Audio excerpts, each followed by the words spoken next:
for this rerun in those 19 polling stations. Remember, apart from being live on TV3 Ghana across social media, we're also live on mainstream and then also 3FM 92.7. Make sure you catch us because all the analysis will continue in many perspectives with demographics. And Joseph.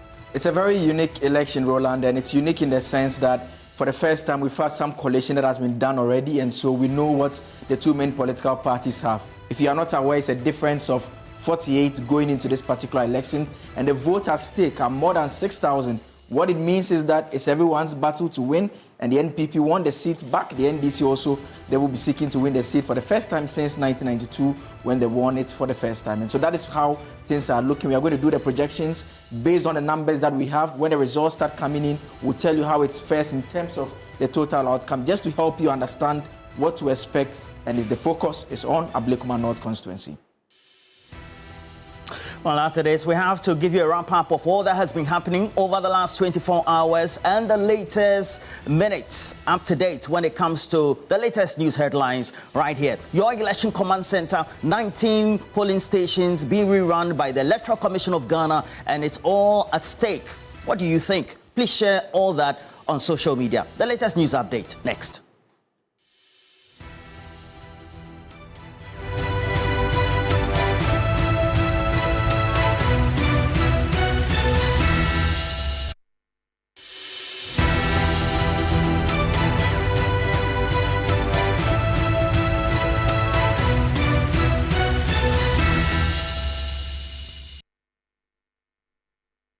And in the headlines, we'll tell you about how polls will be opening in the next hour and at 19 polling stations in the Ablekuma North constituency as the Electoral Commission then organizes this election. Stay tuned. Our team is on the ground, our reporters on standby, and we will not only be telling you what's happening, but the latest. Also, the police have arrested one suspect in connection with the murder of an immigration officer as investigations continue so far. We'll have the latest right here. On the other hand, government is also saying that, well, mining firms involved in a dispute, Azuma Resources and engineers and planners, have been given 7 days to resolve disputes over lease to a gold mine.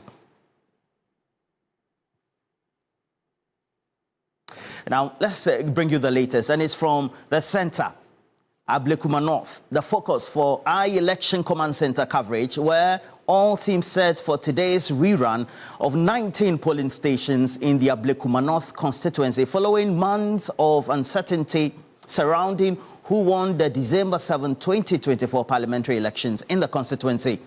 The Electoral Commission, after several meetings with the two main political parties, the NPP and the NDC, settled on today, July 11, to organize a rerun to settle the election disputes which had been frustrated by violence at the time that the declaration was supposed to have been done, and subsequently we know the matters thereof. The New Patriotic Party's Ikuya Efriye, who insists she won the December election, will slag it out with the National Democratic Congress Irabna Obing, who is seeking to go to Parliament for the first time. The constituency has predominantly voted for the NPP since it was created in 1996. A run for the NDC is seeking to overturn. Constituents have been without a representative in Parliament for the last 7 months, and today's election aims at ending this wait. The NPP had earlier indicated they will not contest, but their candidate came out over the last 12 hours after that declaration to say she is keenly contesting despite the party's position nationally. Some 6,839 registered voters are expected to cast their ballots in the next 40 minutes, voting starting at 7 a.m. and expected to end at 5 p.m. Your Election Command Center will be live on the ground, as already announced, for this comprehensive coverage. Stay tuned with us.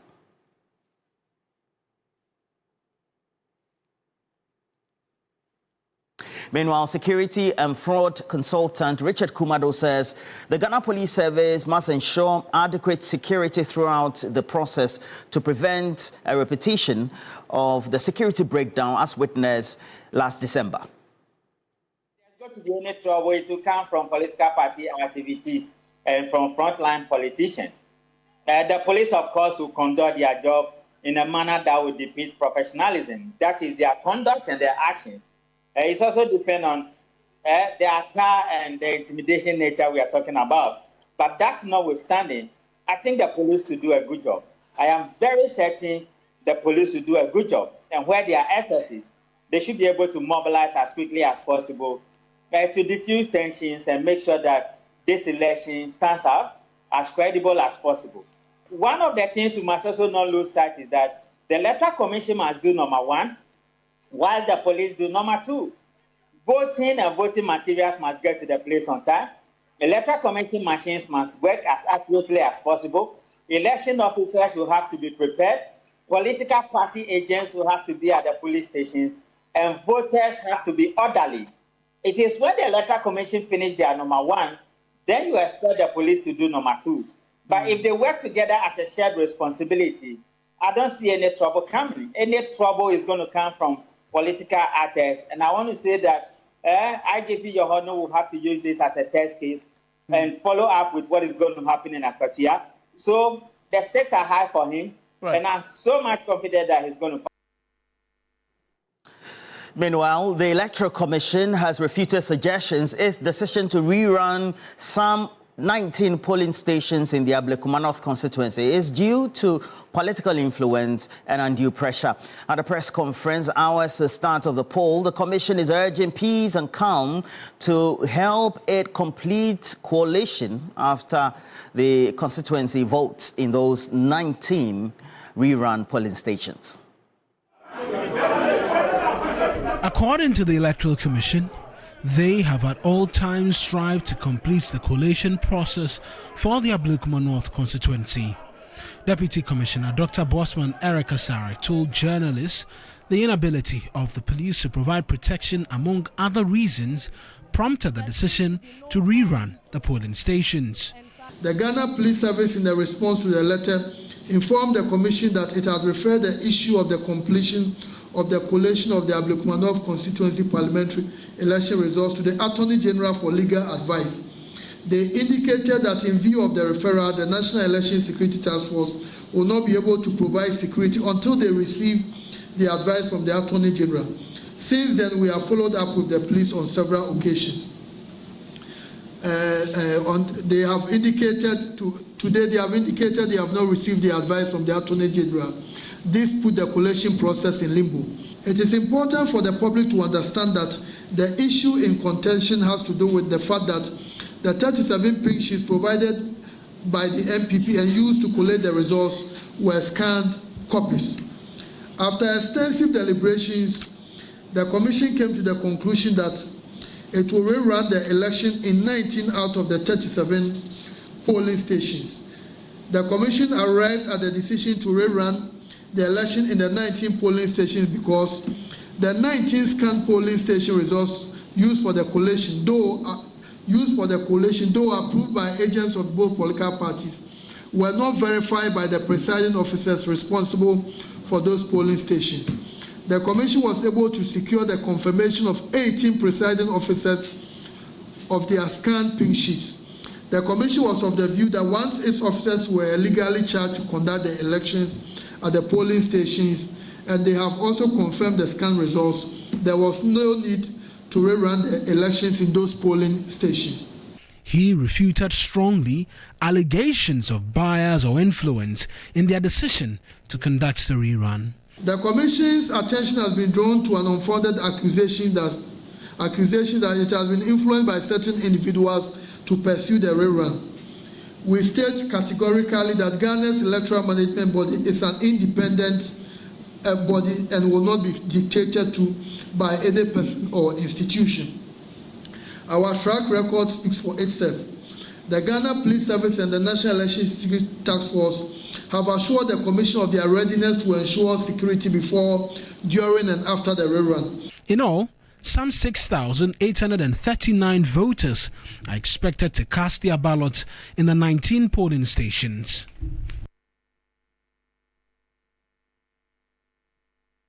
Well, we'll take you live to the constituency, but before we do that, this is still hot and still being worked on by the Ghana Police Service, and it's about a case involving a man suspected to be linked to the gruesome death or murder of an immigration officer who has since been arrested as police intensify investigations into this tragic case that has shocked the Comet Estate Enclave near Brekusu.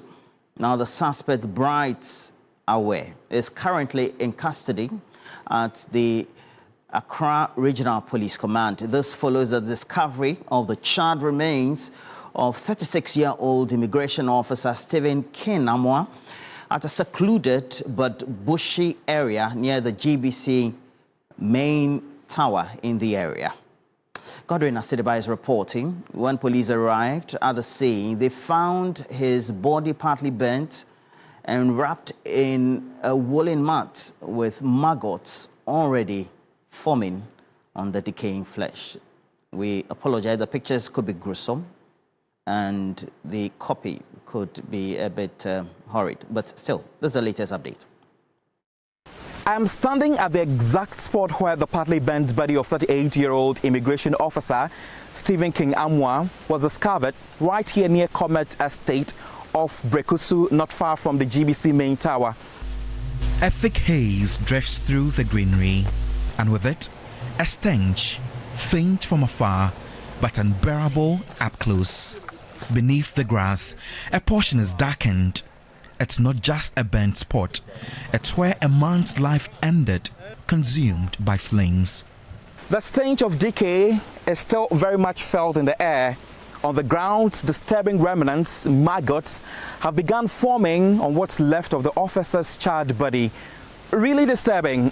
His body was picked up by the police around 1 p.m. on Monday, July 7, 2025, and sent to the police hospital morgue. Officials say he was wrapped in a woolen center mat when they found him, and that is very much evident here, as you can still see pieces of the mat partly bent here with flies hovering around it. Stephen Amwa had been missing since Tuesday, July 3, 2025. He left home at dawn to meet a friend who allegedly owed him over 200,000 Ghana cedis. That was the last time his family saw him alive. Later that day, a message from his phone claimed he had returned home with the money.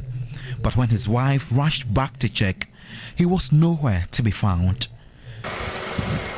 It was a patrol team from the Comet police station under the Bree district that stumbled upon the body bent after a whistleblower's call, unrecognizable and damned.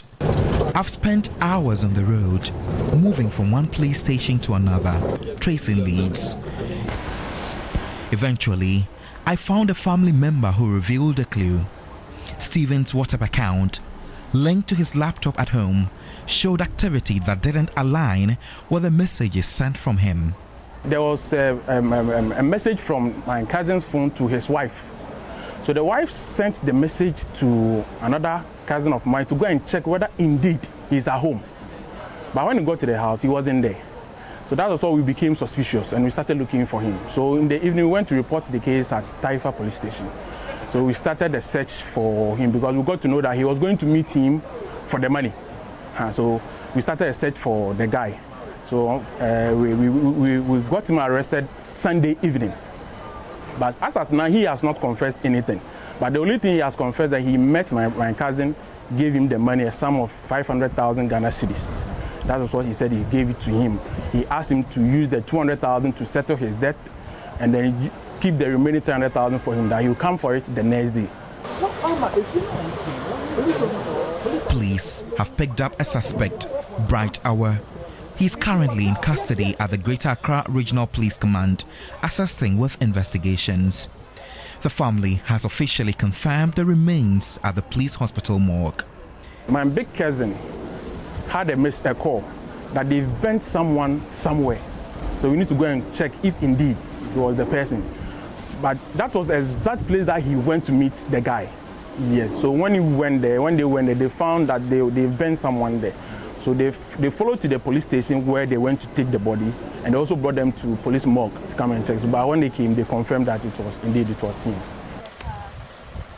Here, among the ashes, lies the end of Stephen King Amwa's story.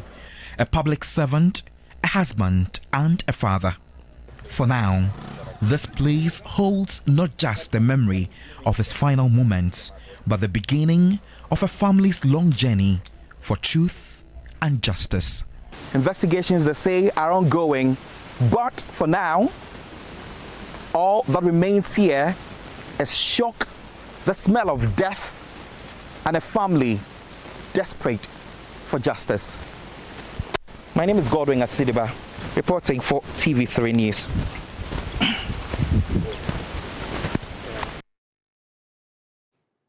Now let's take you up north, where the Northern Electricity Distribution Company of the Volta River Authority has initiated a midnight to dawn monitoring operation just to clamp down on illegal connections and power thefts in the greater Tamale metropolis. Now, even though this has been met with stiff opposition from the public or resident, the company also insists it is working within the law to deal with power thefts and illegal connections.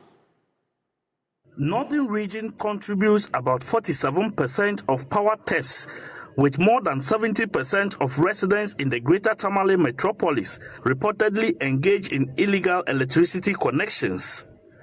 This has resulted in losses in millions of cedis in revenue to the Northern Electricity Distribution Company, NEDCO. These illegal practices are often executed during the night. There is misreaction amongst the general public here in the greater Tamale metropolis over the midnight and dawn disconnection exercise by the Northern Electricity Distribution Company Limited.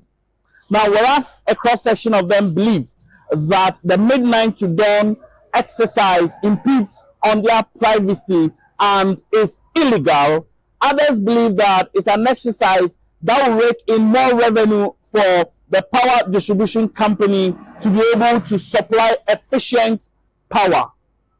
Regulation 38, sub-regulation 1, it says, and I quote, subject to this regulation, a public utility may disconnect service to a consumer only, underline only, between the hours of 8 a.m. and 5 p.m. from Monday to Thursday. We have quoted these provisions of laws that is supposed to govern you, which you have constantly flouted. Please, we want you to also quote that law that says that there is no law that bars you from doing that. At an emergency meeting between the company and assembly members in the Tamale metropolis, the company says the midnight operation has been positive by reducing the percentage losses from 47 to 37. Management has to take some action. And I'm happy to say that even though the losses went up to 46% in 2024, when we changed strategy a little in this year, in fact, before then, it was 46% in 2024. This year, from January to March, the losses went up again to 47%. From March 47, by end of March to April, the losses had dropped from 47 to 37, 10 percentage points, because we decided to check outside regular working hours. So it may have come with some inconvenience. It may have come with some surprise element, but it has saved the company 10% losses. It has saved the image of Tamale. Now, Ghana's Health Minister, Kwabena Mintah Kando, has issued a firm directive to newly inaugurated board members overseeing key health sector institutions, urging them to take decisive action against facilities that fail to meet national standards. At the swearing-in ceremony, the minister stressed that substandard health facilities pose a national risk and should not be tolerated. Members have been inaugurated for several health agencies, including the Health Facilities Regulatory Authority, Nursing and Midwifery Council, National Vaccines Institute, Center for Plant Medicine Research, Mortuary and Funeral Facility Agency. The minister charged the key institutions to enforce high standards of safety, ethics and competence, warning them not to be afraid to go after those who flout the directives. To the MVI, be the engine that moves us from vaccine dependency to vaccine sovereignty. Collaborate boldly, think globally, and deliver locally on NMC. Let's make sure the client, the patient, is always our priority. To Center for Plant Medicine and Research, you know that about 70% of Ghanaians believe in herbal medicine. Let Ghana lead in blending tradition with innovation, turn knowledge into safe modern therapeutics. To MOFA, the way people are laid in states, buried, can further spread diseases. We urge you, MOFA, to go out there and to do the needful. You also have facilities to inspect, just like HEFRA. Some of those facilities are not up to standard. Don't fear closing them down. The board pledged to uphold their mandate with diligence and integrity. Myself and the entire board, as well as the management of the Health Facilities Regulatory Authority, going forward, what you can see is us working with health facilities to come up to the standards that are expected of them. We've seen a lot of videos where undertakers dress up the dead and people are eating with the dead and all that. There should be some form of sensitization. If it doesn't stop, we will engage the police to arrest such culprits for them to face the law. We have the timelines of 2030 when Ghana is exiting from Gavi. So we're going to work very hard to make sure by that time we are producing our own vaccines and we are self-reliant as a country. The minister reiterated government's investment in preventive care and the new hepatitis B vaccine rollout slated for September.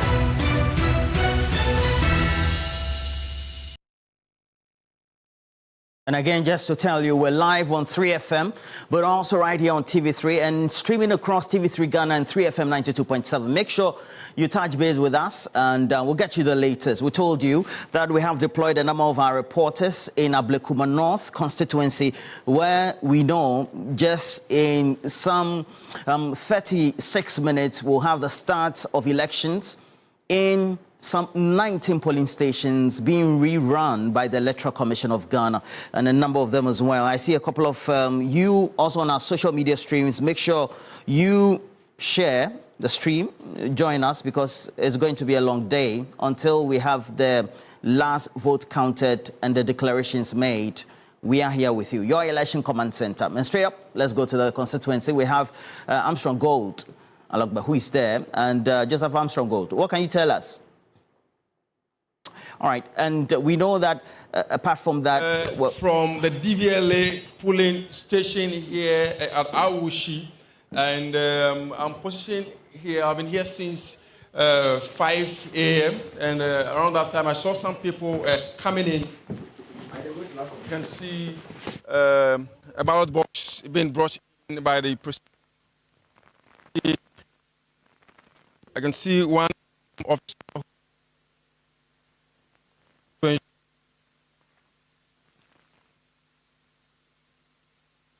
party agents from both MP.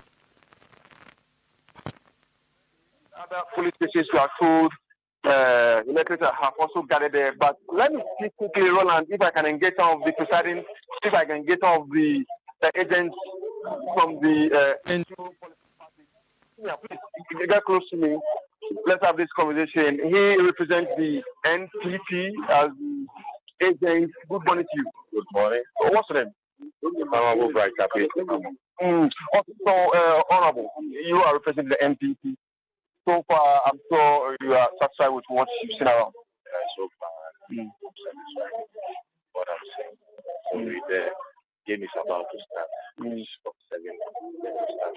So you can confirm that all 19 police stations you have your agents representing? All the we have the main agent, the main agents and the backups who will be backing the main agent in case of maybe you want to ease, you want to go out to do something. There is a backup who is going to support the main agent. Yeah, so Roland, that's the agents for the NPP. If you look, that's where the queue starts from. You see some electorate already in the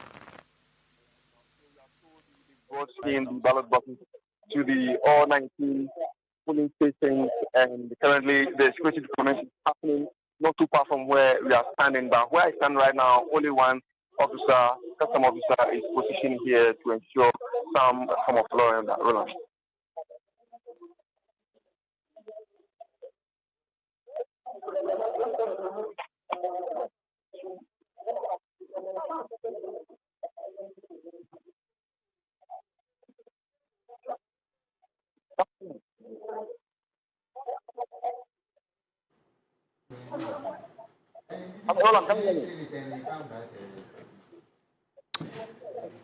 So I see that security is up. Averagely, do we know the registered voter population in many of these polling stations, Armstrong?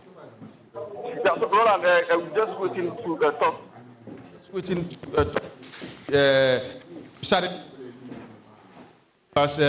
that briefing. So quickly, Pio. Officer now and then find out if he's able to give us some of this police station, that is the DVLA polling station. Sir, good morning, sir. Okay, so do you know the number of people elected coming to do electoral assistance at this very polling station?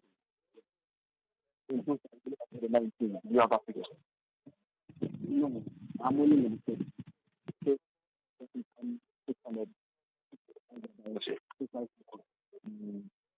But can you confirm to us if everything has been available? Well, I strongly believe everything we need will be available because it's not opening the ballot box. Okay, you are just opening the ballot box. Yeah.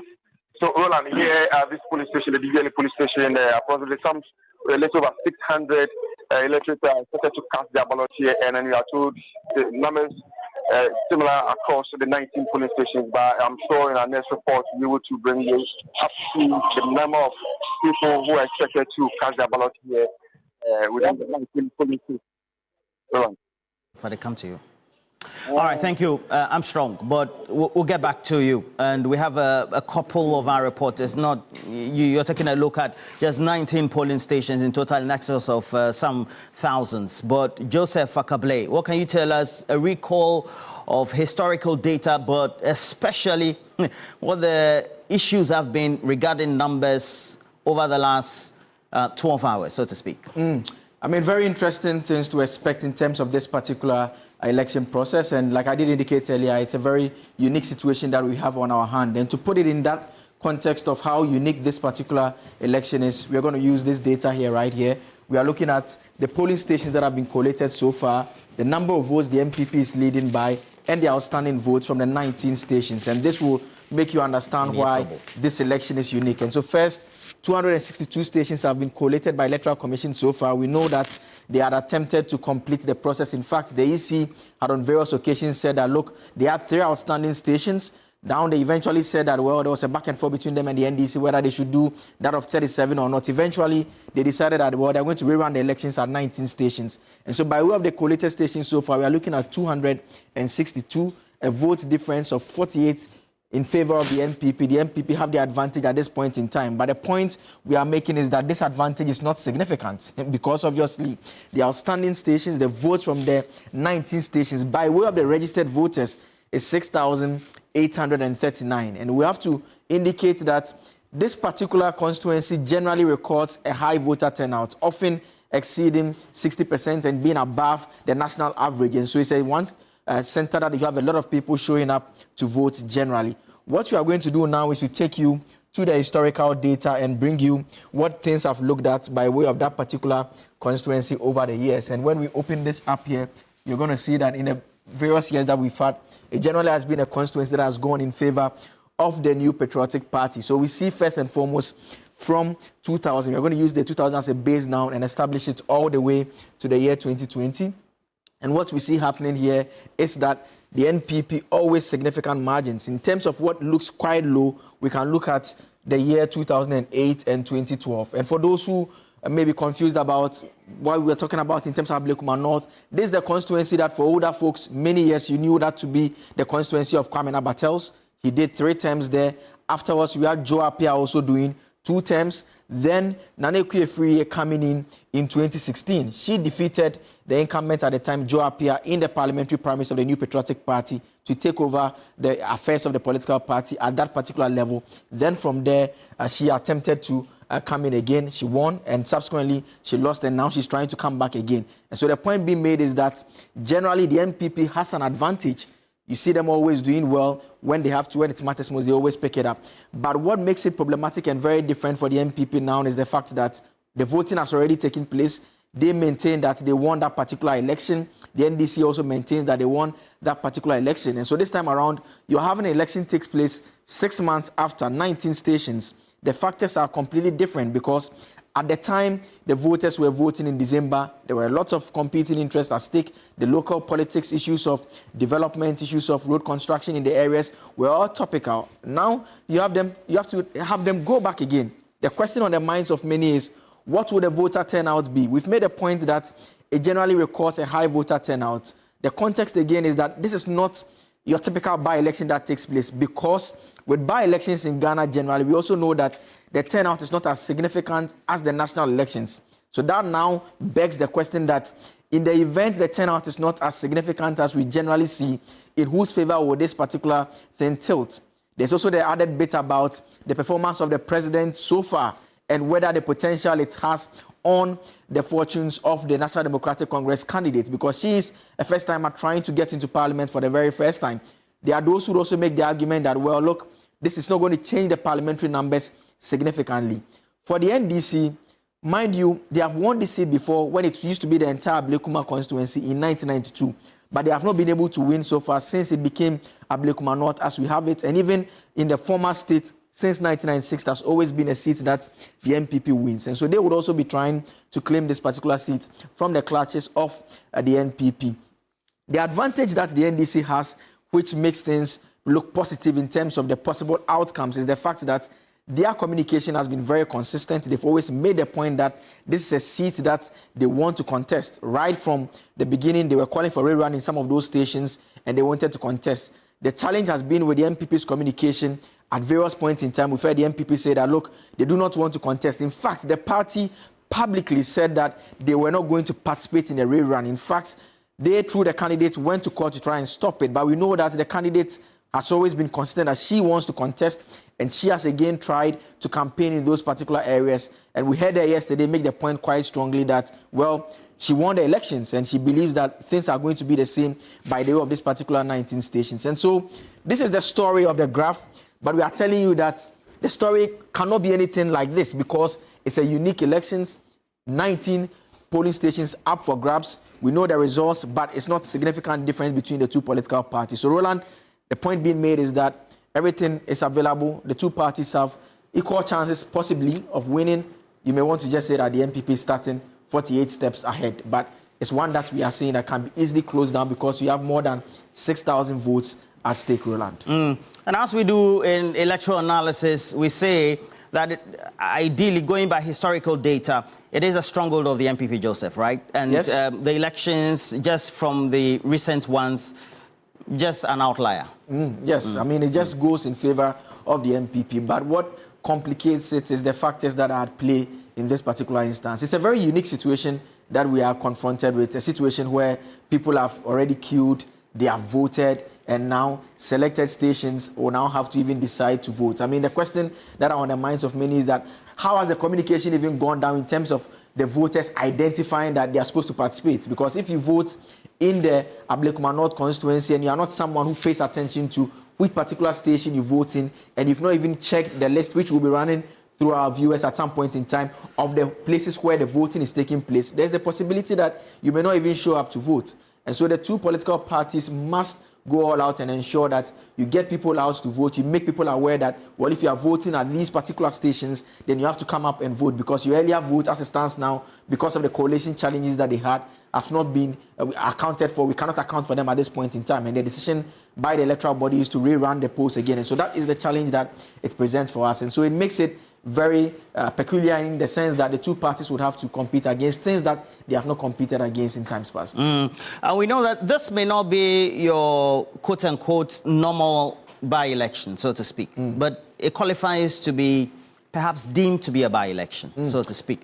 And usually we know that there are turnout percentages, etc., that usually are linked or alluded to that. Historically, what can we say?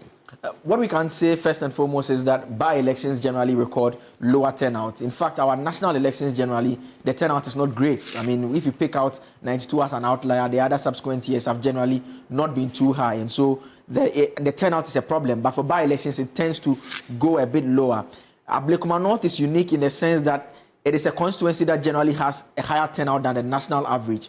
And so that is what may lead some people to make the argument potentially that, well, you may not be looking at this in terms of the normal by-election outcomes. But once again, the point being made is that it's not a by-election. This is simply more or less like a rerun. I mean, in selected of areas. The main election. Of the main elections in selected areas. And so it's not also everyone that has to come and vote, which now comes back to the fact that would it have been in the interest of the two political parties and the electoral body if the communication prior to today had centered around the fact that the two parties wanted to participate in the election, such that the focus will be on the education to enable voters identify which stations they would have to vote now. Now the challenge is that you have to now know your station is participating, else you will simply not be aware and you not go and participate in it. So that becomes again another challenge on its own. But the truth is that when it comes to the national narrative and the news, and then what is content and discussion platforms, Ablekuma North has always been, since January, on the center, right? Or in the center of discussion. Is that not it? Absolutely. Okay. I mean, right from when the Electoral Commission, in fact, again, the Electoral Commission initially declared the NDC candidate a winner. It went to court all through that. We'll deal with those specifics later. But yes, you are right that since January at least, it has been a topical issue for many. And so those who have follow the news keenly, to not come as a surprise that this particular process is taking place. The Electoral Commission had, over the period, actually begged for security protection in order to enable it to complete that coalition that it had started. And so it's one that is not fresh in terms of making its way into the national news. And for those who pay keen attention to the news by way of the outcomes, they should be able to know that this particular election is taking place today. Well, again, we'll hit the ground running and tell you what the latest is. Already, Armstrong Gold giving us a beehive scenes of so far how a particular polling station out of the 19 has been preparing. We know that the officers of the Electoral Commission are on hand. They've already displayed particularly the various items that they need. So if it's a ballot box, and of course, the ballot box will have to be there. And then their tables are there where we have the various electoral officers there. The party agents also available. And more importantly, security for these polling stations. Just 19 of them are there. So make sure you stick and stay right here with us. We're also live on 3FM 92.7. That's a good thing about what we're doing comprehensively and streaming also on same platforms, on social media, and also same for TV3 and TV3 Ghana on social media. But we have a couple of you on our platform, so we just mention you. Please make sure you share the stream. Your Election Command Center comprehensively doing this.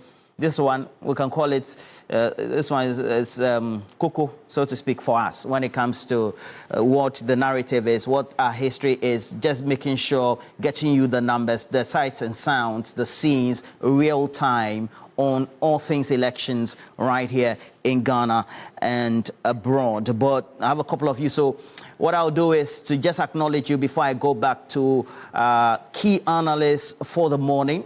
and Joseph Akable will be doing that as he continues those analysis. Prince Nana York joining us from the UK, a couple of you as well already there. I also see Regulus, and then I see Zilis Dwayne, and Na Ajele Ashong is there and is asking whether the MPP candidate is still contesting. Yes, she is contesting, and this is at variance to what the national leadership announcement had been in the press conference, and consequently also convened in the constituency.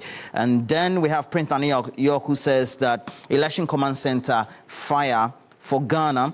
And well, so we have this one also from Samuel Kati, who says today's election can be likened to the performance of the dollar rate against the cedi of the two political parties when they are in power.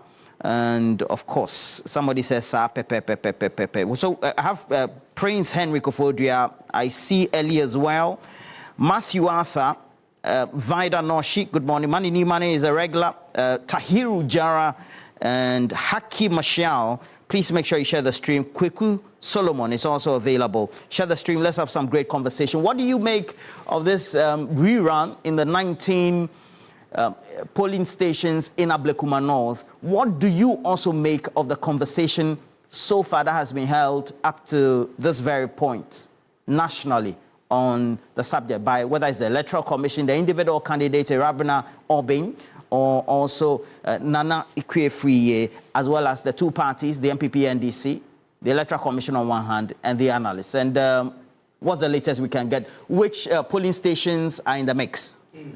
So we did indicate that many may not know whether they have to participate or not. Now, if you remember on December 7, when we went to vote, you realized that at your station, there are a number of booths that are over there that you go over to vote. So we are going to walk you through the various centers that you have to go to. If you are a registered voter there, then it means that you are participating in this particular election. And so first, there is the God First International School, which is located at Dakuma. There is one center there where the voting is taking place, the Nyameche area over there. There's also the Pentecost Church, Mount Zion Assembly at Kwashiman. Then there is the DVLA office, Awushi, Adamami. There's the two centers over there as well, within the Awushi. Adamami, yes, within the Awoshi area over there. Then there is Esiedu Jedu Memorial School at Awoshi. There's one center over there as well. And so if you are a registered voter within these four areas, you have to make it to those areas to participate in this particular process. There's also the Living Spring Day Nursery, Kwashibu. That's the Bintu area by the roadside where you have the Bintu complex. You can also go over and vote as well. Then the Lord's Pentecostal Church, also at the same area as well. You can also go there. The Methodist Church at Odoko, the Trimami area. If you're a registered voter, you can go over. St. John, the Baptist Catholic Church at Odoko, one center also at that particular place as well. The remaining centers that you have, voting polling stations, are the Radiant Way Preparatory School at North Odoko, two places over there where you can participate in the voting. Then the Article School Complex also at Odoko, and then South Odoko 4 and 5 school is also participating. Then the Pentecost Church at Treneboa is also a place where if you are a registered voter, you would have to make your way to the center to vote as well. The final ones will be the Light of the Gospel Miracle Chapel, the MTTD Odoko Divisional Station at Odoko, the Roman Catholic Church Buzia Junction, the Bethel Baptist Church at Sakaman as well also participate. And the final three polling stations will be that of the Presby Church at Odoko, where there are 4 centers, then the Church of Pentecost North Odoko 2 centers, and finally the Church of Pentecost North Odoko at 4 as well. And so these are the 19 polling stations where more than 6,000 votes are at stake. And the point that we are making at this point in time is that if you are a registered voter at any of these 19 stations that we have run you through, it means that you ought to go over and vote, because unfortunately your vote on December 7, we are unable to account for it because of the challenges that the Electoral Commission explained, which they have encountered. And so you'd have to make your way to vote. We know that throughout the period from January, there had been a number of, I have to say, truths that had been tried to be brokered between whether it's the protagonist or the antagonist, etc., the parties involved in this. And we're talking about the Electoral Commission on one hand, and then also the key individuals involved in this dispute or context. And we're talking about the MPP and the NDC as well. So they try to do both sides. So we will try to look at that. We'll go back to Akable subsequently also to look at, when we're talking about the story so far, what is it? What can we recall? And what do we have by way? Because a number of actions have been undertaken, already we told, and that is that just over the last 24 hours, the Electoral Commission has sought to again, based on the declaration to undertake today's polls in 19, what then out of the 281 are the sum of votes based on the polling station result on December 7. Okay, so from 1 to 281, and then you subtract the 19. So the remaining, what are the total, so to speak, for all candidates? And we'll go back there. But again, just to acknowledge you, we want you to make sure you join us on the stream across social media, particularly whether it's YouTube, Facebook, etc. I see a couple of you. Please make sure you share the stream. And then also, Awute is also there, Daniel Akabo. Make sure you share the stream. I see a couple of you as well. Prince Nanayao York, key individual also interested in this. Various political stakeholders. Good morning to you. The Minister for Tourism, Ablaji Fagomashi as well, particularly giving us great feedback for our content. And Schofield, I see you as well. Please make sure you share the stream. But this is what transpired. And Electoral Commission, the NDC, a truce, the latest we have, they also indicating why this rerun is very crucial and important. In another attempt to complete the collation process, 25 polling station results were added to the collation. All the 25 carbonized polling station results were received from the MPP. It is important to emphasize that the said 25 pink sheets were not scanned pink sheets, but carbon copies from the MPP. Even though the NDC collation agents reported late that day, that is the 21st December 2024, the carbon copies had been authenticated. After the carbon copies had been authenticated by the return officer, the NDC agents were allowed to review and verify the 10 carbonized copies of the results presented by the MPP. Following that, the remaining 15 carbon copies were authenticated by both NDC and MPP agents for that day. The number of polling stations collated thus became 244. 37 polling stations became outstanding. On the 5th of January 2025, 17 polling station results were added to the collation. All the 17 polling station results were received from the MPP and confirmed by the NDC agents. This brought the number of polling stations collated to 261. It should be noted that the decision to accept the scanned pink sheets from the parties was unanimously agreed upon by the Commission and the political parties, that is the NDC and the MPP. This decision was reached because of both parties admitting that they no longer had carbon copies of the results in their custody.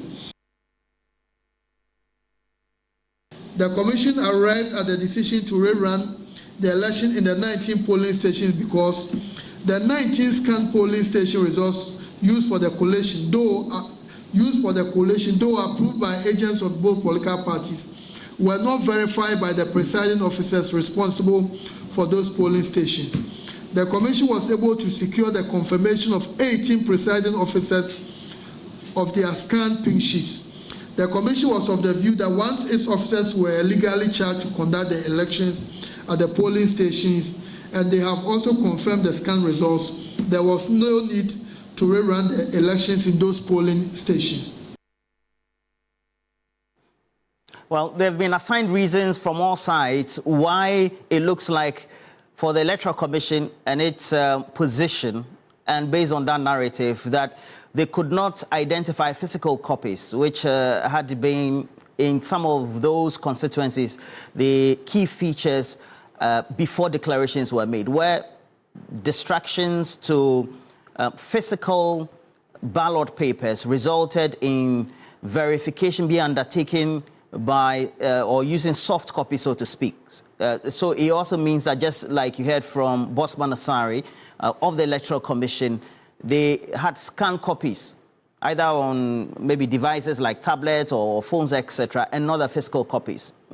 So this is what also transpired within the period when the election was taking place. Distraction to ballot papers, as well as a number of documents, perhaps could include some of these pink sheets, so to speak, that transpired after the voting.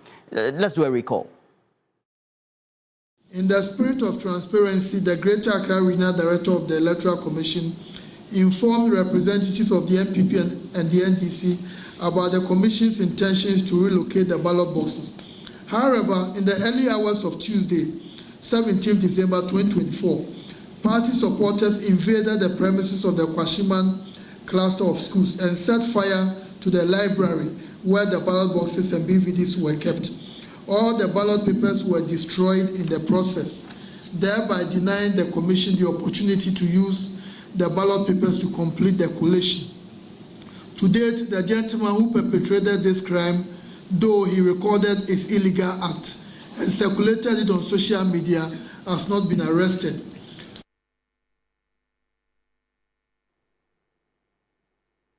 Well, so here we are today. And so, well, this is what we need to do. Again, tell you that we want you to join us not only physically or mainstream, but also on social media. We're live not only on TV3, but also 3FM 92.7, streaming live as well. Please, for our regulars, Branda Shal, the rest of all those viewers, whether it's Edmond Otuyeboa and all those who are watching us today, we're here for you. And we're live in that constituency. 19 polling stations being rerun by the Electoral Commission of Ghana, and up to the minute information right here on your election command center, live on 3FM 92.7, and then also TV3. Early on, we had Armstrong Gold, who was at one of those polling stations out of the 19, giving us the latest updates. We will do just that, go back to him, get the latest from him as well. And Joseph, what can you tell us? To a police station over here, we are told it's one of the hotspots within these 19 constituencies, within these 19 police stations that will be casting their ballots, and I can also see at least no less than 150 police personnel being deployed to this place. And this particular place, I can also see an FU van positioned right next to the where the PO or the electoral officers are gathered. You can see not far from where I am, you see an FU van positioning here with some police personnel also detailed very close to it. And not too long from now, so many police personnel were brought in here to assess the situation, and they are patrolling all the 19 polling stations. And these police personnel are coming all the way from the headquarters to support the police personnel we have in this particular district. So the EC currently is preparing to start with the process. Some few minutes from now, you see the process will start. And you can also see that many of the electorates who will be casting their ballots today are already gathered here, but they are preventing them from coming anywhere close to the police station yet. So you could see them all scattered from that angle.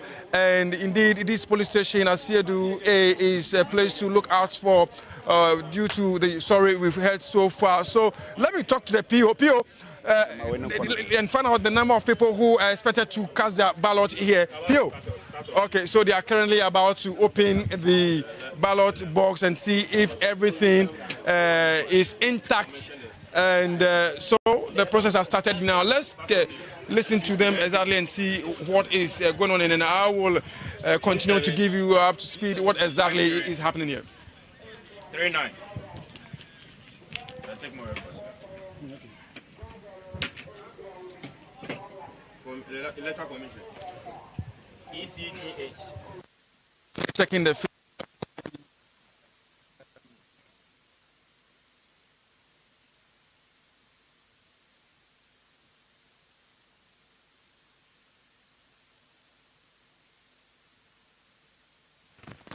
live pictures or visuals coming to you. Joseph, Gold Armstrong, live in one of those polling stations out of those 19 that the Electoral Commission is going to have a rerun on. And in some of those 19 polling stations, we expect that in the next 5 minutes, the Electoral Commission will commence the voting process. But before that, the key activities will need to be done, just standard operating procedure, making sure that they affix some of these locks to ensure that for security purposes and ensuring there's transparency, these ballot boxes as well as other documents that will be needed within the period are well put together and then effectively held tight by these locks, again being witnessed by party agents as well as other observers. Well, you know, relatively is a very small number when it comes to elections and its observation or coverage, but Armstrong is still ready to continue. Armstrong. Yeah, and I can hear you. See that a number of activities are being undertaken. For the rest that you've been to, or based on the conversation you've had with some of the Electoral Commission officials within those 19 polling stations, are they all going to start on time? Or as usual, we're going to have just a number of them starting before the others follow through? Roland, so it appears the Electoral Commission team well prepared because I've been here since dawn, and so far all the 19 polling stations I've been to, you see all of them have their electoral materials already on time, because where I am now, these materials arrived here at least and all the 19 polling stations I've been to, they've all received their with the materials inside intact. Right now they are opening to confirm if the sales are all intact. And indeed, so far I've been to 5 already to check what is happening. And so far, both agents, NDC and NCC, says they are okay, they are satisfied with the process so far.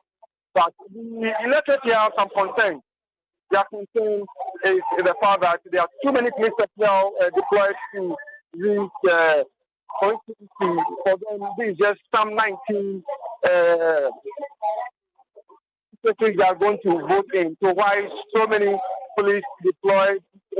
They are not too happy, and those are some of the things they spoke to me about.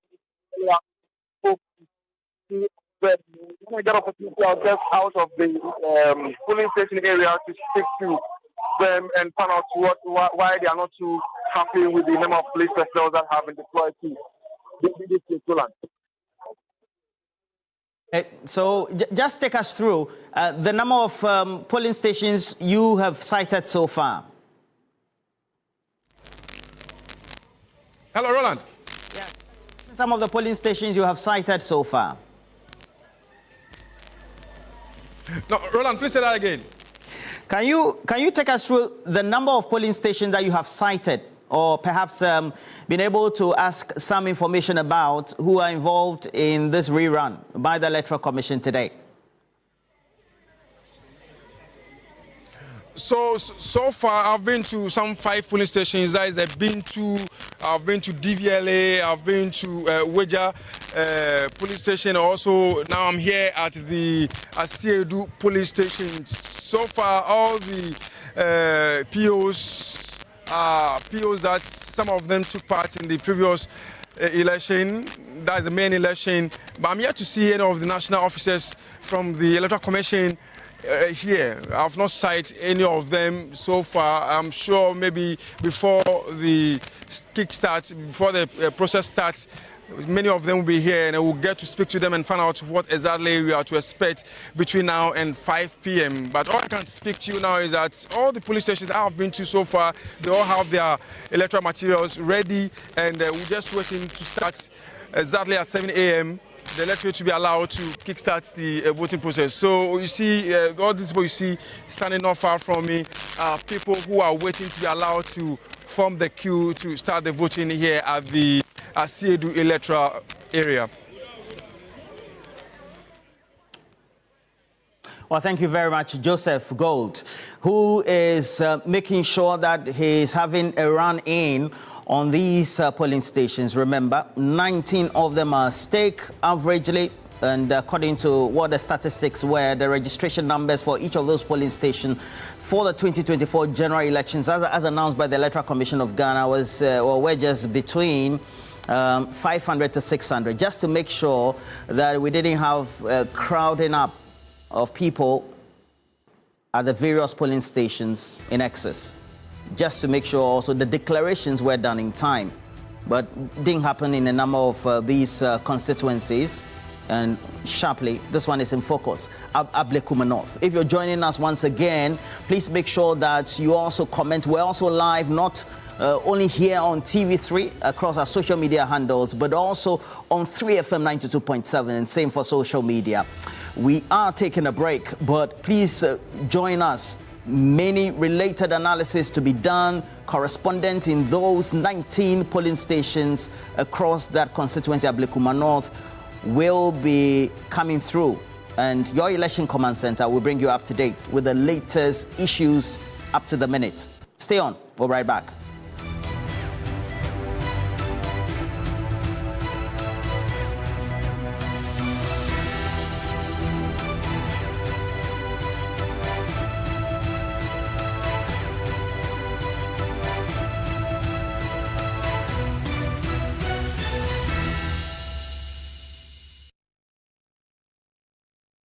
Got you.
And you're welcome back. You're watching TV3. We're live. We're bringing you a very comprehensive coverage of the rerun of elections in some 19 polling stations in Ablekuma North today. The polls have opened. We showed you pictures earlier live from some polling stations where the EC officers are there.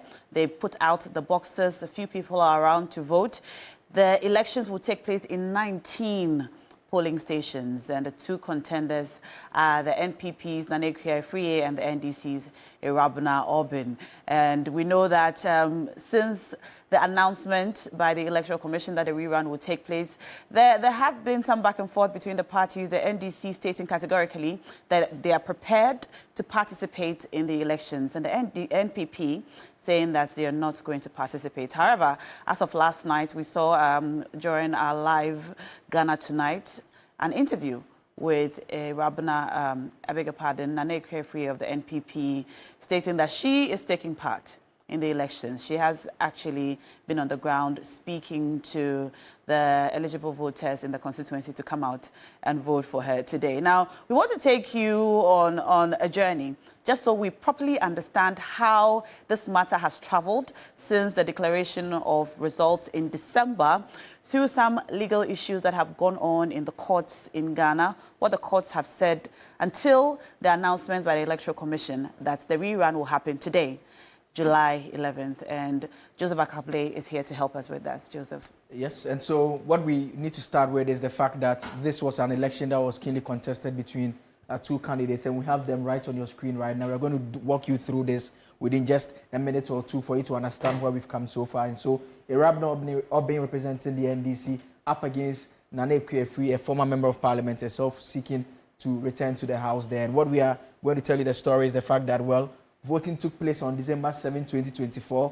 At the close of polls, there could not be a declaration because of the fact that the process that took place at the coalition centers were scattered as a result of that particular process that were taking place there. Now, in terms of what happened on December 10, there was a declaration by the Electoral Commission. The EC declared Irabuna Obin as the winner of the elections. And this is very important. It is important because contrary to what many may think, that the initial level, we didn't know who had won the election. At the initial level, there was a declaration that was done by the commission. But this declaration was set aside by the Electoral Commission because the Electoral Commission took the view that the declaration was done under duress. They also made the point that in terms of the complement of the results that the presiding officer had to have to declare the results, he did not have that. And so they took the view that what they were setting aside the declaration that had been done by its officers at that particular level. So that took place on 20th December 2024. Then started the legal hurdles, multiple court cases,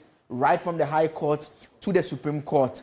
Initially at the High Court, the question that was being asked was the fact that the EC, by way of a mandamus application, should be compelled to perform its duty under law to conclude the coalition process, which it had started. And so that also became a thorny issue. The High Court initially granted a request. Mind you, it was not just Ablekuma North, it was sounded by other constituencies that had the same challenge of the EC not being able to conclude that particular coalition exercise. And so the order was granted by the High Court to that effect. The matter eventually went to the Supreme Court because the National Democratic Congress took the view that they ought to have been heard in that particular mandamus application before the court issued it. And so remember, the Supreme Court set aside the decision of the High Court and asked that the matter goes back to the High Court for the matter to be litigated by way of whether or not the EC should be compelled to complete the coalition process. The matter went back to the High Court, and the High Court issued the order for the coalition to be completed by the Electoral Commission. It is this January 4 order that the Electoral Commission have been attempting to conclude so far. And you recall this week, the opposition New Patriotic Party took the matter back to the High Court by way of a judicial review asking the High Court to review the move taken by the EC to run the elections in the 19 stations once again. And you remember the NPP lawyers had made a point and had made reference to this particular court order to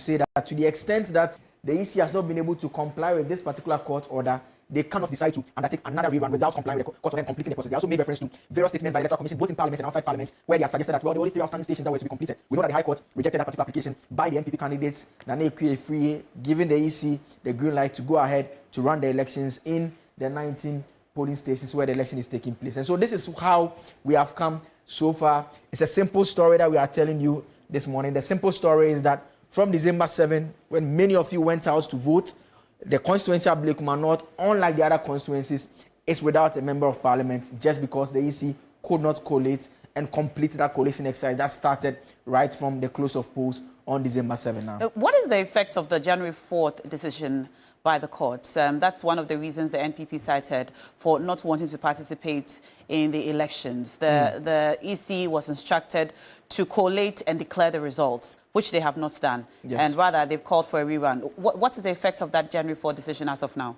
I mean, it's difficult to tell at this point in time because those arguments and what it means and the impacts were canvassed at the High Court.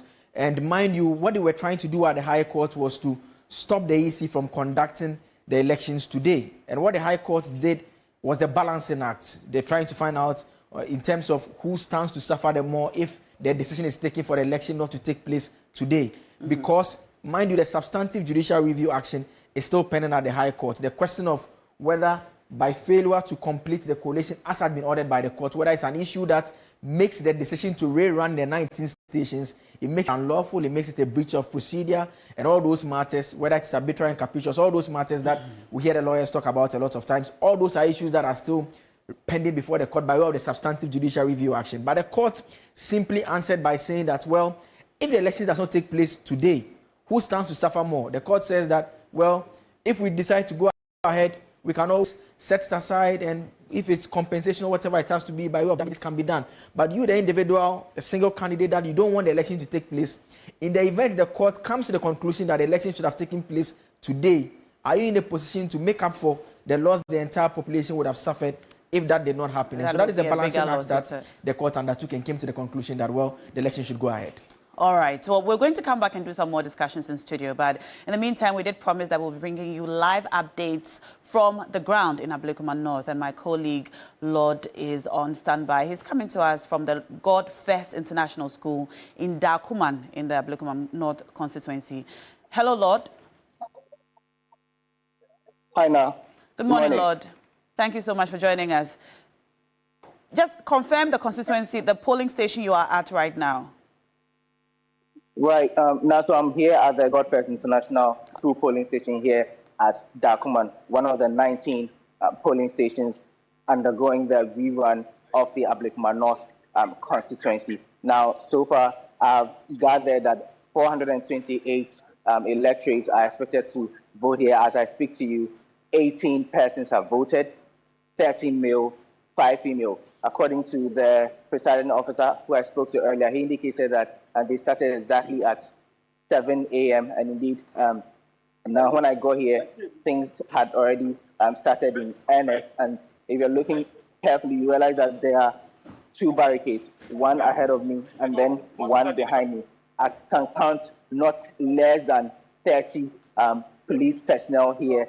This place is heavily secured because of everything that has panned out so far. I spoke to some of the police personnel, and they have indicated to me that they have the FPU here, and then there's the Odofo police as well as custom officers. So it's a joint operation, mainly making sure that this place is well secured for the rerun and then the elections, which is expected to take place. If you're looking behind you, you realize that there's someone behind the booth who's already engaging in the booth.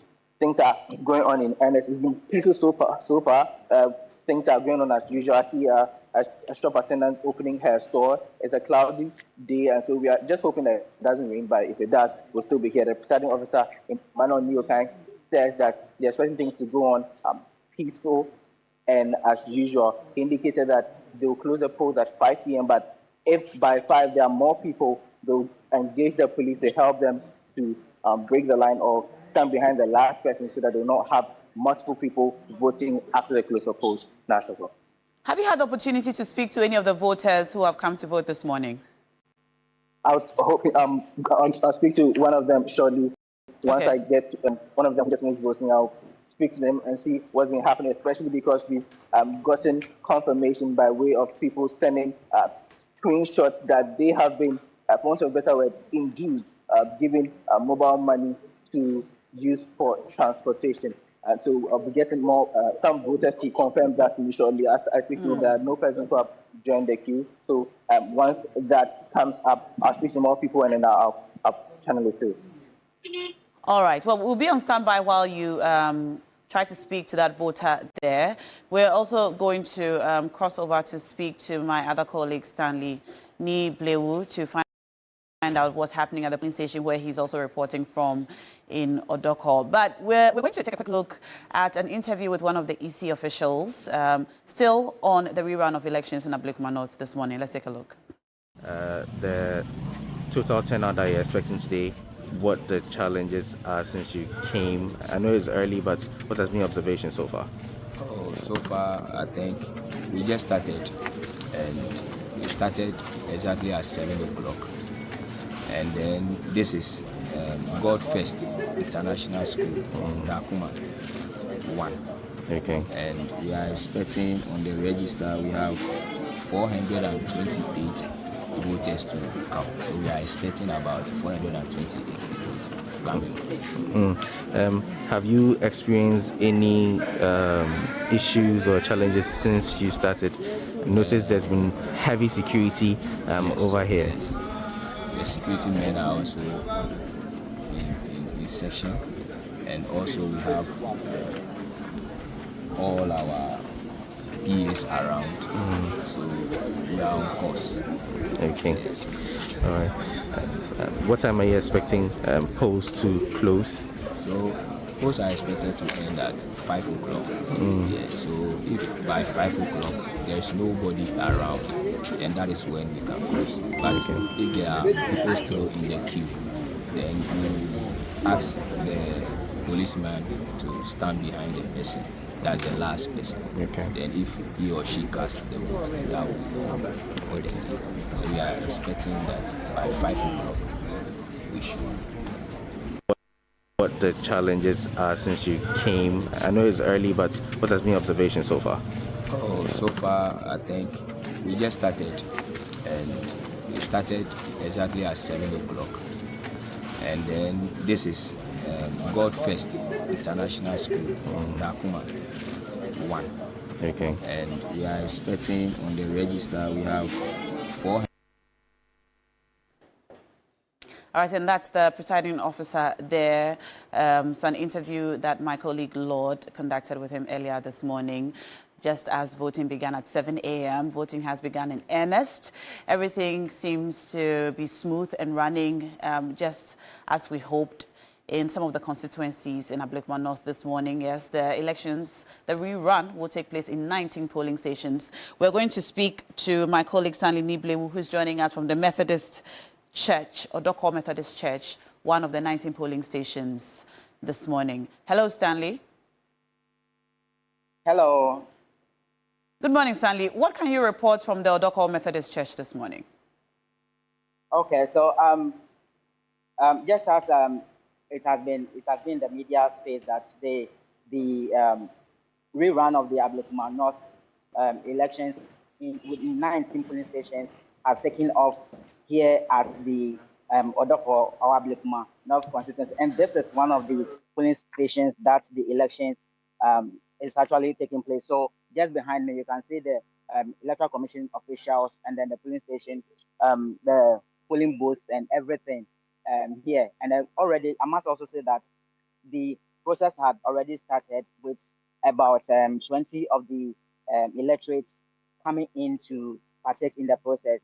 Today, I spoke earlier to some of the electorates that came around, and for them, they are resolute to make a decision to have a representation in the legislature, and so that is what have actually gingered their interest in this whole process. And so for them, they are coming in, but they are not coming in as expected because, well, it is early day yet, and so we are expecting that by the end of the day, all 464 registered polling electorates or voters that have actually registered in this polling station would come in and then exercise their civic franchise.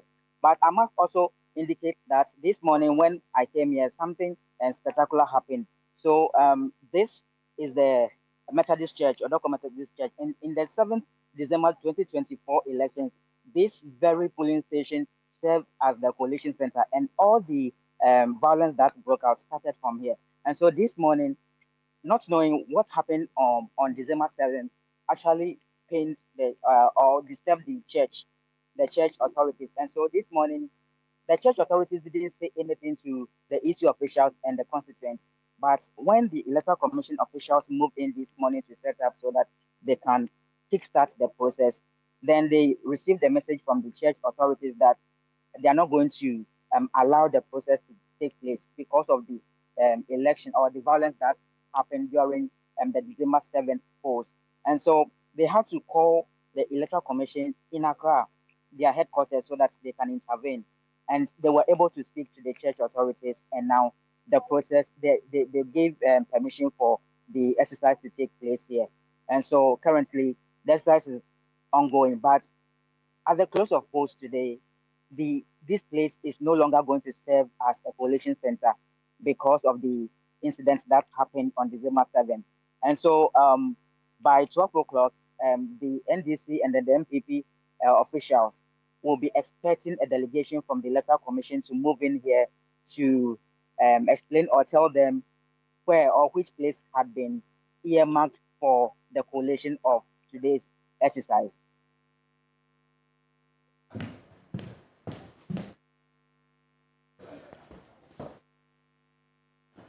All right, and can you confirm how many voters have already arrived to vote this morning?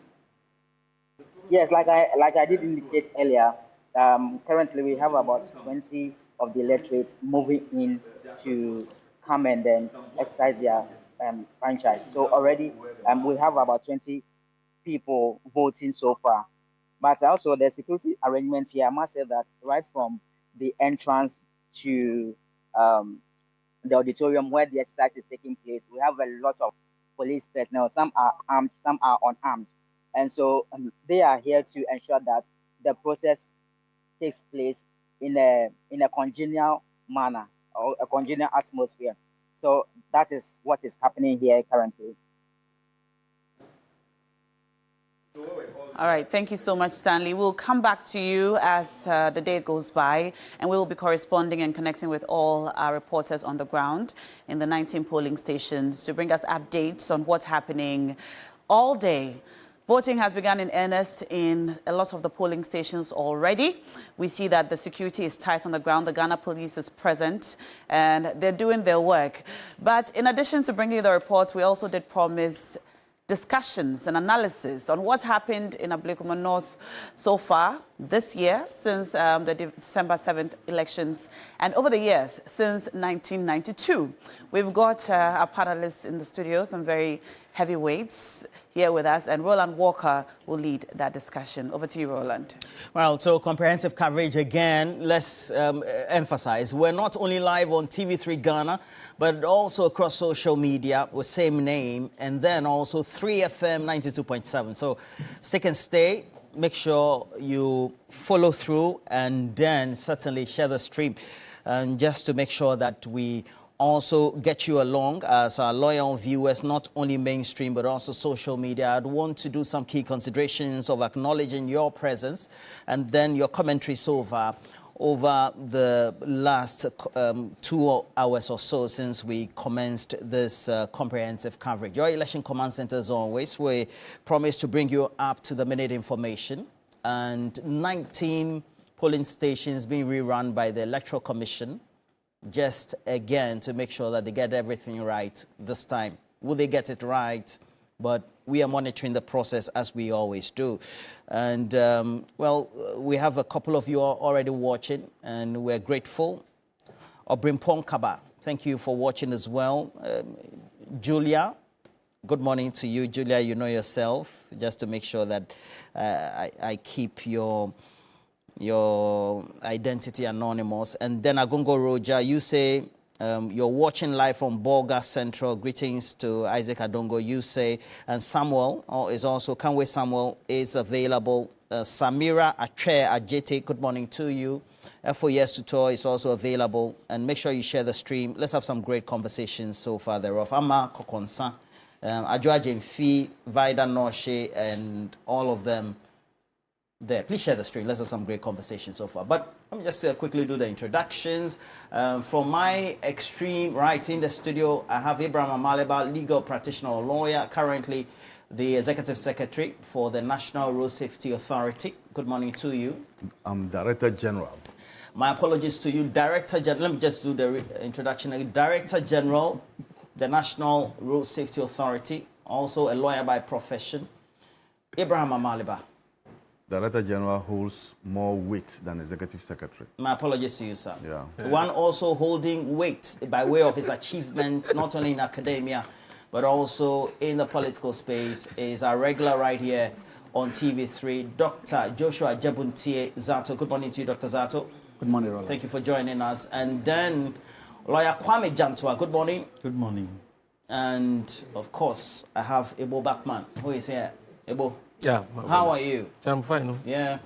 Today we're not talking the economy, finance, and business and marketing as well, but we're talking pure politics. Politics, right? And you know I've been in politics since 1992. Yes, so, yes, indeed. So I understand the game. I've known you, strong member of the MPP at the time. He says he's temporarily left to the movement for change, but he'll be back when things are right. you are saying it.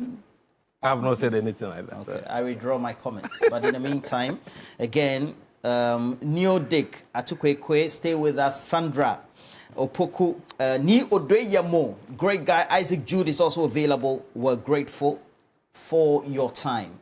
But the conversation really is about what should we be expecting, knowing what has transpired from December 7, all the stories, the drama, the conversations, the concerns that have been raised by both sides of the political divide. What should be our expectation? And it's where I have to say that I start with my two main people on the side. And Dr. Zato, you have to say that this is a...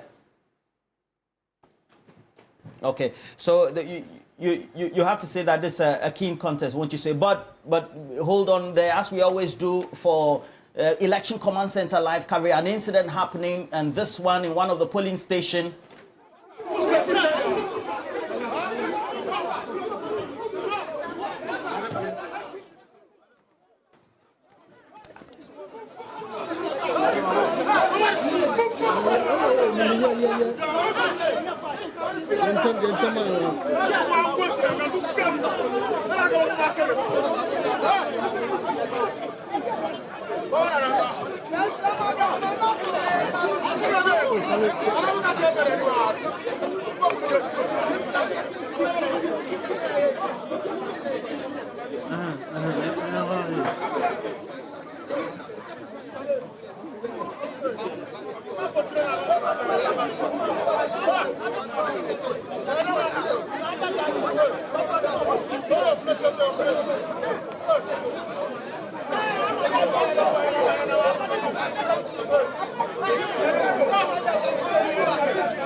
Come bring me.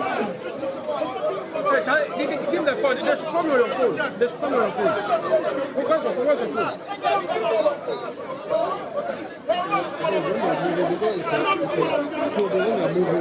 Come and take it from you. Come and take it.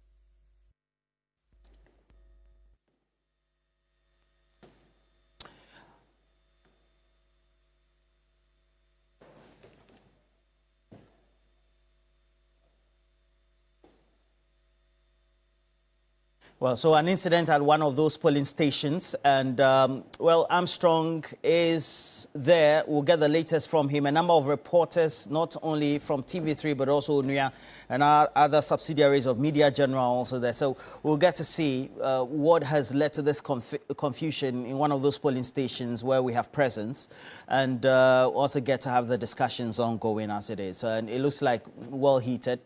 And Dr. Zato, it is because we have swamping of these areas by everybody else that matters in NDC and MPP.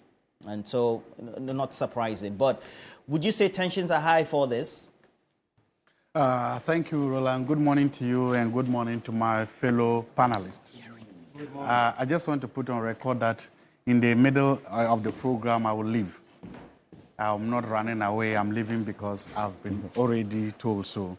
When you realize that I am no more there, just know that I've Let me just already hold on to you. Following this incident, Joseph Armstrong, gold is ready. Joseph, what can you tell us?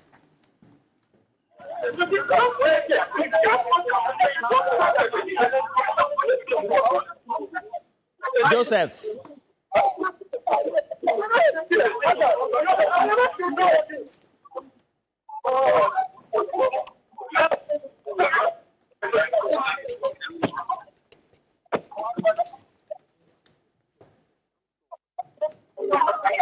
So, Roland, what just transpired here is police official, for that matter, asked that one young man who was cited in military uniform, the state and put the Twitter, and that did not go down well with some other men who were standing by, and they would not allow the police to arrest the third man who was found in the military uniform. So currently, one of the commanders here trying to speak to them is something that just transpired here right now. So I'm going to police here. But I'm going to find out from the police what exactly led to this, even though it happened right in front of us, and why unidentified security personnel will not allow the police to do their job. Type of what just happened right now. I'll talk to this man. Please, how are you? Can I engage you? My name is Mr. Armstrong from C3 and I'm on air right now. So the police personnel, for that matter, started somebody in the military uniform and he ordered that one. But when we went to the police, I don't make my own allow the police to why? Yeah, I know him. That's why. Which of the uniforms do you identify as military uniform? I saw the young man wearing more or less like an army uniform, even though it doesn't have the troops of army, but we can all tell what an army uniform is. So you've already answered your question that it looks like a military uniform, which is not a military uniform. But you agree with me that in such period where we're having such volatile election, people should be mindful of what where, so we can identify who a professional security personnel is. And so with the question that you are asking, were they on the field or were they close to the polling station? This is my house.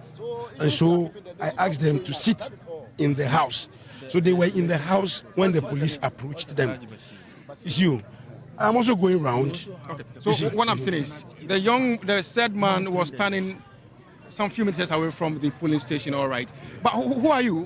Which group is this? Which group? Yes. The group. But I can see the... I'm a constituency chairman. Constituency chairman from this place? I'm from Ayawaso Central, but I reside here. You reside here? Yes. Okay. So this is a communal labor for NDC. That is why. Is it more or less like a tag? You want to put it that way? It's not a tag. You never mentioned something like a group or something. I said it's a constituency chairman. Okay. Yes. And so they are all constituency executives. Okay. And so during the elections, including those we are seeing in what looks like a security uniform. Yes. They are executives. Yes. So they are not from national security. Who mentioned they are from? Some few people here. There are national security agents around, but I did not bring them. But would you have allowed the police to just do the work and then later approach them instead of trying to more or less like attacking the police? No, nobody attacked any police. Nobody attacked. I saw it. Okay, so I did not see. I saw it. I did not see. So what we are saying is, next time, if you see such things, you want to allow the police to do a professional work. Do you agree? Next time, is it like something like, are you warning me or what? I'm not warning. I'm just advising, sir. You don't. I will not take this advice. Tell us your name, sir. I'm Honorable Harry Otuhesi. Honorable Harry Otuhesi. From Ayawaso Central Constituency. So how many of your men are here? I can't tell. I can't count as well. I'm grateful you could talk to us. Thank you so much, sir. So he says he's from Ayawaso West Wogon and Ayawaso Central, I beg your pardon, Ayawaso Central, and he's here to ensure that, well, they monitor this thing. Let me talk to the senior police officer that this thing transpired with, and let me find out from what exactly happened. Sir, but this thing happened with you. I'll go to the commissioner, but please tell me, were you manhandled by any of these men? No, sir. This is critical that you should be able to tell us something. Let me talk to the commissioner, their leader here. Sir, good morning. You are live on TV3. We need some explanation what just transpired here and how you intend to handle this. We have been able to talk to those who probably were agitating that their brothers have been picked in uniform. Are you able to identify who they are? I really don't know, because you saw the crowd and the way the tension is. We just want to make sure that the polling center is free from any violence, so that we'll be able to go on and then they do the elections peacefully. Come on, first of all, let me get your name and then where you're coming from. I'm Theodore. You are? I'm Theodore. You are from the ACP.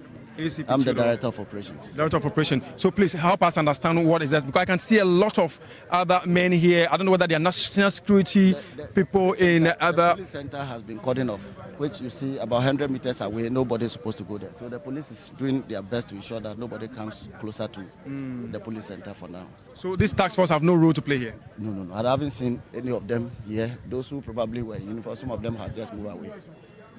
Do you have any advice for? Yes, I've advised some of the leaders to leave here. Like maybe national advice? Right. I think we want to have a peaceful elections of this rerun at Ablekuma North. So for now, we have made a lot of police deployment, and we want everybody to come down and observe from far. If you are not a voter, don't just get closer to create any confusion. The police are there. If you joke, we'll pick you up. Thank you very much. Do you know the number of police personnel we have here?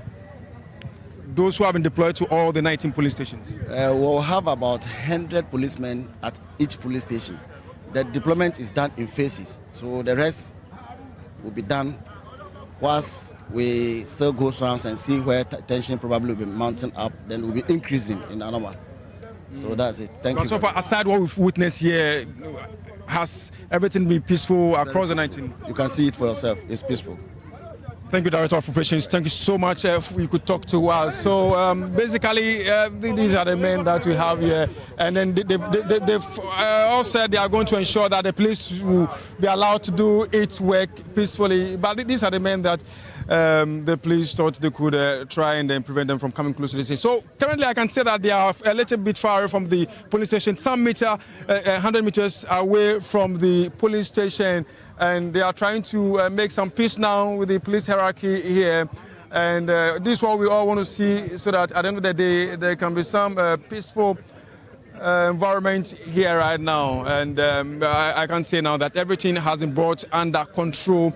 And these men, I can also report that they are scattered across all the police station. I heard some of them spoke about the fact that, well, we all witnessed what happened at Ayawaso Wogon and that we've not seen anything. And they are not here to do anything of that sort, but they just want to monitor the process and ensure that what happened at Ayawaso West Wogon will not repeat itself here.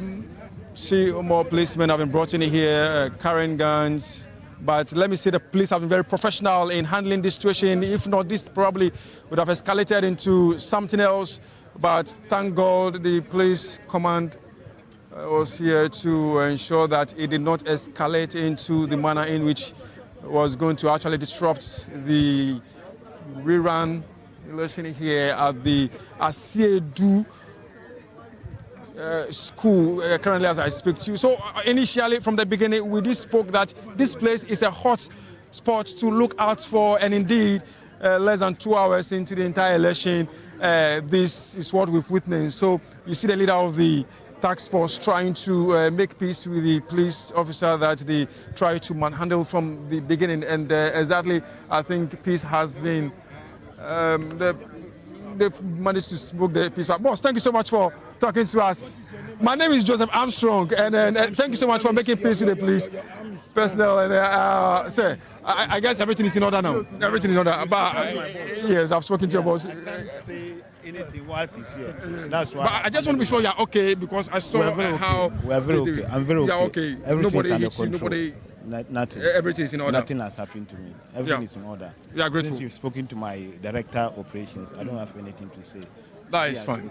So the police personnel in question says he's very okay. No, I'm just trying to be sure he's okay. So exactly what is happening here right now, we've seen the NDC parliamentary candidates, we've seen that of the NPP parliamentary candidate also very busy, well focused, very determined, moving from police station to police station to ensure that, well, everything is in order. I might say so far the Electoral Commission has been very professional also trying to ensure that they control the movement of electorates coming to the police station to vote. And the police too has done some great job, how they barricaded the place, and the crowd is not allowed to come into the yard where the people are voting. You come in as at when it's your turn. So far I can report that everything is in order, and if this continue this way, by 5 p.m. We are likely not to record any disturbances here outside what we've seen some few minutes ago, and then it's like we are not getting so much crowd coming, but one after other electorates are coming to the polling station to cast their ballots. I've been to some 10 polling stations already, and already they are recording some high voter turnout. It's early days yet, but hopefully by 5 p.m.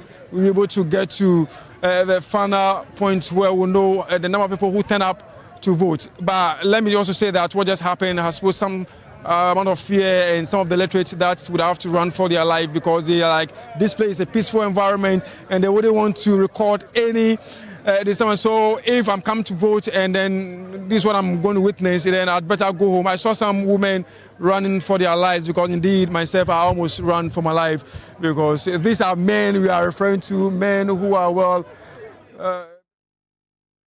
Well, Armstrong Gold giving us the latest from the Asiedu school polling station. And we know that it's one of the 19 polling stations where the rerun in Ablekuma North is taking place. And following that scuffle incident we had, based on the report and the sites in that live coverage, reinforcement by the Ghana Police Service. And we know that we're still going to monitor the situation. And now we still have more reporters on ground, don't we? Yes, we do. We did promise to bring you live coverage from all of the polling stations. We've heard from about 4 polling stations so far. Now we're going to cross over to the Radiant Way Preparatory School, where my colleague Portia Gabor is on the ground. Hello, Portia. So I'm currently reporting live from the Radiant Way Preparatory School. It's one of the 19 polling stations where the rerun is currently ongoing. As we speak now, about 15 people have currently cast their votes. There are party agents here, the presiding officer is also here, and there is heavy police presence here. Unlike the previous election where we had long queues, we do not have long queues this time round. This time, voters are just trickling in individually to vote, and we have some party agents. Let's go closer and speak to them. Is the process of that? Very much. Okay, everything's fine. And the previous election, there were issues with the validation process. What are you doing this time around to ensure it doesn't occur? Okay, this time around, we're making sure that whatever we can, what is what. Secondly, to have to information or the statement of full sheets that we popularly call sheet. After that, what I will do,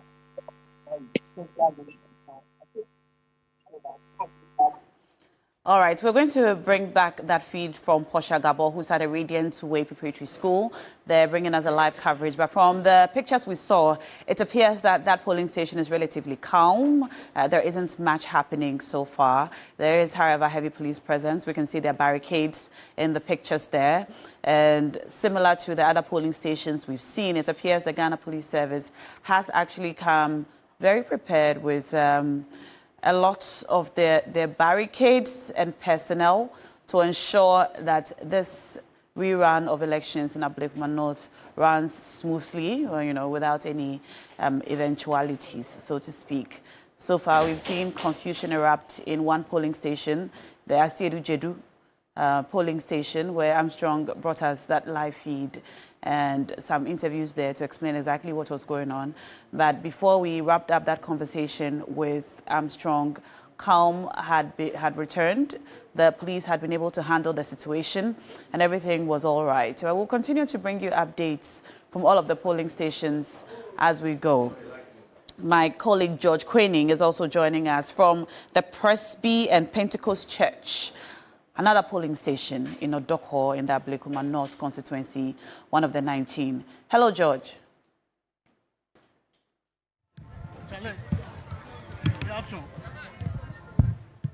George, can you hear me? All right, we'll bring George Quaining back on the line there, who's reporting live from another one of the polling stations, the Presby and Pentecost Church in Ablekuma North. And by the way, we are interactive, so with the hashtag Your Election Command Center, you can let us know what's happening, especially if you are at or any of the polling stations or you're in the constituency, if you're planning on going out to vote. A very good morning, and we're coming to you live from the Church of Pentecost, North Odoko 2, at one of the 19 police stations where the rerun is taking place. And so this is the current visuals here, and the police visibility is quite high here, and so there's some sort of decorum here. And when I came here this morning, I saw the Accra Mayor, Michael Bako Alote. He was trying to direct traffic because of the election. There's some sort of traffic here, and so when I saw him, he was trying to correct that very traffic. But I would want to engage him. Honorable, I would want to engage you. I know one thing I saw here this morning was there was traffic. And you're trying to, whilst you're trying to do your election start, you're trying to sort the traffic here. So how bad is this traffic situation here? I'm not going to say because I'm here, that's why the people are here. But it looks like the party people who are not voting here, when they heard I'm here, all of them are here to, and they are the one causing the traffic. But I'm trying to talk to them and I beg them, if they want to help me, they should go to their houses and bring their people out to vote. Not to come and stand here and be shouting mayor, mayor. I beg them. You have street love, you know that. I know. I'm from the streets. This time that the mayor Mahama chooses this time is for the streets. So I'm from the streets. So you can see the street boys here. It's not. But it's actually safe to say that this is more like a stronghold of the MPP. But how sure are you that you can unless this is for the party? The mayor has never lost before. So I will not. You're so confident? Yes. So Michael Bakwalote is the Accra mayor. And yeah, like he said, he has street love. But I would want to engage some of the street guys here. There were some people that were making allegations. Good morning, how are you doing? Joseph Nwama. Mintiga, Utitri. From Joseph Nwama. And I know, say, who vote to her? Pacho broke to Laren. Into what way? Pacho me 2 years. I don't know you see into and this I know, sir, you've been here. MPP has been in power for a very long time, and for you, who is a bet on? Him say a Rabran I winning, but sana nyamako no. Yen wo to. Ebia yenim da nyame betumi ayenti yenim say to me no me wo a Rabran ho. And if you see on TSA, and I say on fan kokko nyama. Nti yen 2 way no na yen hwe nyakopon na fa or nti admissible miss. Nti personally as a constituent, how did you feel for a long time, months you didn't have a representation in parliament? How did that make you feel? How did you feel? Oh, to me no when him say me feel it say ni say ana bibi besi, but to me no pese yanyina yentu yen pese ntakwatakwa beba and we should try we mutu we bibia dey say bibia etu betwa yenim say yetu bibia so betwa. So here's the constituent here. Ibi Bright is right here. She is the Tama mayor. Good morning, good to see you. Good morning, Dan. It's always a pleasure. Thank you. It's a pleasure to see you, but it's a beautiful day for me. What does your presence here mean to Arab Norbin? I think she understands what it means for all of us to be victors over this kind of oppression. You know, there's always a time for revelation, and today is the day. So we're here in full support. Last time when we went around together, she's like, "Hey, I'm overwhelmed," because we all understood while we went on our journey to Parliament, it was a very busy time. Everybody was preoccupied with their own business. But right now, we're all here because we can afford to take time off and come and support our sister. So, I mean, it's a beautiful day for me because this is a walk-in for her. And for those of us who are waiting for our turn, you know, this is, I mean, it's like, okay, you know, this is how it's going to go. So I'm glad also for the opportunity to see from someone who's going ahead of me how it's possible that mine will play out. You're very confident. Since 1996, the MPP has won this very seat. How sure are you that you can annex this seat for the party? No, the time is up. I mean, their time is up. Their time was up before December 7th, 2024. So, I mean, you know, we all know the journey to this point. It was a given. But beyond that, my sister has worked hard. She's worked hard to win the hearts of the people of Ablekuma North. Probably before her time, we hadn't invested as much energy and as much faith in this seat. And the same thing with Tema Central and a few other places. And that's why they felt that, I mean, if they couldn't hold on to anything else, those seats will be excusable for them to have those kinds of irregularities and get away with it. Before we went into elections, I believe very strongly that the MPP knew that it was going to be a tsunami against them. But they had to strategize because, you see, wherever they're stronger, it means that they have a network, most probably of corruption and control. And so if all else fails, that is supposed to be a fail-safe fallback for them. It didn't work in December. It won't work today. And so for those of us who, you know, it wasn't quite clear, this process will make it clear. And my day in court, you know, tendering in evidence, hardcore evidence of falsifications and forgeries, will make it impossible for this to continue to be the standard of our elections. Did you wish you also had a rerun of the Tema Central elections?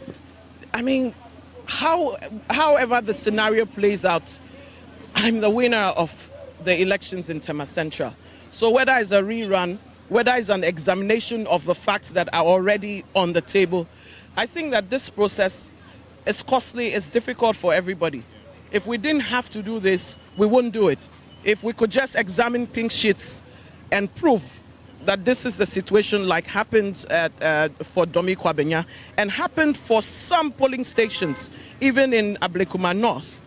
If we can go through ours conclusively like that, I don't think there'll be any need. But if this is what we have to do, I know that we're ready to do it. I know our party is ready to do it. And I know that our colleagues and the full support of our political architecture will be behind us to get it done. Thank you so much, and congratulations on being the Tema Mayor. All the best. Yeah. So Obi Bright was the parliamentary candidate for Tema Central, and now the mayor for Tema. And then her presence here means a lot for the parliamentary candidate. That's Arab Nawab Padimi. So as at 7:55, 11 people had voted, and total number of voters expected to cast their vote here are 67. And so 11 have so far voted. And so this is the scene here. Has caused some lot of traffic here. And the Accra mayor is trying to rectify that because the road is actually very small. So clearly it's understandable that it will cause a lot of traffic here. But I still want to engage most of the electorate here to really have their take on what exactly the expectations are of this very election. For some time, for months, they've been denied representation in Parliament. And so this, of course, will settle the dust and actually bring some sort of quiet to this very constituency. And it's safe to say that it's the stronghold of the MPP. Since 1996 to date, the MPP has actually held this very seat. And so people who are on the part of the NDC are confident that the party, looking at the development and then the trajectory by the Mahama administration, they will annex the seat for the NDC party. But I think you can speak to this very gentleman. Good morning. Atiseng. You are live on TV3. My name is all to about her, right? What about? But I'm young too. The Siena married some me kwako. But nyama me say ekosunu. Mr. Ghana government say obi anya dey. Obi embompa because Ablekuma North no. Ade a nkan for person mo ye no enye. How many percent ye? Nkan for no ade on person mo ye no enye. sesi a yɛgyina ha na obi vote wie and original and a mayor odi 100 cities every man. Was Adia who ya Adia me when I make an sesi a Adia me who and I make an sesi a. So you started the umpe. Mempe into the Adia me kwa me boy for me vote to. Into me who are o person to MPP. But person to my MPP. Into so person MPP in Brapa. Why won't you vote? Because okay, I understand so who evidence, but o person who say MPP man why would you say you won't vote? Because of me person me party in Brapa and I was going to sacrifice I try now my vote to you. But for some time now, from 1996 to this time, MPP na Atenaso, but you see who put to be our into almost some common to man. No cremo, ba say see who foot will be our MPP, Abanso, our Ablekuma and throw because I say NDC zone, NDC strong zone, pa Ablekuma North, MPP, NDC strong zone. No, if you look at the voting partner, MPP 96, MPP, SAR 2020 is MPP. The facts are there. Why would you still insist? But still they vote for MPP. No, they are not voting for MPP. But Osha for months, who say Parliament to go for Kasa, MPs Kasa, how does that make you feel? Okay, I don't know. Omudos were Parliament in changing the entity in Kasano. But now, MP. Like, how do you feel? Say MPC Kasa Muni because of because person for Mami. Nana also affiliate and misunderstanding Tina Evan is about to say and so say young Penimasa and Kwasasamiensi. Okay, allegations. So I think I would have to confront the mayor. So with this very allegation, I would want to confront the Accra mayor to really settle this. If really is what it is. Mommy minting out, I hope to be country.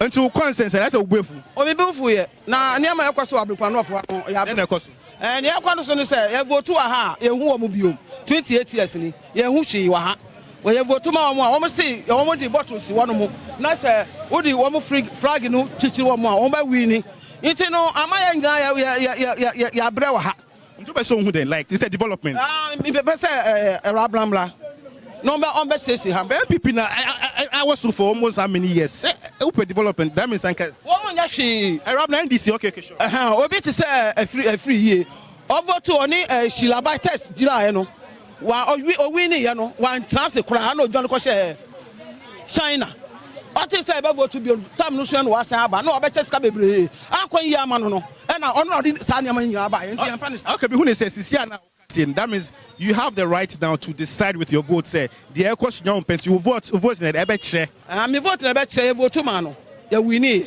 so say on wini and no for 2020 pen sheet ba ye e wo Pentecost sorry Methodist and e kasa bebre 2020 pen sheet no de ba na boys no etisha no say yem pesa wa ha won wini ye e na wakofa say when wini aka na wakofa 2020 pen sheet ba ye uti we wini and wo mu dwane call ye mbacho bra I don't want I say I am more like counterweight who MPP ni and now you this and now all party say there's been development here what you see the development here but who is MPP omo ya there wa omo nya hwe by 30 do be 12 years wa ha no prior confirm platform very good since that time JJ Akunjan I think sometimes we should also leave that political Odoko promote than 60 years. See, Odoko running the bar so now why? Running the bar no me won second rolling second coup. Our 45 years to see am catch on run. Boss, where they are? But you already 42. That means yo, and I'm about 45 years. Or no me won second rolling ni coup no mo. And me won to nim time rolling be president impo. Yes, we are call. I know me me tell man. Rolling be ya ni coup no ba first no. Boys guess bebre wo nim rollings. Wo nim me background nim rollings.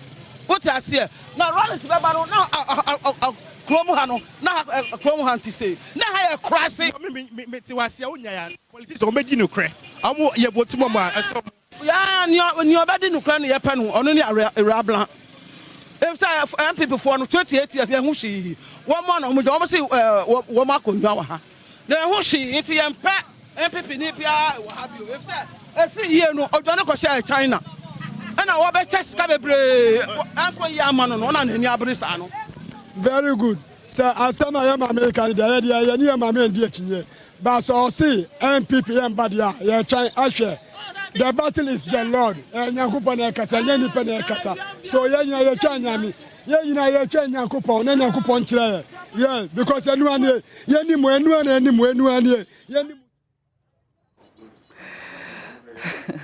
All right, interesting conversations there with my colleague George Quenin, the Accra Mayor Michael Bakpo Alote, and some constituents of Ablekuma North, where this morning elections have begun in earnest in some 19 polling stations, and the rerun as scheduled is going on smoothly. So far, only one report of confusion has been reported, but the police are present and are conducting and handling affairs properly, if you ask me, because calm has returned. But back in studio, as promised, our analysis and discussions will continue with Roland Walker and the team.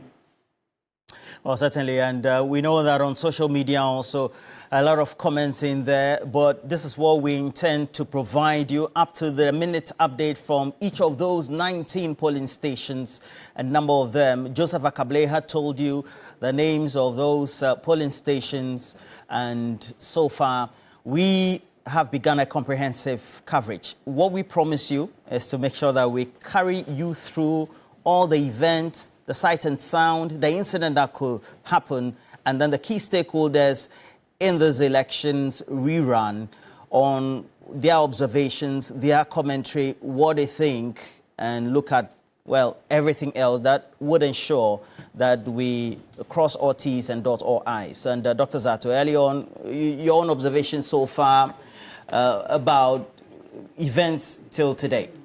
Once again, good morning to you, good morning to our listeners, and good morning to my co-panelists. Before I spoke, I said that I will leave in the middle of the broadcast. If I do, it's because I just want to pre-inform you so that when you don't see me, you know that I've left. I think it's good that so far the voting is going on well. I'm also glad that the small incident or whatever it is has been carefully dealt with or professionally dealt with. I hope we don't get an Iowa West wagon. I hope we get a very peaceful, boring election. In fact, there's a bigger one to come in Equator, and I hope that whatever lessons that the police will learn from this, they'll transfer. The election should be boring things. It should be normal things. People should be able to walk to a polling station, make their choice, and get back home. The time when we are apprehensive about elections, the time when we think it is elections are do or die, should be the thing of the past. And I want to believe that the Ghana Police Service have learned a lot of experiences from this. And I also want to believe that the political operatives, especially the elected officials and unelected political or partisan officers, behave, cooperate with the police and the security agencies to make sure at the end of the day, the will of the people of Ablekuma is carried out. The only important indicator today, the only important factor today is the will of the voters. The only important ingredient today is what the good people of this constituency want. The only important indicator is whom they want to represent them. And I think that has now come down to 6,000 or so voters. So let's give them peace. Of course, the tensions are going to be high because it's a parliamentary seat and all the political parties will want to have that seat. The tensions are going to be high because, you see, when you have all these huge politicals converge on a very small place, tensions will go high. When you have a lot of money, and we know a lot of money has been poured into this small place, tensions are going to rise high. And when you have politicians, for instance, there are politicians from opposition political parties who may be eyeing future elections, who may be eyeing bigger positions in their parties, who think that this is where they need to cut their teeth, this is where they need to go and show, so they are all going to converge there. You have politicians and politicals too within the ruling government who may also think that this is the opportunity to catch the eye of the party or to work hard probably to get an appointment or something like that, who all converge there. So they are so we have the local, ordinary local interests, as in these people deciding who represents them in parliament. That happens there.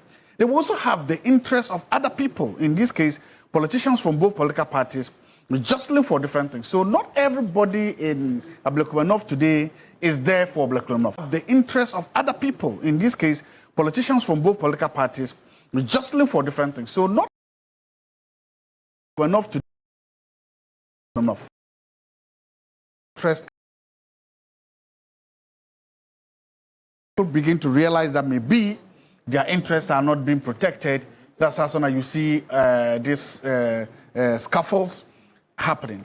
I pray and hope that everything will be peaceful. I pray and hope that tensions will remain low, and I pray and hope that the voting, the counting, and the declaration of the results will become a very boring thing. Having said that, we need to also go back and try to ask ourselves, how did we get here? And what can we do to make sure that we never get into a place like this? How do you mean? How did we get to this rerun? And how do we make sure that we didn't get to this? All of us, as Ghanaians, have a responsibility to look at some of these things and say, let's do all we can in our power to make sure that we don't get back to here. Let's do all in our power to make sure that the elections are normal, the elections are simple, we do that, we declare results, we go back home, and that we don't have any need or any cause to come back and try to have similar side things again. So those are my preliminary remarks. Okay, and we know that we'll have a lot more to say on this subject, but Abraham Amaliba as well, and Dr. Zato rightly puts it, the stakes are high because apart from what the stakes are, there's even time. This is a small number by way of the voters. So everybody has trooped in. We're seeing Kendi Japan on the other side, executives of the MPP as well. We have all those also from the NDC side, either thronging, visiting, etc. Stakes are real high, aren't they? That is so, but it will be foolhardy for any miscreant to think that he can have his way today. Because today, all security agents are heavily there. And how powerful are you going to be than the entire security machinery? During elections, they are scattered. So this would have been just 2 policemen here. But the whole entire police security force is out there. So miscreants, take note. But have you realized that this mini by-election, this is a mini by-election. Don't call it by-election. Mini by-election? It's a mini by-election, yes. Have you realized that this mini by-election has exposed the MPP as a party in disarray? Is it a by-election? No. I think he's calling it that. That's why I emphasize mini by-election. So I'm christening it as a mini by-election. Okay. So this mini by-election... What do you mean by it has exposed the MPP and so to speak? Yeah, it has exposed them as a party in disarray because the political party issued an edict saying that they were not going to take part in the rerun. Then all of a sudden, 360 degrees, you find that the parliamentary candidate is defying those instructions or those orders. Not only here, you find a presidential candidate in the last elections who is their front runner to become candidate again, Mahmoud Bawumia, donating monies. Then you find his rival, Brian Champong, also donating monies, virtually competing amongst themselves as to who would donate more than the other. Mr. Maleba, what's your point? The point is, a political party, properly so-called, will not have its members defying the instructions of the party. You get my point? So, I have been an executive of a political party, and I'm still a member of the functional executive committee. When the party's headquarters issues instructions. Okay, hold on. Instructions is where I go. Let's go to George Queening. George Queening, what can you report? You're giving us a report that an incident has happened. Thank you very much, George. I'm Banai from G1 Television. I was just sitting behind the woman who sells the maize. And then the officer came to ask me to go out. I said, no, I can't just go out like that. And then he was forcing me to go. No, I can't go. Then he slapped me in the face for no reason. I have not done anything bad or anything unethical to what is going on. But he just came and asked me to leave the premises. I said, no, we are all watchmen. So we are all watching the election. But he just came and asked me, forced me to go. I said, no, I can't go out. And he slapped me in the face for no reason. Actually, I can see blood. I have not done anything wrong. I have not done anything unethical. Okay, look, I have evidence here. Yeah, we've actually heard your side. So they said book no the light. This man was, you saw everything. So tell us exactly. Yes, when he came in, he told this guy that the guy should go out. He said he's working. So later, when he said, who's that guy? So the guy said, no, he's working. Then he slapped the guy because he's wearing specs. That's the mark of that mutant. I don't know if my cameraman can just, zoom into it. So there's this mark here with blood stains there. But how far do you want to go with this? Yes, I was reporting to the regional commander myself roughly by Monday, coming Monday. I'll go and see the greater regional commander, then report this issue to me, or it's either I'll write a petition to the commander's office for them to respond to the matter, or I'll take it far. But is this showing any sort of remorse? It's good, it's no, the man is trying to defend himself. But for me, George, I've not done anything. The issue is here, I've not done anything wrong to anybody. I was sitting there quietly, and he just asked me to go out. So, no, I can't go out just like that. I'm a media person. We are all watching on the ground. And he just came to slap me in the face for no reason. I've not done anything. I wish the AMA, but Accra Mayor, I wish the Accra Mayor can actually, have a take on Mayor, very good man, but we are live, man. So this is my media guy there. He's been slapped in the face by a police personnel. And I don't know if you want the policeman, I don't know, he has a very high temper. Yeah.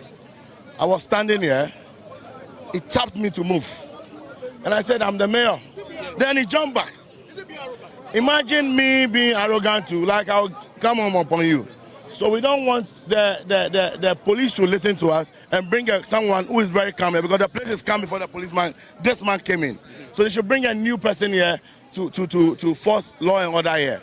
We beg them. Someone might be saying this line, but I can actually see a scowl on his face. No, he has slapped the guy. He slapped the guy because the woman confessed he slapped the guy. So we beg that we don't know why, we don't know the color of the police, because it looks like he has a different color. It looks like it's an MPP man, because the way he tapped me here, he has his colleagues can tell you. He was tapping me to go out. Then he realized I was the mayor. Then he relaxed. You don't do that. You don't treat people anyhow. You don't have to treat people. You have to know people before you treat them right. We are all Ghanaians. We are all Ghanaians. We are all Ghanaians. No one is above the law. Me, if I'm the mayor today, it doesn't mean I'm above the law. But the man there trying to mishandle people anyhow, it's not right. But Mayor, what is the immediate solution now? Look at this car. I can see he slapped the guy. So we beg the police, they should move the man out from here so that they'll be calm here, because we're having our peace here before this man came in. So they should move this man from here for everybody to have peace. Thank you very much. Michael Bakwalote is the Accra mayor, and that was his take on this very issue. But let me take the final words from the media personnel. You said, how far are you going with this one? I just want to take your final words. I want to report this issue to the regional commander at Accra and see what, because currently, George, the issue here is I've not done anything wrong to anybody. And I'm here as a watchman, and we are all here as watchmen, okay? So I've not done anything wrong to anybody. So if he just comes to approach me to leave the premises, we are all watchmen here. So what if something happened at my back? How would I report the issue?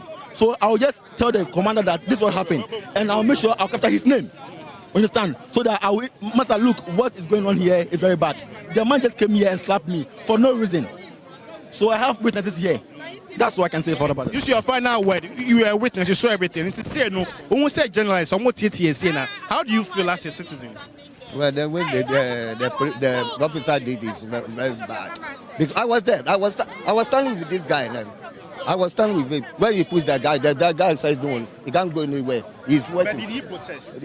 Who? Like, was he trying to protest? No. He doesn't. So it doesn't.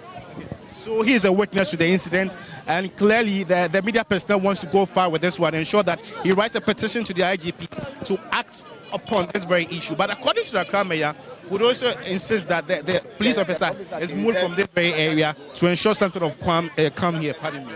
And so this is the scene here. The traffic has been cleared a little, and so people are still voting, and so we'll update you accordingly.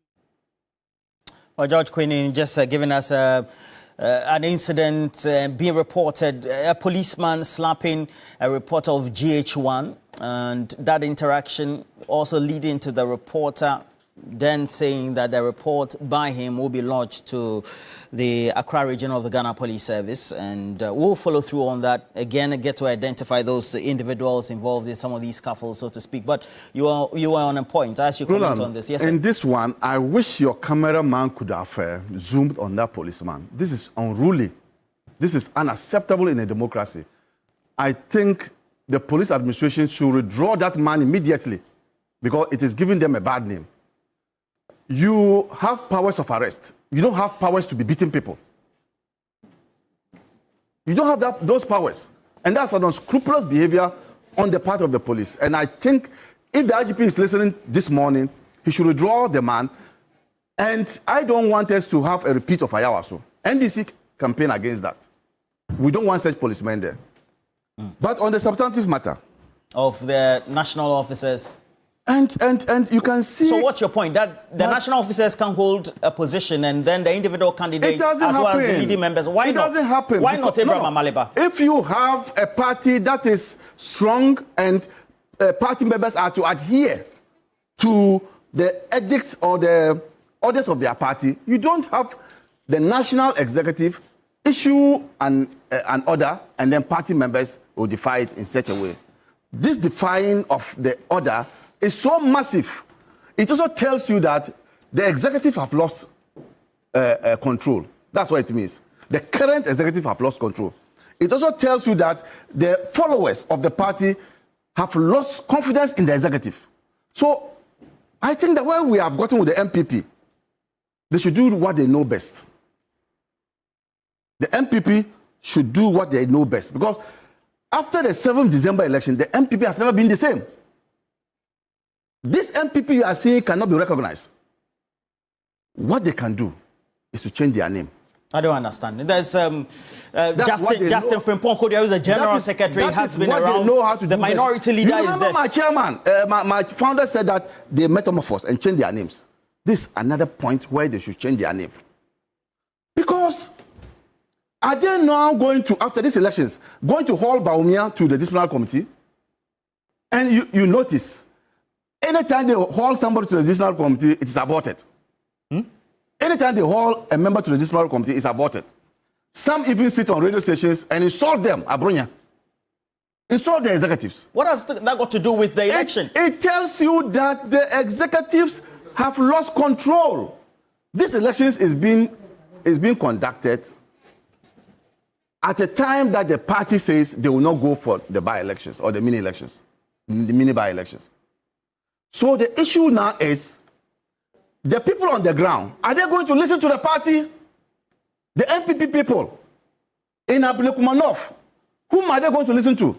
The party or the candidate who is defying the party? The candidate is defying the party?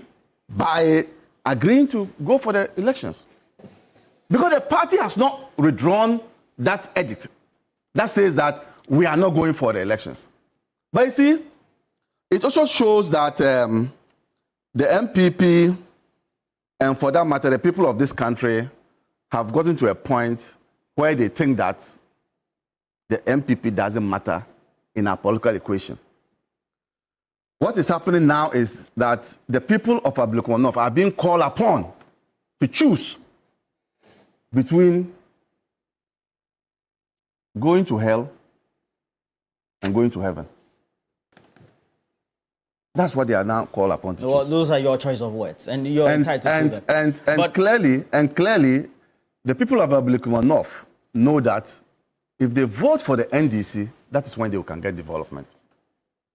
And so this is cut out for the people. This morning, the people will be called upon to exercise their vote in a way that will bring about development to them. Well, they'll make that choice. We'll be monitoring the process in itself, but so far, your observations, incidents, and then pre-voting utterances, posture of both sides of the political divide going into this rerun. Yeah, Roland, let me say good morning to all of us here. Good morning to Mr. Alan Chamanton. Good morning. Mr. Philip London, Commander Hobson and the wife, Gifty Empress. And let me also say good morning to a childhood friend of mine who is now the headmaster of Academy of Christ the King, Cape Coast, the SHS, Robert Reynolds. Robert Reynolds. Yeah, Reynolds. And he's having a problem, you know. Let me quickly say this, that encroachers are taking over the land of the school. The Christ the King? Yes, Academy of Christ the King, SHS. In Cape Coast? In Cape Coast, to the extent that I'm told even somebody has put up a pub just at the gate of the school.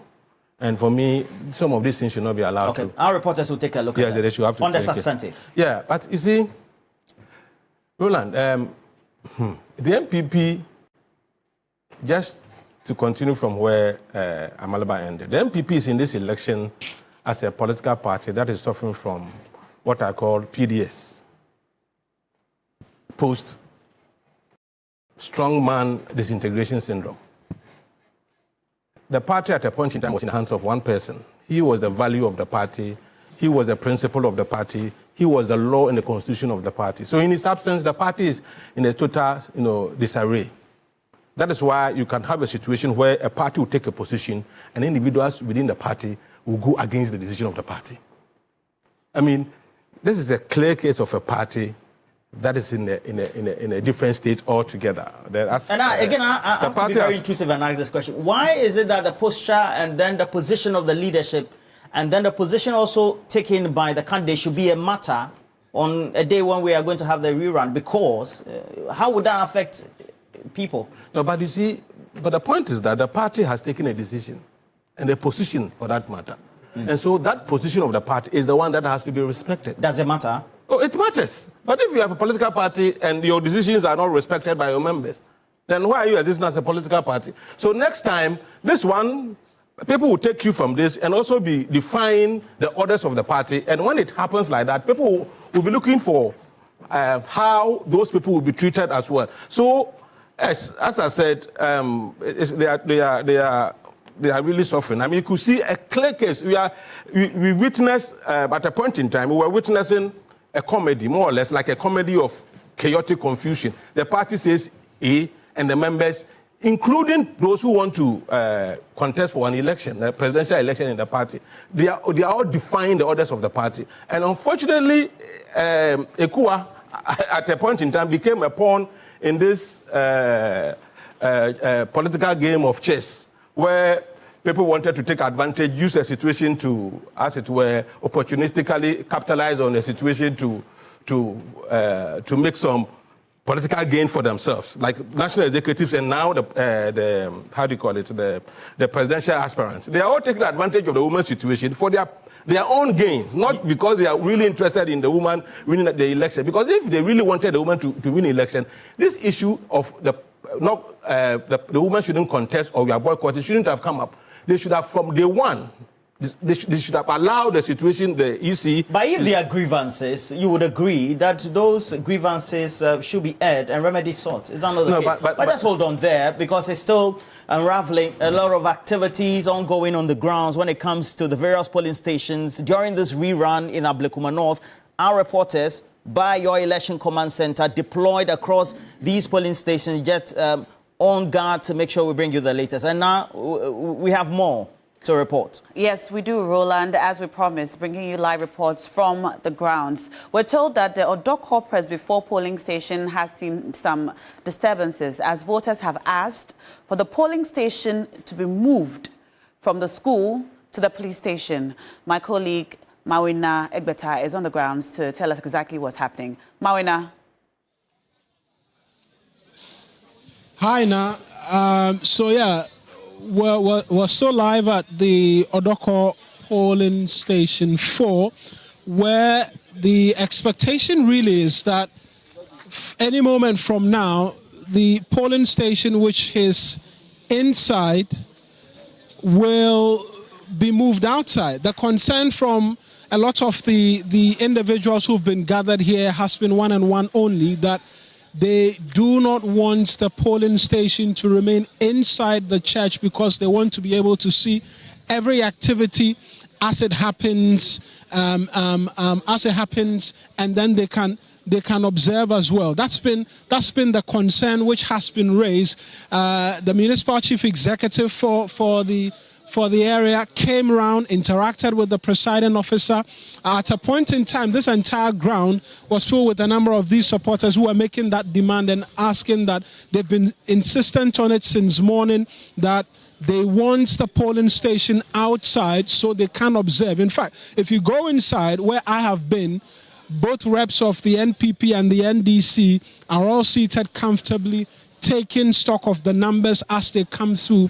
But for the observers who are outside, they have one simple demand, that bring this polling station outside, because as we're here, we can't see what's happening inside. And if you know our voting system and its demand and the insistence on transparency by a lot of individuals, the task has been quite simple.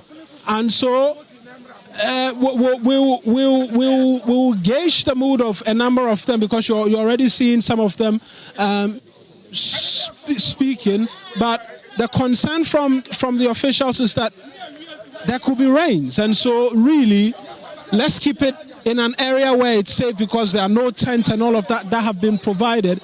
All of that insistence is what I've seen the police reinforcement come through, and then the area barricaded. And so I think when we started, you saw a number of individuals were being ushered into the church. Those are persons who are coming in to come and vote.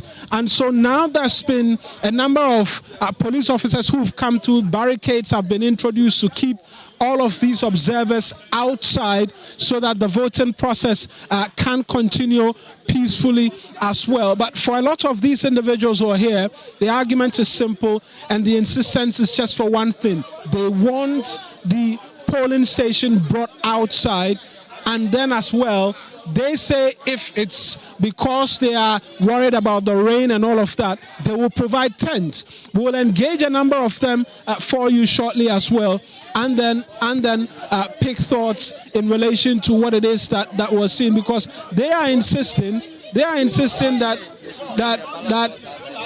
they wanted. So, boss, what is your demand? We want them to pause the voting so that they will bring everything outside. So then we start everything so that everybody would be vigilant. We see everything, what is going on. We won't change what we won't do. If you want to do vote for this one, the other one, each one, just we want to be vigilant. Be your brother's keeper. Know what your brother wants to do. If he is having correct this thing, then we know he is trying to vote 2 or 3 times. We will know that this guy has already voted, so we won't allow him to vote. We want that you can be behind, you can be this is, but we all want to vote, we see what is going on. But they say that it could rain. I mean, in our season it could rain. Pentecost, it's not only here. It cannot rain. At this place, Pentecost, then you won't. Here, then Pentecost is only 300 few meters. So why? So bring this outside. Pause. You have to pause. Then we are very serious about what we are saying. We know them. We will know how they are. 28 good years. We have seen nothing in Ablekuma here, so we know what we want to do. Won't change and see what will be happening next. So you want it brought outside, and that's outside. All right. Let me hear from you. So you say this place is the main problem, where the problems are coming from. So all we want them to bring everything outside so that we can vote outside. We want to see everything going on correctly. All the police are around. They will take care of everything, every problem that comes out. The police are around, so we have no fear. They should bring everything outside so that we vote here, we see everything, we confirm everything. That's all. All we want is we want to vote outside, or else we won't vote, we'll go home. We want to vote outside. Do you vote here? Yes. No, I have my card here. So I want them to bring it outside, we vote here. This place is the main problem. The reason why we are saying that anytime we vote here, problems come here. So we don't want it that way. We want everything to go smoothly. So we want to vote outside. Simple. In December when you voted, did you vote inside or was it outside? Outside. We vote outside. Even when it is raining or shining, we put canopy here. All we want is outside. Simple. And they are bringing the canopy. All right. They should pause. Here. There is no vote that we vote inside. That's the reason why we are here. Church or anywhere. How we vote outside. So we want it that way. Simple. Simple. The police are here to take care of us. So we want to vote outside. Will be free and fair. Simple. Simple. That's right. Thank you. So that's opinion sample just quickly from two of the individuals. One of them says they vote here, but they are not going to vote until it is all brought outside. I want to speak to one other person. She what about you again? What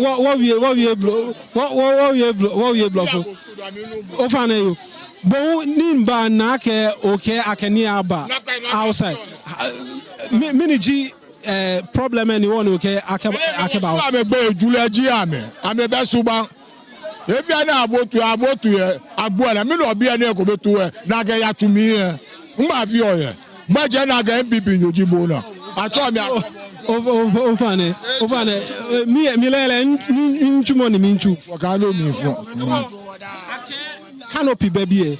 Ona mo hwe ebanye disturb process e wo asani ne hani be police bia a monitor no fia no MPP agent eje NDC agent we eje no we no kwa ma we okay can you momba no Pentecost na vote eje Canopy eje ndo zane le mom no three man Canopy eje no ne Canopy beje mi no la vote agbo na agaja Canopy aba Nibla nega fia wona ka wonye do nega fia wona ka nkura ani aga ba agbo na ga ba agbo na aga ba go sha vote olololo no amejuwo na amemeni ka vote agbe na e ka woni aga ba agbo na aga abakande shiji mo juwe ji ame sita bi wo kan le do wo kan le ye Oh, you are doing.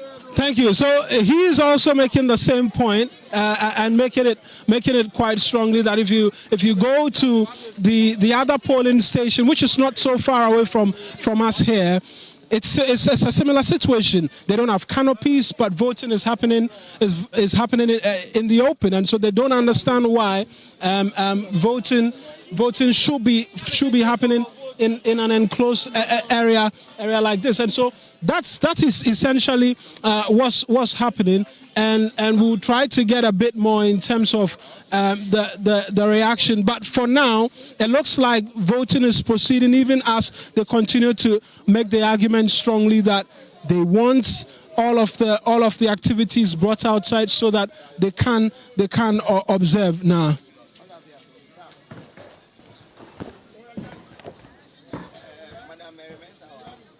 All right, that's my colleague Mawina Egbeta there.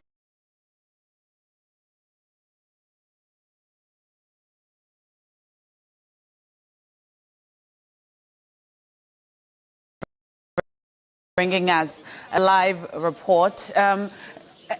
Mawina, if you're still on, have you been told the reason the polling station was this time? Do we know why? Well, there's been no official reason by the officials of the Electoral Commission, the presiding officer and all of that, who are all here. Perhaps we'll try and gauge that, because the individuals say from the onset that they had tried to have all of that done from the beginning, and the insistence was it be done inside. But this is inside. This is where all of the voting is happening at, as both party agents all here seated comfortably, monitoring the process, and it's been all calm. As of the last time of checking, there were 19 plus people had voted. Now I believe the numbers have exceeded 19, and so far I've tried to get one or two from him in relation to that. He shied away from speaking, and so that really is just a concern, possibly about the weather, but outside of that, we haven't really gotten a concrete reason as to why we're seeing it happen inside. And initially, there was an agreement of some sort that they would try and have it brought outside.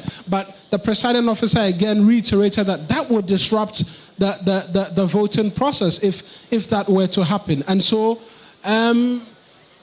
it's continuing even after the barricades were brought. But now we don't know if, based on the sentiment and a lot more of the reinforcement, we're seeing Mr. Kofi Sapon, who is one of the senior police officers as well, come through. That's been what we're seeing, more in terms of reinforcement from the police coming around to ensure that the process is smooth. There hasn't been confusion. That we must state clearly. There hasn't been a need for fisticuffs and all of that. Just the people insisting very strongly that the process has to be brought outside so that they can as well observe. But that's just it as we've been observing as well here now. All right, thank you so much, Marina Beta, and we will come back to you so you let us know if the people have been granted their wish to bring the polling station outside as they are used to. But we're going to cross over to Kwashibu now, to the Lord's Pentecostal Church, where there appears to be some chaos. My colleague Crosby is live. Hello, Crosby. That's Yes. Crosby, what can you report from the Lord's Pentecostal this morning? Yes, we can hear you. Great. So this was the Lord's Pentecostal polling station. It is the polling station number C in the Kwashibu area. And it's a C because ordinarily it should be 3 polling stations that should be, having the elections here. But of course, in the 2024 elections, it was only the polling station C that had its results in dispute. Hence, the rerun of the election in only polling station C at the Lord's Pentecostal polling station. So far, the process has been largely smooth. I spoke with the presiding officer earlier, and he tells me that he's expecting about 563 people to cast their ballots today. As we speak, somewhere close to 60 people have been able to go through the process. The only concern he has is that there are some people who come from their homes to come and vote, but it appears they are not supposed to vote here because wherever they voted for in the 2024 elections, they voted after the 2024 elections, there were no concerns there. So they would not have to vote here. It means they voted in either polling station A or polling station B. Hence, it is only polling station C people who are voting here. And that is also made up of people who have the surnames coming from M up until Z. So people come here thinking that they have to re-vote, but it turns out that they voted peacefully in polling station A and B, so they will not be allowed or they cannot vote in polling station C. So far, we've seen the NDC parliamentary candidate here, Rabna Obeng. She came a few moments ago. She interacted with some of the supporters around, interacted with the police officers around, engaged with them, found out from them how the entire process has been. It was to her satisfaction, but she declined speaking to the media. However, as she was about to leave, it appeared that she handed over something to some of the supporters.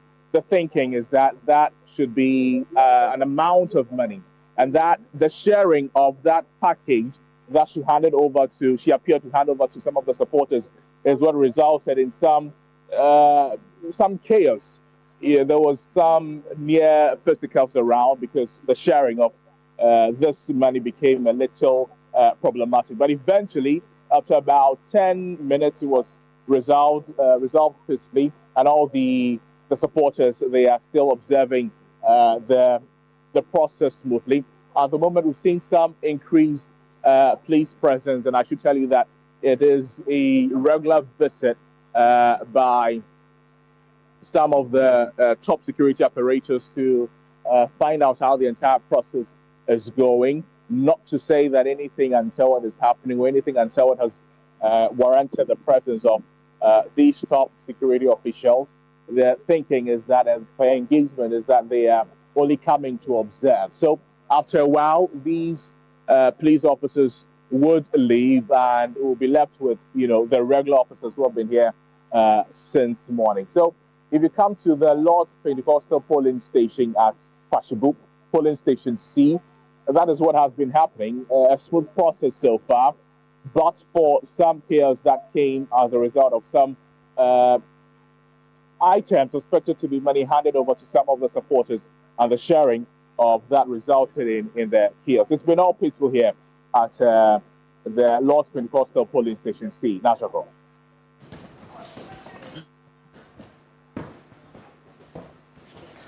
All right, Crosby, thank you for bringing us that update. And we're going to keep a close eye on these polling stations that have reported some confusion.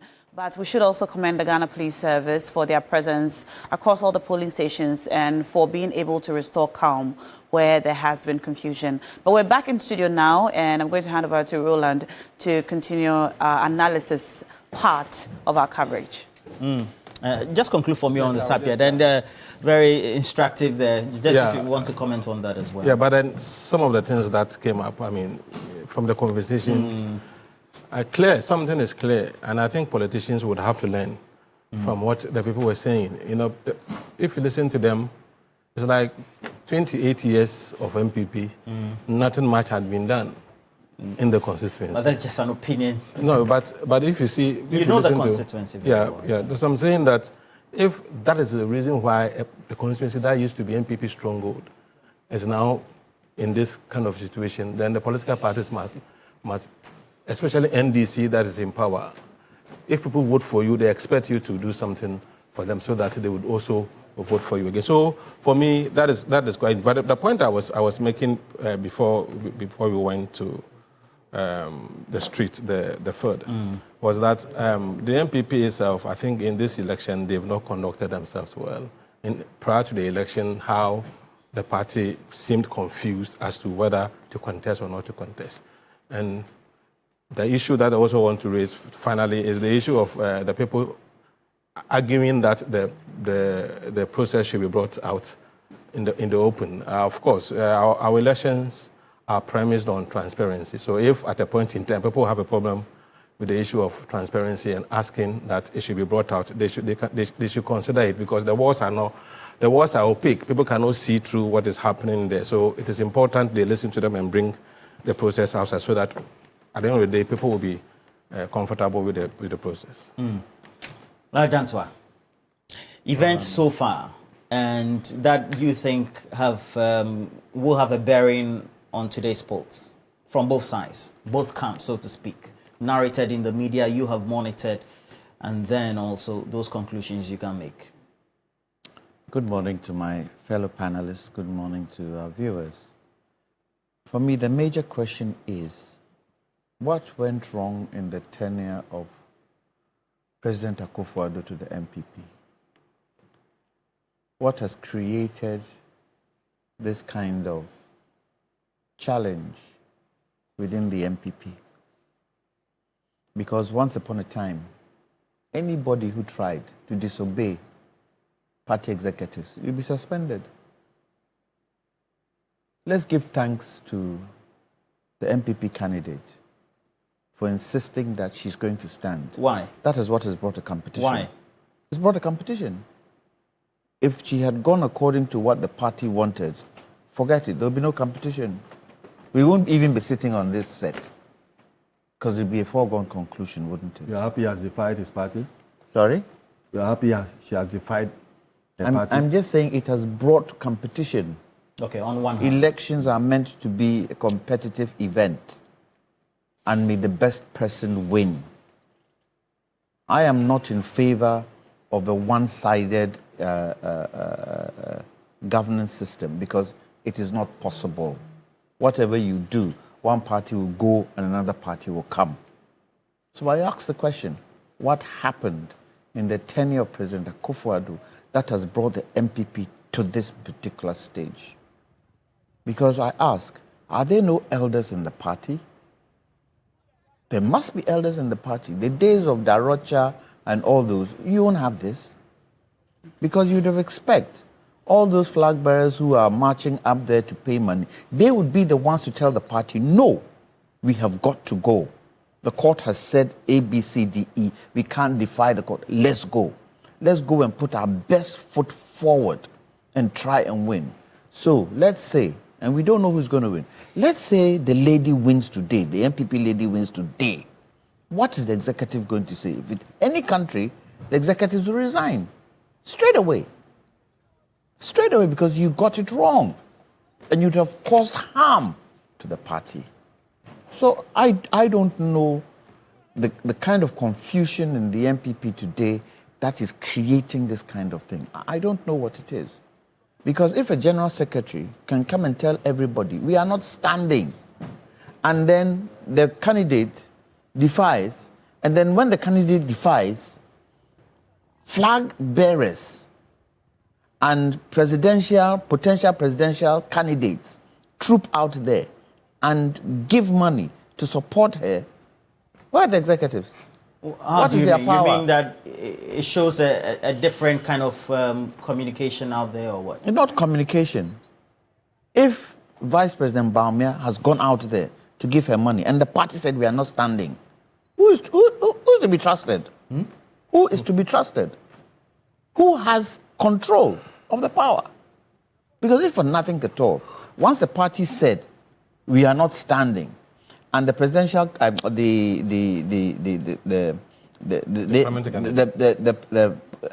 MP, the potential MP decides to stand, you shouldn't have big guns going there to support, because you all go according to what the party tells you.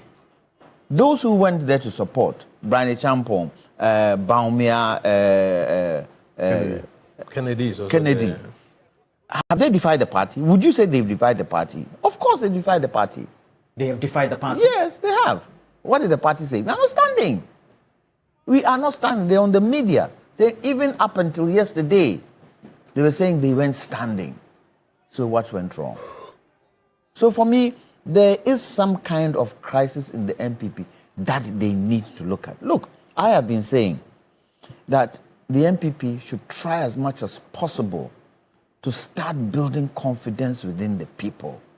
The 2024 elections devastated the ranks of the MPP. And this is for you to now build that kind of confidence back, heading for 2028. Heading for 2028. The MPP should be sitting around on this table. They should be here. Look, I'm not an MPP, but if I were in their party, I would tell them, don't let us boycott any media house, because it's the voice of the people.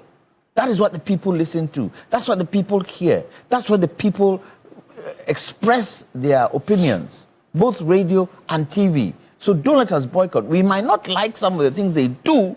However, it is a mouthpiece for us. It's a mouthpiece where we can build the party back up. But what do we see?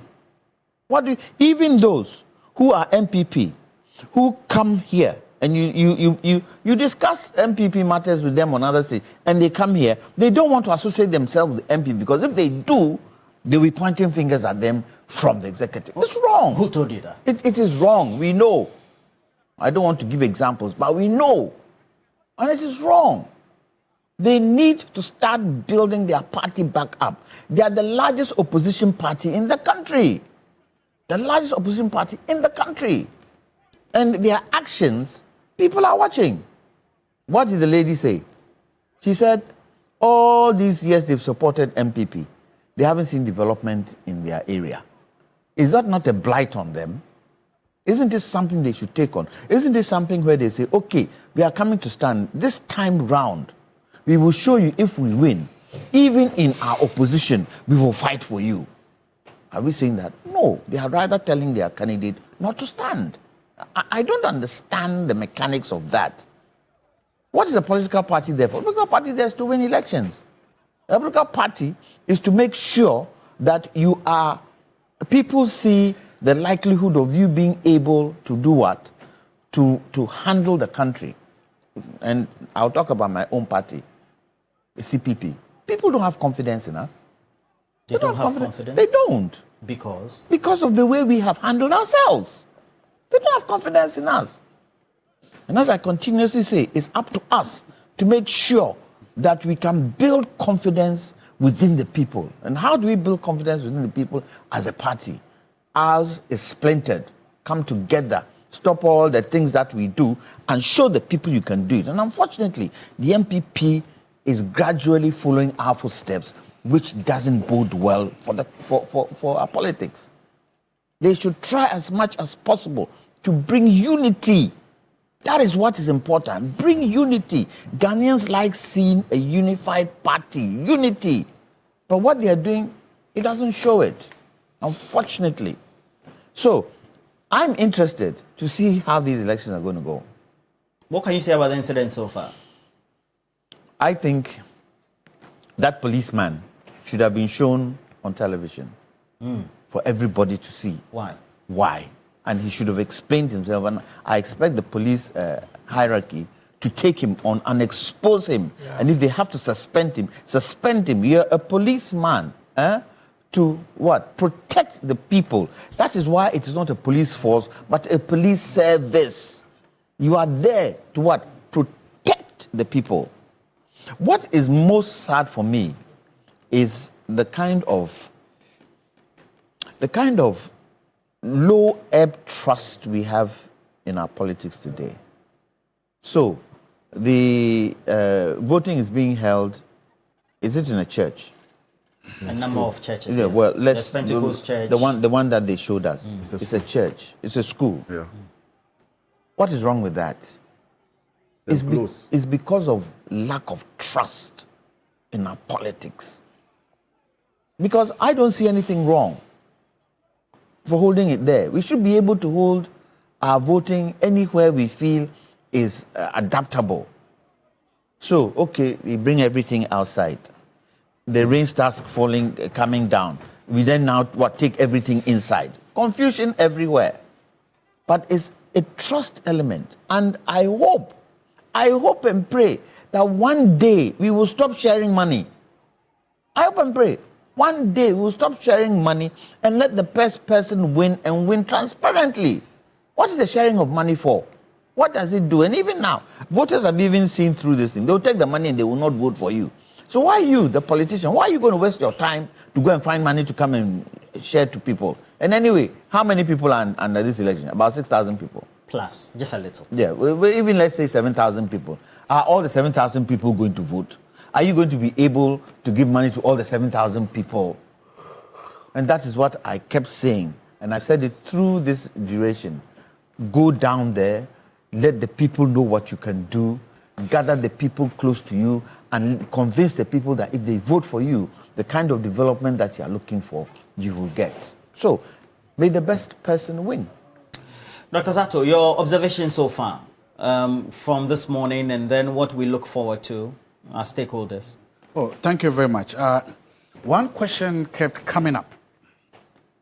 If you look at what is happening as to why there seems to be, let me say, a certain disjoint between the actions and inactions of the NPP's National Committee and then the candidate. State that again. I didn't hear you. There seems to be the question of there's a disconnect between the NPP National Executive, the decision they took, and what is happening right now with their candidate who is campaigning there. That question has been raised.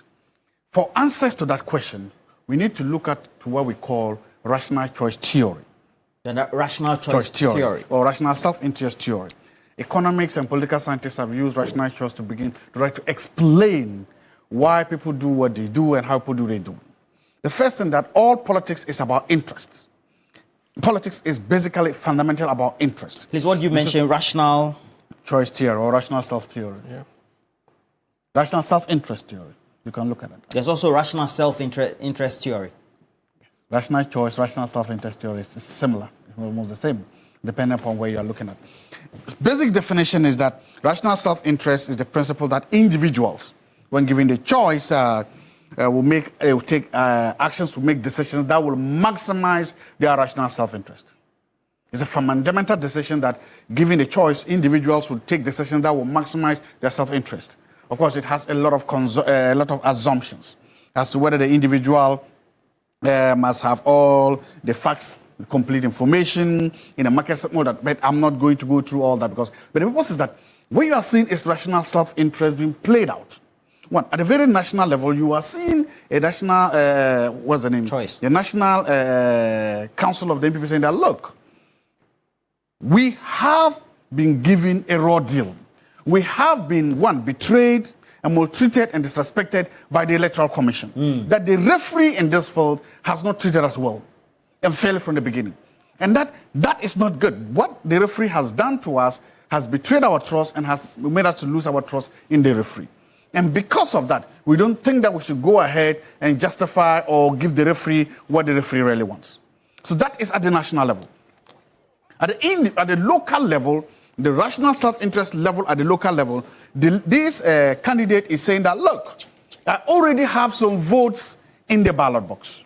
I already have some votes in the ballot box. And I think that considering everything I've put inside it, I stand a better chance of winning this seat. I shouldn't just throw all those votes away. If I do... From the individual side?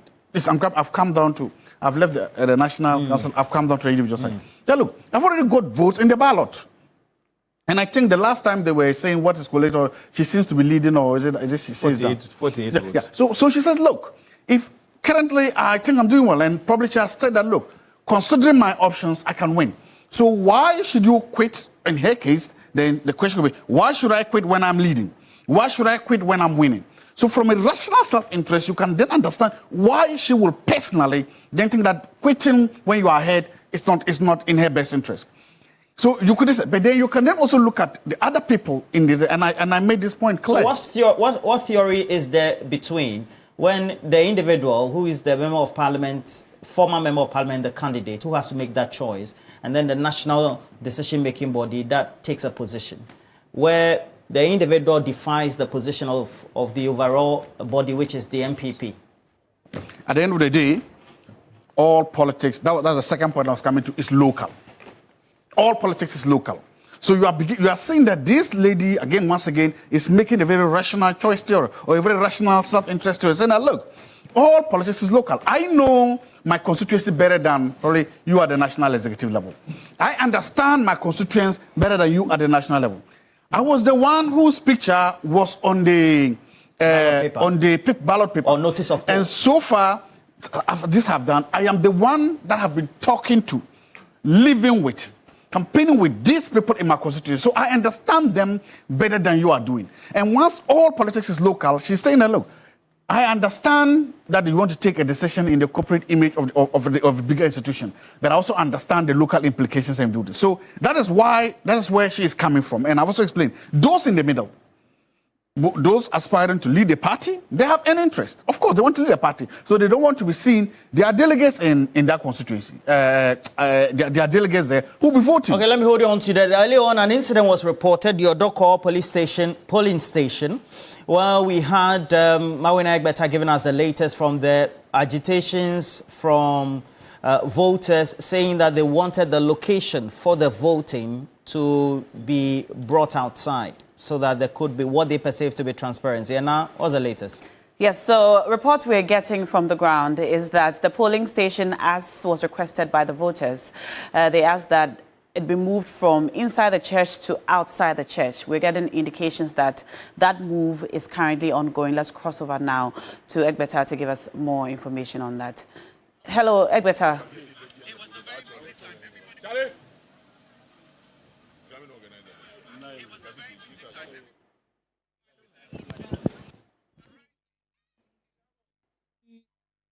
Egbeta, can you hear me? Yes. So yes, I can hear you now. I can hear you now. And so right now, there are attempts to have the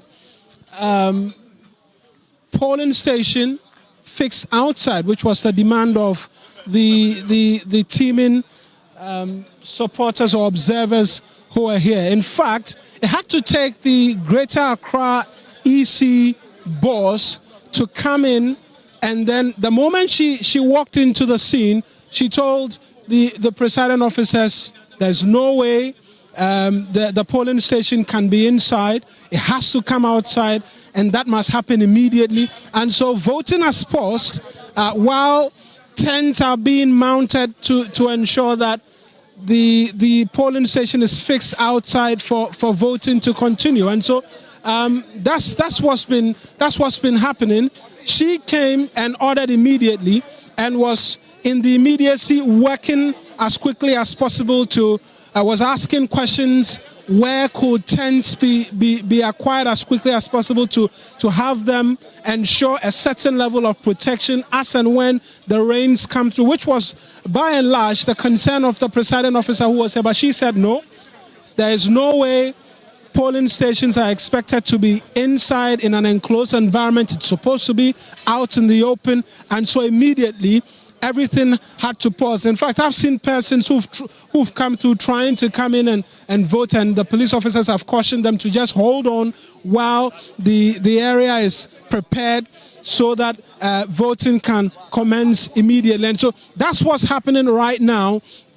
And I'm just hoping I can get a few words from her again, though she said quite strongly that she didn't want to go on air, but perhaps she'll give us a bit more words as to why she decided in the immediacy that all of that must come outside. But for now, in your shot, you can see preparations quickly underway. That tent is being mounted. Just briefly, you came and ensured that everything came outside. Just walk us through the decision and why you asked the presiding officer to bring everything outside. Well, actually, I had a call, that they had mounted a polling station in the church. So I came and sacked them from the church, because we don't mount polling stations in the church. We mount polling stations outside so that everybody can see what goes on. And so now that's happening. It's paused voting a bit. Some will say it's disrupted the process to an extent. Oh, it has not disrupted the process. At least we can give them, I don't know, but if we spend about 10 or 15 minutes to get back, we would extend the time to about 15 minutes. So maybe we'll close around 5:15 instead of 5. You've been to other places. What have you observed? Have we seen similar? Because the concern from the people here was that it was inside and they wanted it outside. Have we seen similar, or it's been relatively smooth in all of the night? The only place that I've seen that they have mounted the polling station inside. This is the only polling station that I've seen that they have mounted. I had a call. I was outside. I had a call. That's why I came here. Thank you very much. Right, and so that's the Gladys Pinkra. She is the head of the Greater Accra EC, and coming through and ensuring that in the immediacy these tents are being mounted. Perhaps I'll try and go back to some of the individuals I spoke to and gauge their opinions as well, because they were vehemently opposed to the polling station being inside. Now their wish has been granted, and so perhaps we can pick a few thoughts from them as well as to what they make of the decision to have it brought outside. Tents have been brought in as well, and any moment from now, you heard Madam Pinkra mention that voting possibly could be extended. There is what is like private security as well coming through, where the police says they will not allow that. They will not allow that to happen, or allow them into the inner perimeter. But interestingly, Mrs. Pinkra, who ordered that the polling station be brought outside, is not still receiving a lot of support from these persons who are here, which is quite surprising, because she came and granted their one wish to have the polling station brought outside. But let's speak to this man. He was one of the individuals who was boss initially. Now per se polling station about Bontin. I am not the one. Okay. The truth must be told. Before time, we both agreed, because of the rain and other things, we should do the thing indoors. Two polling agents each. We all agreed. Voting was going on smoothly, more than close to an hour or so later. Then people came and they said we should bring it outside. My question was, we both agreed, two leaders agreed to have it inside. So if you are bringing it outside, there should be consensus. If there's no consensus, how can one person decide to bring it outside? In the end, we judge peace prevailed. But our suspicion has been met. As soon as the box was brought down, look at the confusion and what's going on. Because we knew this will not happen. Initially, we agreed after the voting, we will bring the ballot out, count it for everybody to see. That was what we agreed. Now they said we should bring it outside. We are not afraid. It's election. We are confident we will win. We can even take it to heavens. We will still survive. What we want is peace. But our suspicion has been met. We knew if this will come outside, Well, for now, what it is that we're seeing is they are trying to set up the polling station because it has been brought outside, and then voting will proceed. Do you have any concerns that when it's brought outside there could be something? That is our suspicion. We believe the police will follow the law, act strictly, and adhere to the rules and regulations of the poll. That's the only thing we want, because we suspect after the election, pandemonium will break loose here.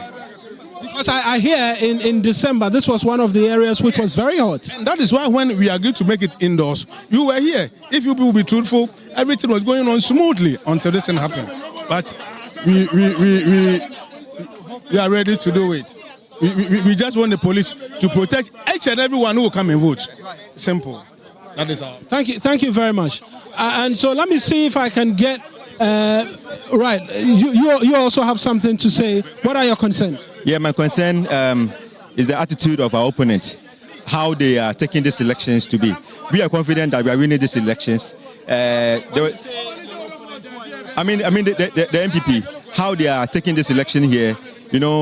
All point to the fact that they are losing elections, and probably since they are losing elections, they are using all foul means to delay the process, for which we are confident that Rabban is going to win.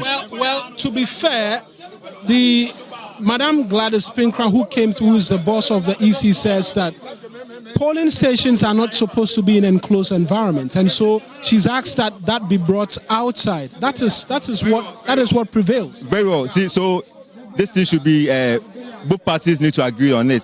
So one party cannot decide what to do, whereby the other party is not well certain with it. So probably we all need to agree to the fact that this the ballot box needs to be out for each everyone to see what is happening here. That's what we stand for. We know we are winning elections, so we are not cautioned or worried about what our opponents are doing. So we are well clear in our mind that Rabbi is going to carry out the day at the end of the polls. Thank you very much. So let's try and go outside. Let's try and go outside and then pick a bit more thoughts from the da. Ofana nkabo ye ni oke ota ni aba outside. Akeba outside bi Antone. Agaba outside so wonder new machine. Gaga me ye ju ame ye waka ame kokoko. MPP party ele waka ame abeyo waka ma fi oga ame. Okay. So what the ATS bi na ko to kusu ko fe moto what the ATS we are fighting for yes go my desk waka ame so the poor ye fe mo. Thank you. So they are the issue can go either side. It depends on how you communicate with your people and then influence them to vote, looking at the development at the constituency. So I think it's a dicey. It's a tight race. And a very dicey one, kind of rerun. So let's peace prevail so that at the end of the whole kabudo, the best person will emerge. Thank you as well. Thank you. And so that's by and large everything in relation to all of the reaction to bringing the polling station outside of the church and all. We are waiting for voting to now officially begin, and I get the indication that it's now begun again, and so the process has been properly cordoned off. The officials of the Electoral Commission are back doing their work. Persons are being verified. A number of persons are in the queue as well. They are being verified, and then they will get the opportunity as well to vote. And so voting is back. Action has commenced again, and it's all going smoothly. I'm seeing the lady as well using the indelible ink, and then she will be issued her ballot paper, and then it will be crossed off. A gentleman as well just voted.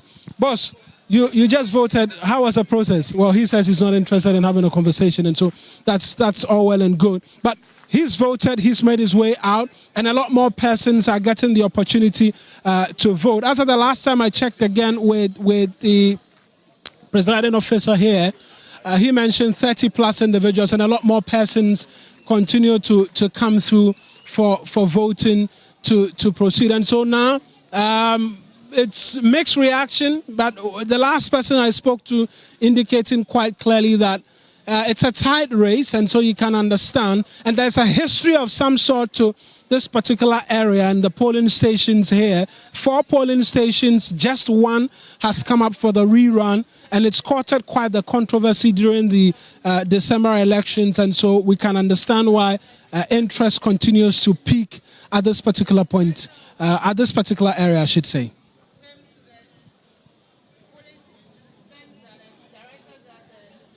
For bringing us that update from the Odoko Presby 4 polling station. If you missed our earlier report, what happened was that the Odoko Presby 4 polling station was sited inside the Presby Church building. Now, the voters protested, even after a few of them had voted, and said that they did not understand why the polling station was inside the church building, and asked that it be brought outside. The update we just got from Mawina Egbeta suggests that the polling station has now been moved outside the church building, and voting will continue shortly. But earlier also, we saw a disturbing video of a police officer slapping a gentleman who was reported to be a journalist. Let's just take a look at that video again, and then we'll come back to the studios. Wow.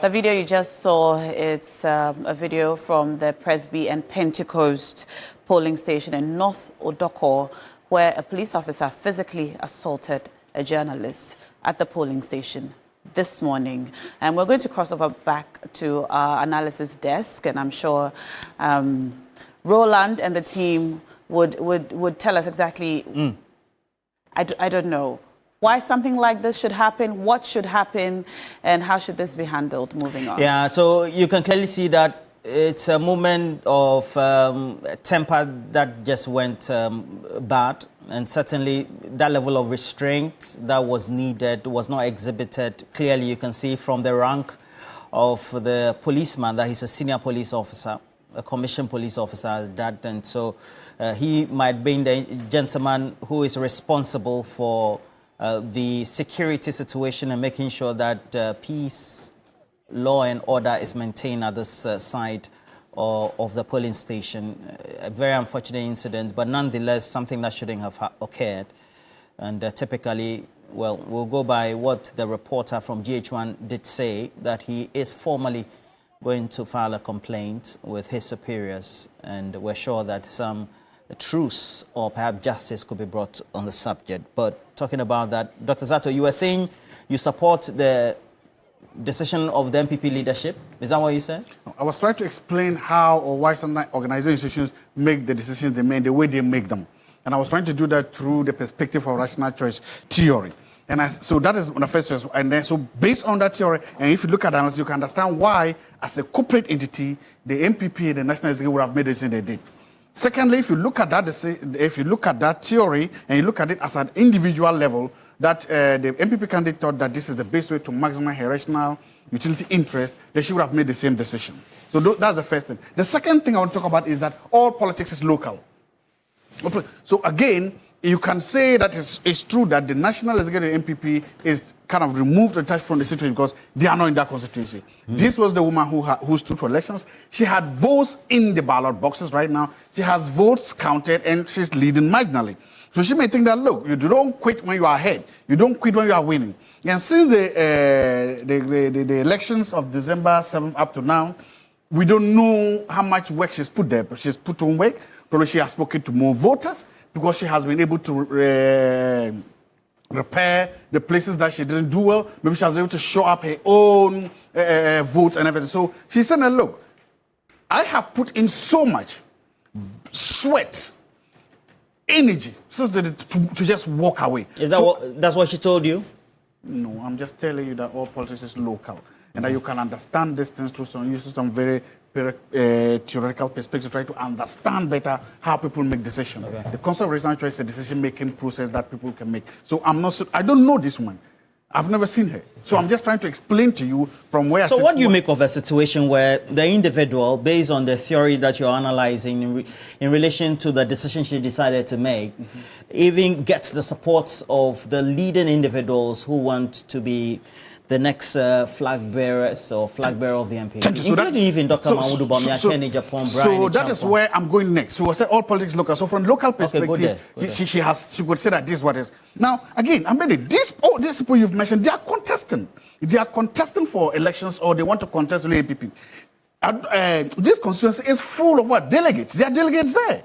So one, they may be going there to test their national campaign messages. They may be going there to test their national campaign strategies. They may be going there to try to get delegates. At the end of the day, they are also making decisions that will maximize their rational utility. They are also making decisions that they think that at the end of the day, depending upon how good or what lessons I learned from here or what I gain here, I can use it for my eventual campaign.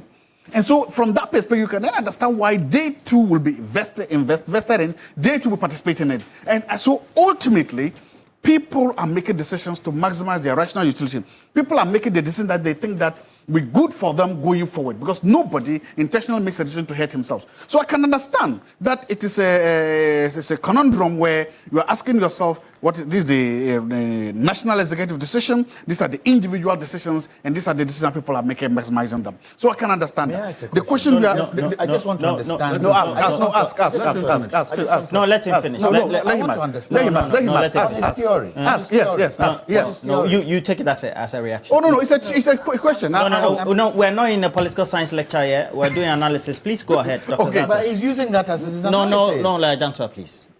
Now, you can also then begin to ask, so what will motivate these delegates or voters in Odoko to make the decision? So I've talked about motivations and what will motivate them? I don't know whether it will be local issues. Mostly we see local issues. So is it about their roads? Is it about their hospitals? Is it about their clinics? Is it about their sanitation? Is it about the environment? Is that what will motivate them? I hope and wish that we have what we call exit polls.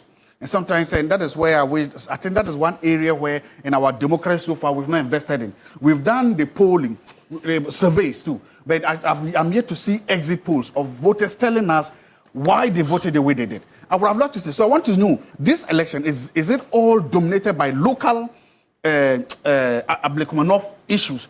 Or issues like their schools, their healthcare, their roads, or the past records? Or is it dominated, or are they also being influenced by national issues? I would have liked to see that because that will help us to know. And look, whether we like it or not, politics and campaigning is a continuous learning thing.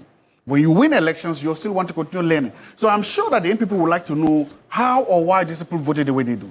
I'm sure that the NDC also want to know how and why did these people vote the way they did. Because remember, immediately after this, both parties are also meeting or converging at Akwetia. So they would like to understand. If this vote was dominated by local issues, then probably when they go to Akwetia, they will place emphasis on local issues. And if these people are dominated by what? National issues, then when they go to Akwetia, both parties, they also want to focus on what? National issues. At the end of the day, I think that both political parties and we researchers must invest in what we call exit polls so that it can help us to better analyze this and make better decisions. I like that, the subject about exit polls. In 2016, though, which usually doesn't happen, the American exit polls said that Donald Trump will not win. He did win. So I don't know about that. But at the end of the day, we have to analyze it in terms of the leadership and then the decision that was taken based on his responses. And then the individual decision by the MP deciding to say, I will go in today. And just 12 hours before that, a flurry and massive support from key individuals who ordinary voters of MPP look up to. What do you say to that? You see, the rational self-interest theory is a fallacy when it comes to politics. and I'll explain. He's a lecturer. I was once a lecturer. The fact that I don't carry that cap again doesn't mean I don't know what I'm talking about. Okay, two lecturers. Okay, let's get to the point. You see, the rational self-interest theory is applicable more to economics and not to partisan politics. It's Once again, to economics, where you would drive benefits as an individual, then you go in there and do that. But is it not also more also linked to decision making? And so in this decision making in economics, it is not in decision making in partisan politics. Let me now tell you what partisan politics is. Your interest is subsumed under the interest of the entire group, which is the umbrella body, the political party. Political party. And in politics, and for that matter, the individual's interest is to support the policies of his party. You don't step away. You don't do that. I wish we could have you heard of a collective interest? Debate about this. Have you heard of collective interest in politics? And that you are collectively, responsible, collective responsibility in politics? Why is that important? That is important because you are not there as an individual. You are there to champion the cause of the group in politics. So it doesn't apply here. If we had this political, rational self-interest in politics, political parties will disintegrate. Political parties will disintegrate. You'll be pulling this way, I'll be pulling that way, this will be pulling that way. But in partisan politics, what you do is that you are slow or you are reluctant to compromise the broader interest. You should be slow. And that is why in politics, if people are unable to continue with the policies of their party, they do what? They resign. Like my brother did, Ebo.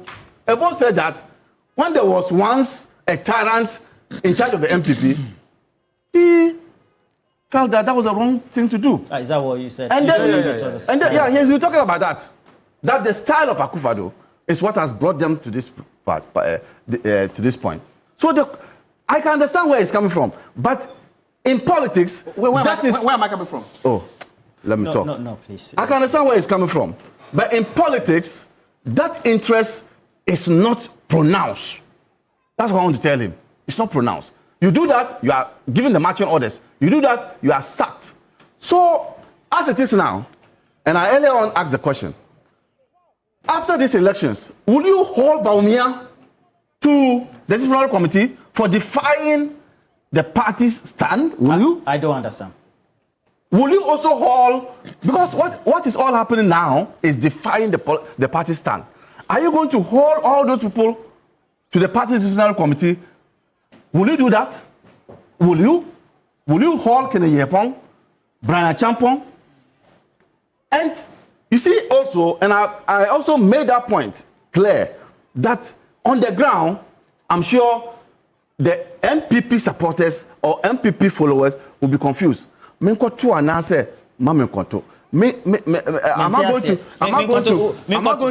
going to follow what the party said, or I should defy the party like the candidate. All this is confusion, Yama. It's confusion. So I think that it is clear, and why we are at pains to explain this is because of how high the MPP has fallen. This wouldn't have happened during the days of Darochenko. How low, not how high. How low, rather. How low they are falling. But you don't. The height from which they are falling, that's actually These what I are want the to crop say. of current leaders they have. And that is the problem. How did we get to this point? How did we get to a point where the MPP had that high standard? Didn't they nurse people to take over? What is the gap? Why is it there was a gap? Or why is it we have this crop now? Where when they issue instructions, they issue edit. But you see, was this even thought through well? Did they, the executives, because I am a party executive, I know that first it would have been bounced by the Council of Elders. The candidate's office will be involved. The functional executive will be involved. Did they do this consultation? And so when a decision comes out of that consultation, nobody goes against it. In fact, the candidate, in our case, when we were having problems with Jechi question, he was always in the meeting when decisions were taken. He was part of it. So that. Then we asked him, what do you say? Can you? Even the one that he has to go, when they removed him, he has to go. We asked him, can you? He told us that yes, his father's popularity, because his father was a Nkrumah what do they call Maybe them? district commissioner. District commissioner. So you elicit the views of the candidate. What is happening now? I'm clear they didn't even elicit the views of the candidate. But the question I have to pose to you, why is you so much interested in the issue of the We MPP are and not battling your own? We are building a democracy, for God's sake. We are building a democracy. And we want all our parties to be strong. I am happy what is happening to them because today, this is a cool chop. But going forward, we need to have a strong opposition. We need to have an opposition that can hold government accountable. But what is happening now is a clear case of a party that is in comatose, a party that cannot, as it were, stand on its feet. And such a political party is a disadvantage to our growth as a democracy.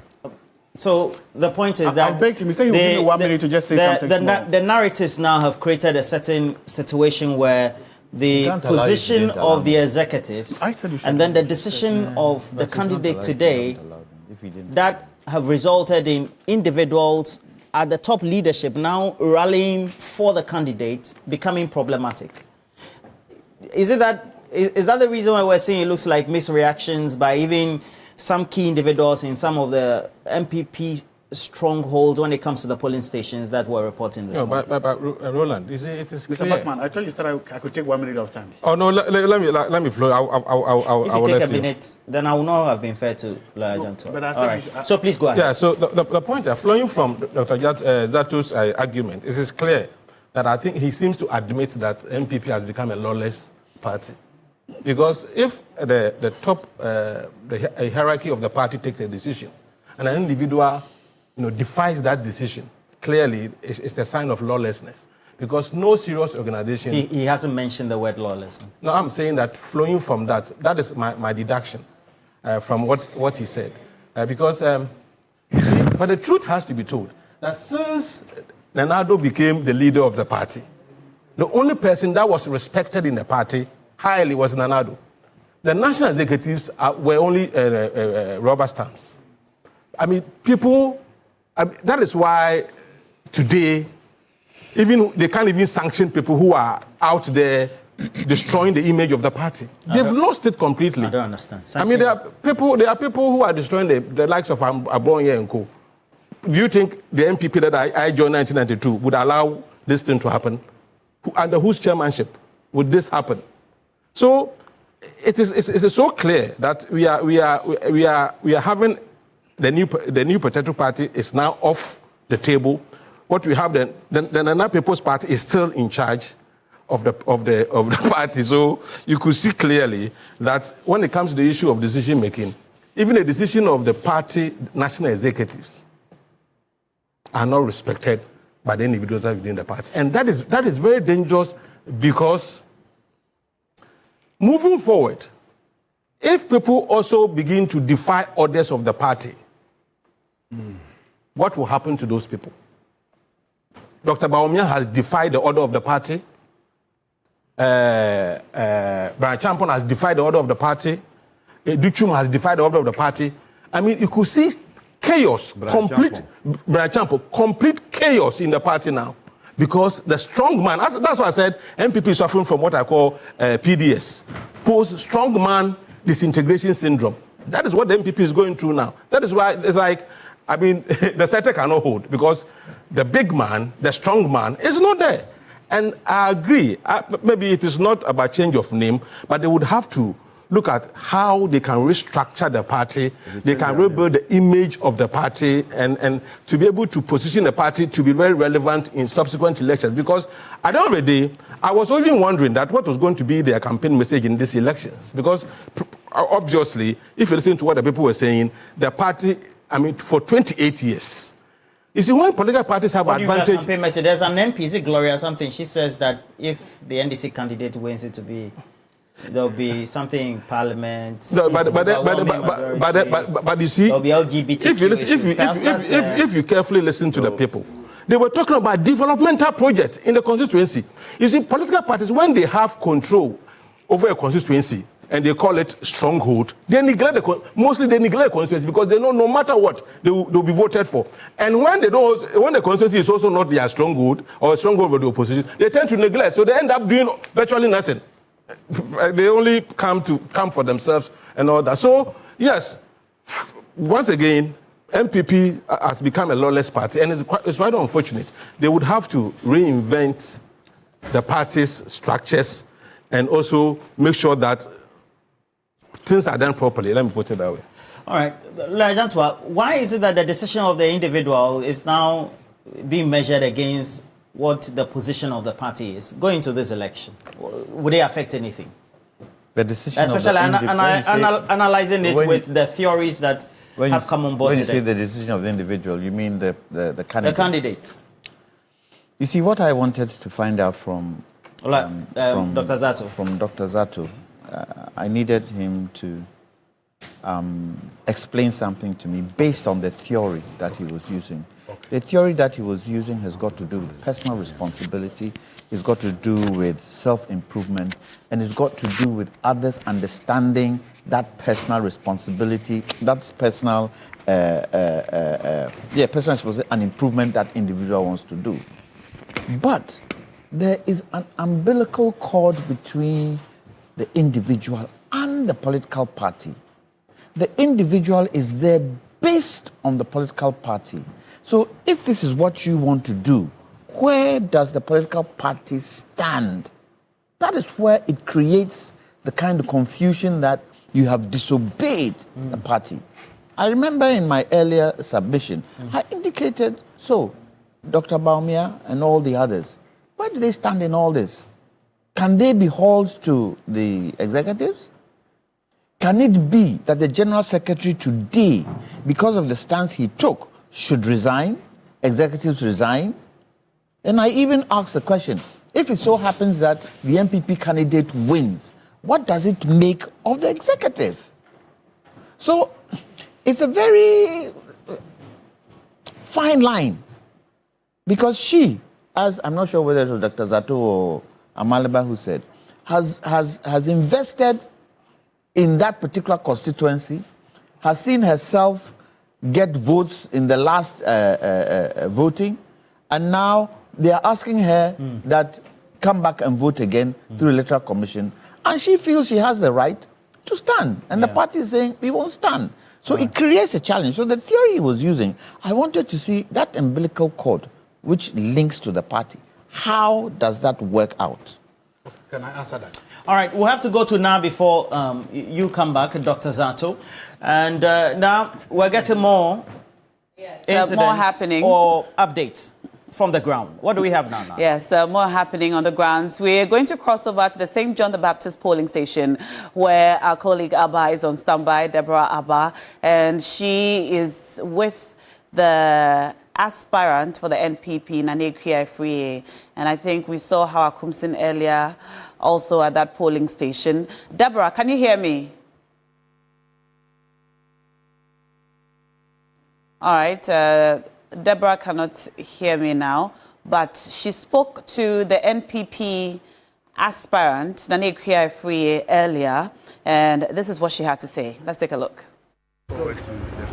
God will let justice prevail. Because as I've always been saying, I want this election.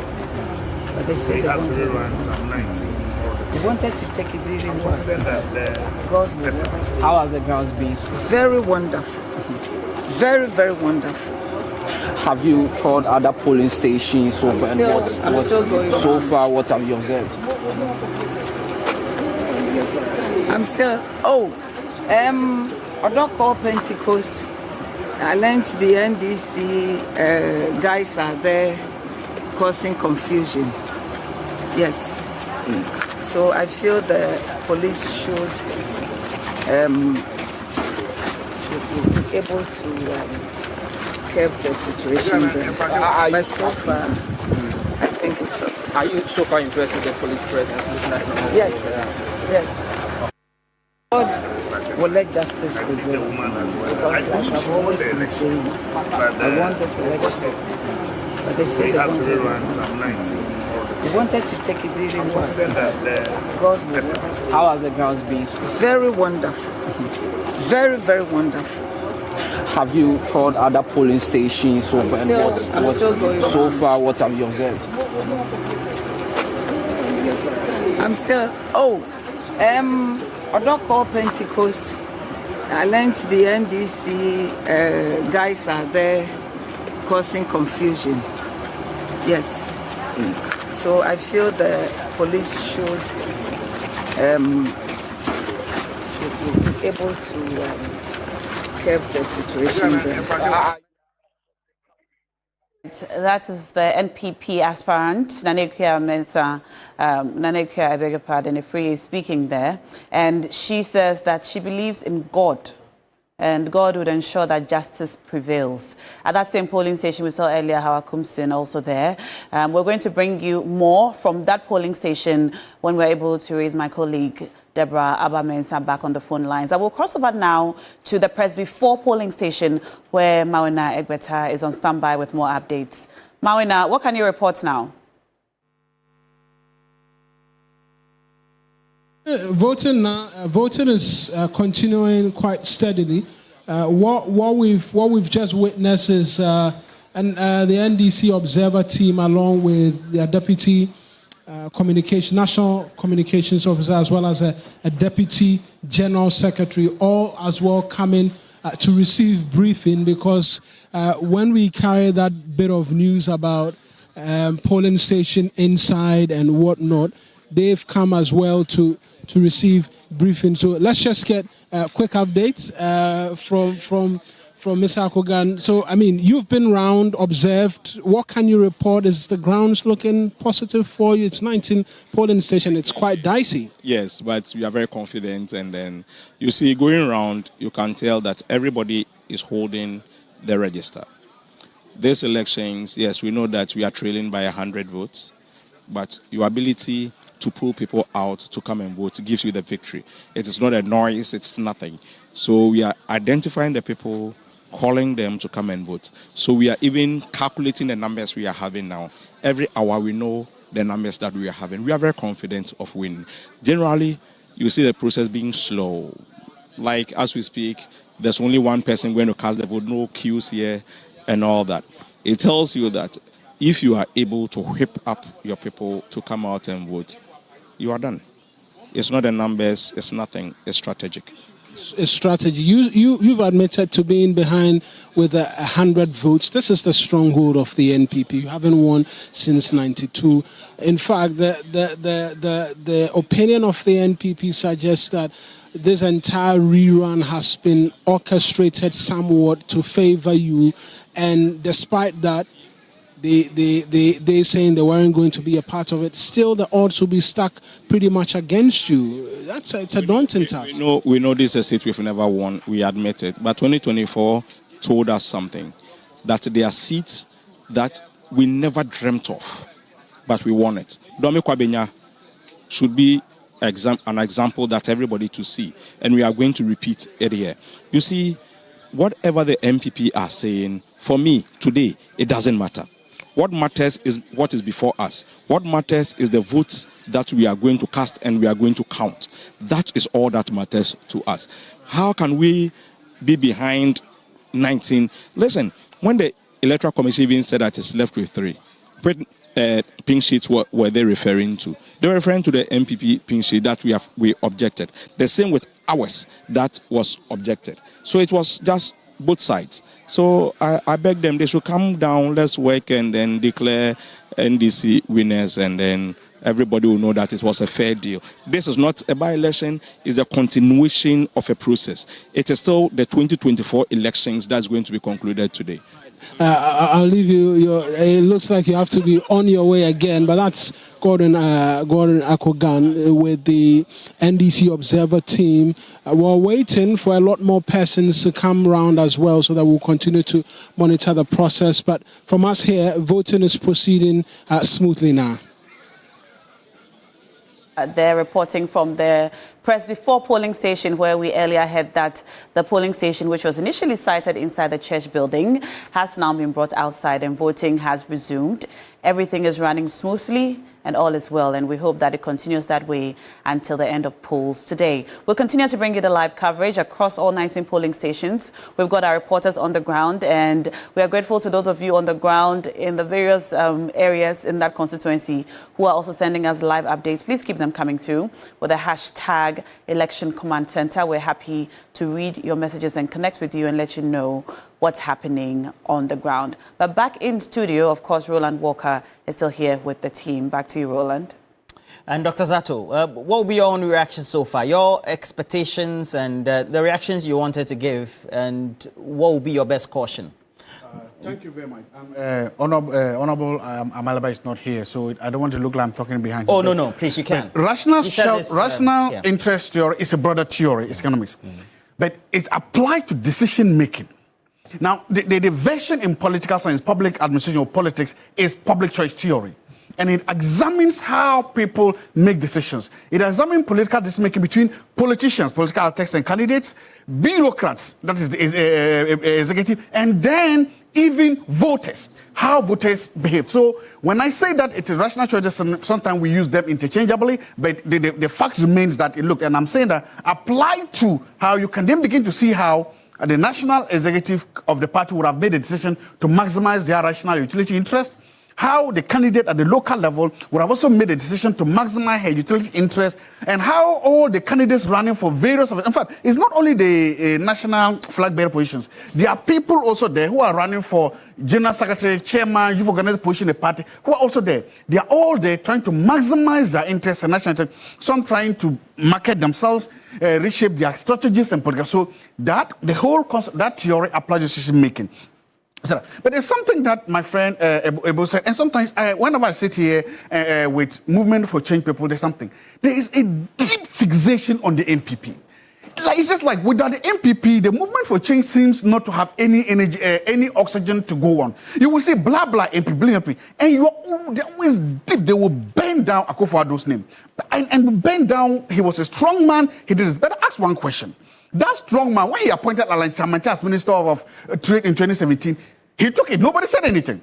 He said, under this strong man, why did he accept a position under this strong man that they're talking about? This relate to the election? After 2020, the same strong man appointed Alan. Alan again took a position under him. And God, if he was that bad, if the MPP was that bad, why did they accept positions under him? It seems the only time you've seen that he was that bad is because the voters, Alan lost President Primary and left the party. The moment he left the party, then Akufo-Addo is a bad man. Then MPP is a bad man. Then MPP has disintegrated. My point is that when you do that, you forget about the point that whatever happened to the MPP up to now, Honorable Alan Chamante was a key factor in that he helped make those decisions. So do I get it that, Dr. Zato, you're saying that they are just aggrieved members or ex-members of the MPP? Well, I'm not saying that, but you've put it eloquently. My point is that when you always sit down... It's not an opinion I share, it's a question I ask. I didn't say that. I'll rephrase.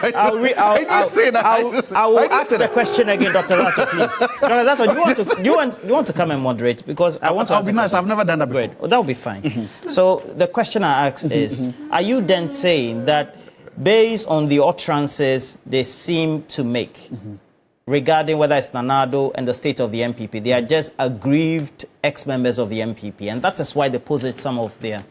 No, I will use aggrieved because I'm not into name calling. I'm simply saying that it seems that whatever problem they have with the MPP is time specific. It's time specific. It's not general. The time is that when Honorable Alan Chamante was Minister of Trade, They were happy with NPP. He wasn't the leader of the party. They were happy with NPP. When Nana Addo Dankwa Akufo-Addo, who was the president of the country and who was the leader of the party, appointed Alan Tramenten, they were happy. When Nana, and for 2 times, then after 2020, when the same Nana Addo we've seen, appointed Alan again to go to Mini, they were happy. They never had any problem. I've never seen anything them saying that, oh, Nana Addo, you were a bad man. Why did you appoint Alan? Nana Addo, you were a bad man. Why did you give him 1D, 1F? Nana Addo, you were not good. But the moment delegates voted against Alan and he resigned from the party, oh, Nana Addo, you are a devil. Nana Addo, you are wicked. MPP, you are not going in. When you make that, people then begin to ask, where are your principles? Where are your ideas? You cannot just use the years that Alan was not in the party or left the party to try to because when the people then begin to what? Question your motives. Your intention. And that is what I'm saying. Okay. Let's understand. If you didn't like the MPP for us, talk about the whole MPP period. Talk about, like, the NDC will talk about the MPP period from 2017 to 2024. I understand that because they're looking at the whole time. You are just focused on that small period. And when you do that, it's completely disingenuous. Okay. Following following your conclusion of ingenuity, I want to ask you, you still haven't answered the question about the decision that was taken by the National Party leadership.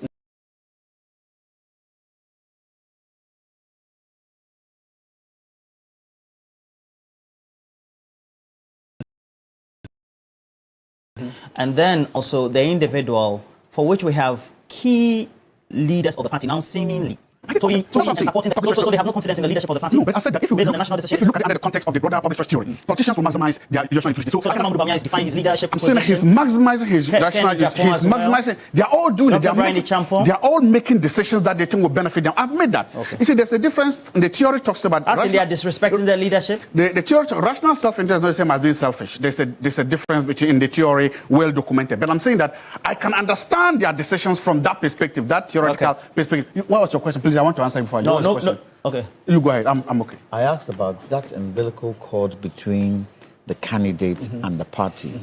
Your theory is based on being able to satisfy your own personal interest. Rational self-interest, yes. But there is an umbilical cord between the party and the individual. And that individual is there because of the party. All they do is based on the party. Agreed. So how does that... Thank you. Very good question. Right now in the U.S., the biggest legislation that Donald Trump has presented in the U.S. is what he called his big, beautiful bill. In the House, there were Republicans who voted against it. In the Senate, up to 4 or 3 senators, Republicans themselves voted against it. If you ask why they voted, they had personal things against it. We're talking about your president. What did Donald Trump do to you this morning? No, I'm trying to talk about the fact that it is normal in political parties for individuals to make decisions against their national party. It's normal. It happens all over the world. No, it's not different. It is different. This is a bill that your president has presented to in fact, it was so bad that the vice president had to go to the Senate in the U.S. to break the tie. It is normal and common. It happens. Politicians, sometimes you could be that you are either too conservative or too liberal. And you think that the policy that has been brought is in the middle. So you don't want to sacrifice. People have different, even within political ideologies, they are extremists and then they are moderate. So you can vote against a bill because you believe that deeply inside you, it goes against you. When you vote... When you look at the history of the MPP, such things don't happen. No, I'm not... Wait. The MPP is growing and there are new people coming to the MPP. Wait. It has been shown that those who have tried to defy party been suspended. Maybe that's wrong. That's high-handedness. If you're a party and you are trying to grow, you don't go firing people just because they've expressed a divergent opinion. My point is that politics is about numbers, and sometimes you try to grow and grow out by being tolerant of divergent opinions. The MPP knows that what is happening right now, there's a woman fighting for her seat that she has won. And there are also people that are competing in running in different elections. They are making choices and they are making differences. What would have happened is that if any of these people had gone to Ablekuma North and they are campaigning against the MPP candidate, that would have been, if you ask me that would have been... I'll go to Naba. I asked you a question. You didn't answer, so I'll rephrase my question. I asked you by the support shown, whether it's donation, presence on the grounds, and supporting plainly the incumbent candidate, does it mean that these top leaders are defining their own leadership? And what kind of signal do they send to the grassroots or the mass members of the party? But now, we have some intrusions. What do we have latest? Yes, we're reconnecting with Deborah Abba-Mensah, who is at the St. John the Baptist Church, to give us updates from that polling station. Deborah, can you hear me?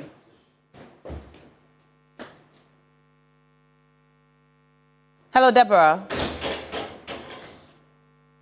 All right, Deborah doesn't seem to hear me, but she's at the St. John the Baptist Church. We brought you some visuals from that polling station a little earlier, where we saw Nanekia Ifrie, the aspirant for the NPP, speaking about her faith in God today, saying that justice will prevail and God would ensure that that happens, and see that she emerges victorious today at the end of the rerun of the elections in those 19 polling stations. And we also saw Hawa Kumsin earlier in the pictures. But let's listen to what Hawa Kumsin said earlier when Deborah Abba-Mensah spoke to her. Yes, they are supposed to be two at a time. And when I came, I saw one person, which I needed to verify and know why. But I think the explanation was that the other one just got up to excuse himself. But at every time and point, there should be someone on the standby, so that when a person is getting up, then he can take over for just some few minutes. Because within a second, anything can happen. So that was the concerns I raised. So I'm happy he's come back, and I've also advised him that at least he should make sure that when he's leaving, there will be someone to just change over with him. Okay, so can you tell us how confident are you about I'm confident. I know by God's grace, if will come out. Yeah. You know, fortunately, or unfortunately, it's just 19 polling stations. And that was Hawa Kumsin earlier speaking to my colleague Deborah Abba-Mensah, who's back live with us on the ground. Hello, Deborah. Hello, Na. Yes, Deborah, I'm glad we finally got through to you. What can you report live now?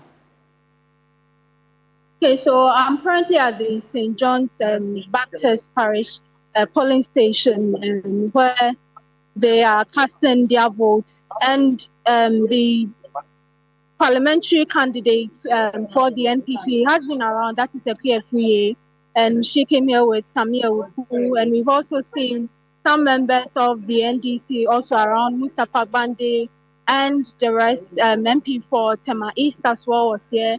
Currently, Hawa Kumsin is still around with Mustapha Bande. They've been having some friendly debates about who is going to win the election. Each of them is confident that their candidate is going to win the election. And so far, it has been smooth. Some allegations have been made for some disruptions in other polling stations by the parliamentary candidate for the NPP. But so far, from what I have observed currently here, it has been a smooth process. All right. Well, that's good. We're happy to hear that the process has been smooth so far. And we're going to ask you to please stay on standby. We'll come to you and you can let us know how things are going as the day progresses. We're going to come back to studio now and cross over to Roland to continue the very interesting analysis with the team. Well, so we have to then continue. And you wanted to have some reactions. It's unfortunate Dr. Zato is not here. But the example he was giving relative to the U.S. situation is certainly different from what is happening in Ghana. The U.S. situation has to do with the government.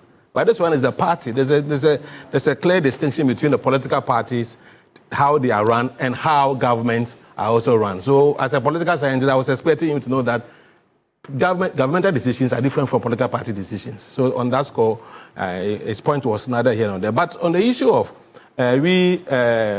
movement for change people always bashing Anado, of course, Dr. Bawumia himself agrees with me, because if you remember during the store, he said some of the decisions Anado took caused the party. He himself blamed the defeat on Anado. So if those of us are also saying the same thing, why is he crying now? But the point has to be made that the party has become a very weak political party because of the fact that they had a strong man. At that point, even they themselves, they know that that is the cause of the party's woes at this time, that the party's leadership has lost total control of the management of the party, to the extent that now nobody takes them serious. Because the man they used to take serious is no more. That is the problem the party is having. So, yes, they probably, you see, let me tell you something interesting. You see what the woman has done. I did a similar thing. You mean an A3A? Yeah, but that one was out of political party. When I wanted to contest election in Cape Coast for assemblyman, I approached the party. That time I was a member of the party. I approached the party and told them I was contesting. They told me they had a candidate, so I shouldn't contest. I told them this is not about internal party politics. This is about me wanting to become assemblyman. I defied them, contested, and had about 70% of the total votes. So you won? I won massively. I had about 70%. So sometimes, yes, but when a party takes decision like what has happened, it is different from the example that I gave. If indeed the woman has taken the bold step to contest, I was expecting the party to now come out and say that the earlier decision we took, we've rescinded and now we are taking this decision. We are going to support this woman openly. But the party is still quiet on this issue. That is what makes the whole thing confusing. That's what I'm saying. The party, we are witnessing a comedy of chaotic confusion in MPP at the moment. So let me land by saying that normally constituencies would want to align with ruling government for the sake of developmental projects. And elections of this nature... Even strongholds? Yeah, strongholds, especially when it is by-elections and elections of this nature. They would want to, especially if you listen to the argument that over 28 years, they've never seen any tangible developmental project in their constituency. So they would want to align with the ruling government so that they can have some development in their constituency. So it's going to be a very difficult task for MPP to go through. And also the way the party itself has not done well in managing the situation, giving the impression out there that the party is not contesting, it is contesting, it's also going to affect their fortunes today. Now, let's look at the security, and then also it looks like there are, well, mild issues about monetization in some respect, of course, not visible, so to speak, because there have been donations, concerns that perhaps maybe somebody might have given somebody 100 Ghana cedis or something like that. How should we deal with such phenomena, especially in such instances? Can we deal with that phenomenon? Why not? It's strewn through our political history. It's strewn through it. It would take the people to stop it. But even it's been handled in a much different way today in terms of, politicians pay the people, but the people do what they want to do in terms of who they want to vote for. And if politicians can then see the light and say, so that is what you're doing, so we're not going to do it again, that is when it starts to die out. But money is money. Money is power. Everybody wants money. So it would continue. And politicians, would pretend that they don't know, but will do it. Because a small certain percentage could be convinced by monies given by politicians. What I was trying to describe when Dr. Zato was given, the theories that he was indicating to us, I was looking at a theory called democratic centralism, which in the CPP is practiced. And in most political parties in Ghana, it's practiced. And what has that got to do, what does that mean? It's an organizational principle and decision-making approach that combines democratic participation with centralized leadership and discipline. So it is my democratic right as a member of the party to stand and go and vote. But I'm linked into a political party, and that political party takes decisions on my behalf, although I have the right to do it. So I am mandated not to go by what I want, but go by what the party I'm standing for wants. Do you think, in this instance case, that should have been the case? No. I think the party should have stood behind the candidate and gone and voted. So you're saying, as a result, that press conference should have even been convened? They shouldn't have even gone down that. The moment the court decided that the Electoral Commission should go ahead with it, they should have just all gone and followed the lady to help her vote. Aren't they stooning towards her? Aren't they giving her money? Aren't they doing things that would inure to the benefit of the party? Yes, they are doing it. When you talk of the security issue, I think the security issue has got to do with how police handle people, not only voters and not only journalists, but generally. The body language of the police service can dictate how things would go. Look at how that policeman slapped the journalist. On impulse? On impulse. On impulse. It was uncalled for. He could have held his shoulder and said, oh boy, you are going against the law. So when I say move, move. No restraint. No restraint. So you think because you're wearing a police uniform, and that police uniform you're wearing, it means you are an embodiment of the law, and you wearing it should respect the law and not do that. If every policeman went around slapping people, who would respect the police? So would you say it's poor exhibition of emotional intelligence or character? What kind of emotional intelligence? He himself has no self-control. Those kinds of people shouldn't be left in the police, no matter your rank. Because can you imagine what he's doing to his juniors and how he's talking to his juniors? Look, the police service is a service of humility. It's not a police force. There's armed forces, isn't there? What does that mean? They do everything with force. If you try, they deal with you. The police service is a service. It used to be police force, right? And they changed it to police service. I don't know when we've been a police force before. But it's always been, so far as I know, it's always been a service. I'm told that he's the Adentan Police Divisional Commander. Then his people are under pressure. I just got a source within the service who said people are under pressure. If that is the way he acts, he should be sanctioned. Yeah, the IGP should sanction him. And he couldn't even be bothered that the cameras were rolling. Just out of nowhere, slapped the journalist. And I think the IGP, the new IGP, when he came, he talked about relationships between journalists and the police. How do we then trust and believe that what your boss has said, you're able to act? They need to go through a lot of training because it's humility. Look, in life, everything is humility. Look, when I was trying to ask, what do you call it, Dr. Jato, what did you say to me? You said I should, you won't allow me. I could have said, oh, Roland, stop. I want to ask you because I kept quiet. Or even slap me. Yes, I could even slap you because I want to ask my question. Not that I will, but if you give me the chance, I will. I kept quiet. So humility is key, especially in the... Okay, just hold on there. Let's go to Ms. Egbeta. Ms. Egbeta is speaking to the chair for the NDC, Esiedun Ketia, currently. We'll go there live.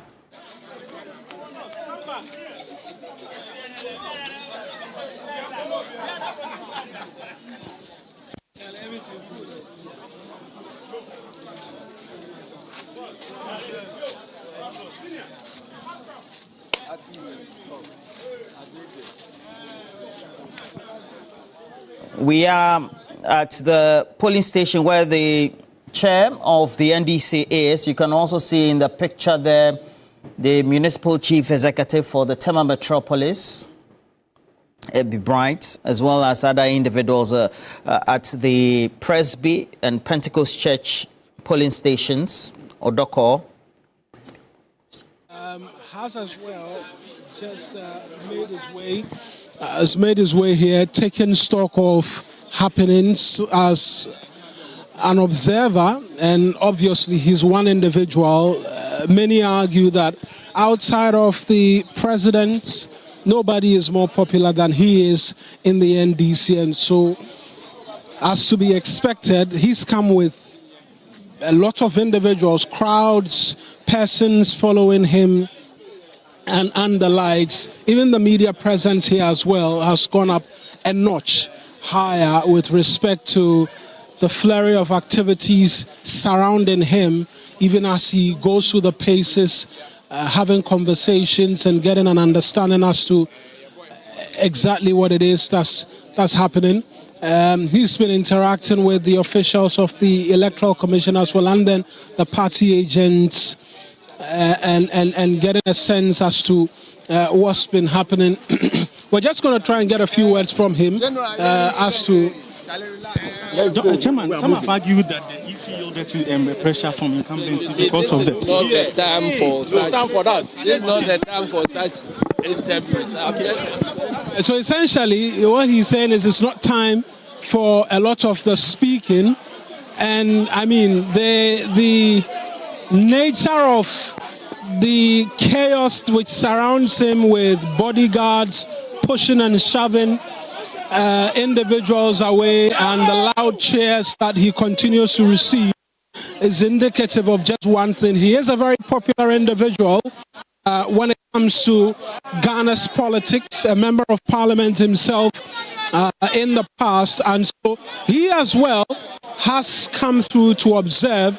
I must mention as well that a number of observer teams from the NPP have come around, and they've as well left, but it's not been as flamboyant as what we're witnessing.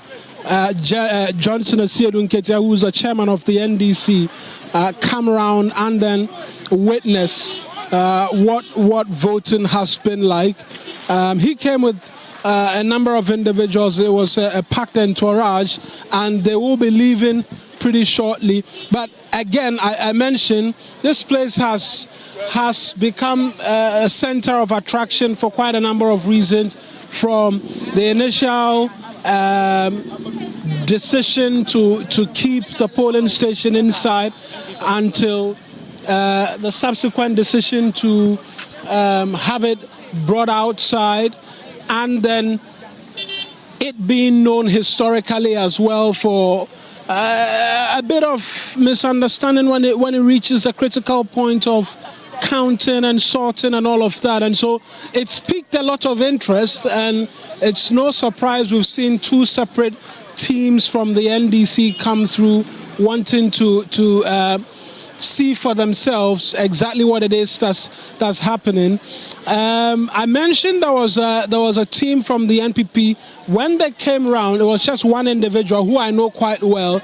I asked questions about their presence, and he indicated that they are around, they are observing and making sure that everything goes smoothly. It's 19 polling stations. We know Madame Ekefri has been reported in different polling stations, speaking as well confidently of the victory she's expecting to chalk, amongst many other things. But this is where we are at this particular point in time. Another big wig from the NDC comes through with members of parliament and all, and we will continue to keep our eyes peeled and monitor the proceedings from here now.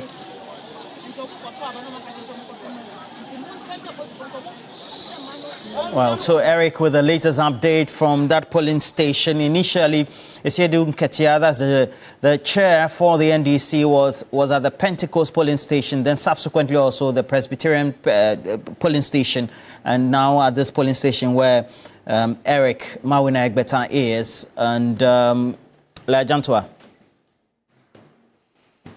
Okay, now let's hear from the gentleman, the journalist from GH1 who was slapped, or was at the receiving end of that slap from the senior police officer. It looks like you'll not be able to work. Yes, I can, because one of my eyes is shaking here. The rest is shaking. I don't know what happened to me. So what are you doing? Are you do a medical checkup. Work. Yes, I can, because one of my eyes is shaking here. The rest is shaking. I don't know what happened to me. So what are you doing? Do a medical checkup.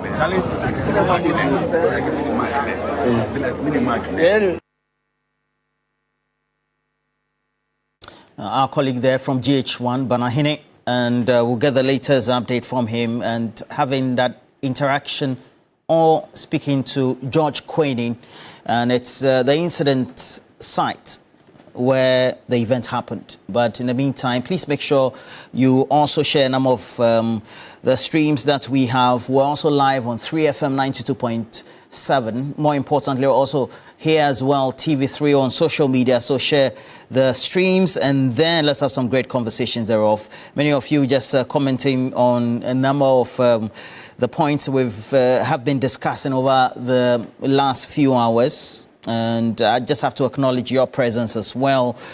And Elizabeth Antonio says, when money is needed to fix the country, you see party leaders just distributing them left, right, center just because of an election. And this one also coming from Patrick Kubesika on our stream, who says the constituency is full of spare parts dealers. Okay, what do you mean by that? And okay, so money, and number of them. Okay, so we see a number of individuals. How do you see and all of you? Please share the screen. Let's have some great conversation. And if we now want to transition and take a look at what clearly have been the position and then also the posture of the individuals as well, whether it's a Rabna or being on one side, and then also Nanekwe Free proud to this in terms of their interest or not. Perhaps would it send some positive signals to the voters or some negative signals in terms of how they react to come out and vote today? What do you think? I haven't seen any ultra-virus, if I can use that word, attitude from either of them. In fact, on the NDC candidate, I haven't even heard her speak. What I heard during the week was that the MPP candidate was going to sue the EC in court after the verdict. But then I asked the question, how can you sue her in court when the court has already said the election should go on? Roland, I think the bigger picture that the MPP are not looking at, which they should have taken into consideration and not even come out to say they're not going to stand, is that if the NDC win this particular contest, they have 2/3 majority in Parliament. And they can do whatever they want to do with that majority. Whatever they want to do with that majority. And I hope when they get that 2/3 majority, the decisions they make are decisions that will do what? That will push the country forward. And I think the MPP should have looked at that side. And it can also, if the MPP cannot get out of their woes before 2028, and I feel this electoral flag bearer race that they are going to have can affect them going forward if they do not handle it properly. If there are machinations and insults and quarrels within the supporters of that grouping, it can contribute to 2028. And so they should be very, very mindful, because if President Mahama is able to stick to his agenda, stick to his vision, and leapfrog the country into another realm, it's going to be difficult for the MPP to contest them in 2028. And then come 2032, a lot of those who want to stand now would be obsolete. The MDC would have already had a candidate there for 4 years, and that candidate, if she also is able to move the party forward and move the country forward, would create another challenge for anybody who wants to contest. But let's see. Politics, you sleep with odd bedfellows. Let's see what can happen. But now, you should know that if the NDC do win this election, straight 2/3 majority, and they have the power to do whatever they want to do. Uncontested. It's come up in the messaging, especially from the MPP side, and particularly, is it Gloria Usu, the Member of Parliament for Trubu, in that inset, which has since gone viral on social media, also said because of the likelihood of that sharp majority, for which if you want to take decisions, whether even for some articles in the Constitution which would need some 2/3 approval from the House, such decisions could be coming from the government of the day. Do you think that there has to be some level of circumspect in exercising that power of discretion, because a 2/3 majority, if the governing party should win? But you see, because we have elections to run every 4 years, even if you have 2/3 majority, you have to use it rationally, reasonably, because it's not your power. The power does not belong to you. It's the purpose power that has been given to you. So you are expected to use the power rationally, and so that the people would be excited that the power we gave you is being used properly. But it hasn't been in the past. Yeah, so that's what I'm saying. I'm not saying they won't use, NDC won't use it rationally, but I'm saying in the past, when you look at the history, it hasn't happened. Yeah, so that is why, you see, one thing we also need to learn, that the Ghanaian voter today is entirely different from the Ghanaian voter yesterday. Yes. The youth are wild on the streets because, of course, when it comes to the issue of bread and butter, The youth are so much concerned about it. So if you are given the 2/3 majority and you don't use the 2/3 majority to do what will benefit the youth, they will rise up against you. So it is not just, but if it is going to be used positively, if it's going to give the government that power to do things right, then it is good for the country. But if they're also going to use it negatively, then I can assure them that the youth, they will have to be accountable to the youth once again, and the youth will show them pepper. All right. Now, what do you have by way of the latest? Yes, we're still on the ground speaking to our correspondents and reporters at the various polling stations to let us know exactly what's happening. And we're going to cross over to the MTTD Divisional Police Station where our colleague Evelyn Tigma is on the ground. Hello, Evelyn. Hello, Na. Evelyn, what can you report from that polling station? Hello, Na. Hello, Evelyn. Can you hear me? Yeah, I can hear you. Awesome. What can you report from the MTTD police station? Right. No, so now I must say that the voting process here has been very smooth since it started early this morning. And of course, we are expecting some 113 voters to cast their ballots here. And as we speak, 27 have done that.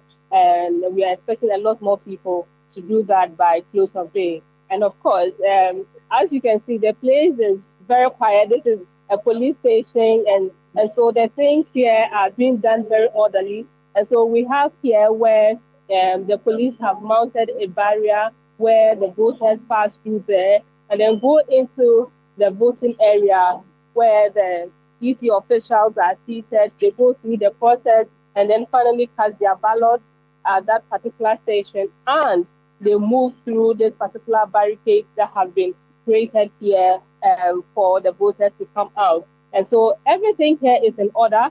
And so we have lots and lots of policemen here who are here monitoring the process. We also have other voters and other observers who are here to monitor the process. And so we've also had quite a number of party people and executives coming here to observe the process here. So Patrick Boama, MP for Okanko was here. We spoke to him earlier. He is saying that so far he's been to 4 polling stations before coming to the Odoko police station here, and the process has been smooth in all the places that he has been to.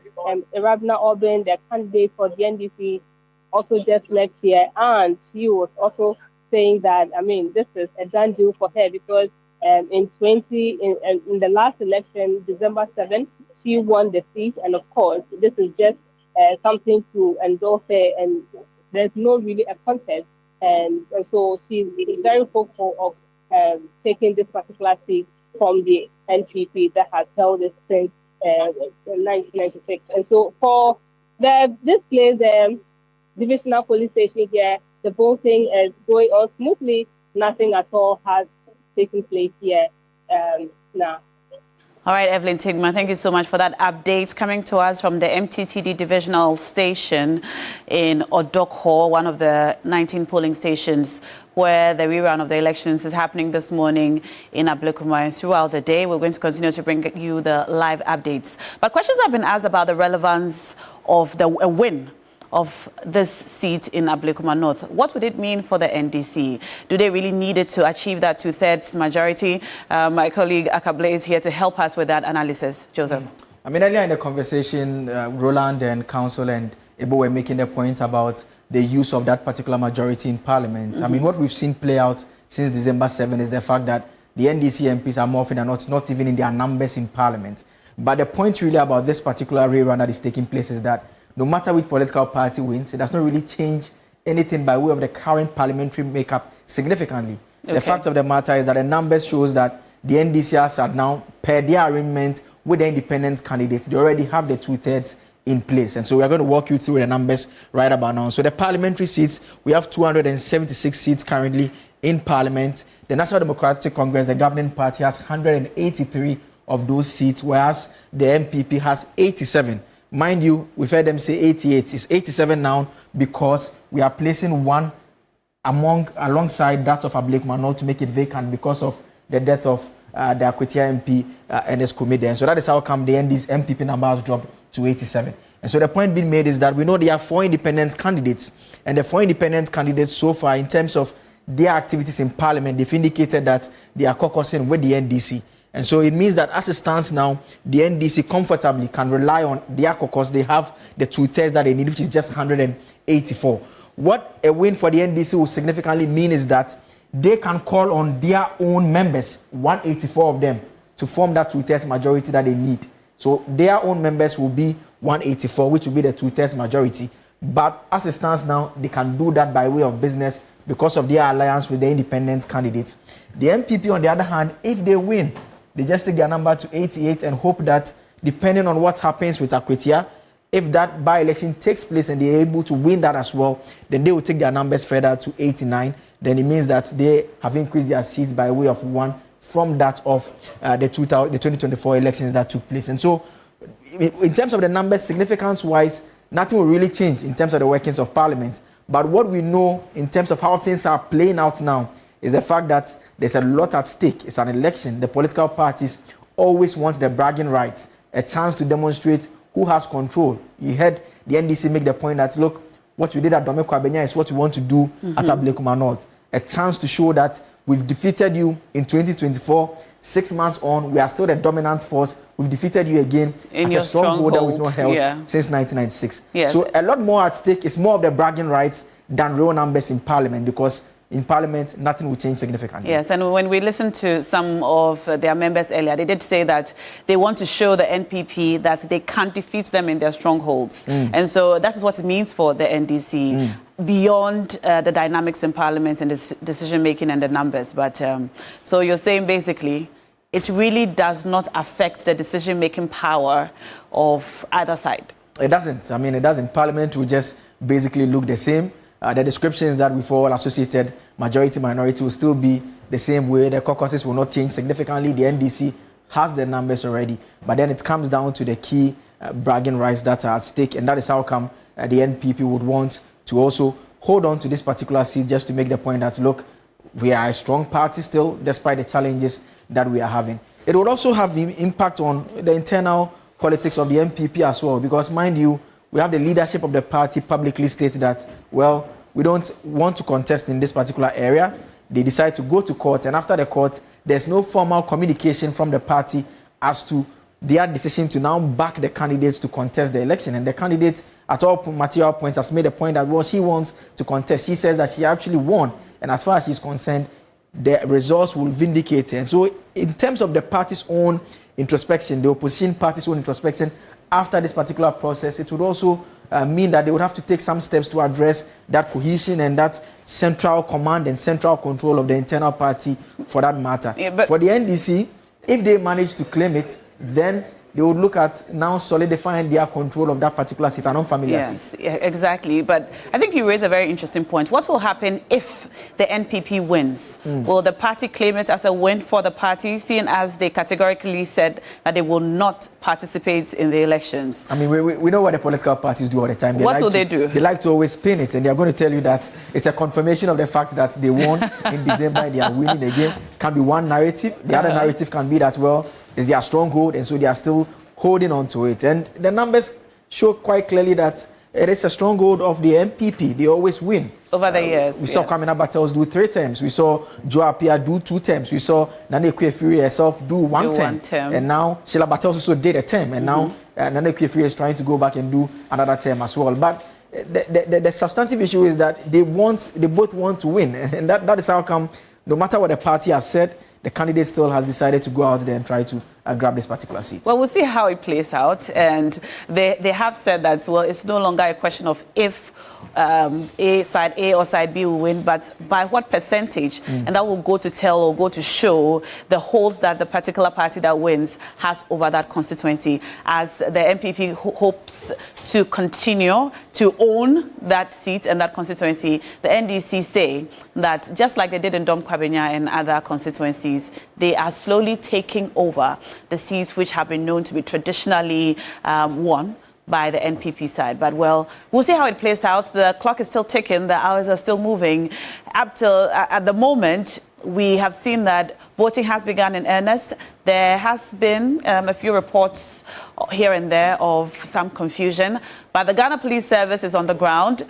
So far, they seem to have done well, except for that one constituency where a police officer was seen to physically assault a journalist there from GH1 TV. We'll bring you matters arising from there as well. And our reporters on the ground will also let us know exactly what's happening in the polling stations and the areas earmarked for today's rerun of the elections. Roland Walker is still here in the studios with our team. And we, on this side, Blair and I, will also continue to bring you some analysis from the board. I see you have here the history. Yes, this is the a wins graph of the from the year 2000. I mean, all right. And we have 2000 here when Kwame Nabatos was seeking to do his second term. He won by 62.9%. When he came back for his third and final term, he did 65.4%. Then afterwards, you have Joe Appiah taking over, doing 57.5%, and again 59.7%. Then you see the trend again continue for 2016, 66.8%, and 2020, 64.2%. So this is what the NDC will be trying to beat and change the trend. And the key difference this time around is that it's not the main general election, and so voter turnout will be a big problem. And we've been looking at the numbers with regards to Ablekuma North generally. It is a very interesting constituency by way of voter turnout. Generally, the voter turnout is better than the national average. In years when the national average is around 60%, sometimes less than that, they always do more than that, with the exception of just 92, that the numbers were slightly lower. They always record significant turnouts. The problem now is that the fact that this one is just for 19 stations, we know that more than 6,000 votes are at stake, but it will still come down to the fact that there will be challenges. Not everyone will have to even be able to identify that they have to participate in the vote. In fact, there are some of the stations where there are 2 voting centers. The results of one center is available, that of the other center is not available. We all know when you go to the polling stations, you'd have to be shown which of the centers you're supposed to vote at. So there's also the danger that you may think that you are participating, you get there, you're not actually supposed to vote because your votes have been accounted for already. And so that in itself presents another challenge, because we did not even do a process that ensured that those who are participating are well aware. So that means that there will be challenges for voter turnout. And the question that many would ask is that, well, if the voter turnout is low, who does it benefit? Because over the years, when the general election takes place and the voter turnout is high, we see a single story playing out.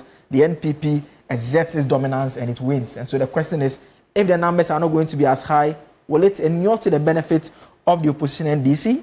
That's a question that would have to be asked, and we'll know the answers once the polls close and the collation begins to take place in those particular centers. Well, I was listening to Musa Dankwa last night from Global Info Analytics, and he said that if the voter turnout is low and the constituency being an NPP stronghold, what it means is that the NPP people are not voting. And so that could play against the NPP if the voter turnout is not great. I mean, that's a fair mathematical point. I mean, if 10 people show up to vote and 7 vote for the NPP, 3 vote for the NDC, if the number drops, it only means that the person who gets the lion's share is likely to have it drop. And that is how come late last night we even saw some key individuals within the ranks of the NPP go over and try and assist their candidates and undertake their campaign. And the challenge for the NPP side obviously will be the flip-flopping, if you can put it that way, the earlier decision. Of the decision-making, we're not going to contest, whereas the NDC, they have been clear from the onset that they would want to do that. And so even as voting is taking place, the political parties, we expect them to do some more mobilization to try and get people out to come and vote in those particular polling stations. Well, we'll see how it goes, and our reporters will continue to let us know exactly what's happening on the grounds. From what they have reported so far, it appears that voter turnout is slow. However, we cannot say it's low because today is a Friday. People will go to work. People are going to work. And so we cannot expect that the same turnout as we see on election day will be what will be the case today. But they are coming in their numbers, few as they may be, but as the day goes and as the hours run by, we'll continue to bring you the numbers. And you've noticed when our reporters connect with us, they first tell us how many people have voted so far. Voting started at 7 a.m. this morning, but for one polling station which had to wait, the Presby 4 polling station which had to wait or pause voting for some time to move the polling station from inside the church building to outside the church building after the voters complained that they had never seen a polling station sited inside a building. The EC officials ensured that the station was brought outside so that everybody could see exactly what was happening. Voting paused for a little while. But from our last report from that polling station, our colleague Mawina Egbeta did say that voting has resumed at that polling station and everything appears to be going well and smoothly. That is the aspirant for the NPP, Nana Ikuya there. She spoke to us earlier and she says that God will ensure that justice is done and that she will come out victorious. We've also received some reports which we will shortly verify and probably hear from her, alleging that there have been some acts of intimidation against her. We'll bring you more information on that as and when we get it. But we're going to cross over to Roland and the team now to bring us some more analysis on matters arising. Roland. Yeah, great analysis there, introspection that need to be made, really, if the numbers go south or north, depending on what the outcome will be. Your Election Command Center live on TV3, 3FM 92.7 as well. We're streaming. That's a good thing about it as well. So in real time, wherever you're walking, driving, or are, you can always watch us, and you watch us live. Well, make sure that you also give us your messages as well. We've been joined by one of the best brains as well. Well, used to be a regular runaway, I have to say, in my own terms. And Dr. Ishmael Norman is not only with the Ghana Armed Forces Command and Staff College, he's also a disaster preparedness security expert as well. I know that he has the Institute for what's your institute again? Institute for Emergency, Security, Disaster and Emergency Studies. Yeah, man of many letters. Are you also a lawyer? Yes, I am. Okay. So, what I don't practice. Yeah, sure. It's always easier, right? Because you don't do politics. No. But I want us on this leg, as we wrap up for our team, as we wait for Kemini and the rest to come and take over and take us for the next few hours, let's look at perhaps a worrying incident in the last election. The issue of pink sheets became topical, a subject in our national politics and electoral voting process from 2013. And how vital that document is became known to everybody who is a stakeholder, whether it's media, voters, general public, you, the academicians, and the stakeholders or the politicians. Now, we've had a wrap-up of incidents that we, even as Election Command Center, reported at the tail end of the declaration process, where even declarations were made for some polling stations without the fiscal pink sheets.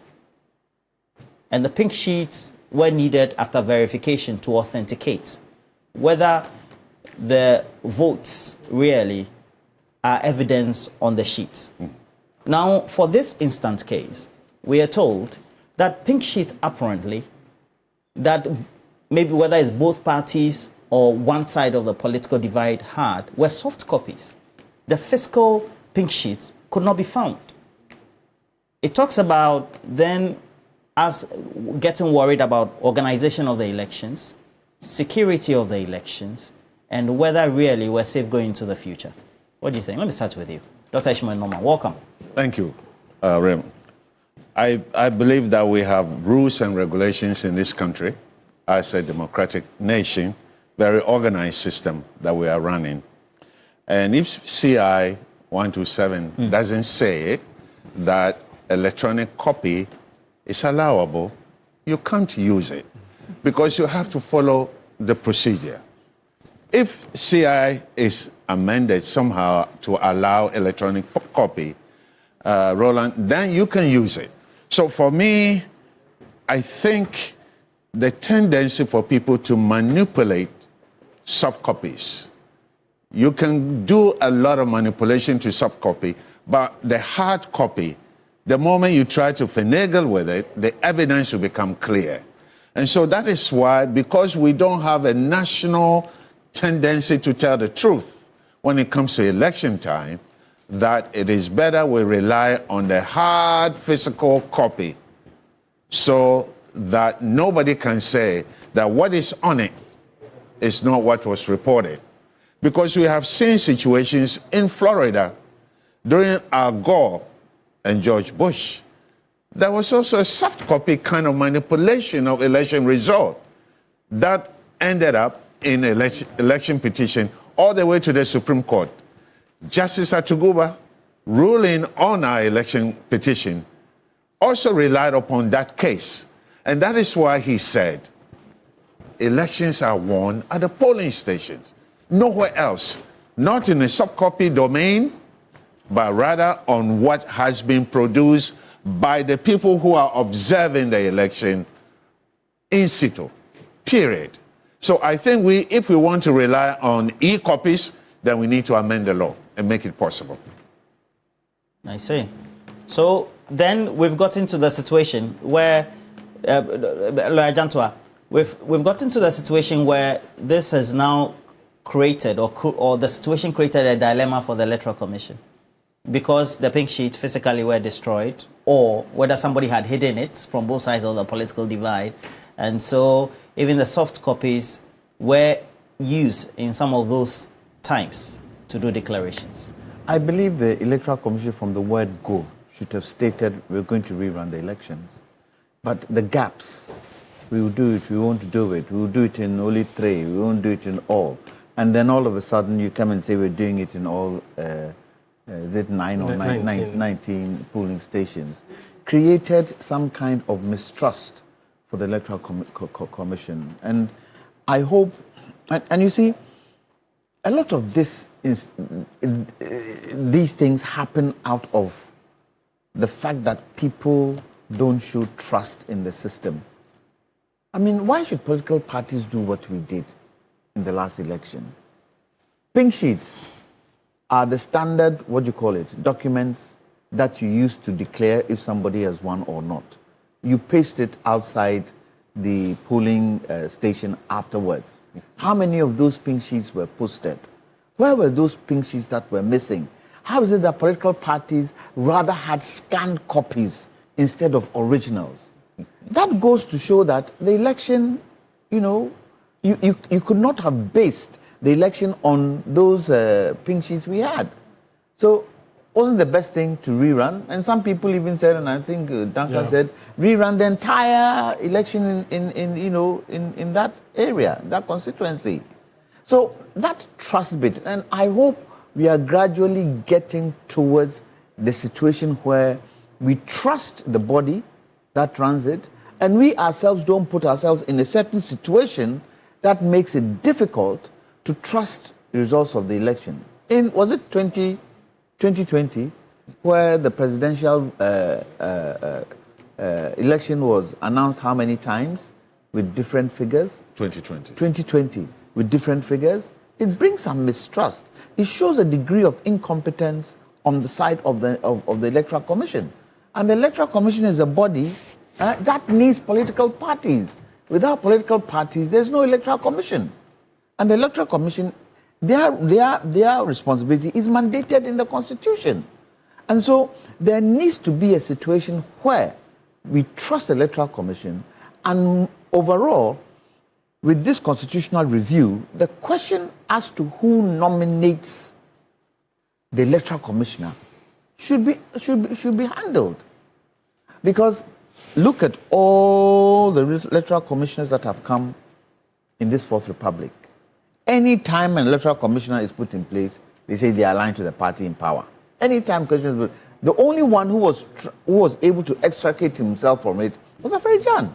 And he had to go through some difficult challenges to be able for people to now agree that he was the kind of Electoral Commissioner who wasn't on either side. And today, can I call him an institution of our electoral process? He is, because he does give lectures, he does show the way, and we should listen. Because he's been there, I'm taking he's the longest, serving. So he has that institutional knowledge, and we should build on people like that, their institutional knowledge. I have always said, The constitution should be changed in such a way that ex-presidents should be part of the Council of State. They have experience. What experience doesn't President Kufuor have? What experience doesn't President Mahama have? What experience doesn't President Kufuor have? If they are part and parcel of the Council of State, would it not be better for the country? So there are certain things that this constitutional review should look at so that it doesn't put certain institutions in a difficult situation and create the people to play mischief. Because half of supporters, they will try their possible best to play mischief. So we're bringing to you live pictures of Odoko polling station, or the Odoko police polling station. Okay. The Methodist Church in Odoko, so the Odoko Methodist Church. And this incident is happening live, and it looks like an incident has erupted. Some level of chaos. And Stanley Niblewu, what can you tell us, Ni? A couple of minutes ago, but let me report what is happening now. As I speak to you, the entire electoral process has come to a halt because a couple of minutes ago, some tax came down from a pickup. Now they are about to fled the scene. They've gone back in the pickup truck and they're about to fled the scene. But then, when they came once they alighted from the bucket of the pickup, then they started assaulting people. I must say that the police have been so helpless, despite their numbers on the ground. They've been so helpless to the point that the tags that came in were able to forcefully barge into the auditorium. That is the Odoko Methodist Church polling station. They were able to barge into the polling station, where by then Hawa Kumsin was also present at the polling station. They beat this woman in the pop. They kicked this woman and they kicked her in the groin. She fell down and they started beating her into a pop. It was, the entire situation was so messy. As I speak, another fight has broken and another fight has broken. This is free for all fights. At a point, a journalist from Joy News was even assaulted in the process because she was taking shots. As I speak, Charlie, it's a pathetic thing to see.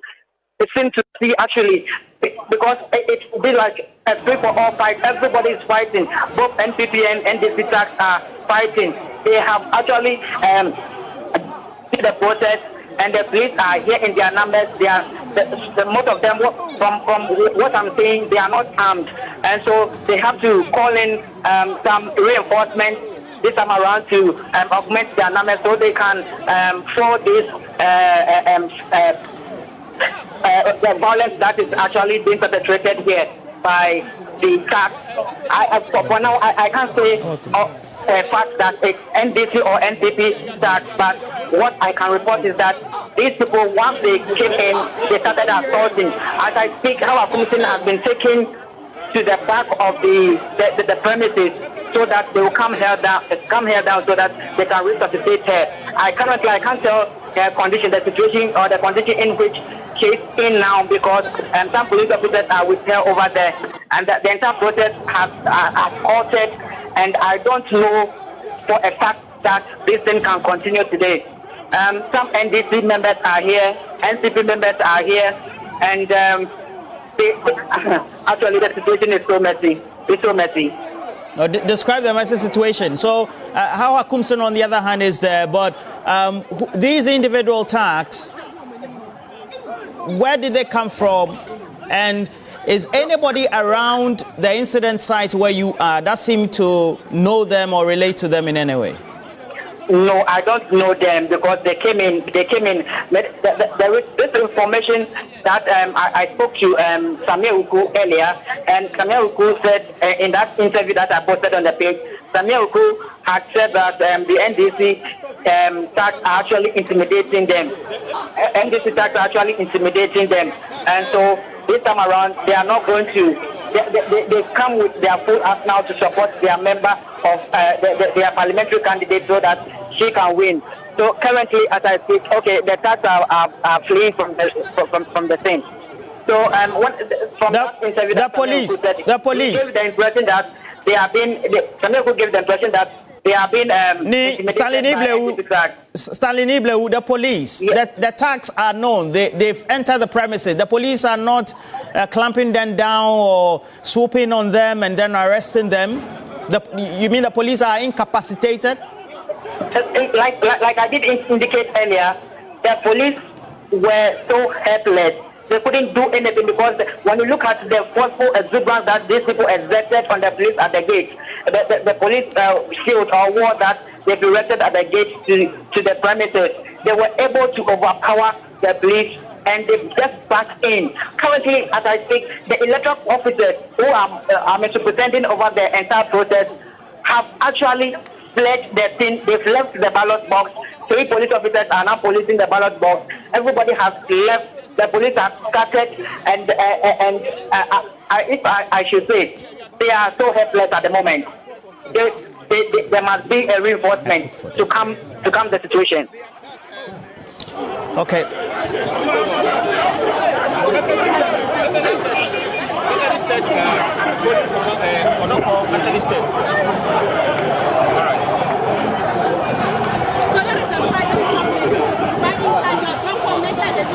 What we saw was that we saw some businessmen enter the premises.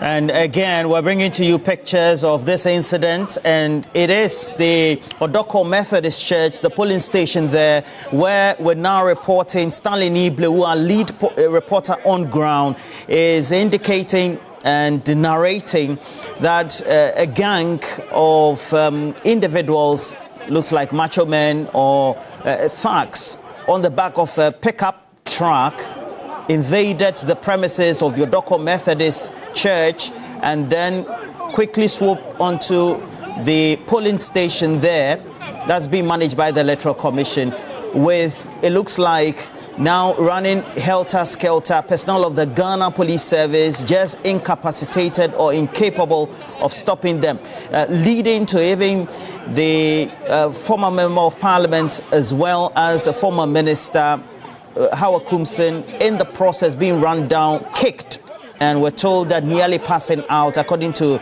what is being reported by our reporter. There's every indication that she then had been unwell, would have to be attended to. Whether resuscitated will be another matter. But so far, there's every indication that chaos has erupted. The Odoko Methodist Church polling station, voting disrupted, now halted in the meantime, and we want to get towards the end of this matter, or the end of this matter, to get to know whether arrests have been made. Clearly, you could see the police service personnel just now even holding themselves back and not even getting close to the action area that ideally should have been their type of responsibility based on their rudimentary training, to be able to clamp down on these thugs who had invaded the premises of the Odoko Methodist Church. Doesn't look good, hasn't looked good since the narration by our reporter on ground. And we will get to know where these thugs are coming from and then expect the police to effect arrests as soon as possible. And talking about the police and the decisions that need to be taken there by the hierarchy of this police concerning operations and the incident so far.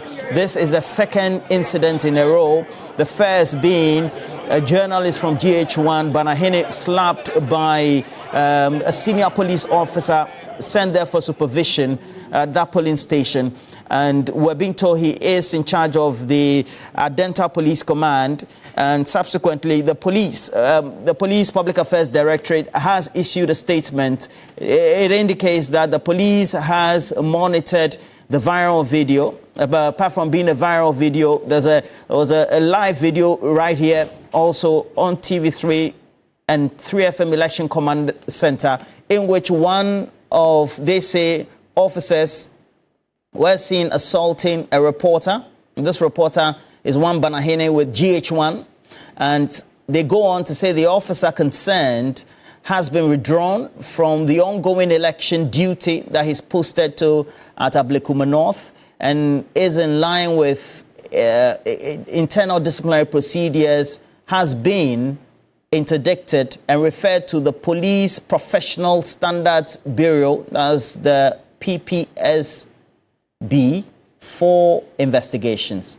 They then conclude that the police service would like to assure the public that a thorough investigation will be conducted into this vexed matter, and further actions will then be communicated based on updates clearly signed by officials of the police service. And in this instance, Richmond Mensah, an assistant superintendent of police for the Public Affairs Directorate, he's a director there, has signed the statement. And this is just coming in thick and fast. A lot of actions being taken, more that needs to be taken by the hierarchy and the operational command that has been detailed for this rerun. And again, the rerun is just at 19 polling stations, and we're told that the individuals on the roll should not be more than 6,800 or so. So just in excess of some 6,000 voters on that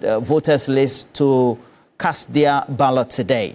And doesn't look good so far. The first incident where the reporter from GH1 trying to hold his ground, that he was just performing his duty, and it looks like within that period, a slap coming on the face quickly towards his eyeballs or the eye socket area. And if you look at the close-up pictures that has been taken by our reporters on ground, indicating there's been some blisters.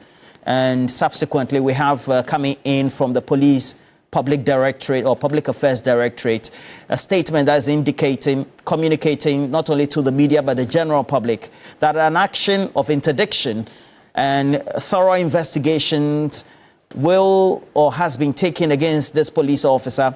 And our own sources is indicating this police officer is with, if not managing the Adentan division of the Ghana Police Service. Well, we're still on this matter. And who was on? Okay, you. What do you make of this? I mean, this is not shocking, but again, not expected. The fact that only 19 polling stations, the police couldn't manage this, and this thing should happen is clearly a pointer to the fact that we have a long way to go. I believe that, of course, our democracy is still evolving, but if after 32 years or 33 years, we still have this kind of situations at hand, then it means, as I said, we would have to do things. For me, you have to have a real look at our electoral processes and laws to ensure that some of these things are kept. Other than that, every 4 years or every other time that we will be having elections, we'll continue to see some of these things. So for me, it's an eyesore. I mean, the fact that Madam Hakumsin was, beaten like that, the fact that people were allowed to enter the premises and do some of these things, for me, it doesn't give us a good image as a nation, especially when we are talking about only 19 polling station elections. This is very bad. It's very bad. Well, again, we'll tell you another journalist and report of another colleagues of ours assaulted. She is a Joy News journalist. Reports for Joy News, the multimedia group. Again, that brings the number to about 2 in a row. One with GH1, second Then we have one of our colleagues with Joy News who clearly seem to have been assaulted. Closer look also indicates some blisters just below the eye socket area. And being calmed down, there's some level of apology, and the tax are now apologizing to her. And again, party tax, despite a law clearly banning the formation of all forms of tax by the political parties, in force, in the full glare of the public, in the full glare of journalists and live cameras, undertaking assault, swooping in. Now, again, we're recalling that incident where they enter the Methodist polling station area in Odoko, full glare of the police. The police seem to be incapacitated. Of course. Almost like useless at that point. Some of them are even afraid to go to the action area. I saw someone clearly against their own standard operating procedures. Yeah, but you see, these people, you see, these guys prepare very well when they are entering, because they look at your numbers and they strategize to come and fill the numbers. But I'm saying I'm not finding an excuse for the police. No, I'm not trying to find an excuse for the police. I've already made a point. And I'm saying that if I say they prepare very well, the point I'm making is that the police must be up and doing so that we don't have such situations. Did they not envisage it before they came there? Is this the first time this has happened? Did it not happen now? Ayawaso West Wagon. It's very bad. I mean, what is happening? What is happening? I tell them they didn't know, and they didn't foresee something like this happening. And when they saw the pickup coming, they didn't ask questions. 19 polling stations. We shouldn't have had this situation. So in a situation like this, what should the IGP do? He should be making a statement now. He's quiet. What kind of politics are we? But I'm also excited. I'm also excited that that policeman has been interdicted. The policeman shouldn't have even raised his hand. There's no excitement there. He shouldn't have raised his hand in the first place. I'm excited that he is being interdicted. And he has to be dealt with. He has to be dealt with. Wait. Who is going to try him? Isn't it their own? Isn't it their own? But I believe the gentleman should take the matter up and probably... If the gentleman takes the matter up, how far can it go? Because the police people are one. There were people who demonstrated in front of the police headquarters. Those people who were beaten, what has happened to their case today? We should stop this. Let the media, let us follow through this one and see how it's going to end. Because this one, I mean, if previously we've had situations where people have been allowed to go scot-free, this time on, I think the media itself must take serious action towards this issue. It is not the media. The IGP today, 12 o'clock, he should come on TV and make a statement. You made a point that they will be the one to be trying the person. And I'm saying that the media must follow through, because this is something that's happened to one of their own. And we shouldn't let some of these things continue. They didn't have a preparedness plan. They didn't see some of these things can happen. It's unfortunate, but I think the police... But I blame political parties. One finger is pointing at somebody, three are pointing at them. And let me ask you the question. When these people, these parliamentarians, when they win, do they know you? No. Do they come back to you? I don't even know why this has become life or death issue. I mean, somebody going to become an MP, the person may not even know. All right, so let's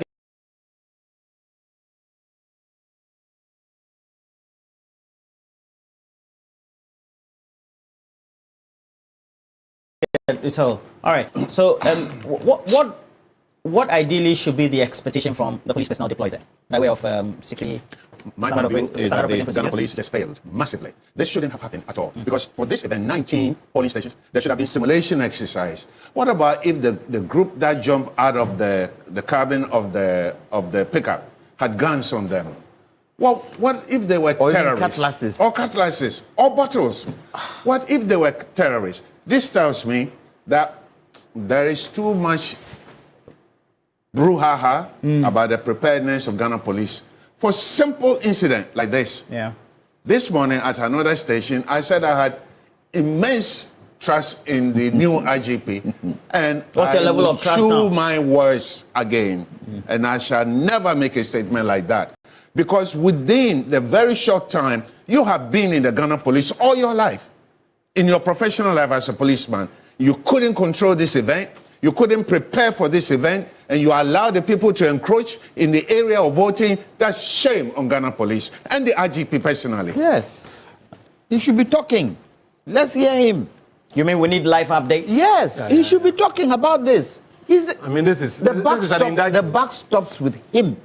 It doesn't stop with anybody. It stops with him. He should be on TV. He should be taking the phone and calling you, telling us what he's going to do about it. We take people for granted in this country too much. Just because we have the power. And you are there to do what? To do a job for the people. That's why you are a police service. You are not a police force. We are sick and tired of this. Come 2028, it's even going to be worse. Now the MPP are going to have the elections. That place too, there's kata there. Don't we learn? Conclusions. I mean, clearly it's an indictment on the police service. I think that. I mean, this one you kick her in the groin. What? How? How can you kick a woman in the groin? Would you do that to your sister, your wife, or your mother? How can you kick a woman in the groin? We shouldn't get to that point. We shouldn't get to that point. And that should tell you, even this one, 19. So we are just imagine Akutia, where you're going to have the whole constituency by election. So these are some of the problems here. But I will not. Let me just sign off by greeting Mr. Fifi Forata. I don't know him. Fifi Forata and Jason. Yes. Of the bypass pub. All right, so we hand over to the next team, and thank you, Dr. Ishmael Yoma. You will be with the next team as well, and Lajanto, thank you as well. Thank you. And of course, Ebo Backman, a regular. I was hungry. I'm not hungry anymore. You're not hungry anymore. Me too. I'm not hungry anymore. I was very hungry. Anyway, the hunger has become anger. So we're going to have our colleagues come in, and Martin Esiedu Date, as well as Beatrice Edu and Helen Apia Ampofo will be with you for the next few hours. And Martin. Well, Roland, good morning. I think we are still in the morning bell, so good morning to you and to our viewers who have stuck with us. And Yeoman's job you've been doing since the dawn. And between now and when polls do close, we have men stationed on the ground and in studio. We have our resource persons who are all ready and poised to bring you critical analysis of what's happening in the Ablekuma North constituency. And I'm sure by now it has become more like a cliche that the 19 polling stations that elections are being rerun in at the Ablekuma North constituency have had some skirmishes, and we've had reports of attacks on journalists and people not finding their names on the voter roll, etc. What we are going to be doing between now and until we get to know who is representing the good people of Ablekuma North constituency is we are going to be taking you step by step through until we get to see the final decision being made by the constituents in that particular constituency.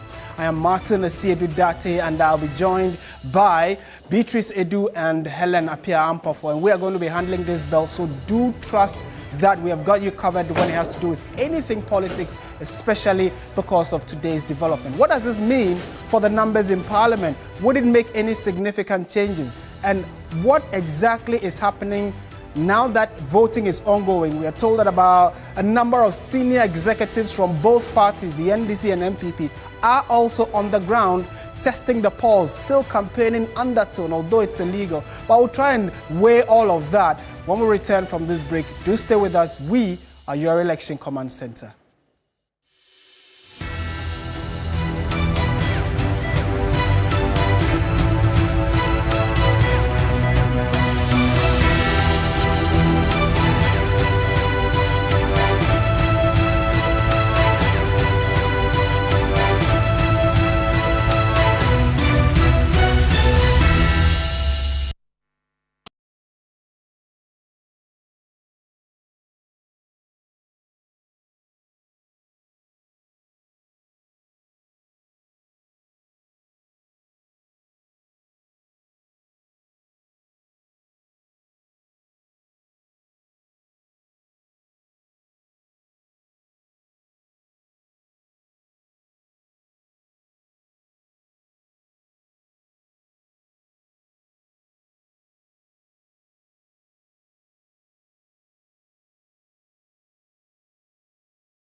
Some confusion again, but before we bring you that, Eduji Tamaklo of the NDC is speaking to Eric Maunag, but let's connect to that feed, then later we can get some more from the grounds. The 48 seats, 48 votes. So that's what we are determined to get. That's the outcome we are looking for. We are for peace. Remember, we are in government, and so the responsibility is on us, and we will do everything to ensure that there's utmost peace. Yes. Thank you. And Director of... So, yes, that's Godwin Eduji Tamaklo, who as well has been speaking to us, providing details as to exactly what it is that's been playing out. And they are not even allowing the media to be present.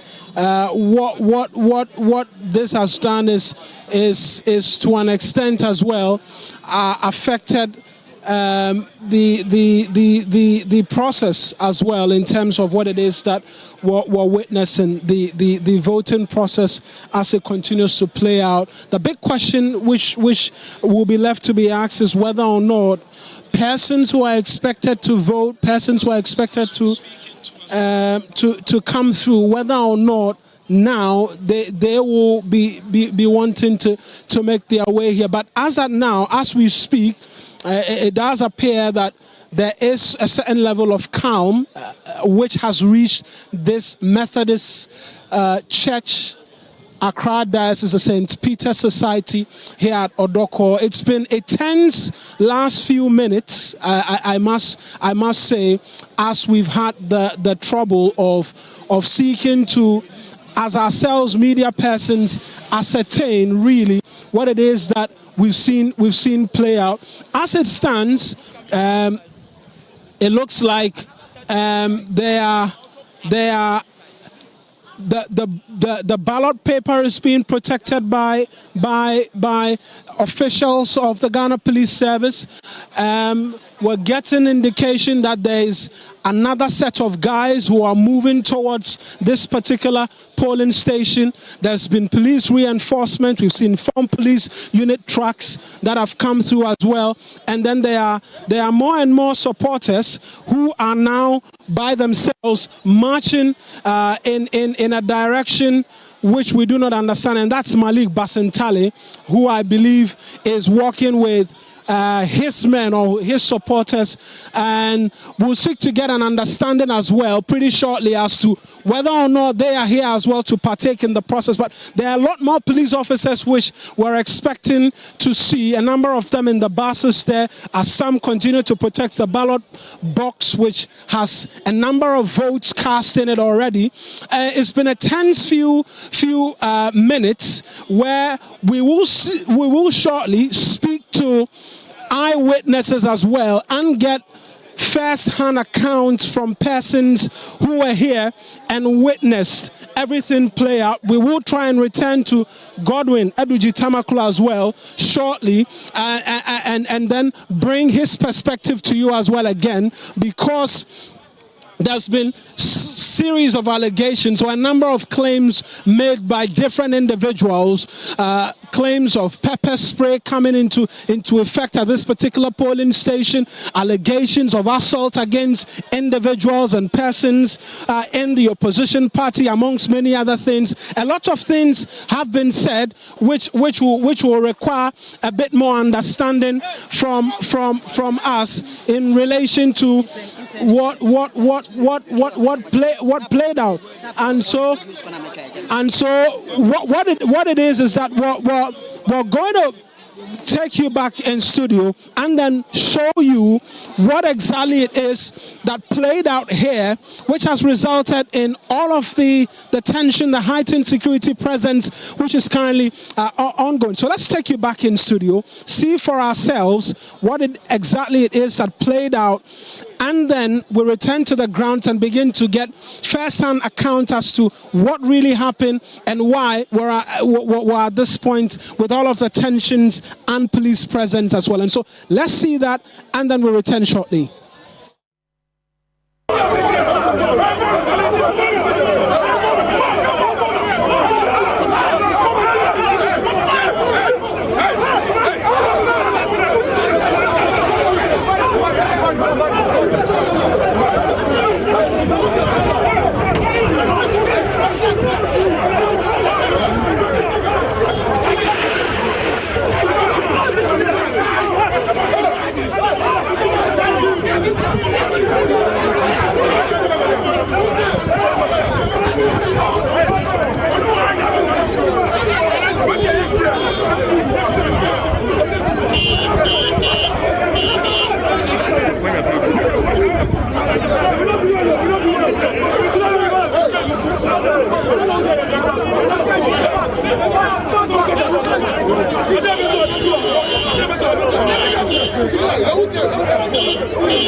Right, so clearly it tells you that it's not been easy, especially trying to provide security for a very simple civic exercise of just go and cast your ballot and go home. Let's engage Mawana Agbeta again, who is on the ground. Agbeta, we saw that where you were standing, there seemed to be relative calm there, and we've just seen what must have been the situation before we crossed over to you. What can you tell us at the moment? Is the situation the same or relative calm is returning?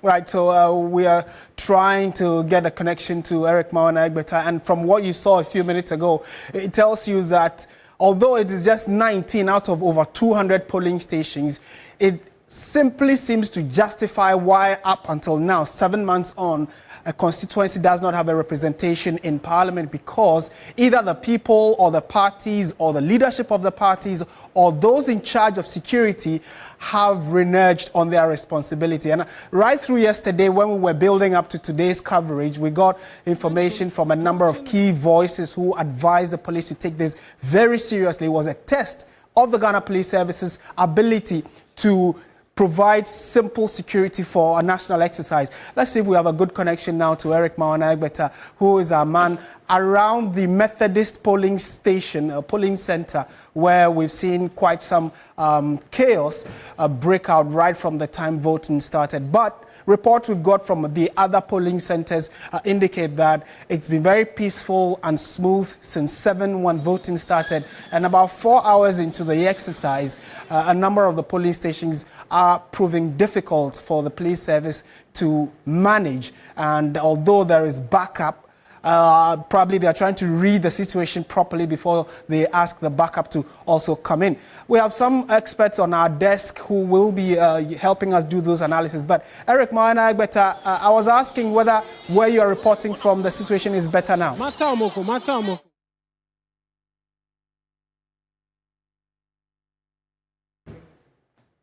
And so all these are images from the Ablekuma North constituency, various aspects of it, and you know that 19 polling stations within the constituency are having their election rerun for various reasons, and the EC, we're told, got there as early as possible. So you can still see that although this is more like a playback of what has happened, it's become quite an uphill task for the security services, and hopefully Agbeta can hear me now. Eric, what can you report? Do we have a better situation now?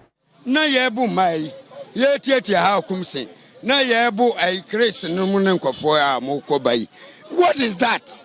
Anu na ehwe na ugiri se wu komfo no ai na ntwe ne dua ankar na tui na wu komfo ya waje a wode komu se ebedu nsa na dodo se ne bedu nsa.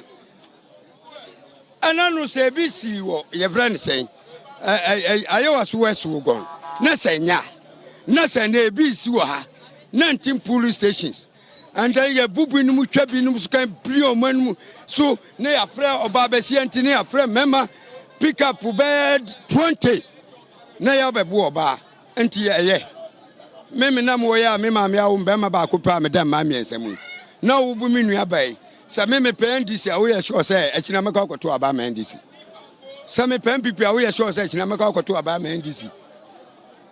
What is that? We are coming to ni esi ana yes mahu ya bu binimu na mejina ya bu ha okumsin ya butubutu ni huri fa fence so butubutu ni se wa meto aba wa hai na busa me nua Anthony Nikonu ha busa Anthony Nikonu watu aba wa ha Me nua a brand say ebi no man disappoint bebre no ye me nua no. Me wonu bi ha. Omutu aba ha. I don't know how nko aba ha dia eno e tabu. What is that? Pacho, you made us say. Let's try and get. Okay. I was here when I arrived at the scene here. I learned she has been here already, and they've allowed her to go straight to the center. And she went back and came like she wanted to go to the place again, which the police are not supposed to allow her. So imagine you are not voting over here. We are all here as supporters, right? So if the people are even coming with force, you're not supposed to even start using pepper spray on them. And you can't resist. They are men. There is nothing you can do. So all of us, we are here to support. We are all standing outside. You've been there already. So why are you going there for the second? What are you going to do the second time? That's what is causing the chaos right now. What is she going to do the second time? You've been there already. All of us, we are here as supporters, coming from Konkatamazu constituency. I'm here to support my party. All the way from you've been there already. What is she going to do? So she's the cause of all this one. And the people said, right? They want her out. That's all what they want.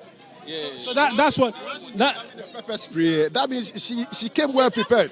Right. And the intel we are getting, okay. Thank you. So we'll try and get a bit more in terms of what has happened, because the accounts continue to differ, and in a very politically charged atmosphere like this, the accounts will be different, and so we will seek to get a bit more as well from everyone and what's played out. But also now I say they are now here. Oh, na me hu ya ne say hawa kunsin ba hanom en won be kasa wa ha kakra. Onu ba be kasa be dem se kasa na anko ye. And na ma akoma no story ya bibia ye pintim wa ha. And so kakra me so me hu ya. Before Obebano na had to say na haiku bibia idadin wa ha. But oba no aka say no I say the din ye da baby dada. And oba ha san be ye niam ba ku mienu wa ha na anko ye no. Na ma akoma no ko soro a bode ya bon kakra. Ya bon kakra. Me da say no panyi uso de na hu ye. Oh, the me hu ye nyina na say Ghana police nyaade. Because how comes in Abaha, or for constituency before Ansana Oba say. And to say a question about a to no crowd, and Obia or Docobia to be. Ye only Pabi or Mutubi. And to didn't count, and now money remarkable super spray. Ever Hama, or Yene as you are say. And you can say, Ghana police Mujina near Boo be crowd Mutimin Coso because government or Honey Tiamu can Mutimin Coso, or maybe a nipa. The Bibisa here. Bibi says you Ghana police more almost on them. No, we just say Yababu be a prayer and sana. Yafana hospital. That's it. Right, and so that's his version of account as well. Martin was seeing a number of the individuals continue to mount up along the entrance to the polling station. Not quite clear what is prompting them to return to the entrance again, but this is the situation as we have it, Martin. A lot more persons continue to come in. I've seen the former NHIA CEO who was also present, and for now it's a lot more of persons affiliated and associated to the NDC who continue to be around. For now, voting has almost come to a halt at this particular spot, even as we continue to observe the happenings in and around this place, Martin. Egbert, I'm sure many who are following also want to find out what's the genesis of all this. How did it start? Was it because of the presence of one person, or clearly something must have triggered this unfortunate confusion we are seeing at the moment? And now we see a lot of bystanders who are also observing. But can you tell us the backstory of what must have started all of this? So Martin, what it is that we're learning of is that the presence of Hawa Kumsin appeared to have raised the tension levels a bit high. So from the eyewitness accounts we've received, she made her way here first for the first time, and was accorded the courtesies and made their way inside and observed proceedings and then left, and returned again shortly to witness again what was supposed to happen, which is like making a second appearance again. Then the supporters affiliated to the NDC said they did not want to see her at the polling station again, and they began to get a bit aggressive, getting close to her amongst many other things. And from the eyewitness account, when she felt a bit unsafe, she brought out a pepper spray and used it on these individuals, which then triggered a lot of what we've seen, which is allegations of assault and the likes, which has been widely reported. From the eyewitness account, that is what has generated into this controversy.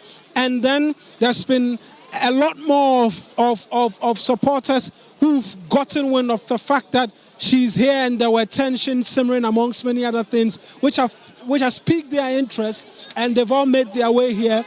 Reason for which, for over the last 30 plus minutes, voting has come to an end. There's been reinforced police presence as well, and everything has pretty much come to a standstill of some sort.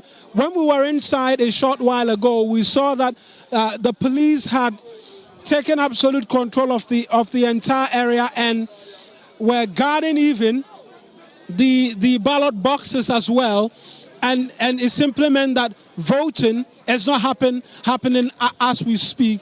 Eduji Tamakula as well was here. He spoke to a number of the individuals and was calming tempers and insisting that what must happen is that they are the government in power. He was speaking to journalists a lot earlier that they are the government in power. It's not in their interest as well to see things degenerate, and so it's urgent for calm amongst a number of the persons he identified to be affiliated with the NDC, Martin. Eric Maanagbeta, thank you for keeping very close tabs on that for us. We'll definitely be coming back to you as and when we have new developments. But like we indicated, we have men dotted across those 19 polling centers, and I will be updating you as and when something does come up. But we'll be with you between now and until polls close and counting, sortation and declaration is done, because we are your election command center. Like I indicated also, I am here with my colleagues Beatrice Edu and then also Helen Ampofo. She has her guests with her, and we'll dive straight into the conversations. We are your election command center. Hello, Helen. Hello, Martin, and thank you for that. And you are absolutely right. This is your election command center. We're making sure that you're kept abreast with every single thing that happens in the Ablekuma North constituency. But let's come back right here in studio. I'll introduce my guest to you, and then we'll get talking. A lot is happening across the different polling centers, some 19 of them, where some 6,000 constituents will be taking part in this elections. The NPP's Nana Ikuya Owusu-Efriye facing off against the NDC's Irabna Orbin, who takes the day. We're watching very keenly indeed.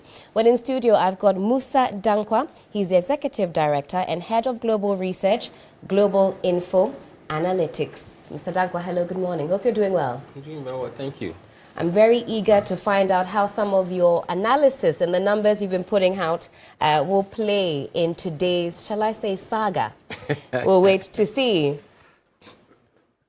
All right, I think we have to head back to Mawena Egbeta for some more. He's speaking with Eduji Tamaklo, part of the legal directorate of the NDC. Right. Observation, 19 polling stations. I would already about out of 19, Hankwan and noise, but we are getting everything sorted. Right. If we could just briefly run it all up in English on TV3. And so what we've seen and what we've seen play out, voting has been affected. Of the 19 police stations, this is the only place that appears, but we've calmed things down. The point of disagreement had to do with the presence of Hawa Kumsen.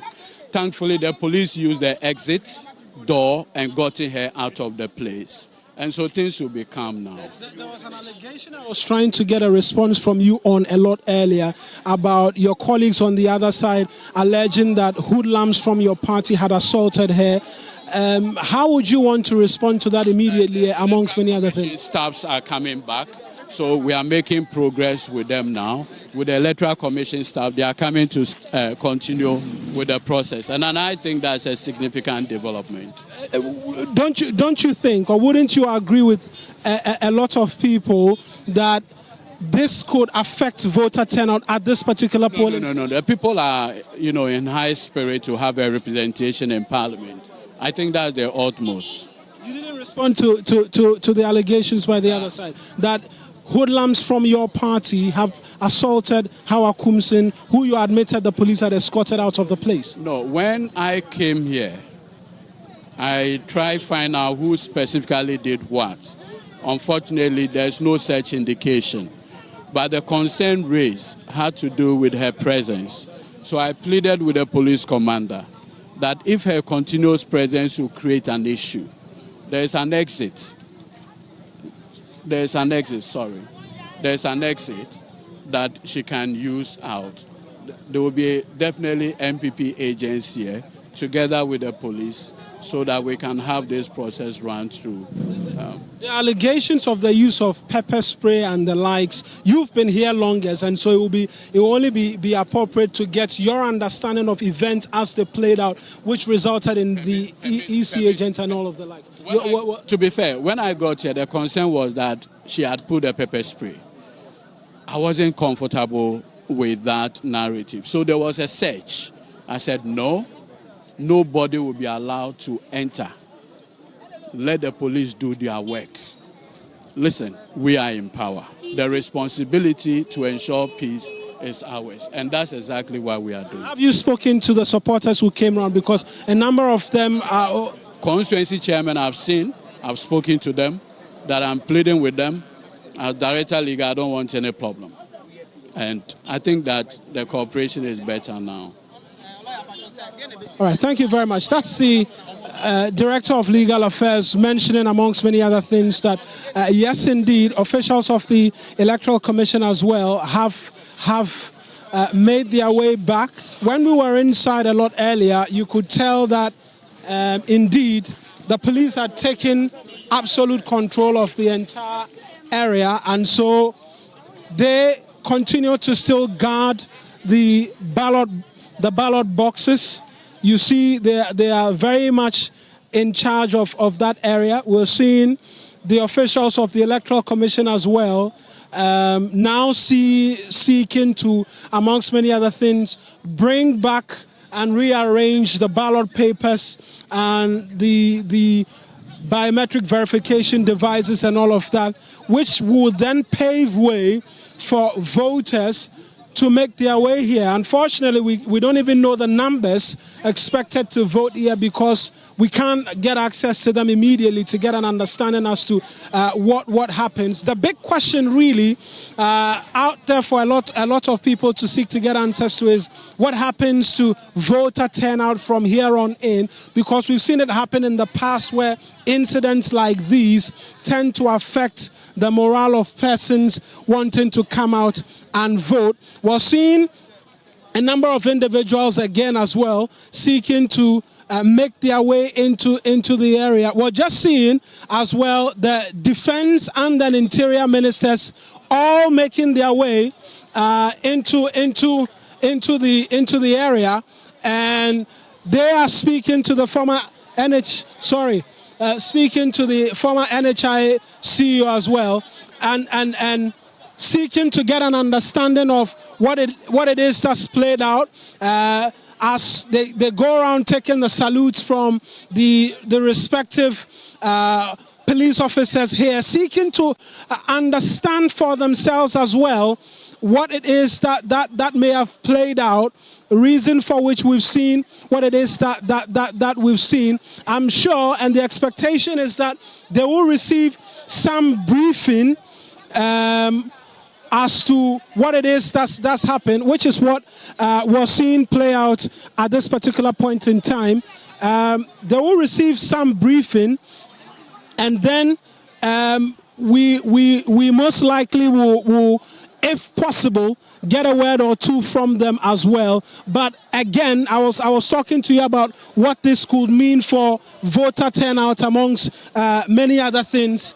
And so we will seek to try and get an understanding as to everything that's played out, even as they continue to receive that briefing from officials of the police who are present here. We've seen Dr.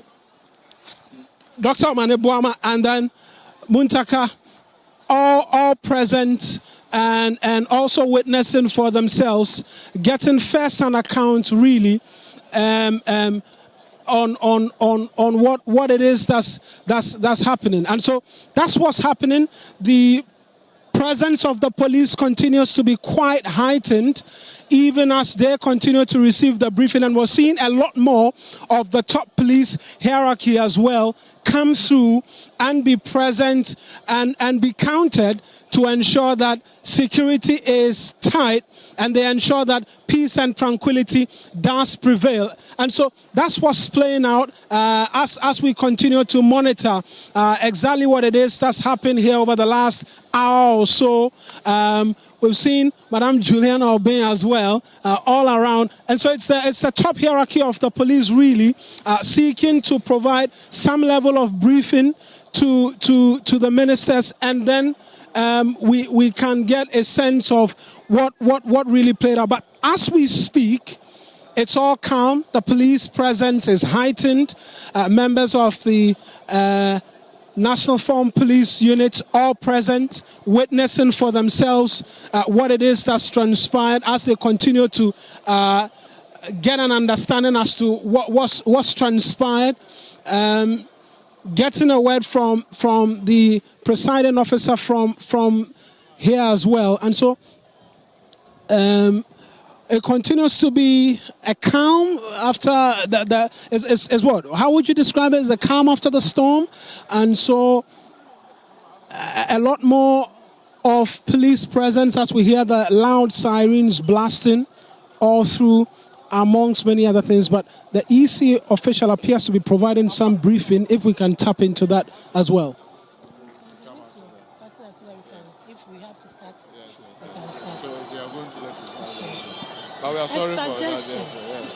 A suggestion. That media encounter going on there is very bad. We started having intel that even the voters, after voting, they'll have to go there and grant interview. We're hearing a lot of bad things that have not happened here. They were saying it. So that media encounter, that stand over there needs to be dissolved. I don't know. I've granted all the interview, all the things they wanted to know. I've given it out. So I don't know. Why they had to mount? Yes. You want to tell the media? Yes. So you seem to have a problem with the voters, those coming in. I explained that this is a ground for 3 polling stations. But fortunately enough, we are doing one, only for one. That is the 12A. So we are human. Somebody will stay in the house and realize, oh, Methodist is voting, let me go. That person will come with the card. Then we will tell the person, we are not driving the person away. It means the person is not part of this exercise. Are you blaming the media for the violence? I am not blaming that stand there. We had intel before the violence. That interview, somebody came to tell me, you are saying we are driving the voters away. And I'm saying, no, that is not the issue. So please, give out the right education. We are not driving anyone away. The election is being held for only one polling station. In a normal day, I'm coming. And you know the register? We have 4. Yes, that is 1A, 1B, and another AB, 13A, 13B. This is 12A. The 13A, 13B is secured. The 12B is also secured. So this is the only center we are having. But we are human. Your mother can just hear, oh, I vote at Methodist. Your mother will come. When the person comes, we will in turn ask the person politely. That is what we've been doing from morning. Do you have the polling agents here? Yes, we have MPP 2 and then NDC 2. So we started everything with them. Esiedun Ketia has. But they have an agent. Yes, the MPP accused some officials of destroying their register. And that in a lot of ways, started all of the violence that ensued here. Is that the case that some voter register for the NPP was destroyed here? Are you saying I should tell you the right reason why the violence came? I cannot tell the violence. I don't have any account. I was just, you said, and I'm saying my things are secured. So no voter register was Do you want me to, I have answered you. You are still want, I don't know what you want again. All the things are secured. It means we were not hurt. Right. So that's the presiding officer stating clearly that there was no violence or anything. Let's try and hear from the defense minister as well. It's obvious the military is not involved, and that is how it should be. This is a civil exercise. We are not at war, and so we should not get the military involved. And as you've seen around, it's been the police, the Ghana Immigration Service, the prison service. They fall under the Ministry of Interior. And we believe that that is the way to go. What we experienced in Ayawaso West Wogon should not be repeated. What we experienced in the year 2020, where 8 Ghanaians were killed just because of elections, should not be repeated. And this is the way to go. And this is what President Mahama wants. It should be a peaceful exercise, and people must just exercise their franchise. We should note at all times that it is not the entire constituency that is voting. It's only 19 polling stations. And because of the clustering system, you may have different polling stations voting at a particular location. It doesn't mean yours is part of the 19 polling stations that are voting today. The police were helpless at the time these well-built macho men stormed here. Based on order in Sudan, do you still stand by your decision not to deploy military persons? 2024, December, pink sheets were bent here. Do you still stand by your decision? I don't think you are being fair to the police when you say the police were helpless. The police are a very professional institution. When you don't see them reacting with force, it doesn't mean they are helpless. This is where you may go wrong, just lowering the threshold to invite the military. If it becomes abundantly clear that the military should restore order in any part of the country, the military will do it. But the military should not be the first point of call. We have seen it in this country, where the military was able to storm the Parliament of the Republic of Ghana. Is that what we want? Is that the democracy that we want? This cannot be this cannot be the democracy under President Mahama. President Mahama is different from President Kufuor. You understand? So let us give the police the maximum cooperation. Is the reason I'm here jointly with my brother and colleague, Minister for the Interior, to observe things for ourselves. Let's give the police the maximum cooperation. What's your assessment of the process so far, particularly here? All the polling stations that we've been to so far, I would say so far, so good. Any challenges will be addressed by the Ghana police.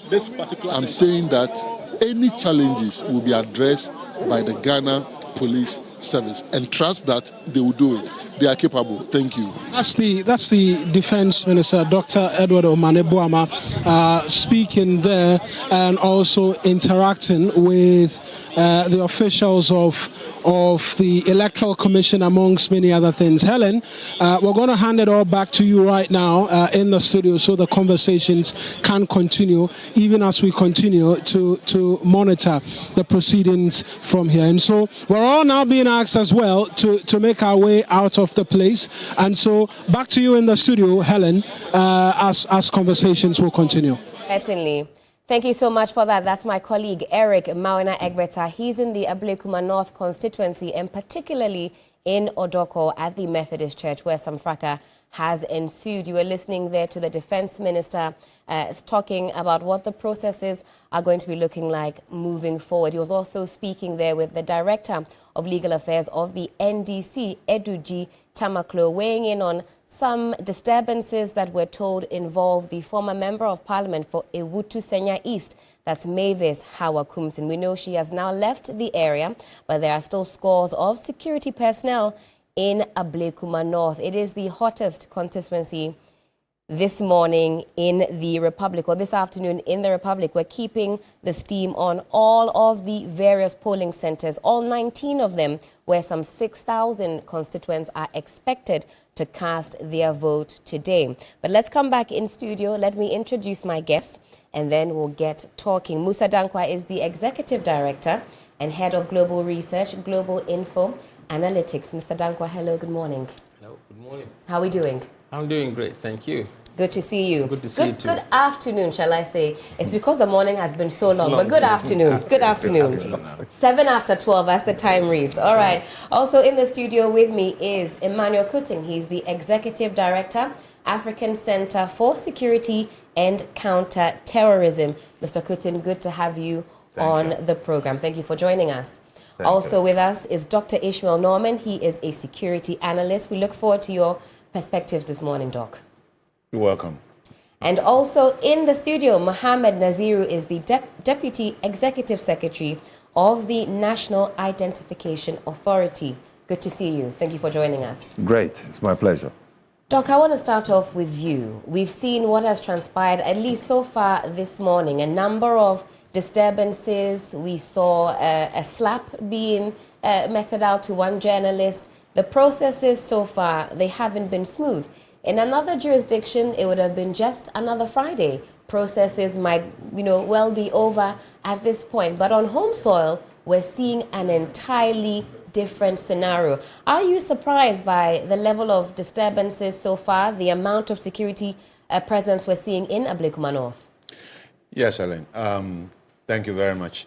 I believe that looking at things objectively, and Dr. Manibuama is my boss because I work at GAFC, but I like to disagree with him simply because, first, the police should have designed a worst-case scenario going to Ablekuma North to see if people rush in with guns, with bottles, with weapons, whatever, what they would do.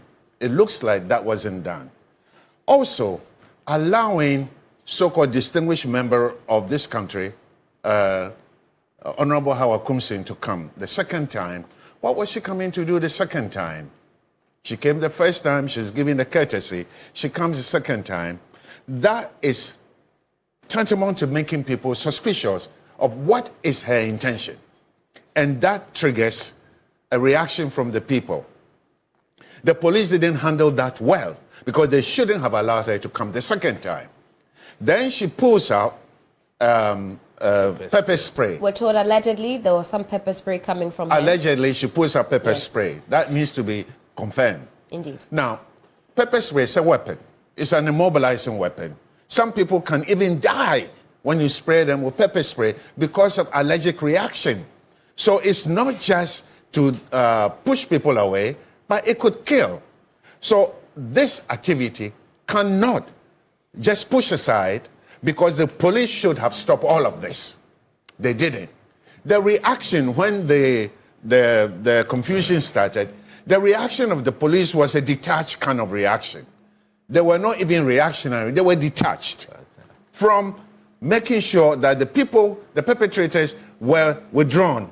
But maybe because they were NDC members, they were protecting their police jobs by going after them. Now, President Mahama just last week told the IGP that the previous election-related violence should be investigated and the cases brought to a close. Indeed. You have just opened another one. This also has to be added to it. And I don't think President Mahama will cover it up and protect the police. He will never do that.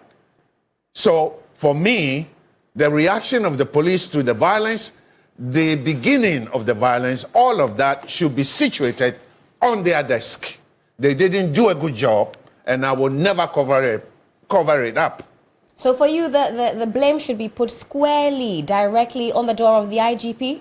Directly on the IGP and his team that organized that event. Because we were told, and this morning, I praised the police because of what I saw on another station. And then I came here and I saw that my praise was a little bit too premature. And I felt disgraced by that kind of praise. Seriously. Because if you cannot intend to create what your reaction will be in a worst case scenario, which is what we are seeing, just 19. Once one polling station has brought the image of the whole exercise into the gutter. Doc, thank you for your preliminary thoughts. Mr. Kutin, let me come to you next year again from where you sit as a security analyst. And we've seen scores of security personnel, shall I say, let me borrow this term, storm Ablekuma North. We've even seen immigration personnel suited and booted in the area. I need to ask, who is protecting the rest of the country? It appears the whole security personnel there in Ablekuma North. What do the optics then suggest to you, or what do the optics mean for the rest of the day as this rerun is happening in Ablekuma North?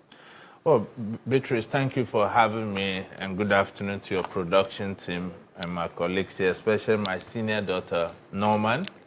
And I can't help but agree with Doug. The police were simply unprepared. Yesterday, I raised the red flag that we have not had any briefing from the police directing the indigents from these 19 polling stations about the security arrangements. And in the democracy, policing or security is about the need to know. So if the indigents in this 19 police station doesn't know what to expect from our security operatives, it means that operation-wise, they were not ready. It is this morning, they came out with the roadmap, and I feel it was so belated.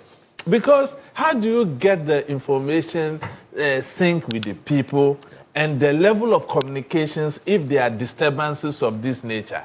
And I'm so scandalized as a security practitioner that in an election of this nature, there were no parameters or layers of security where you will not even allow anybody to get closer to the ballot boxes if you are not a voter. Such that, you know, I saw somebody even from my constituency as far as Saboba. You recognize somebody in the shot? I saw Mr. Muzu here. They are from Saboba? Saboba. So you can imagine the whole Ghana is in Ablekuma North. Even the party people who are not voters are even more than the population of Ablekuma North. So you can imagine the security challenges this will bring. So to me, the buck stopped with the IGP, and I'm so disappointed about the behavior of the police in this scenario. Because how did Howard Yakubu get access to the ballot box area? It should be a no-go zone for a non-voter to begin with. No matter whom you stand, your status in society. I understand they accorded her some respect because, in quote, she's a national figure or stuff like that. She's a former member of parliament. She's there to throw her weight behind her colleague. When we are dealing with serious national security issue of this nature, nobody should be above the law. Even the president of the defense minister and the interior minister here is unprecedented. To me, it was so unwarranted. I don't know political positions they are holding. What is their independence here? They only came to boost the morale of their party people. What I'm not happy is that where is the IGP in all of this? The IGP should be here. Where is he? You see, look, I have one principle, and I have to disclose here. You know somebody I have a personal relationship with, and I like so much. But on this one, he has gotten it wrong. I praise him on his activities on the Galamsey. Yeah. But on this very one, he has gotten it wrong. If you could score him out of 10, what's the score that you're giving him based on what you have seen I'll so give him far? 4. 4 out of 10. I tell you honestly, because this thing shouldn't even allow to happen. Look, we have a situation where Ghana will have to contend with an international embarrassment of a woman big kick at the groin because of someone being elected as an MP. Are we looking at our international reputation or not? If these measures were put in place, this woman wouldn't have been able to get there in the first place. The alleged pepper spray they are saying she had, if there were searches, depending on the security parameters they put in place, this thing wouldn't have occurred. And in security, senior, you know, we preempt. And it's cheaper to prevent than to allow the incident to happen and you are now dealing with the aftermath. So to me, we have a lot on our hands. And look, Edoji Tamaklo has become a national asset. Take it or leave it. It doesn't matter the party he belongs to. It's a good brother, and I admire him so much. But he made a statement, and I think that statement is so unfortunate. When he said he directed the commander that the presence of Hawa Yakubu was not needed and there's an exit, he should go. If the presence of Hawa Yakubu is not needed, Hawa Kumsin, sorry, is not needed at that place, on what basis is it there? Look, let's call a spade. You're talking about Eduji. Eduji, yes. He's the Director of Legal Affairs of the National Hawa Democratic... Yakubu is a senior member of the NPP. Okay. Let's call a spade a spade. So sometimes we shouldn't... Hawa Kumsin, sorry. So we shouldn't... You see, Hawa Yakubu had been my role model as a child growing up. You see that Hawa, she was the iron lady of the time. And we were all, you know... you are forgiven, Mr. Putin, you are forgiven. I understand. Yes. You know, I have a soft spot for women, given that our leadership in Africa has been dominated by men. So when you see women trying the leadership space, we do everything possible. So you must to be support excited them. then with what we're seeing today. Yes, 2 years and to us. 2 years and to us. One from the MPP, one from the NDC. And to me, may the best candidate win. And in these elections, the way things are going, I'm afraid the ending will not be good. If we should get an overvoting, even one vote, it will invalidate the entire process. And the second aspect I'm afraid of is that we have one election, different verification mechanisms. So if anybody loses these elections and decides to go to court, we'll have another sword in our hands. And that's why me initially I've called that the entire constituency should be rerun. So that we do more than the 19. But Mr. Kutin, you see what has happened even with the 19. Imagine if today it was the entire constituency that was headed to the polls. But thank you for those preliminary thoughts. Let me go to Musa Dankwa on this one. I was going to ask about a specific post you put on X. But before we dive into that, because you have been doing some tracking in the area, what are your thoughts on what you have seen so far? Did you anticipate this level of disturbance in Ablekuma North? No, I didn't. In fact, last week on one of the programs, I said that I don't think there will be chaos and there will be violence. So I was quite optimistic about the police. I've also taken my words back, unfortunately. I have not seen leadership from the police on this issue. I think the IGP should have been here and not the Interior Minister. Why the Interior Minister is there shows that, I don't know, the IGP should be the face of this issue. I mean, there are his men who are in charge, and there are issues. He should be there, I mean, issuing command and making the guys feel that our boss are behind us. So let's go and enforce the law. Now, probably the police don't know whether they should enforce the law or they should sit back and look at chaos being happening. I think this is just unfortunate.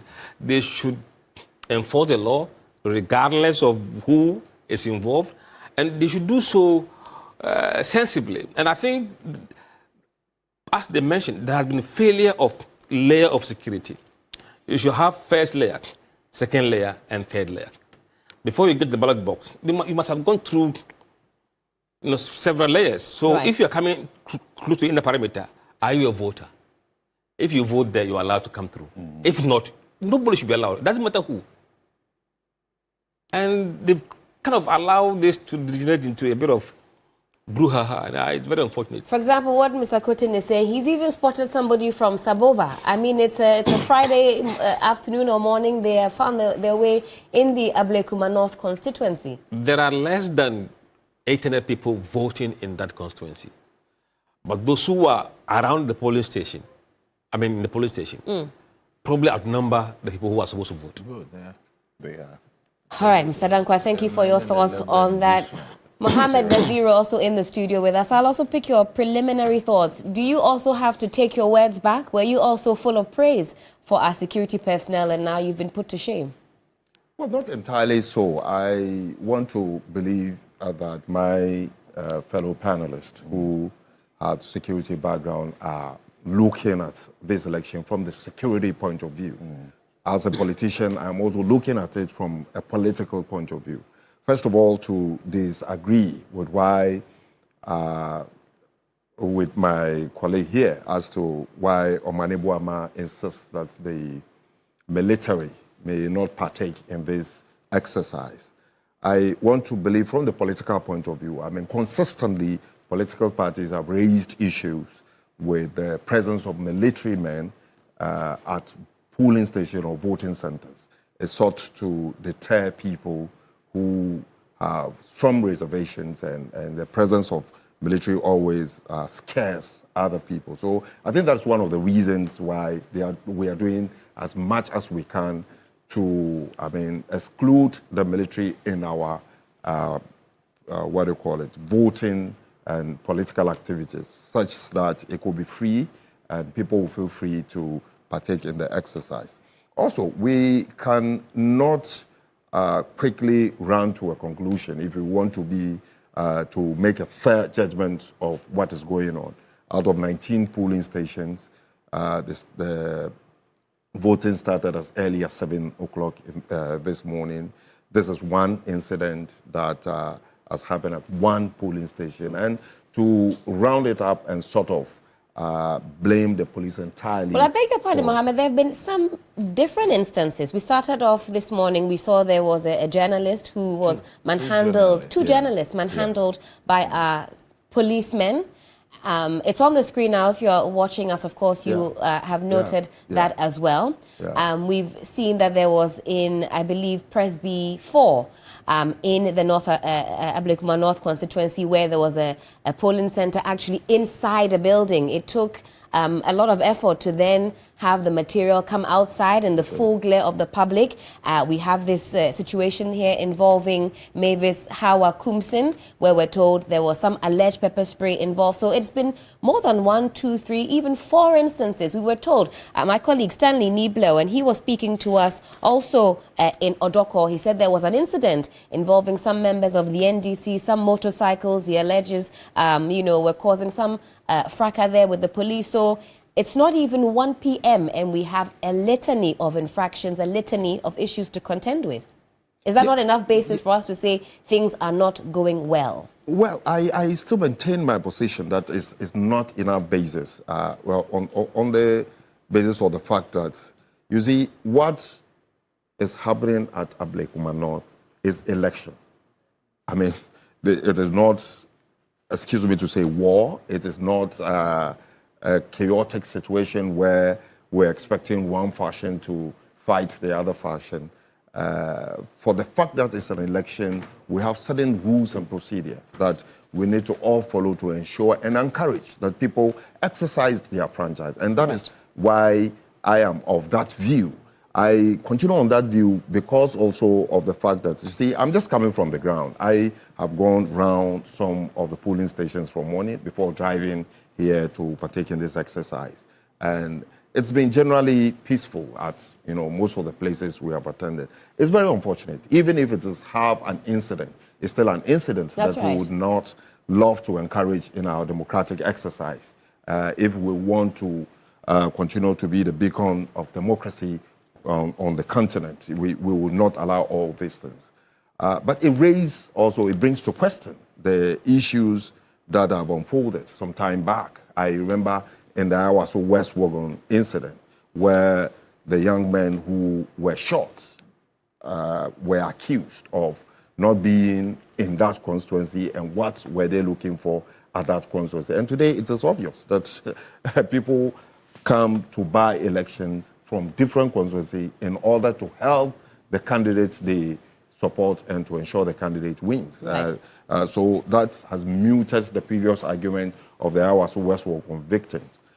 For me, that is an issue we should look at very well and ensure that moving forward, party executives and what do you call all officials, EC officials, everybody must ensure that we do or conduct such exercises in a manner that would encourage people to come out to vote. Because this whole exercise will be an exercise in futility if, as a result of this chaos, people refuse to come out to exercise their franchise. That's right. And at the end of the day, it will be a work in equity to achieve vanity, which we don't want to get to that level.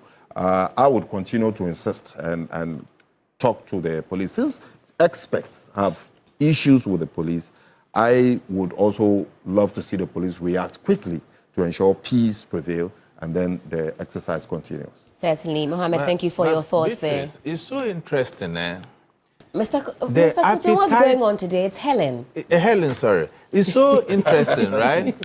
The coffee didn't come. The coffee didn't come. I see that. Yes. You see, it's so interesting how politicians have the appetite to defend state security institutions when they are in power. Look, some few months ago last year, NDC saw everything wrong with the operations of the police, right? We have been in studios like this discussing some of these things. Because they were true also. Today, the table have turned. Everything about the security agencies is okay. Well, is that really what they're saying, Mr. Kuti? It means that there is an underlying problem about the true independence of our security institutions. And it goes to the fore of what we've been talking about, the politicization of our security institution. How come that macho men can empower the police, kick an innocent woman in the ground, and are able to leave the scene without any arrest as we speak now? I'm sure the police, if they were on top of their duty, to keep Ghanaians and the entire system and processes and reassure us that the situation has been normalized, they should have released something to indicate the affected from arrest. Correct? Yes. The police officer they interdicted, to me, is cosmetic. How many police officers haven't they interdicted in this country, and what has come out of it? You say it'll come to naught. It's cosmetic to me. So I think that seriously, as a country, the foundation of our democracy is shaking, and we need to look at it Dr. Norman, holistically. Yes. thank you for that. I mean, if I would react to his position. In about a minute for me, please. Yeah.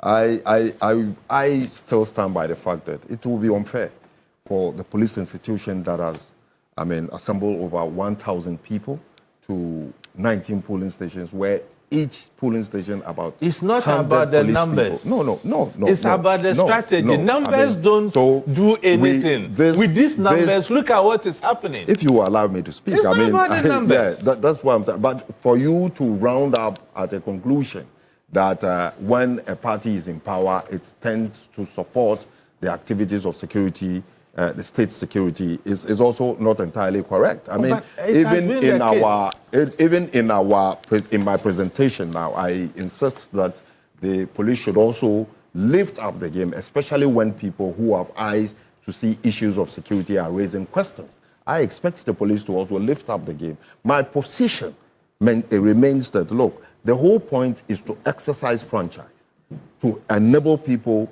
come out freely to vote clearly who they want to lead them. Do you see that? Do you see that playing out? Because we see that there are a lot of disturbances. I'm trying to situate what you're saying, given what we have seen this morning, and I listed for you a number of incidents that have happened. And Mr. Naziru, you say still for you we should give a thumbs up to the police personnel? I'm not saying a thumbs up to the police person, but criticizing them, putting them all in a lump and say that it is entirely wrong will not be fair. I mean, that is my position. Anyway, I mean, the beauty they of put in democracy effort, is and that the effort, two of us and the cannot be effort wrong. is yielding That's results. the beauty As I of told you, from democracy. morning, Absolutely. it's been fairly peaceful. I mean, people are going about their voting, peacefully and leaving the stations. Everything was going on well until this incident. It is expected that by the end of the elections, you may find some pockets of violence, which immediately the security service, not only the police, the security service in its entirety with the national security must do something immediately to arrest the situation, to ensure that the exercise for which the entire country today is watching goes on smoothly. That is my point. Thank you for that, Mr. Naziru. Doc, let me come to you again. Typically, when we think about Ablekuma North, it doesn't feature as one of the hotspots. Would you then, is it easy then to assume that that's why we didn't see so much proactiveness from the police, or is that simply no excuse? An election is an election, and that foresight needs to be there, that anything could happen at any time?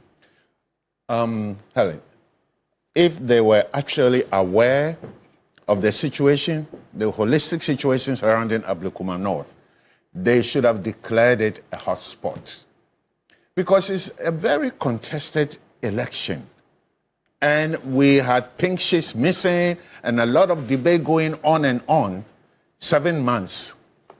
So in any real security conscious person, it should have been labeled as a hotspot.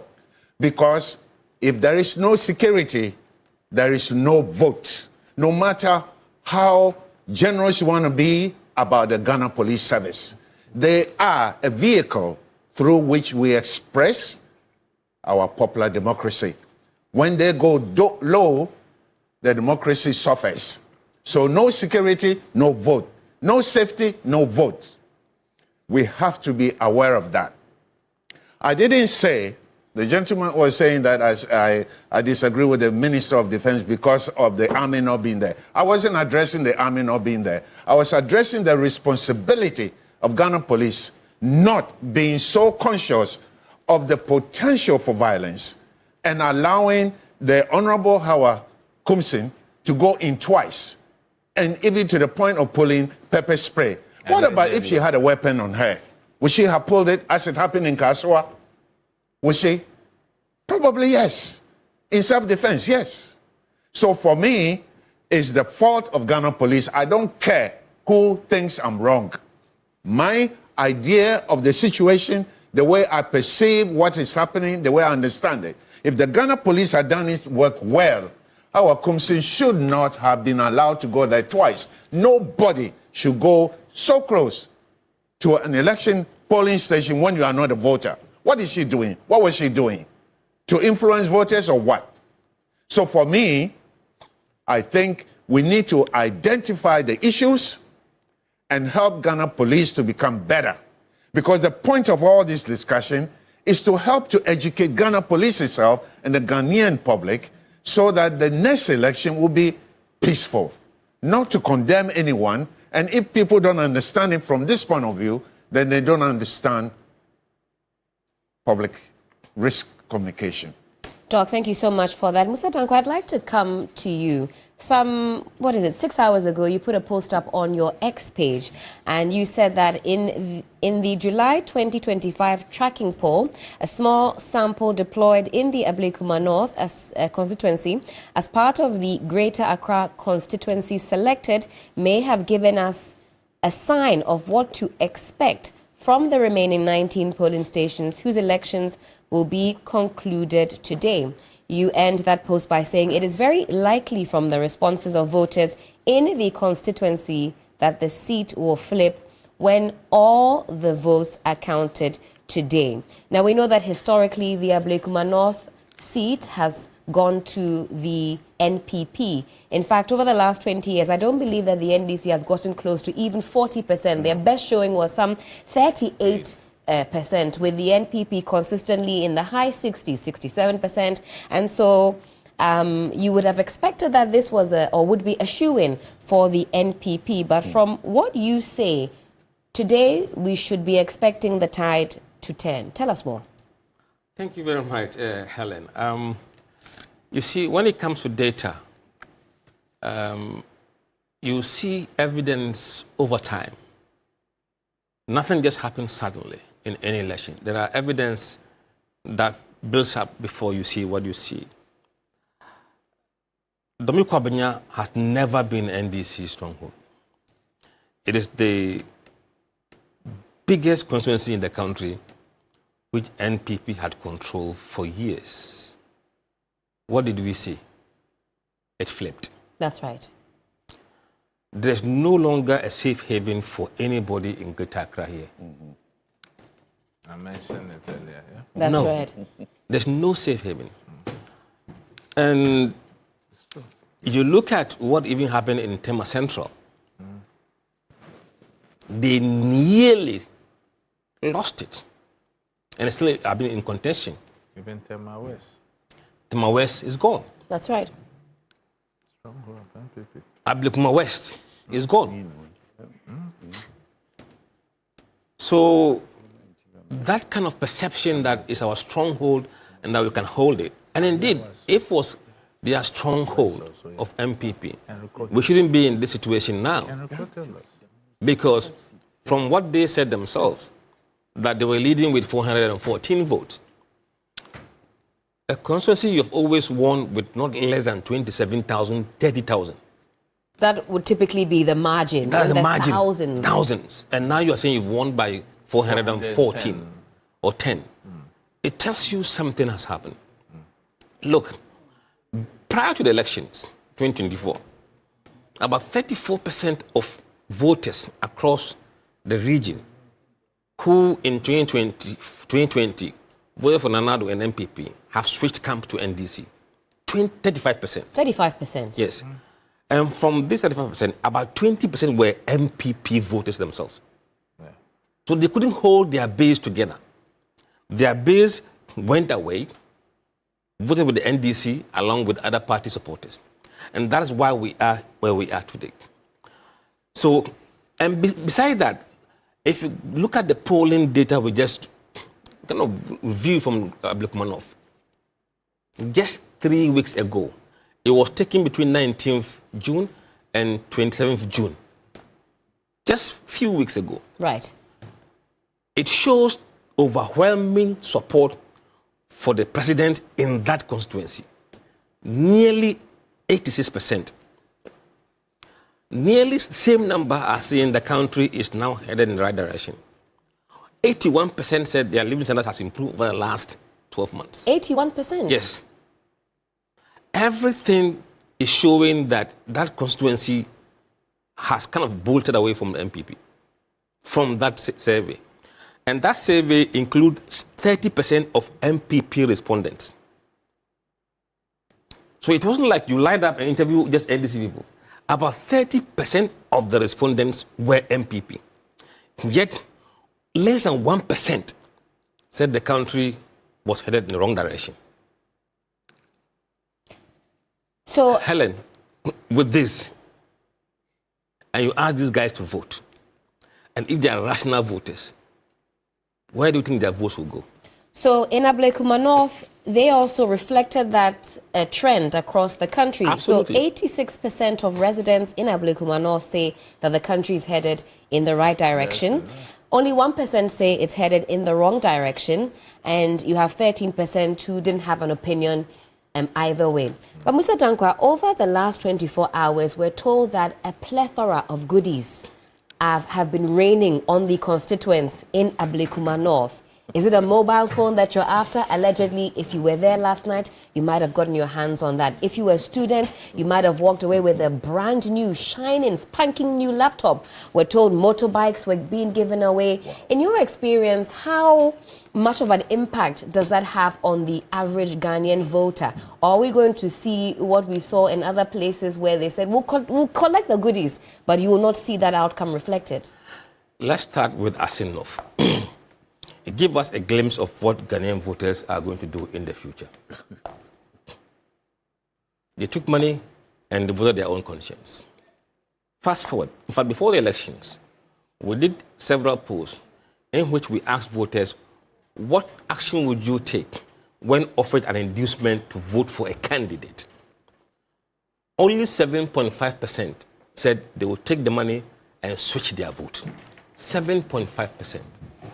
If you are investing millions, the return is 7.5%. Look, people are smarter these days. The Ghanaian voter is no longer the ones we saw during Rawlings' time.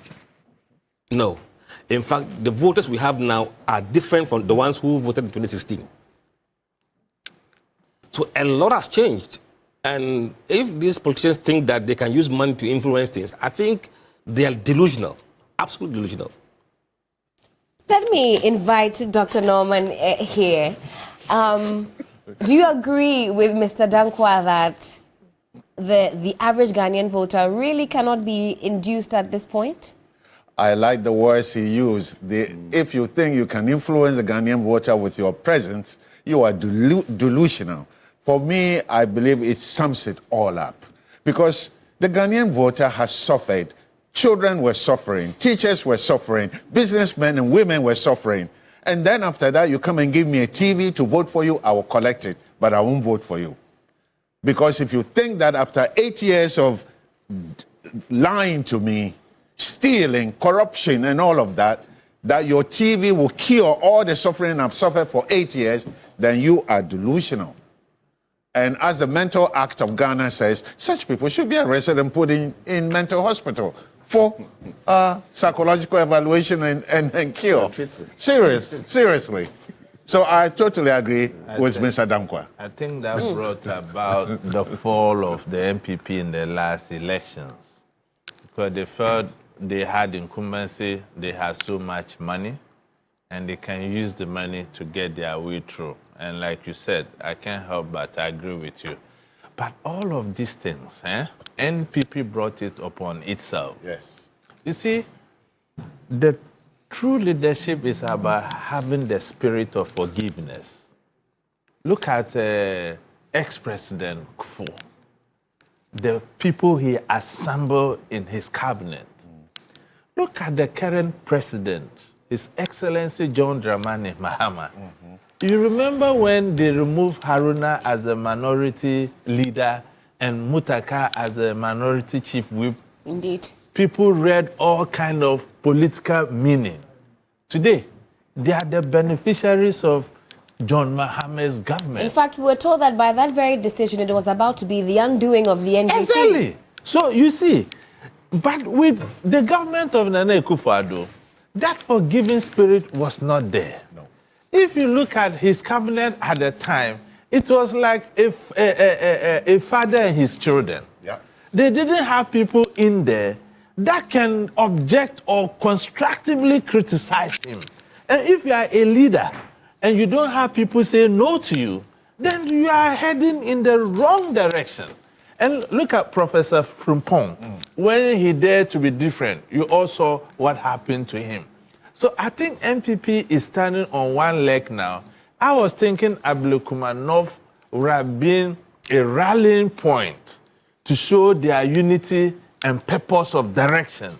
But unfortunately, I saw the national chairman there and other national executives there. I didn't see the general secretary of the MPP in Ablekuma North. As we speak now, I didn't see Nana B, who is the national organizer of the party there. How do you abandon this woman at this point? So to me, we must give credit to the lady. She has shown some leadership spirit by standing true to herself and saving the face of the party. You mean Nana Ekuawusu-Free, who's the parliamentary candidate of the If NPP? she hadn't initially defied the directive by the general secretary, I think the MPP would have been in a much damaged position than now. But I believe that the woman, given her leadership style, she could still benefit from sympathy vote. And I think that she may still win at the end of the day. But to me, whoever wins doesn't matter. We want to have relative peace and, we can move away with our life. Certainly. Akotia is looking at the corner, and it will be another, In fact, Mr. Kuti, one foot in front of the other. Let's get through today before we even think about what happens in Akwetia for that by-election. But Martin is standing by now at the Magic Wall. We've talked a little bit about the way in which Ablekuma North has voted over the years. But Martin will seek to dissect that for us further. Martin, over to you. Yes, certainly, politics, they say, is a game of numbers. So we want to look at some numbers. We've looked at voter turnout in the last few years of elections. And this time around, again, we do not have specifics of 2024 because, again, that particular constituency, it's now that they are hoping that by close of day, voting would have ended. Then they can tabulate it as part of what happened in December 2024. But the historical story that we are looking at today about the turnout in the Ablekuma North constituency is pretty interesting. I think it's just a very cosmopolitan constituency, and they like to come out to vote because they really do turn up. If you look at 2000, for instance, we're actually comparing Ablekuma North turnout to the national average. In 2000, for instance, the national voter turnout was 57.2%. In Ablekuma, it was 61. I beg your pardon. The national turnout was 61%, 61.7%. Ablekuma was 57%. In 2004, they actually came out more than the national average. So 85.3% of constituents came out to vote in Ablekuma constituency, and the national average in 2004 was 85.1%. So just about some 0.2 percentage point difference between those that came out and the national average. In 2008, Ablekuma constituency, 66.2%. The national voter turnout was 69.5%. In 2012, 80.3%. Again, if you look at the national voter average turnout, it was 80.2%, which meant that some 0.1 percentage points more constituents came out to vote as compared to the national average. And when we come forward to the 2016 and 2020, the voter turnout for the Ablekuma constituency, 68.4% in 2016, 69.3% for the national voter percentage. And in 2020, 74.5%.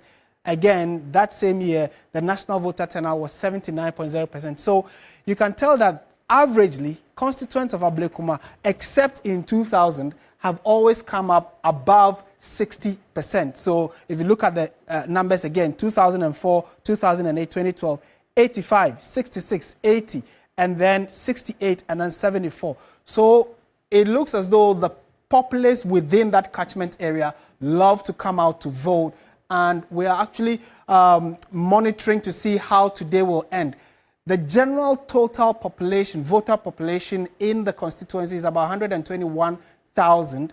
For today's exercise, it's just about 6,000 people who are expected to turn out to vote. So that is why many are questioning how come we are unable to manage just 6,000 people who are coming out to vote. If it was a general election within the entire part of the constituency, it might be even probably more chaotic or hectic for the police service to handle. So this is just by way of numbers and what we should be expecting. We do not have, like I indicated, a 2024 figures because it is yet to be tabulated, where we'll add today's turnout to what happened on December 7, where 262 specific polling centers, that has been calculated and tabulated. We are just waiting for today's figures. Then we can have a general idea whether or not the percentage of voter turnout in Ablekuma will be more than the national average, which is also hovering around 60%.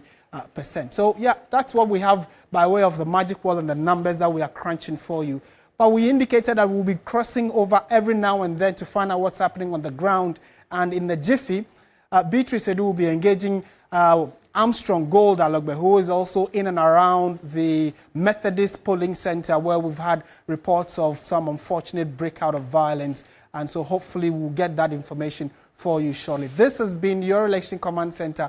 And like Helen indicated, our guests have also shown and talked about what their expectations were, which ones have been met, and which ones are yet to be met, especially those that hover around issues of security. And again, if numbers are anything to go by, looking at the people who have poured out on the streets and to the many voting centers, it is very likely that the turnout might be probably above a 50% average, but it would all be after voting and counting is done. Then we can agree to, do the math and come up with the specifics regarding Ablekuma North constituency. Quite interesting voter turnout data that, Martin, you've just given us. But one interesting point I also noted, though, aside from the 2,000 numbers that you gave us, was 2016.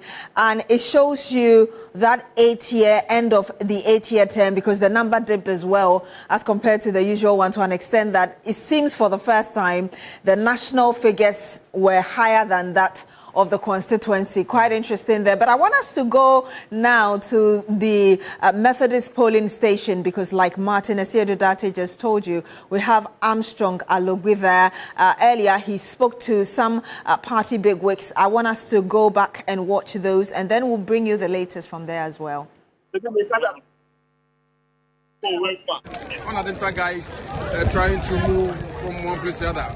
How do you take this? What have you observed? Would you say this process has been smooth so far? So far, the process has been smooth. At least the time is 12:35, and the election hasn't been disrupted. If you remember, during Ayawasu West Wagon, by now the NDC had pulled out of the election because they brought tags and identified men to disrupt the whole process. But so far, the exercise has been peaceful. See how everyone is happy. For the first time, we are in power. We've been in power for just 6 months. Okay, the goodwill, the euphoria, everything is there. And trust me, the NDC is capable of doing anything they want to do.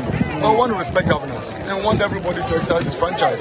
See how everybody's happy, because we believe that we should vote on our track record and not by the gun. You said the police has been interdicted. The policeman has been interdicted, and that alone is governance. I mean, they've interdicted him. They are going to question him to understand why he assaulted a journalist. And the journalist will also be invited to also explain what transpired. But in the first place, the police are afraid. And so even the police themselves are confused as to what exactly occurred. They don't believe that they'll get to the bottom of it. Then again, we saw one young man pull down the former minister for fisheries. How I come seeing on the ground. Have you seen that? And what have you to say about that? The last time I saw Hawa Kumsin and assault, it was Hawa Kumsin's boys who killed a boy from Lima during the 2024 election. I was part of the burial, myself and Ibrahim Ahma. Since then, I haven't seen anything of that sort, because I know she's here. We saw how she was known for assaulting a lot of people and even killing a lot of people. By boys, the last time she was being investigated, were pulling out a pistol. So I don't know which incident you're talking about. Is it the one she made the boys killing Lima boy? It happened just some few minutes ago. I have not seen the video yet. I'm yet to see it. But if I see it, in all things, we give thanks to God. Finally, what would you say to the other men, unidentified men in some kind of... And you just watched right there, Malik Basintale. He's the CEO of the YEA. And if you've been following us since morning, I'm sure you have realized that a number of NDC party bigwigs have been there to give support to their candidate, Irama there. But let's go back to Armstrong Alogbe, because he's still there with us. Armstrong, can you tell us the latest? Because earlier there was some chaos and we saw the police trying to calm situation down. What's the situation now? Well, right, Benny, if you come to the Asiedu one police station once again, nothing new has happened outside. Basintale come here with his entourage. So much people coming to the place leading to some kind of, I wouldn't say tension, but the whole place was packed with a lot of people following Basintale to this place. So far, they've moved from this place, so CAM has been restored to this place again. But what I can say again is it looks like people are not showing up to vote at this particular police station, probably because of the earlier disruption that took place over here. So far, as at this time, I just checked with the presiding officer, and he tells me only 173 electorates have come to cast their ballots out of 418. Only 173 have so far shown up here to cast their ballot. And so far, you don't see anybody in front of the Electoral Commission officers trying to cast their ballots. Speaking to some of the electorate around, they said some kind of fear have been put in them, and it's difficult for them to come forward. Also because you can see so many police personnel, see prison personnel, see fire service personnel, immigration personnel, a lot of security personnel being deployed to this place, and the electorates are saying that the numbers from the police service and the other security agencies is making it very difficult for them to turn up to vote. So, if I may say, it appears maybe after some time the electorates may want to come back to vote. But as it stands right now, nobody seems to be coming out from their homes to cast their ballots. Beatrice. You're saying that a lot of deployment happening right now. Does it indicate that perhaps the police is picking information, things could degenerate beyond what we have seen since morning? Beatrice, I can report that so far what we are seeing on the ground is not too good for our democracy, especially having a lot of unidentified men dressed in the different security attire. You cannot really tell whether these are national officers or these are private officers or these are tax. And the police seems to be handicapped. They are unable to control some of these guys who come in, and anytime they make up their mind that they are crossing the barricade or they are breaking into where the election is happening, they're able to do that so easily. And the police, I don't know for which reason, try to stop them, but at the end of the day, these so-called guys who we don't know where they are coming from are able to break through to where the election is taking place. And this, I might say, is what is probably putting fears in many of the electorates who are not willing to come out to vote now. So for the police, they are here in their numbers, but anytime those guys, whether they are tax or private officers, decide to make their way to any of the police stations, they do so successfully without any challenges. Well, I've seen an FU van park right here at this police station. It has not moved, it has not done anything. It is positioned at where it is with the police officers all stationed there. But anytime these young men come around in their numbers, they are able to swiftly do whatever thing they want to do, and they succeed in doing it without the police being able to pick any of them up, probably for a security reason that may be best known to them. Beatrice.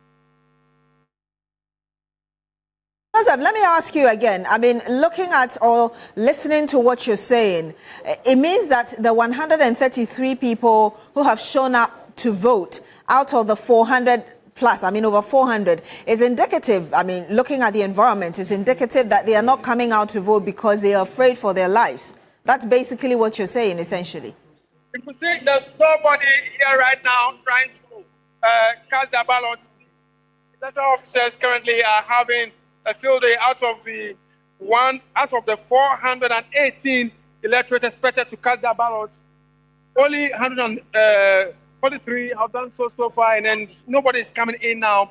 And once in a while, you see these guys on motorbikes riding, making so much noise here. And indeed, if you're electorates watching, it will be very... We'll have to come back to you, Joseph Armstrong. Keep an eye on what's happening and bring us the latest later when we come to you. But let's cross over now to George Koenig, who is also having to face some chaotic situation where he is. George, what can you tell us?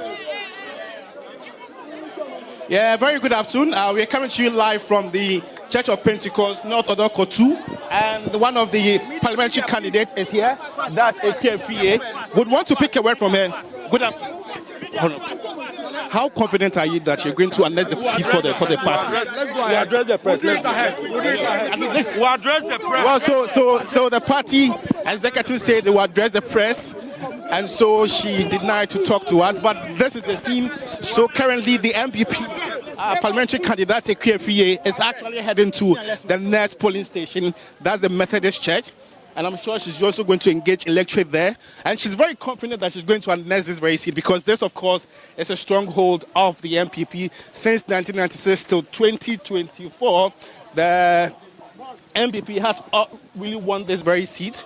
And so it's safe to say that as a stronghold of the party. But as at 7:55, just 11 people had voted, electorate have voted. But what I'm told is that this very area, there's sort of an apathy when it comes to voting. But when it gets to around 3 o'clock, that's when most of the electorate come out to vote in their numbers. So it's just a usual thing here. People don't really come early to come and vote, but they do that later after 3 o'clock. But the election will actually close at 5 p.m. So there's some sort of more time for these electorate or these lukewarm electorate to come out to vote in their numbers. And of course, this is a competitive one.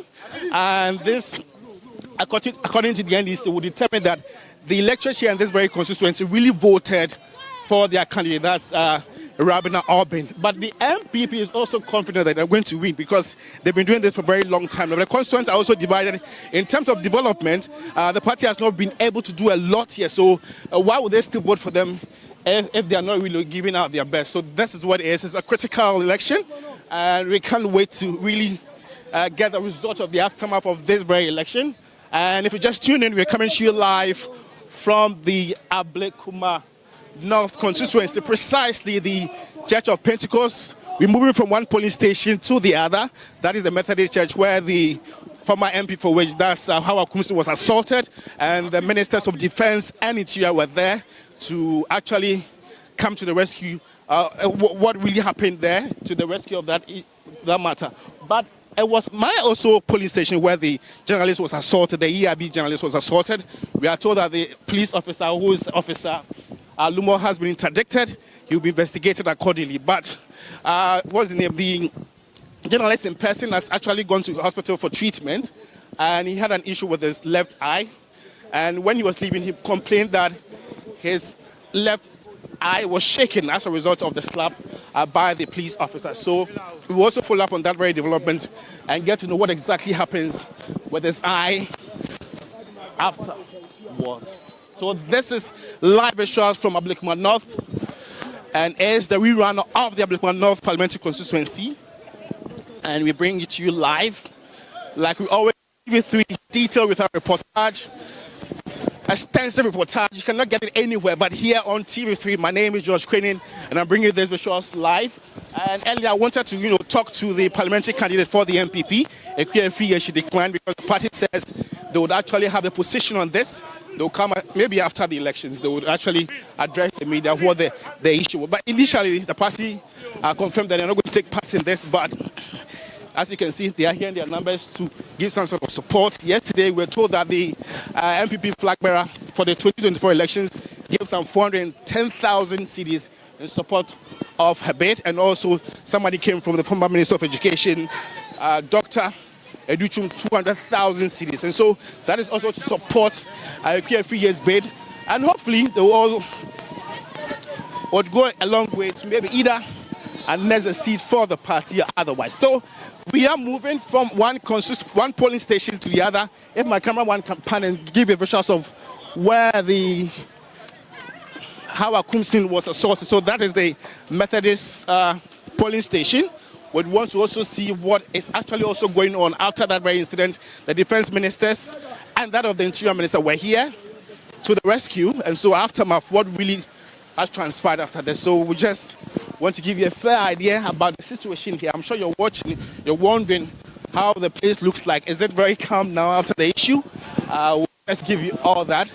And I know there are some executives that we can actually speak to. I think, let's see if we can even talk to Brian Champo, who has also shown indication I want to contest for the flag bearership race of the party.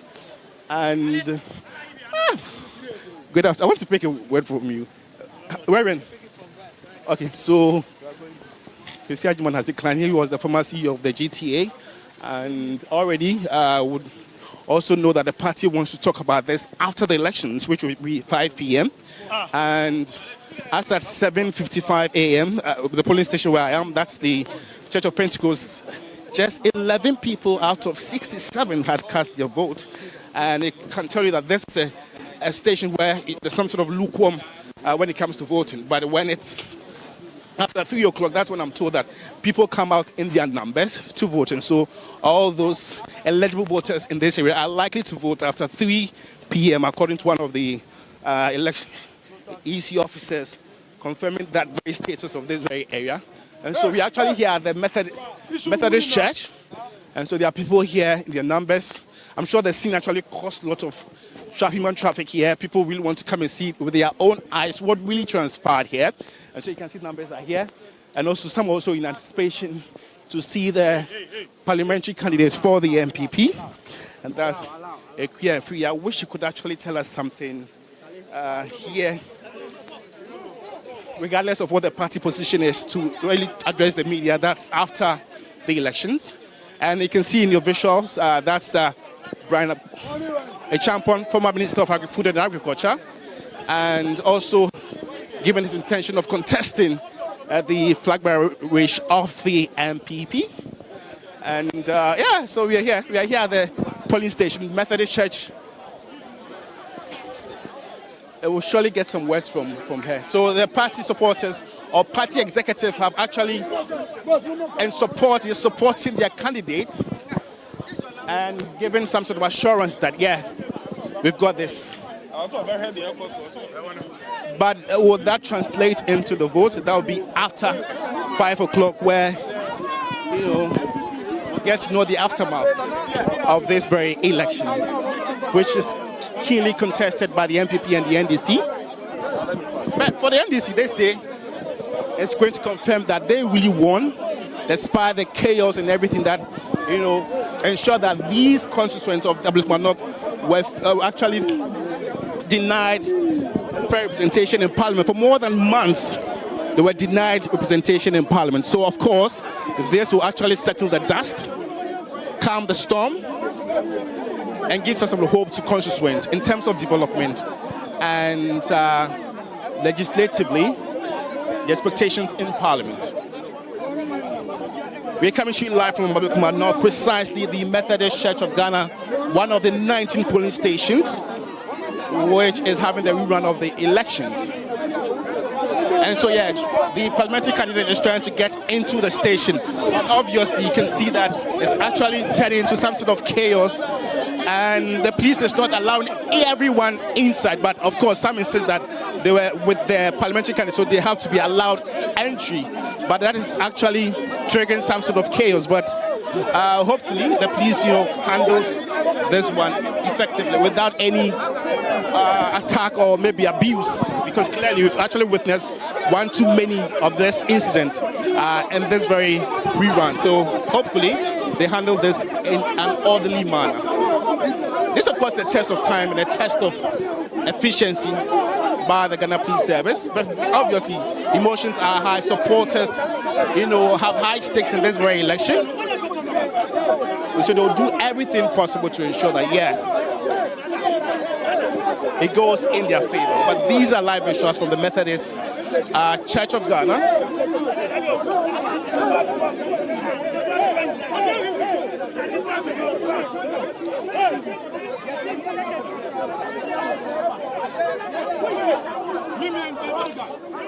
We'll bring you updates, but I wish we can actually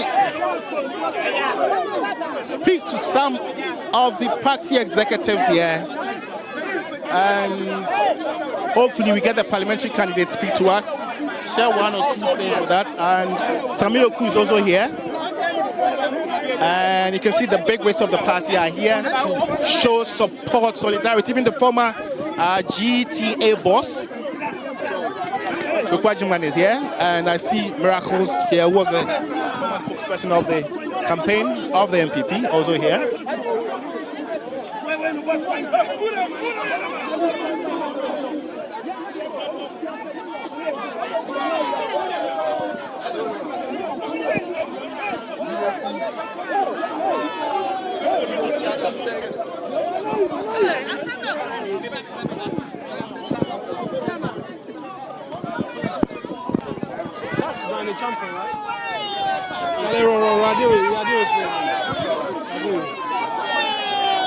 And so my colleague George Quenin and a host of other leading members of the NPP. I see Miracles Abuaje. I've seen Abetifi, Member of Parliament, Brian Achampong. All of them, I've seen Haruna.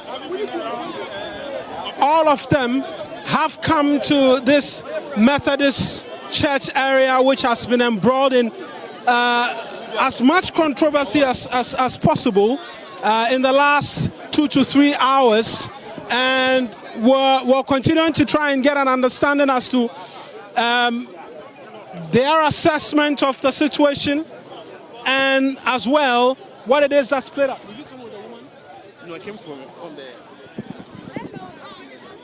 And so it's Nana Akua-Afrie along with other leading members of the NPP who have all joined hands and have come around seeking to get an understanding as to exactly what it is that's happening. And George Quaining continues to be here and will amongst many other things get some details for you shortly on what is expected. But this is the situation. Leading figures from the NPP now present and hoping to, amongst many things, address the media just shortly, and we're hoping we can bring that to you just briefly as well. And so shortly there will be that all-important address for you just now.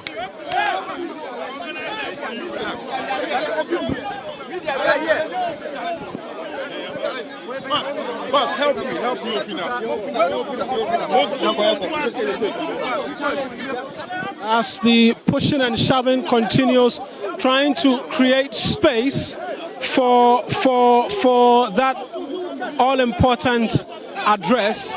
It will come shortly, and you can understand why there will be a lot of pushing and shoving, because space is being created so that there can be room from which the anticipated address can come forward, and then we can get an understanding as to what the strategy is for the party going forward.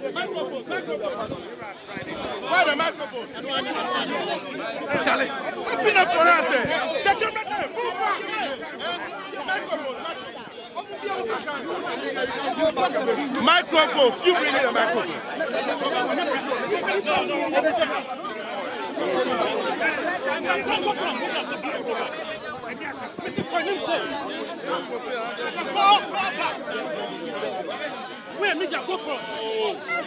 Boss, cameras now.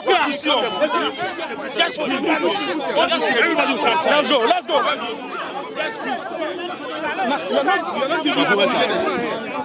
You let us start. Scream. We have all witnessed what has gone on at this particular polling station. Methodist polling station on Doko. This is where early in the morning the NDC hoodlums came in, attacked our agents, attempted to destroy the election materials, went after our party agents, beat her up mercilessly, attacked Honorable Hao Kumsin, who was standing far away with Honorable Dakwa Niman, and stood her grounds. They numbered about 30 of them. The police could not stop them. I was there myself. I'm sure a lot of you have seen me on the City TV interview. They came in with guns and machete, and the police simply had no weapons, so they had to run for their lives. So far, we have been here, and it is quite clear that the elections has resumed. We are calling on every single person at home to come out and come and vote. At this point, it's been restored, and there's calm here. And so the candidates will now speak. But before the candidate speaks, please, it's very important that the Inspector General of Police gets to know what the NDC have been doing since morning, and know that we cannot afford not to complete and conclude the coalition today too. Because from the way things are going, just as we have done here at the Methodist polling station, we are going to protect every single ballot and make sure that the same way we restored calm here, there will be calm at every polling station for the coalition. If they fail to protect us, we will protect ourselves just as we have done here. Yes. Yo, Medase, say Obia Hunia, AC Ablekuma North. And then I have visited 16 polling stations, and all the 16 polling stations, with the exception of Odoko 4 and 5, everywhere is chaotic. Bebia Ubekono,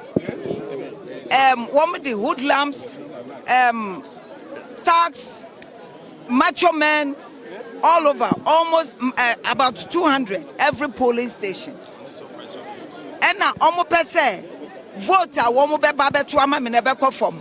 If it's obie him say, obia obe pie biano, obe to aba me every year.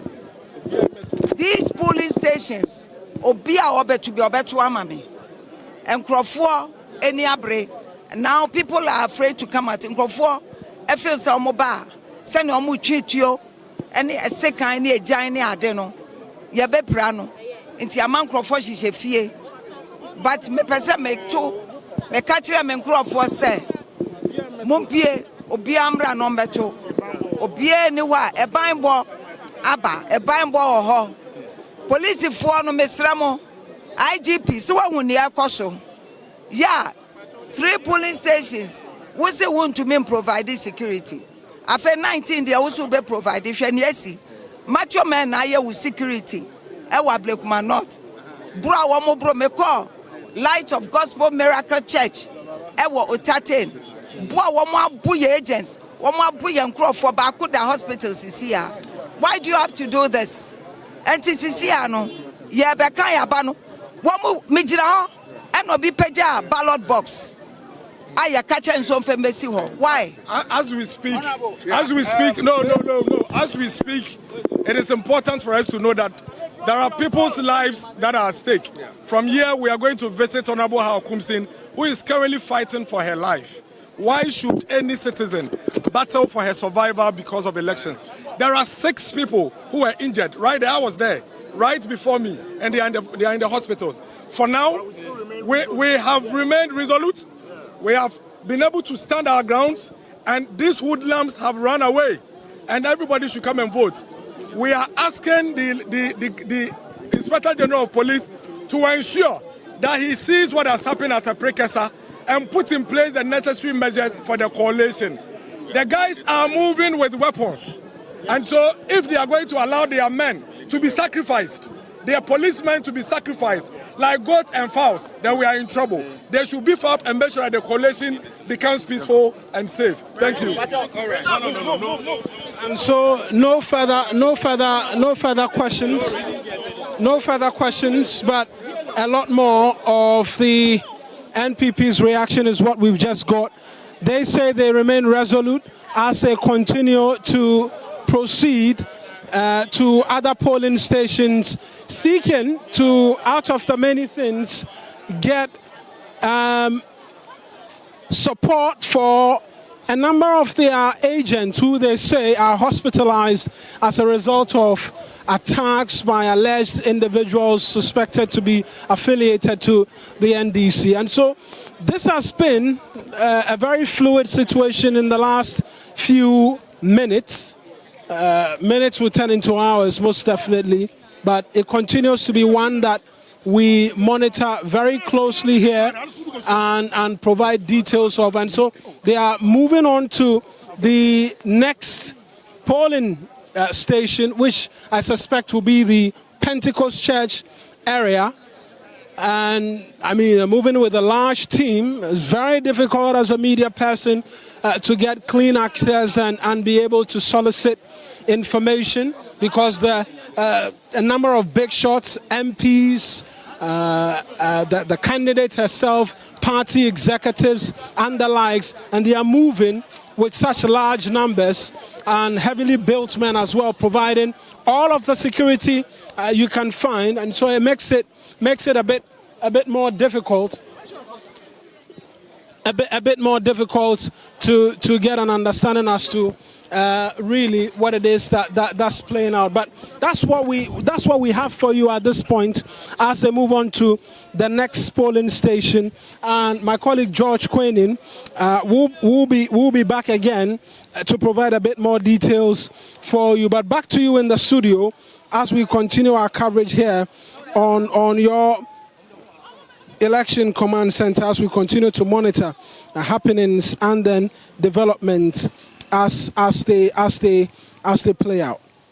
Indeed. Thank you very much, Mawina Egbeta, there with George Quaining, comprehensive report there. And I'm sure you were monitoring all the speeches, as it were, from the bigwigs of the opposition MPP, from the candidate herself, Ekwe making some allegations of people who have been beaten and hospitalized. You heard Dennis Miracles Abuaje claiming that Hawa Kumsin, the former member of parliament for Wutu Senya East, is fighting for her life in the hospital.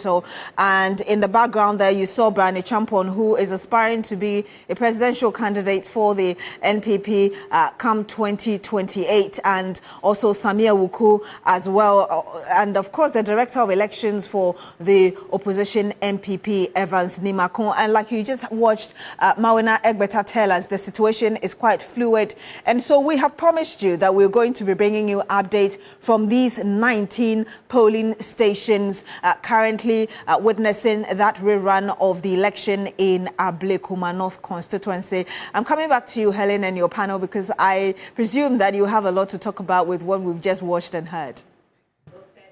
Thank you so much for that. And we are certainly on the beat. We have our eyes and ears firmly on the ground in Ablekuma North. But let me introduce a new player into the ring. Austin Kwabena Bracco Powers is a private legal practitioner, and he joins the table of men. Austin, hello, good afternoon.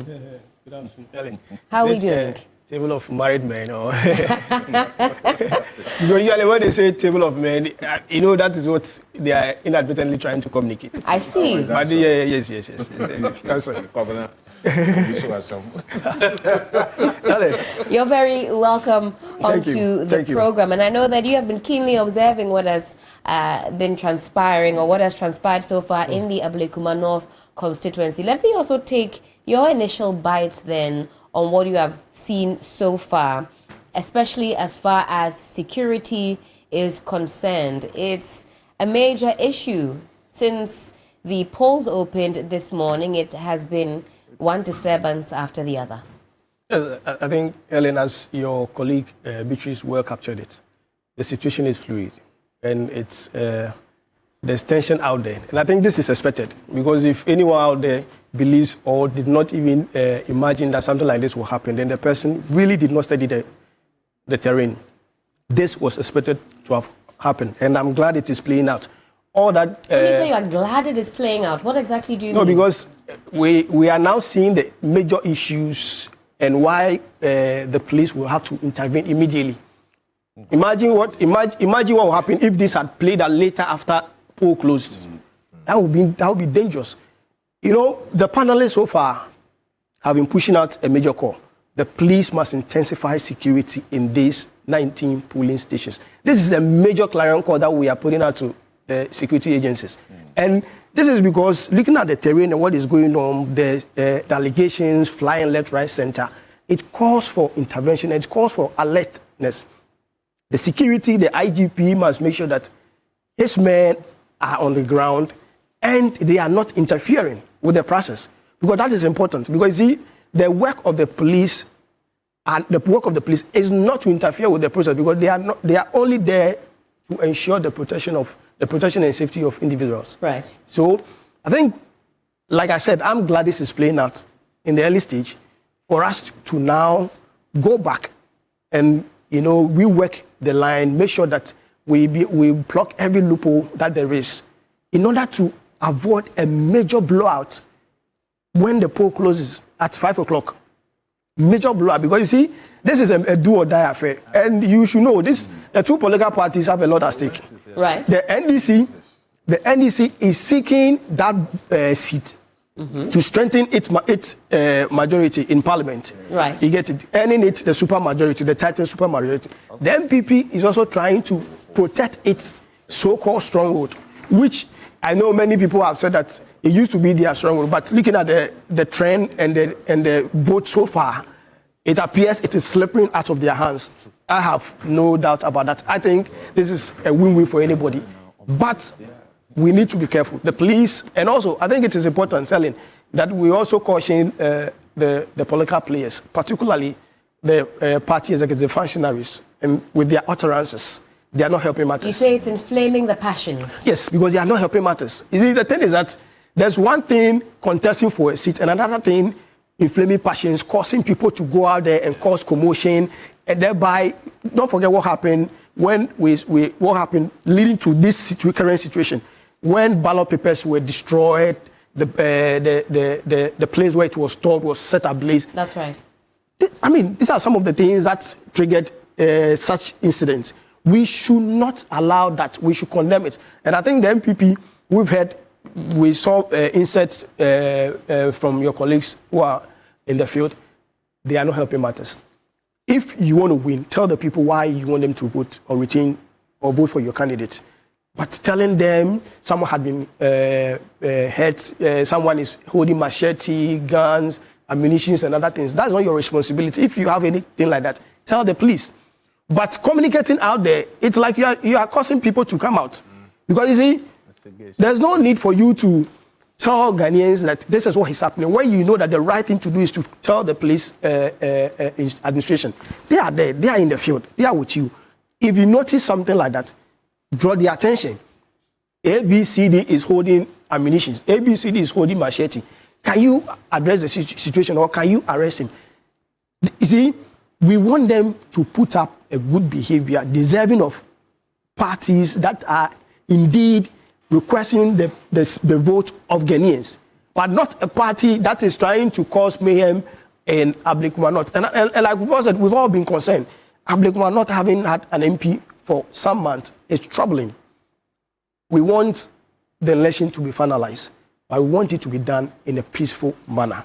And the responsibility rests on every player. The residents, that's the constituent of Ablekuma North, they also bear a major responsibility.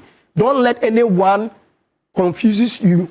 Don't let anyone tell you to come out, bring out machete or anything, stones or stick, and harm anybody.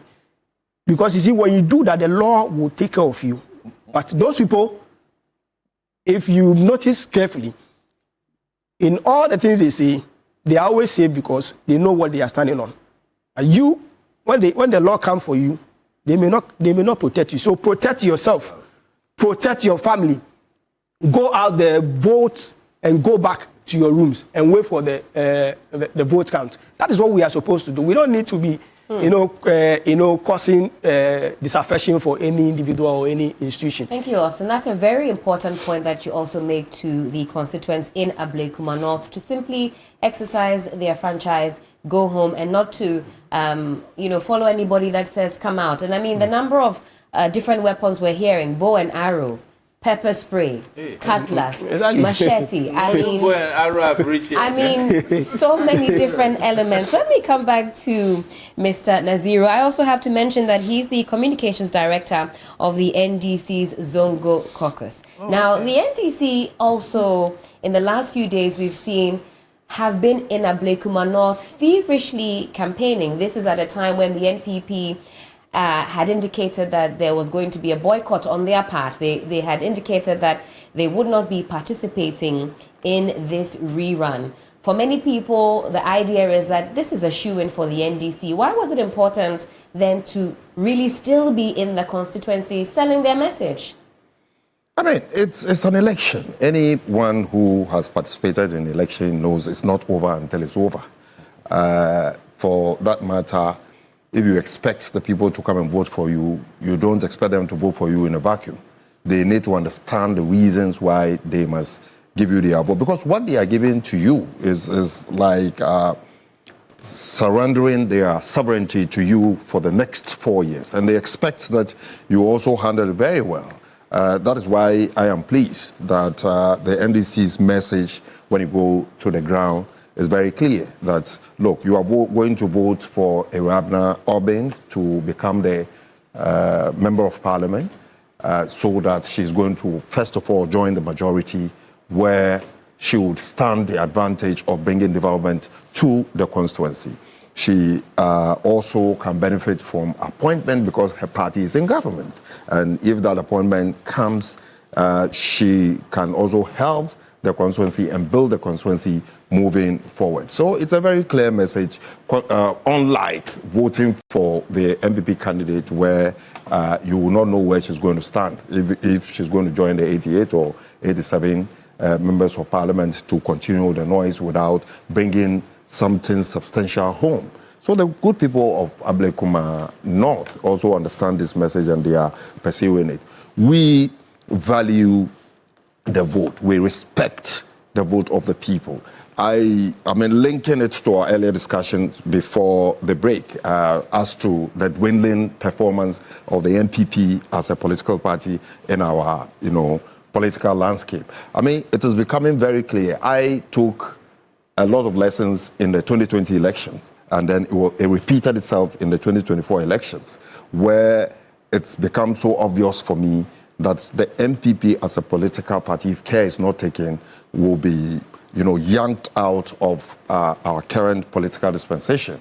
Why? The mighty NPP? Yes. I mean, I am not just saying this. If you listen to former President Kufuor advise the MPP and make comments to the effect that we should know that our voters are becoming discerning. I mean, you cannot treat the voter, the Ghanaian voter today like they were treated in 1992. And that has been one major, block for the MPP's progress. If you listen to, speaker after speaker, even within the MPP, admit that something fundamentally went wrong with the immediate past administration of the MPP. So, given that this is the picture, and then you would see, I listened to former President Kufuor and made mention of how they won the 2016 election, and then the 2020 became very tough, 2024 worse. It means something was wrong. Something was wrong to the extent that, as I speak to you, the MPP as a political party is not represented in 5 regions.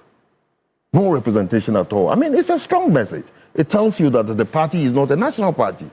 They have about 4 regions where they have only single representation. The party is not a national party. They have about 4 regions where they have only single representation. Single representation. Zulu, Natal of, South Africa, to become a very strong political party, and that is what I think the NDC should start looking at and building to achieve such an objective. Mohammed, thank you so much for that. And I believe we have a soundbite from Rashid Tanko Computer. He is the Deputy Director of Elections of the NDC. Let's take a quick listen. We'll come back in studio and continue talking. I mean, we went around most of the polling stations. Turnout is a bit low because of the cosmopolitan nature of the constituency. Some of them are workers, some are outside the constituency. And so we are engaging them to come and vote. So that's why the numbers look a bit low. It will pick up by midday, going to 2 o'clock. We are picking up interest and then around to vote for the NDC candidate. Then the challenge so far, we've witnessed the assault of a journalist, another violent incident at the church also. What are you picking from the ground? Well, journalists are people too much. I mean, their work is not a small job. Alive in the country, going on and all that. I mean, so it's an unfortunate situation that this thing happens. I hope the Ghana Police Service will find a way to resolve that issue with the about the issue. It's something that, as a political party, we will not accept. When they are doing their work, do their work. Give them the freedom, the support, so that they continue their work. I mean, so that one is, and it's an unfortunate situation.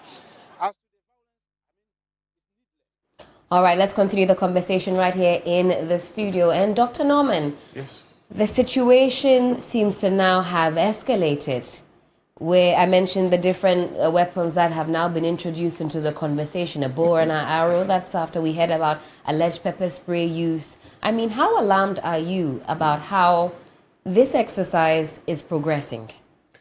Well, as it was, lawyer Kobina said, the end of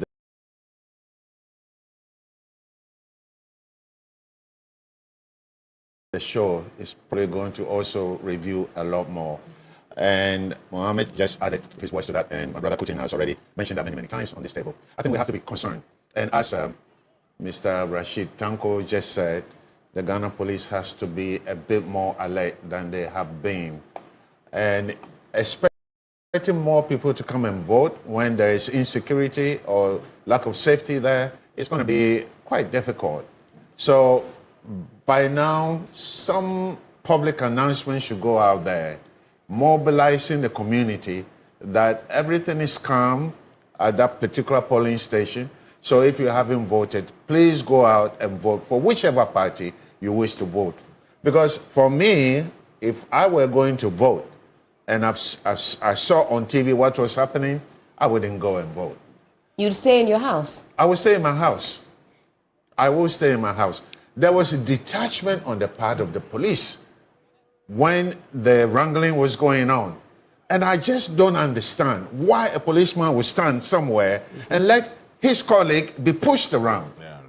It doesn't. There is no esprit de corps. What I'm seeing there, no esprit de corps being displayed on the screen. There's one walking leisurely as if he's taking a walk in a park. When you are on assignment, as important as this. So, like Obna said, it's good that we are seeing this happen now. Because during the bigger election, if we don't organize ourselves well, the future of Ghana is really, really... We could see even more types of weaponry in there. Mr. Kuti, let me come to you on this one. The NPP had initially said we're going to boycott this rerun. Then, about some 24 hours later, we hear from the parliamentary candidate, Nana Ekuya-Owusu-Ofrie, saying that, you know, she's actually going to be a part of the process. Subsequent to that, you see a bit of a scramble there. A lot of big players now storming Ablekuma North constituency. Can we also put some of the blame on this late decision by the NPP, it seems, to rally around their candidates? Had they maybe started their wooing of the constituents on Monday, there would have been some opportunity for, every day another individual to go and visit the constituency. Now, they left it to the last hour, and you're seeing many of their big players going into the constituency. We know the kind of crowd that's going to attract. Weighing on that for me, I'm just thinking about that, seeing all their big players here now. Would you say that they lost that opportunity to send their message to the people of Ablekuma North, and now there's this mad rush and a lot of confusion ensuing? In fact, Helen, if NPP loses this seat, the blame should be put squarely on the General Secretary of the party. On this singular individual? Exactly. You see, the process he triggered when they decide to go to court. When you are going to court, you may get the favor of the court or you may not get the favor of the court. So as a politician, you should have a plan B.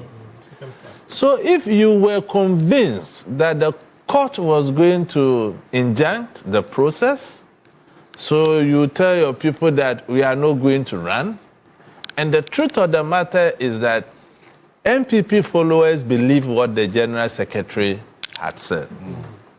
So all of this process, if the parliamentary candidate had also listened, and in all of this, she is the loser here. She has invested more into this. And don't forget about the money she has pumped in. The psychological stress she has gone over the last 7 months alone is not easy. And in all of this, we were expecting that they will make the amends and quickly rally in when obviously it has become clear that they were not going to obey the decision of the General Secretary, and as such, it would have even damaged the reputation of the party. So to me, I commend the lady for taking that bold decision. And when Kennedy Ajapon and co went inside yesterday, I was thinking that it will be the rallying call of the NPP for people to show the unity we have been preaching for. Just imagine that if Dr. Baumia, Kennedy Ajapon, Bra Achampon, and other presidential hopefuls had come together with a common voice to Ablekuma North to make an appeal. That is their stronghold. That look, we knew we had won these elections, but because of A, B, and C, there's a rerun.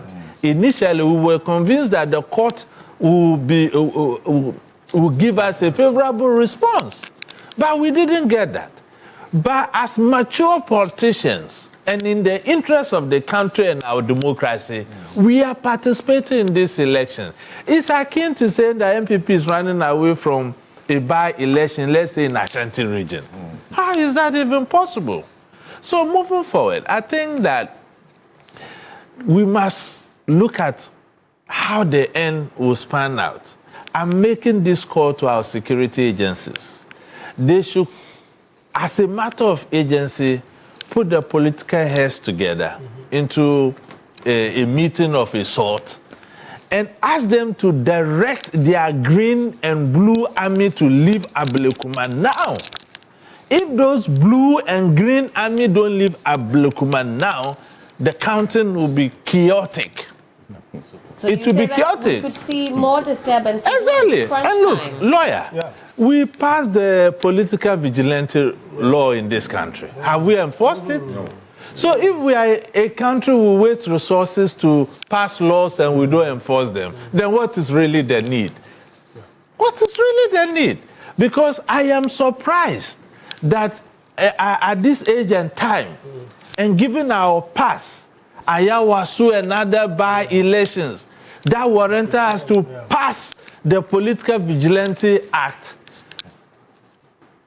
Politicians or parties who allow one of their own to lead private security tax in the name of army, labeling them green and blue armies. What are we talking about? So it means that both the MPP and the NDC are playing the ostrich. Because if they don't reward some of these things, the young men will not get the appetite to do that. But certainly, in opposition, that is the way he has behaved. Has he not been rewarded? In time past and the MPP, is it not similar things that youth have done and they were rewarded with juicy positions? So are we saying that we have reduced our politics to a field when you are a young man and you can insult, or you can shout the loudest, or you can mobilize political tact? That is how we get rewarded. But so, Mr. Kutin, I mean, the vibrancy of youth. Yes. It has a place in our politics. Being able to rally your troops, as it were, let me use that word, in fact, advisedly. Being able to rally your supporters. I want you to make that distinction for us. Are you saying that there's no place for a Basintali to whip up excitement, let the young people know that this is a party where young people are welcome? Where is that disconnect from whipping up excitement, whipping up your base, to there being a whipping up these supporters for violence? Not in the manner it is done. When you mobilize macho men, I can tell you that today, a lot of the youth are in the gym training to build muscles, just to join political parties, because if you have the muscles, they will use you, and that is how you get rewarded. I listened to Mustafa Gbande, and you see the statement he made, that you give their followers 1,000 jobs, they still want national security rules. What does that mean? You have given them a particular set of training. What do you think they need that training for? So as a country, you see, Ghana has always been a stable democracy. And in the international arena, we have always been respected for that. But I think within, there are a lot of cracks and mistrust within our system. And the earlier we speak about same, look at how we can remedy same, the better for all of us. Look, democracy is not our thing. We learned it from international best practices. Are we saying in the West, the youth don't have leadership roles? Is that what they do to get there? For the avoidance of doubt, the Canadian Prime Minister, the youngest ever, and he has been there for all this while. Did you see him leading an army, labeling them as the Blue Army? or the MPP's army, labeling them as the Green Army. Even you are lawyers, the Constitution, how can you have army with, different armies within the state? So even the coining of the word the Green or Blue Army should raise suspicion. And you know, we are going to Akotia. So if we had to move these people there, is that what we want? So the security, the IGP, I'm still calling upon you. Get on the phone now to the leadership of both the MPP and the NDC and get them to get this tax off Ablekuma North so that the processes can proceed. You see that there's a low voter turnout. It's because of this. And I would not say entirely because of that. There's also another angle to it. I've been there before. Many people are waiting for the last minute. Some trade their votes. They will put themselves in groups. You come and they say, okay, if you want me to go and vote, give me this. People who have voted early are the people who are looking for the change. I'm telling you. So it's a strategy. The longer you hold out, the fatter your pockets. Exactly, because when you go and vote and they see the ink here, you don't matter anymore. Until next time. Until next time. I've lost. And you see, it goes to the heart of the nature of our politicking. Yes. Yeah. The MP comes, the aspirant comes with so many promises. When he or she win, you don't see him or her until the next elections. And I think these are things we need to address as a country. Thank you, Emmanuel, for that. Austin, let me come to you. I see you have some figures, some percentages, and some numbers. I want us to also talk about the journey so far in Ablekuma North. We talked about how well the NPP has done consistently, shall I say, up until this point. Now, in times past, the margins would be in the thousands, 20,000 plus between the NPP and the NDC. Now it's reduced to a few hundred, if you will. When that pre-collation was done yesterday at the EC's headquarters in Accra, the number or the figure that stood between the NDC and the NPP, 48. What do you make then of that decision that initial decision of the NPP, as communicated by its General Secretary, to boycott the entire process, and what that has meant in terms of them playing catch-up in the last 48 hours or so? I think, Ellen, let me be clear that the intermediate steps that the NPP took to prevent the Electoral Commission from rerunning the election, I think it was a good one, just that they didn't succeed. By intermediate steps, you mean court action? Going to court to prevent the Electoral Commission from rerunning the election in the 19 polling stations. I think it was a good step in the right direction. But, like Cotin said, the thing is that you just don't face your enemy. I mean, I'm just being careful. You just don't face your enemy with all your opponent with all your arsenals. With all your arsenals by your side. One basket. You get it. Right. So you are going to this rerun with the expectation that you are going to succeed in court. I think it was so misconceived. How do you expect that you succeed in court when you know that there are two outcomes? You either win or lose. And you see the decision by the court or the judge, I think it was a good one. The Electoral Commission has a responsibility to conduct elections. Right. When you look at the Constitution, Article 45, when you look at Article 45C, they have a responsibility to conduct elections. So preventing the Electoral Commission will in a way affect not only the people in Ablekuma North, but it will also affect the Commission's work itself. So the judge had to do a balancing act, had to decide whether you stand to suffer more than the Electoral Commission. And the judge realized that no, the Electoral Commission will suffer, or the people of Ablekuma North will suffer more if the Electoral Commission is enchanted than you. But you can have remedy in damages. But you see, Ellen, when you did not succeed in court, what do? The next step is to go to the poll, prepare your people, psych them up. That even though we didn't succeed over here, let's go to the polling stations and work.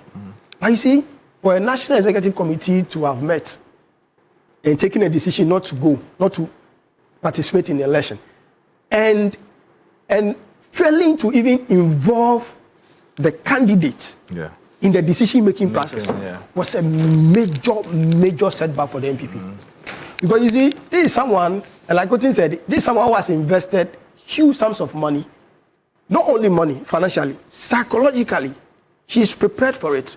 Look at the trauma she had to go through. Not only, I mean, she's not the only person who has to endure that. Rabina too endured similar fate. But she faced it. You, Justin Kudia, you didn't face it. Yours is to sit in the office and take decisions. So when a decision involves an individual, when you know the person had invested in the process, you must involve her.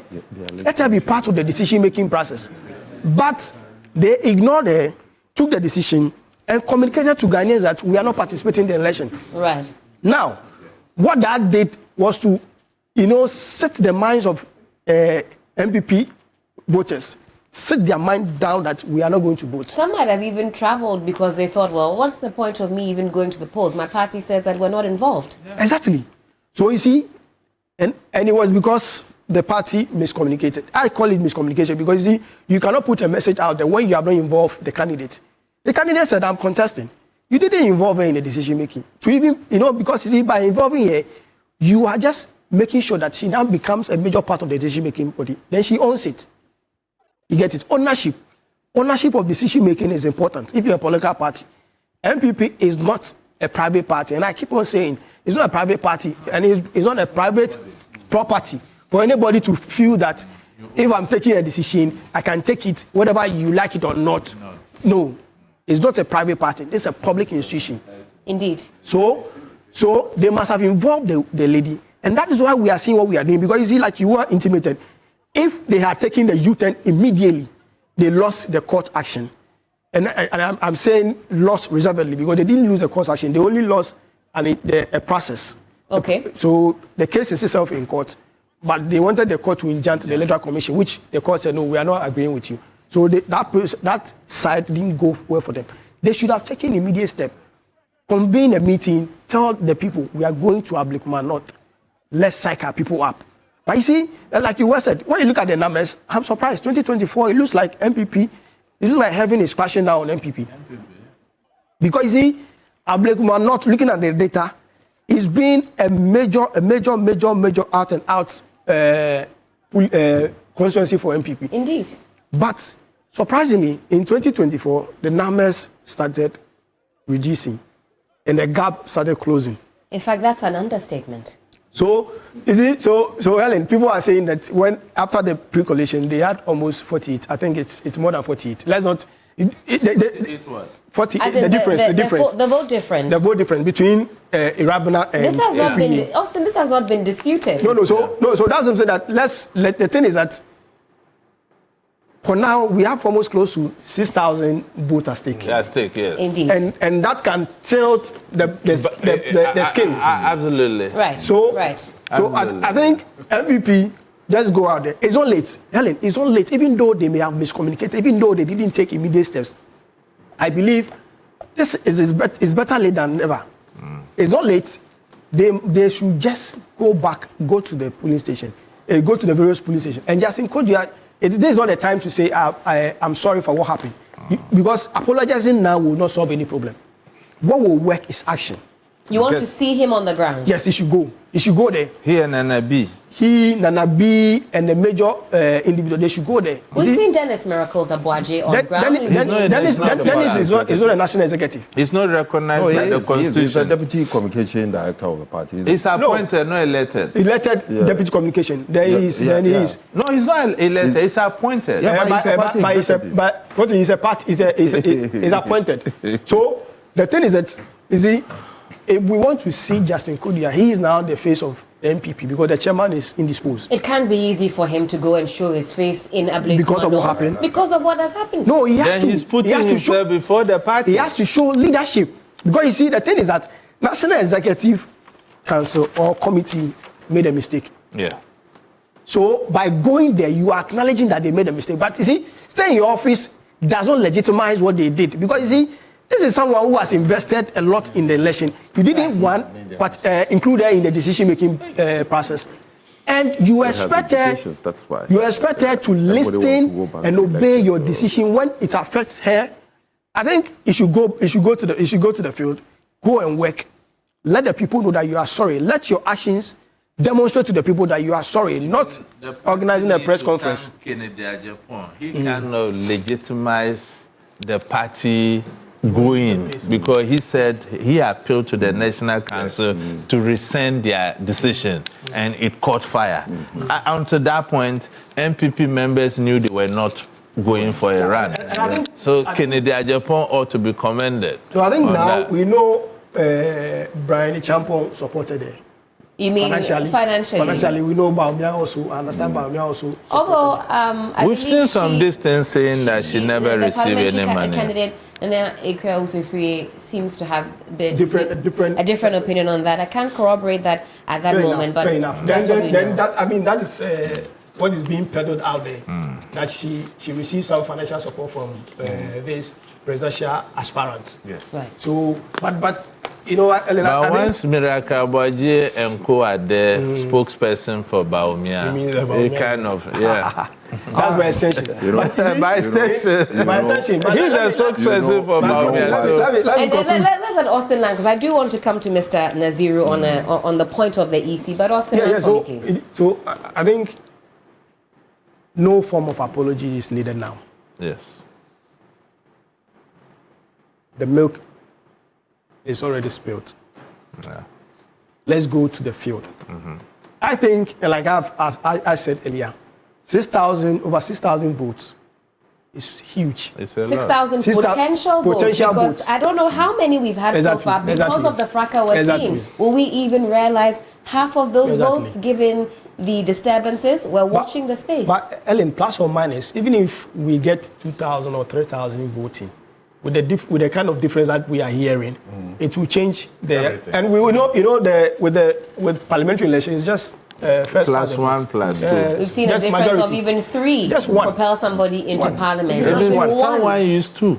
2. Well, there we have it. Let me come to back to Mr. Naziru. In this conversation that we've had so far, we haven't mentioned the Electoral Commission. And we've seen how, again, this issue has traveled. We saw what happened when Bosman Asari, Deputy Commissioner, was on the floor of Parliament, adamant that there was going to be simply no rerun. Some 2 weeks after that, there was that official communique coming from the EC saying, well, now there will be a rerun. How do you think this sort of back and forth from the EC has affected the proceedings up until now? Well, I mean, even before I come to the substantive question, there is a need for us to, just like my colleague was talking about, the constituency itself, the MPP in the Ablekuma North, and some of the issues that they need to relook into. One of them is the internal wrangling within the constituency, where you would realize that Ekwefri came back to take a seat that was taken away from her by Kwame Nabatel's daughter. So that tension is already existing in there. Kwame Nabatel's daughter won the election for them. So if we are able to change you from within and you lose the seat for us, I mean, that's accounted for the reason she insisted she would even go, even when the party was not ready to support her, because there are issues she needs to address if she intends to come back again subsequently, and that contributed a lot into that. And the flip-flopping position of the MPP in the constituency is something that, I mean, needs to be addressed with immediate effect, in the sense that we may have other by-elections, and if this position, and this is how the MPP would go about things, it is going to affect them big time, and there's no two ways about it. The Electoral Commission, you see, my position about the Electoral Commission still remains same. I will not see the current setup of the Electoral Commission that has denied an entire constituency representation as the best of commission that we have seen since 1992. I cannot fathom how, after the 2020 election, when we've lost about 8 people, and the Electoral Commissioner can boldly look into our face and tell us that it was a free and fair elections. She didn't see anything wrong with it. For me to sit here and say something is right.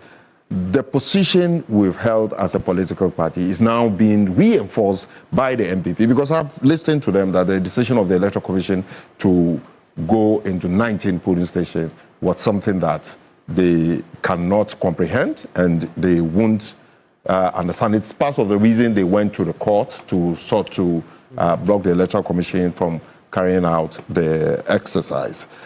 This being the situation, I want to believe that, yes, there is the need, because you see, the Electoral Commission plays a very significant role in our electioneering, in our democratic process. Right. Because everything begins and ends with the Electoral Commission, so that we can say the country is truly and indeed democratic. So if we have an Electoral Commission that, keeps wobbling in its job, it goes to threaten the future of our democracy, and we need to address it. I'm very happy today to hear MPP say they support the NDC position that something should be done to check the authority and the role that the Electoral Commission continue to play in our democratic dispensation. So, for me, the Electoral Commission, I still maintain my position. It is not the best. It is not helping our democracy. You see, for us in the NDC, we even thought that given the reasons the Electoral Commission, came out with, there should be elections in about 51 polling stations. After back and forth, we said, okay, we would agree for about 38 polling stations. Then the Electoral Commission now agreed that, look, we will do only 19 out of all the numbers you have raised. It is not the case that the NDC is pleased with the 19. We think that it should be about 50-something. Some people even think that, look, rerun the entire constituency, Right, which makes a lot of sense. Let me just stop you in your tracks very quickly. We have to head over to the Methodist Church in Odoko. My colleague Eric Mauna Egbeta is still on the beat. I believe IGP Yohonu has made his way into the Ablekuma North constituency. Let's take a look at exactly what's going on.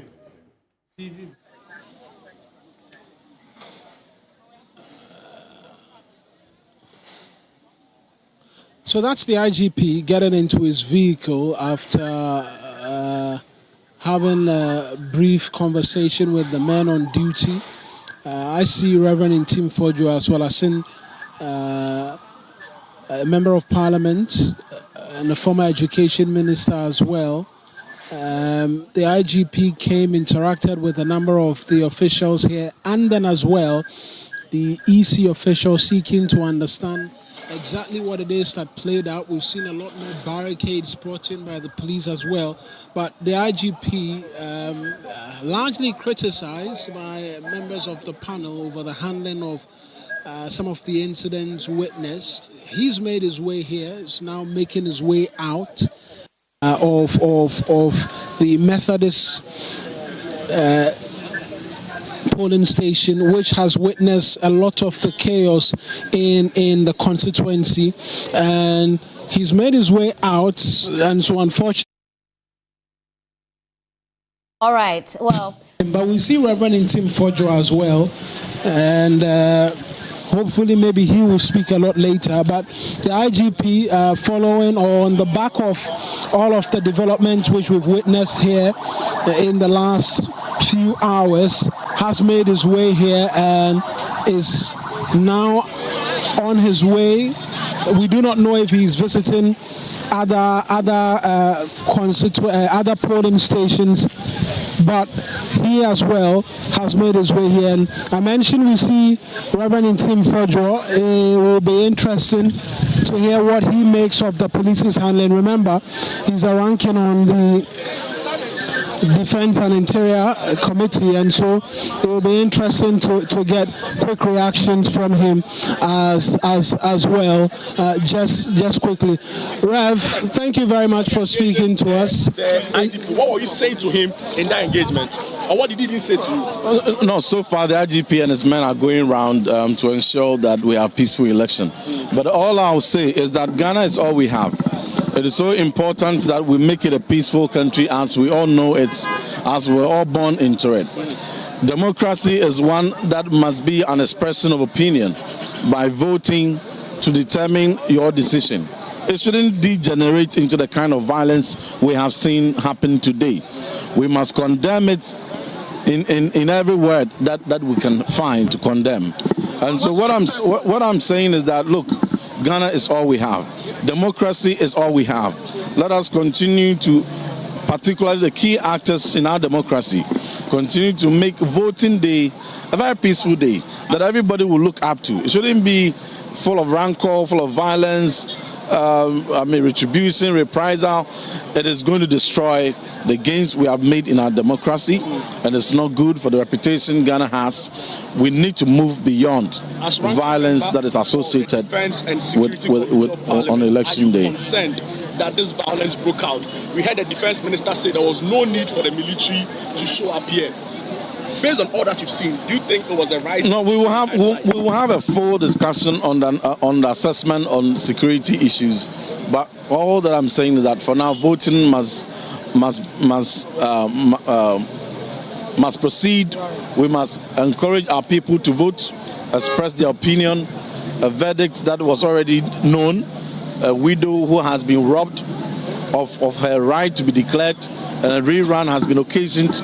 Nonetheless, we are on it, and we have some few hours to go. We're encouraging everyone to just go peacefully to their police station within the 19 and vote. When we are done, we'll have a very considered opinion on how everything went that we'll express. This is not the only place. That peace is what we need in this country. This is not the only place we've seen these pockets of violence. What will be your general assessment of the security handling as we've seen deployed thus far? My considered opinion, but I'm saying that we need to have the election done with within the next few hours. Let's encourage people who have not voted yet to come out and vote.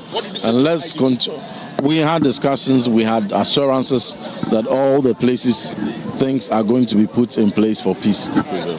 Thank you. That's Reverend Tim Fojo as well, speaking just briefly as well in relation to his meeting with the Inspector General of Police. And so the IGP's been here, as he said, has provided a number of assurances to media, to him. That's Reverend Tim Fojo, who's a ranking on the Defense and Interior Committee as well. And the expectation is that there'll be a lot more peace going into the end of the polls, which is expected 5 p.m. We're still some 2 hours 52 to the close of that poll, and so it continues to be one that we'll monitor for you, but it continues to be peaceful here, and we'll continue to monitor across the 19 polling stations. And then back to you, Helen. Thank you so much for that much needed update. And Mawina Eric Egbeta is stationed in Odoko, specifically at the Methodist Church in the Ablekuma North constituency. We know that there have been some disturbances in that area. IGP Christian Yohonu has been in the area. Will of course be following on exactly what is happening in the area. But back in studio, the conversation continues. But let me also say the YouTube army, the Facebook army, very much awake. A number of your comments coming through. And Emmanuel, a lot of people reacting to your critique of Malik Basintale. They say that we need that youthful energy across the various parties to encourage the youth to be part of our democratic process. Let me read out some of your messages. We'll come back in studio and then we will talk some more. Abubakar Al-Hassan says, is Ghana making progress democratically? Question mark there. Prince Kofi Bredu says the Basintale army is a humble one.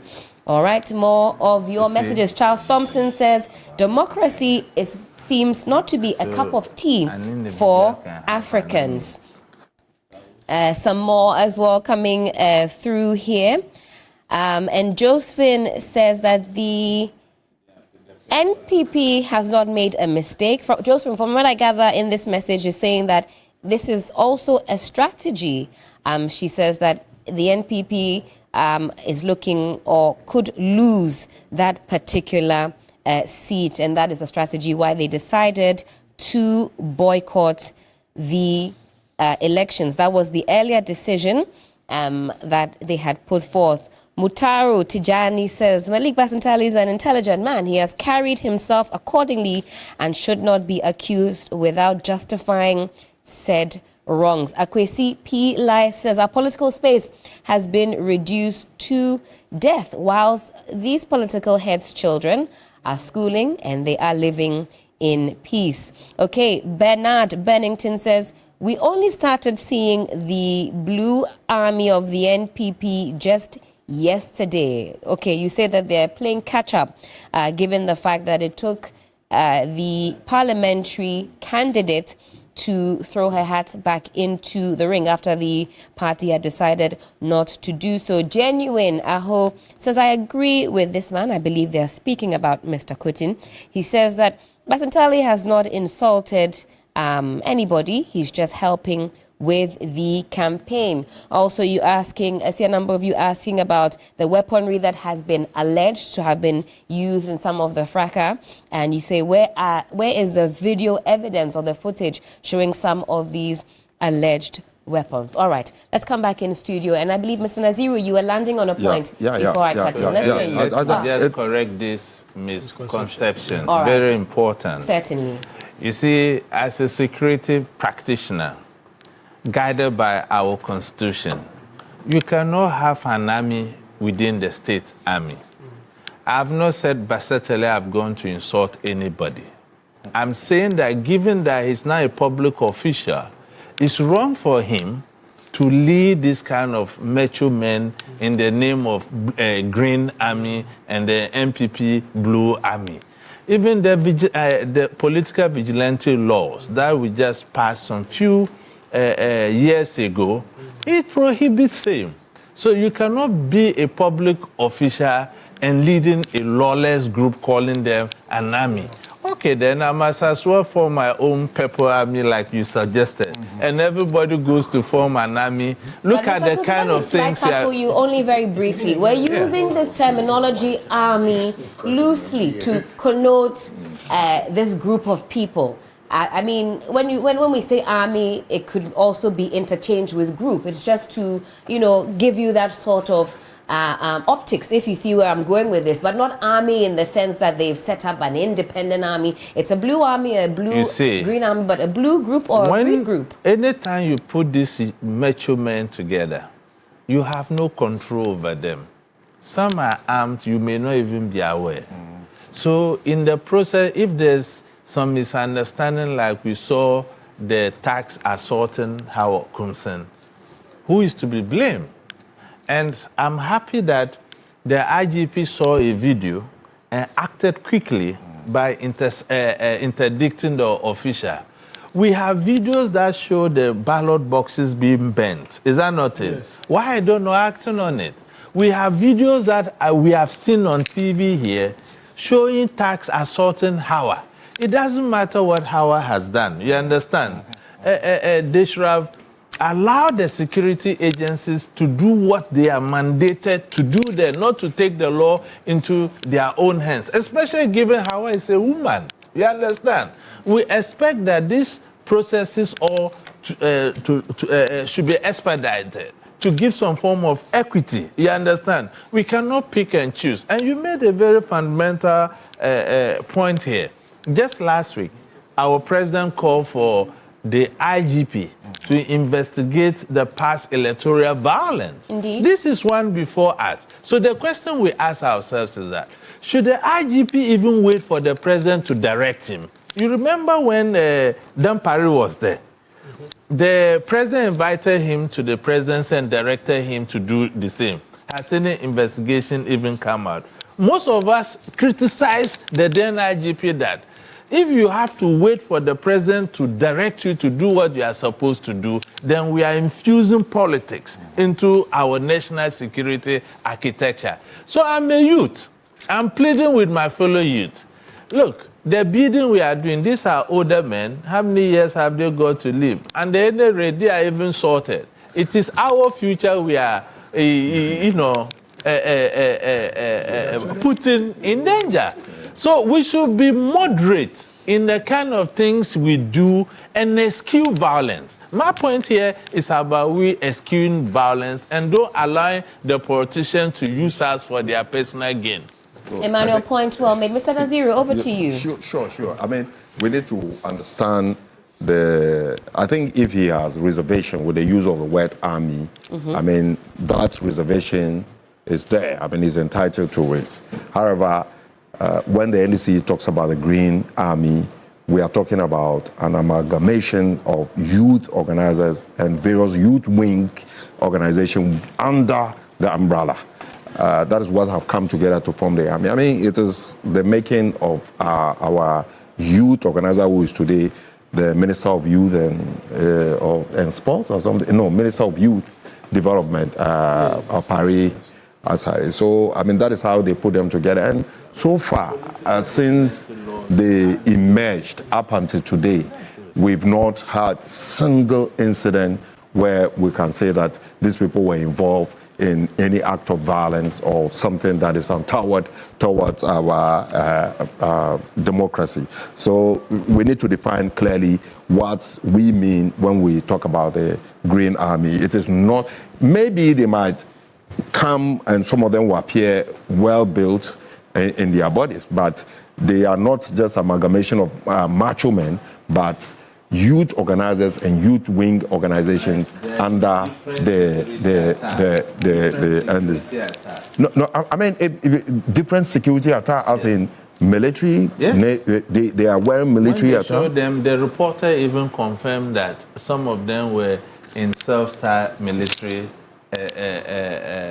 kind of attack. You see, the individuals who were facing off against our security personnel and policemen. Exactly. Yes. Right.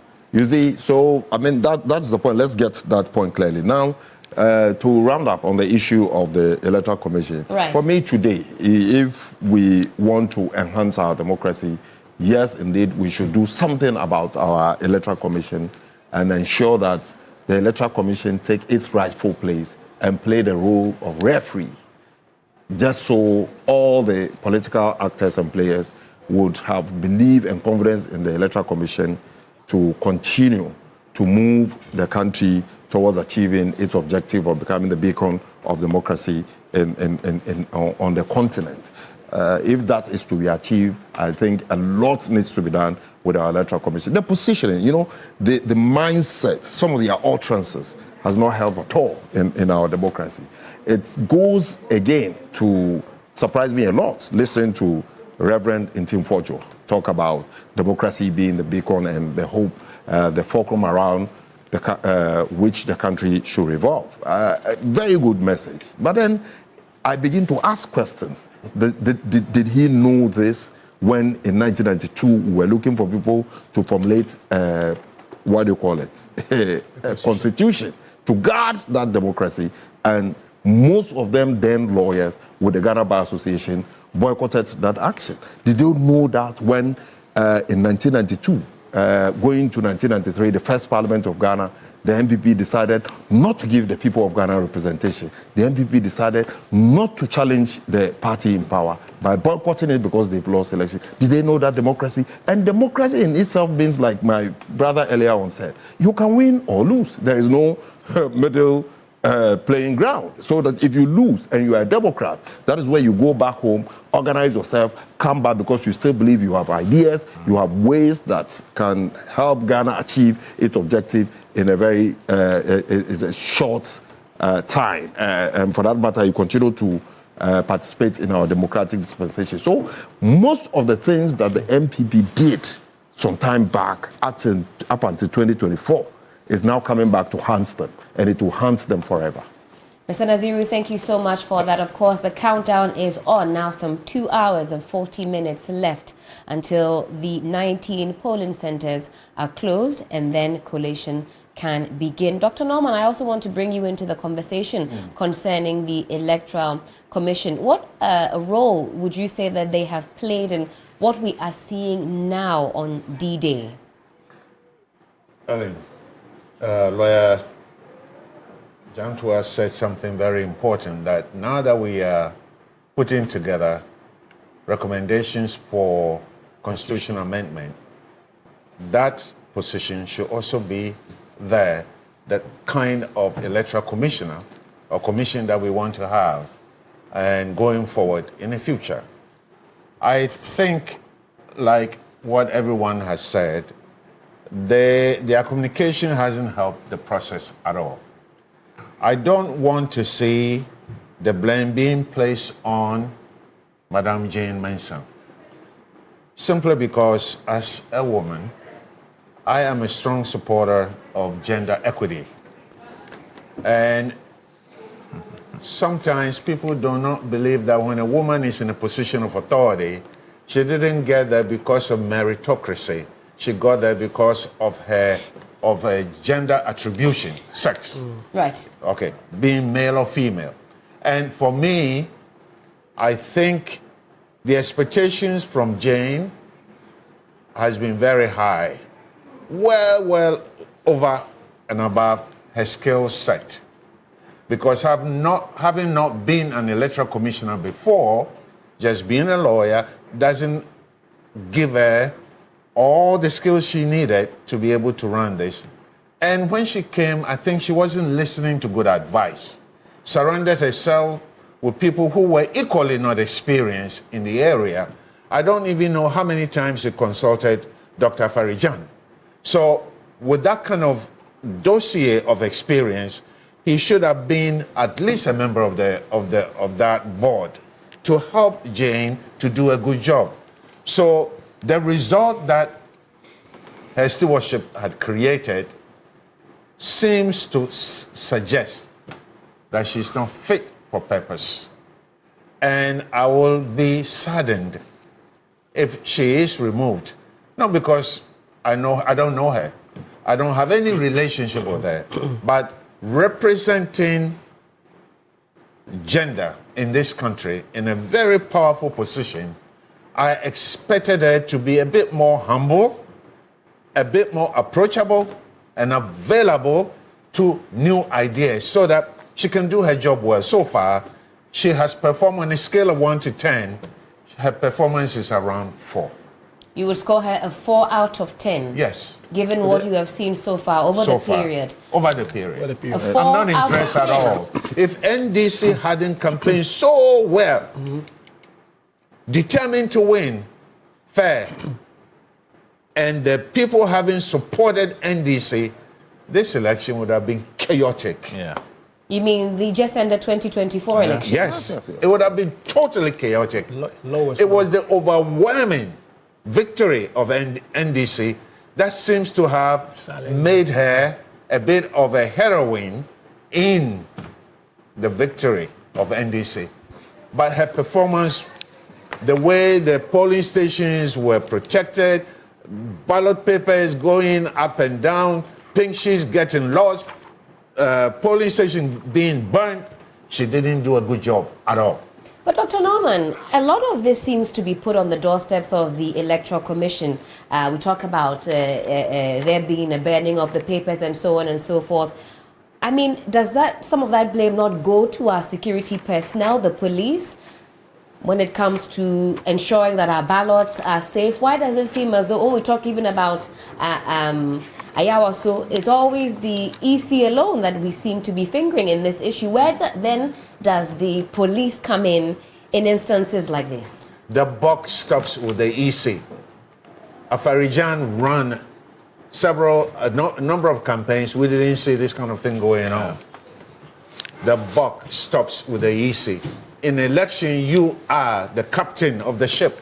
And if you don't direct the people helping you to execute your mandate, the buck stops with you. And she was the national returning officer. Yeah, for the presidential election. So you say you put the blame squarely on her doorstep? But squarely on the Electoral Commission, not because she's a woman, but on the Electoral Commissioner. Now let's talk about the NPP's, I was going to say seeming U-turn, but it's a U-turn. Now they agree with the NDC that this EC, they say, is not fit for purpose. What does that suggest to you? Because in times past, and I followed all throughout the conversations, the NPP said, well, the EC is doing a good job. We see nothing wrong with what is happening. Issues, seem to have abounded, but The NPP, from their standpoint, said the EC is doing a great job. Fast forward to 2025, and the tables have turned.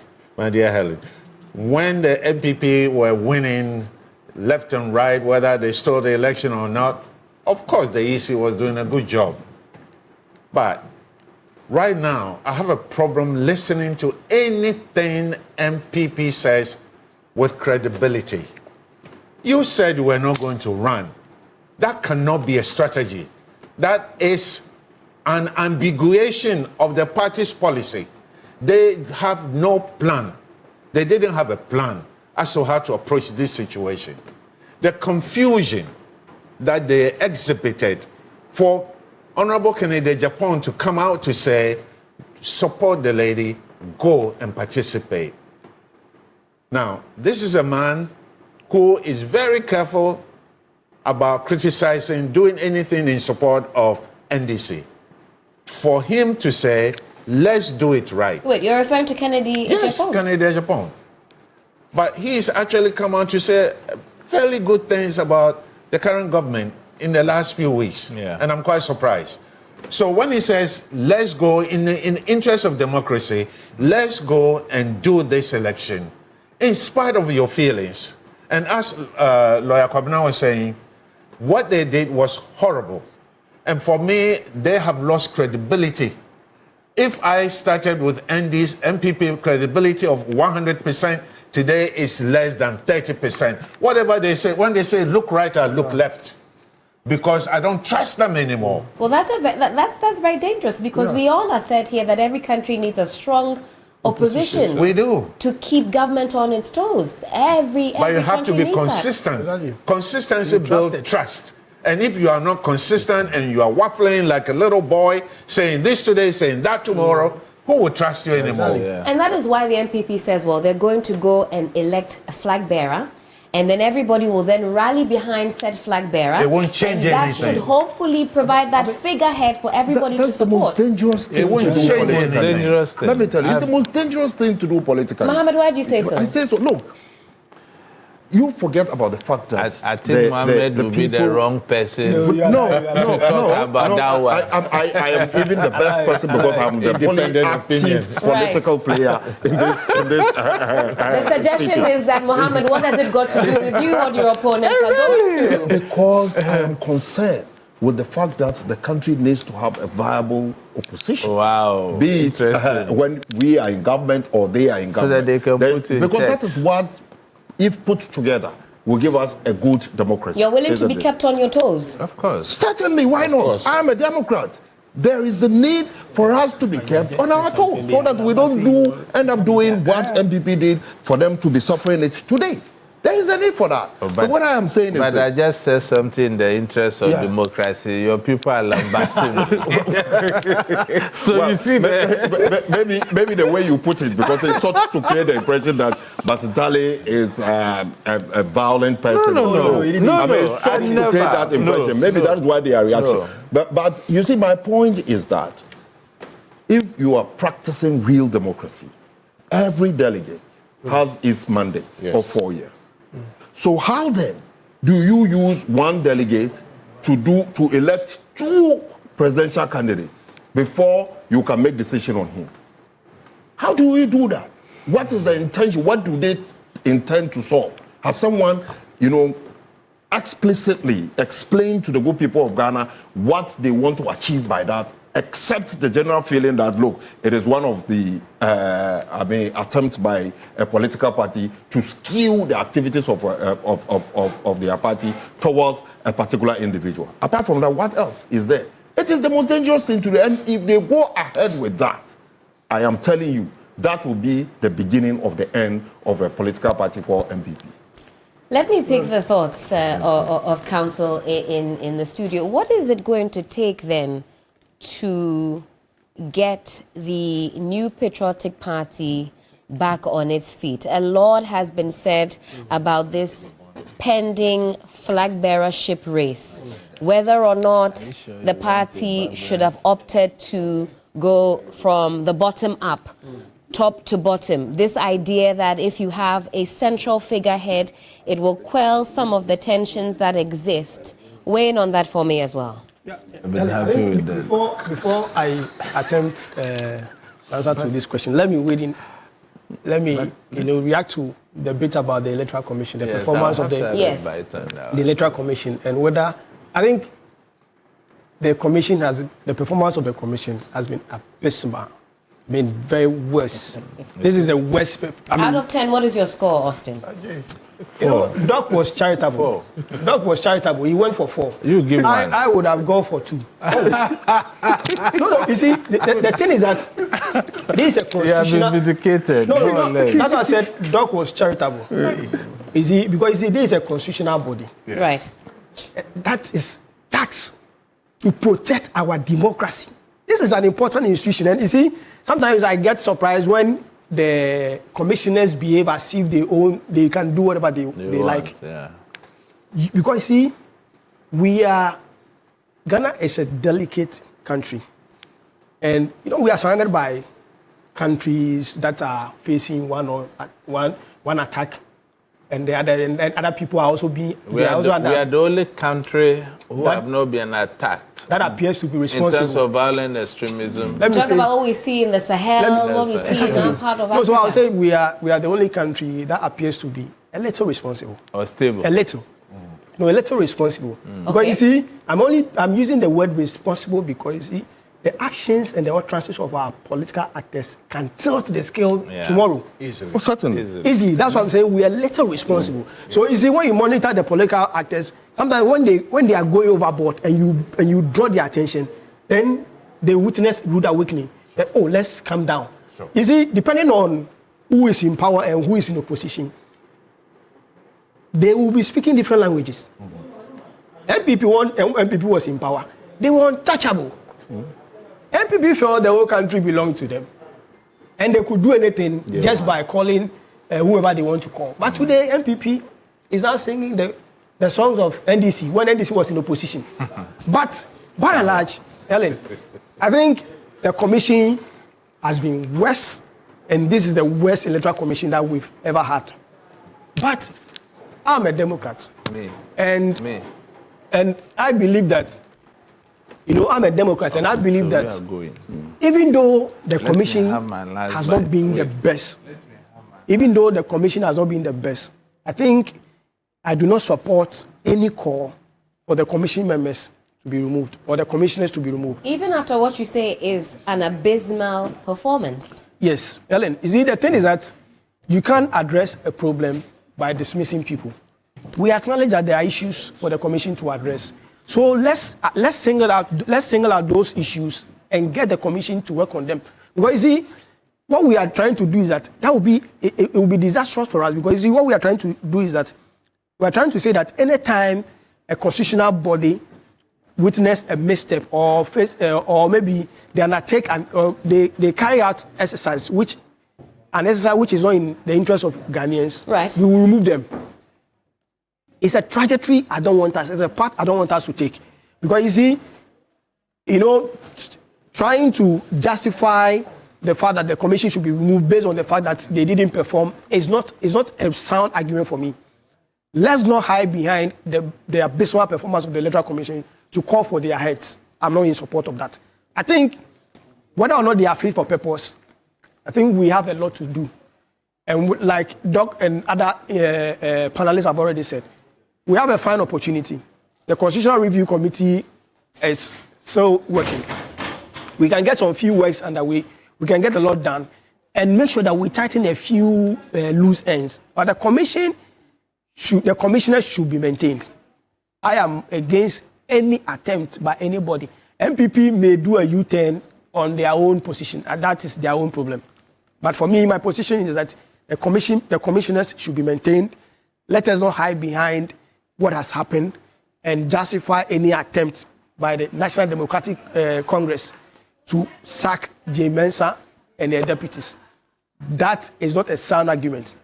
To say that because they didn't perform, because of the miscommunication or the worst handling of the Ablekuma North election or the entire 2024 election, by reason of that, the commissioners should go.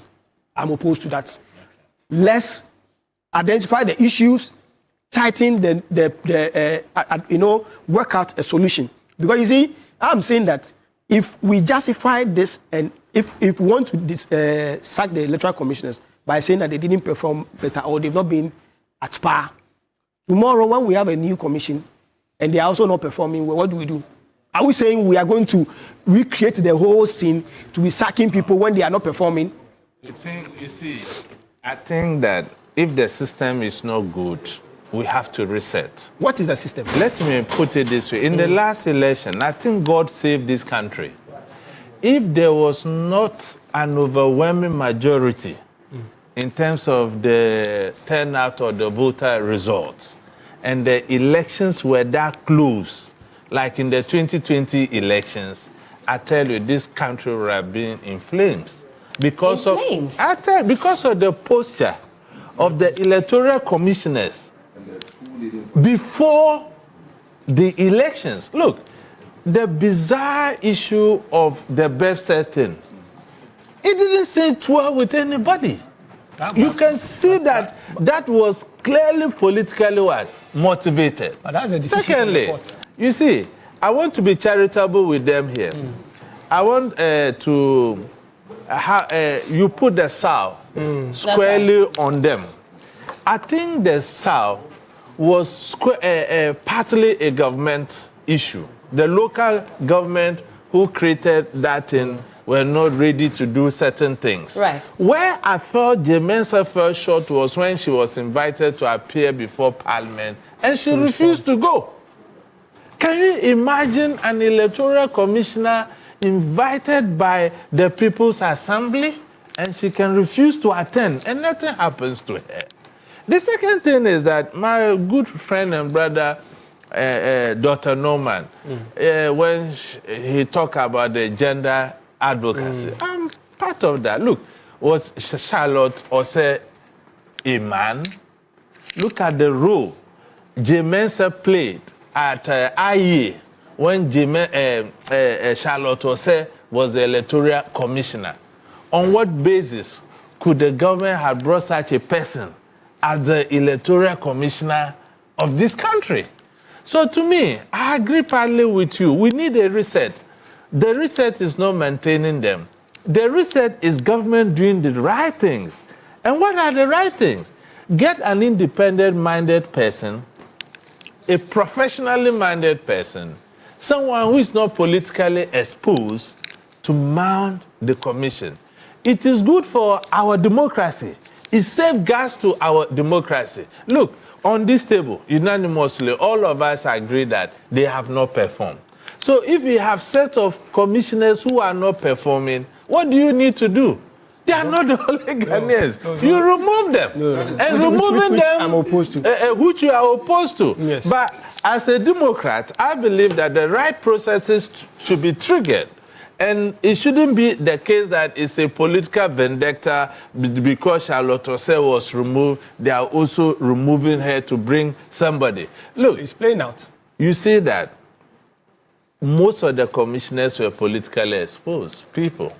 You remember Dr. Bosman was accused of a poll he made as the head of the political science department, projecting MPP to win. Indeed. 2016. Yes. And then MPP comes to power, and this person is rewarded as a deputy electoral commissioner. How can that person be independent? Which electoral commissioner is fit for purpose? When we are advocating for participatory democracy, an independent candidate like myself, 6 weeks to election, you ask me to change my symbol. If I don't change, you would disqualify me. You're talking about your personal experience. Exactly. My personal experience. You once had an eagle. I used an eagle. You accepted this at the constituency region to the national level.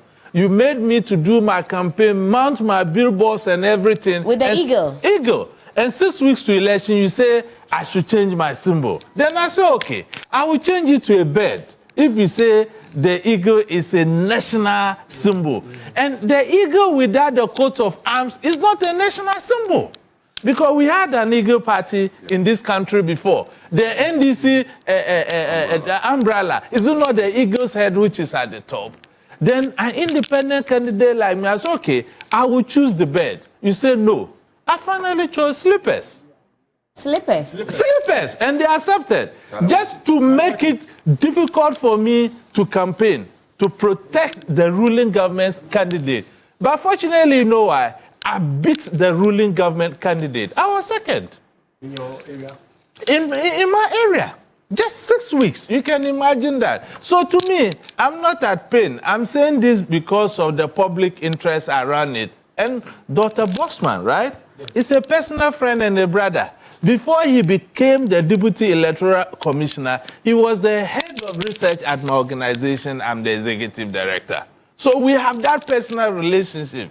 But you see, we are doing this because the West are advancing because they don't think about today. They think generation ahead. So if we are leaving some of these practices behind, the children that we are giving birth to, what legacy are we leaving?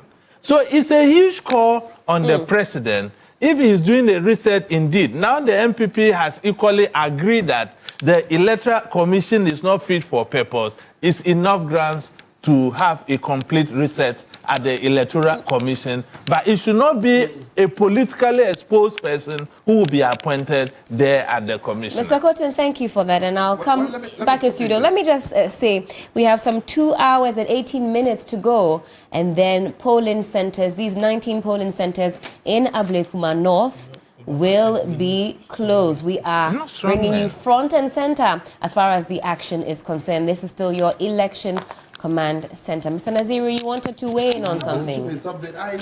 My point is, I find it very strange that it is coming from a lawyer that he doesn't believe the electoral commissioner, if the commissioners should be changed. I want to believe that the electoral commission is a creation of law. Yes. They continue to live and in that office by law. And the law, if you violate it, if there is, we find out that you are violating the very law that created your office, we have every reason, irrespective of whether or one government or previous government have done it before. When there's a clear violation of law, just as the issues we are raising, and one of them is incompetence, as the law clearly stipulates that you can take on an electoral commission on the basis of incompetence. And if we all agree that, including you, say that you can give them 2 or 3 out of 10, then clearly there has been some justification for incompetence in the role, the various roles they have played.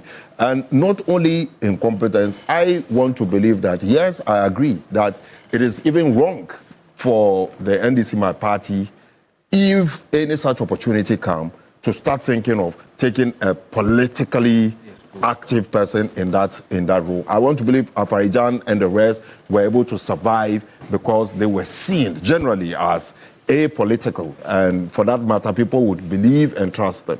Now that we have people, I mean, if you are talking about Bossman, there is a gentleman who actively sat on radio and TV defending the MPP and the patron of the MPP's tertiary education. Yes, really? As one of the commissioners. I mean, IT director, yes, it's a deputy electoral commissioner. I mean, he is there. Everybody saw him. He contested elections in the name of the MPP. And all this cumulates to the reasons why people would have enough reservation with this current electoral commission. And for that matter, if the need be that we should find a way and reason to restructure it, to win the trust of the people, we must do it, and we must do it now. Council, let me bring you back into this. And I know, Mr. Quitton, I'll have you have your final bites. I know you don't have too much time left with us this afternoon, and you've been with us since morning. We're very grateful for your time as well. Council, you talk about this. You talk about the EC, and you say that they have shown an abysmal performance over the period. And this is being corroborated now also by the New Patriotic Party. Would you begrudge anybody the opinion now that the NPP is only echoing these calls because they feel disadvantaged? I want you to weigh in specifically on that. What do the optics then tell you? Initially, the NPP had no qualm, seemingly, with the actions of the EC. Fast forward to 2025, and now we have this corroboration Ellen, it's obvious. The MPP, for me, doesn't appear to me as a very honest political party, particularly with its position on the Electoral Commission. Because as you well intimated, a few months back, the MPP was singing a different song. Yeah. The MPP was behind the Electoral Commission. Yeah. And they said the Electoral Commission was fit for purpose. What changed? The political dynamics. It means that the Commission is now doing something that is not in favor of the New Patriotic Party. But you see, this is a political party, and as individuals and as institutions, they're entitled to change their positions, which we can accommodate. The New Patriotic Party can decide. That's what I'm saying. That they are entitled to change their position, but they don't appear to me as a very honest political party. Okay. No, because you see, I believe that if you want to be respected and trusted, you must be consistent. Consistency with regard to your position on a particular matter is important. However, if you believe that something may have changed, maybe there are new dynamics, new factors, and the basis of which you think you want to change your position, it is acceptable. But the MPP... And these new factors, if these new factors, it appears these new factors affect you, that's when you change your position. Clearly, but you see, Ellen, these two political parties. You see, let's not pretend that the way the MPP behaves and the way the NDC behaves, their behaviors are justified based on set standards. Exactly, on neutral grounds. Right. Based on their own political considerations. Their interest. Right. No, but I mean, with the NDC, not just because I'm coming from the NDC, but I have, series of issues to point to that, yes, NDC goes beyond political consideration. One of them is from 1993 to 1996, we had only the NDC representation in power with few independent candidates. NDC could have taken a decision to even declare the country a one-party state. We didn't do that. We guarded the democracy, guarded the constitution up until today, and that constitution is still going on. And NDC, as we speak today, is the only political party that has presented a ministerial appointee to Parliament just for him to be called back because he didn't have a voter ID card, which wasn't right. And then it was a time that it is only NDC that was in Parliament. So we have shown commitment to nation building. We have shown patriotism all throughout our activities to be distinguished from the MPP. And today, that's, national or general saying that NDC, MPP are the same is not true. NDC is in power today and is justifying why it is different from the MPP. So, thank you, Mr. Nazir. Land for me on this point. So I think, you see, Ellen, it's important to point out that, like I said, the MPP is entitled to change its position. And you see, and the fact that they had a different position, a few months away, the fact that they have a new position a few months away does not in any way justify that they should maintain the same position, particularly when there are new factors and dynamics, as I well intimated. Right. Now, the commission is taking a part. And when you look at the whole issue, particularly surrounding Ablekuma North, I can say that the MPP is justified to call for the heads of the Electoral Commission. And the MPP is justified to change its stance on the Electoral Commission. Why? Because I have held that the Electoral Commission was not supposed to rerun the election in the 19 polling stations, only 3 polling stations. And I maintain that. And then this MPP too is saying the same thing. On that basis, I think MPP is justified to change its position on the Electoral Commission because they believe the Commission is taking a path that, in a way, will not inure to the benefits of Ghanaians. Even before 3 days earlier, the Deputy Commissioner was in the People's Assembly in Parliament saying there was not going to be a rerun. So what changed? Just to support what you're saying. Exactly. So, Ellen, I think let's not begrudge the MPP. And the fact that the MPP has changed its position on the Electoral Commission doesn't mean the MPP is not a respected political party or is not a party that we should take as maybe a serious political party.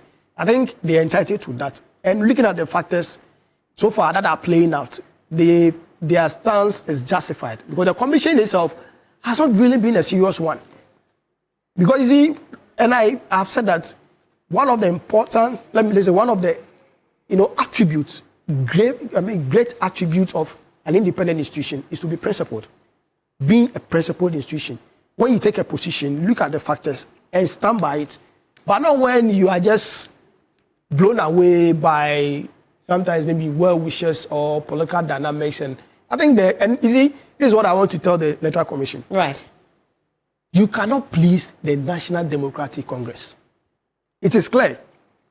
If you are rerunning the election in the 19th police station to please the NDC, forget it. NDC is not pleased by what you are doing. Is that what you are inferring from the actions of the EC? That they had, let's say, for example, they were listening to the national chairman of the NDC. They've been listening to other, actors in this space. And for that reason, they think that if they take the position of the NDC, their jobs will be safe. Honorable Fenyo Markin said that on the floor of Parliament. You agree with that sentiment? Ellen, when you look at the whole issue, or when you look at what is playing out, the EC is playing safe. And the EC is playing safe because of who is now in charge of the country. Not who is in charge of opposition. No, but they don't care about who is in charge of opposition. There was an argument that was advanced that the Electoral Commission, after going through ECIs, governing elections, 127, and the fact that they were relying on scanned pink sheets, and these scanned pink sheets were coming from a particular political party, that was the MPP. Then this agreed to some, others they disputed. So they had to call the returning officers to come and validate the signatures. And the presiding officers. Yeah. So they got to a time they realized they were breaking the law, and the right thing to do is to rerun the elections. So this is what the Electoral Commission should have done. Hold a press conference, admit their shortcomings, but not the press release they did, and subsequently when pressure came, that was when they held the press conference. You understand? Yeah, I get it. But your point about the deficiencies within the system, I want to address your minds to something. Do you know we had a component, the electronic transmission of votes? Yes, they are. When the NDC raised objection, I remember computer Tanko.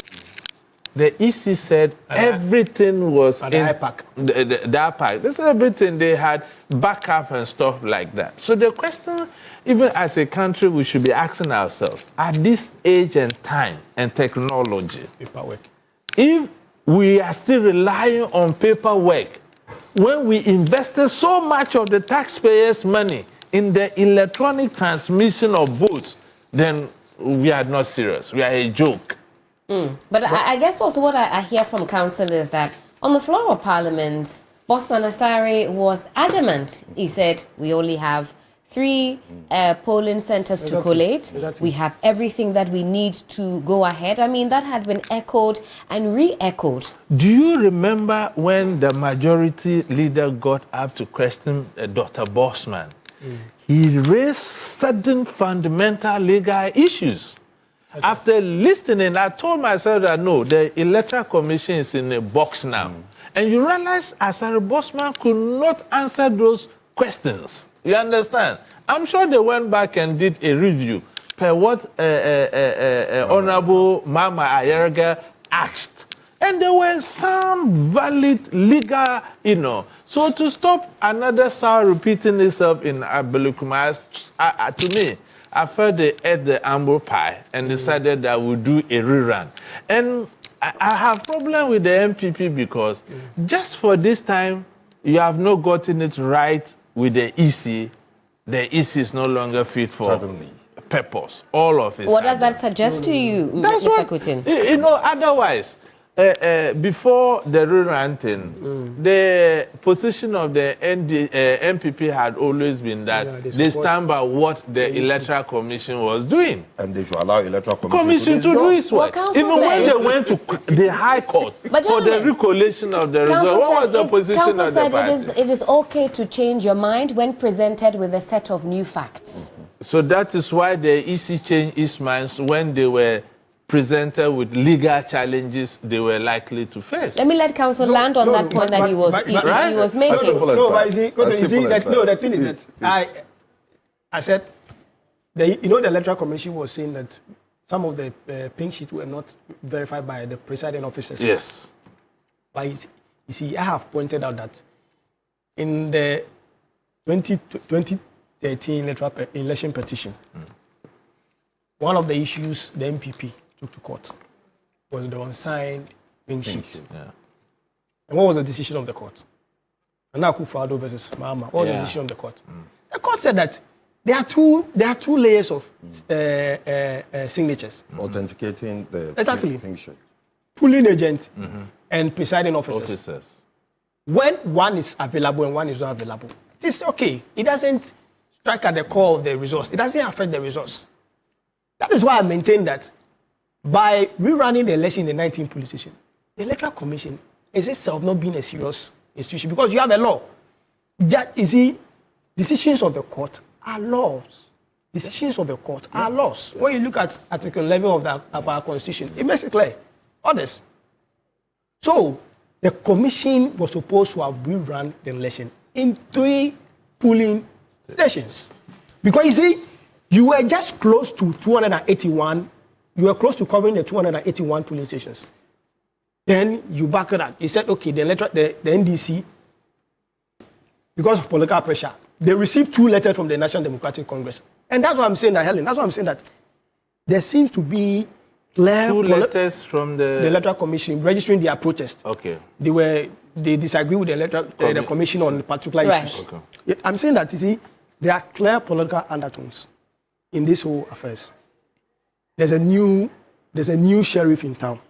And the sheriff is the National Democratic Congress, led by Sheriff John Dramani Mahama. Indeed. By reason of that, the commission is playing safe. And now I'm saying that the Electoral Commission, Jemesa and her deputy, should stop trying to please John Dramani Mahama. He will not be pleased by trying to play fair or align the... You say whether they boil it, when they are doing the it. write-ins? No, it's not, I'm talking about Ablekuma North. No, the rerun. The rerun. Yeah. Right. I'm saying that... You disagree with I'm the saying that rerun. rerunning 19 polling stations is a misnomer. Okay. It's a no. Why do you say so? You see, because you need to also I built the basis. Yeah, but the basis you built took out entirely the fact that if we all agree that the Electoral Commission is a creation of law and all their conduct is guided by law. That is why every election will have a CI to run the election. In the laws of the Electoral Commission, they don't have the opportunity to use foreign materials to base their results on foreign materials. And the Electoral Commission is saying all these 19 But why is there foreign material? Because it is not coming from... No, copies of scanned pink sheets. Copies of pink sheets are as good as the pink sheet itself. Yeah, but you cannot authenticate. You cannot authenticate that because there is... So you see that when the disagreement came, you see... So the presiding officer then would have to come in, and we're told that for some of these, they were identified, and for others, they simply couldn't get a presiding officer to corroborate these scanned pink sheets. And we know that sometimes this can be replicated. But gentlemen, just bear with me very quickly. It is exactly now 2 hours until the polling centers will close in Ablekuma North. Some 19 polling centers where a rerun is being undertaken. We see all your messages. Very shortly, I'll be handing over to the next team. This one coming from Dr. Palgrave Dankwa, and he is a former government spokesperson on governance and security, and I'll read out his message very quickly. He says, as a member of the New Patriotic Party and former government spokesperson on governance and security, I must address the alarming chaotic incidents unfolding in Ablekuma North during today's parliamentary rerun. He says the violence, including the assault on former MP Mavis Howard Kumsim, attacks on various candidates and a party agent, as well as a TV journalist by a police officer, threatens the democratic process and Ghana's reputation for peaceful elections. And it goes on to say a lot more. I'll have to quickly skip over that because of time. But I thank you, Dr. Palgrave, for also lending your voice to this. You're calling for swift investigations into these incidents and enhanced police accountability, as well as stronger security measures to protect voters and candidates. And we reiterate that call. It's very important indeed that we see out these processes in a manner that maintains the peace and sanity in our dear republic. We're wrapping up in studio very quickly. I think I can take some thoughts here. I know we were, still within the meat of the matter. Austin, let me let you finally land. I'll get a thought from Mr. Naziru, and then Mr. Kutin, you can weigh in for me as well. Yeah, so Ellen, I'm just trying to, let James and the deputies know that just do your work. Operate by the laws that created the commission. But don't be pushed over by any political party. But what they are trying to do, like I said, NDC is just out and out to get you out, to get the commissioners out. You cannot please them by rerunning the election in the 19 police stations. When you know clearly that you were supposed to have run the election in only 3 police stations. So clearly, they should be careful with what they are doing. However, I am not in favor of any attempt to remove the commissioners. All right, Council, I'm told that your sound is a little bit, we can't hear you too clearly, so I'll hold on with your thoughts. Let me come to Mr. Naziru. I know you were also intermittently weighing in on what Council had to say. Yeah, you see, to create the impression that the NDC is out there to hunt the current electoral commissioners, is not entirely true. The NDC has problem with some of the things they have done, and we have continued to raise those problems. It should be noted that it takes only the law and only law to get someone into office as an electoral commissioner, or get him out, or get him or her out as the electoral commissioner. And the NDC will continue to abide by that. If in our advocacy for the right thing to be done at the electoral commission, just so we can enhance and safeguard our democracy, someone needs to get out by violating the law. We will not hesitate to do that at all. Why should we hesitate? We want to protect the democracy that today has helped Ghana, play among the League of Nations of its peers, and have made Ghana, a proud country.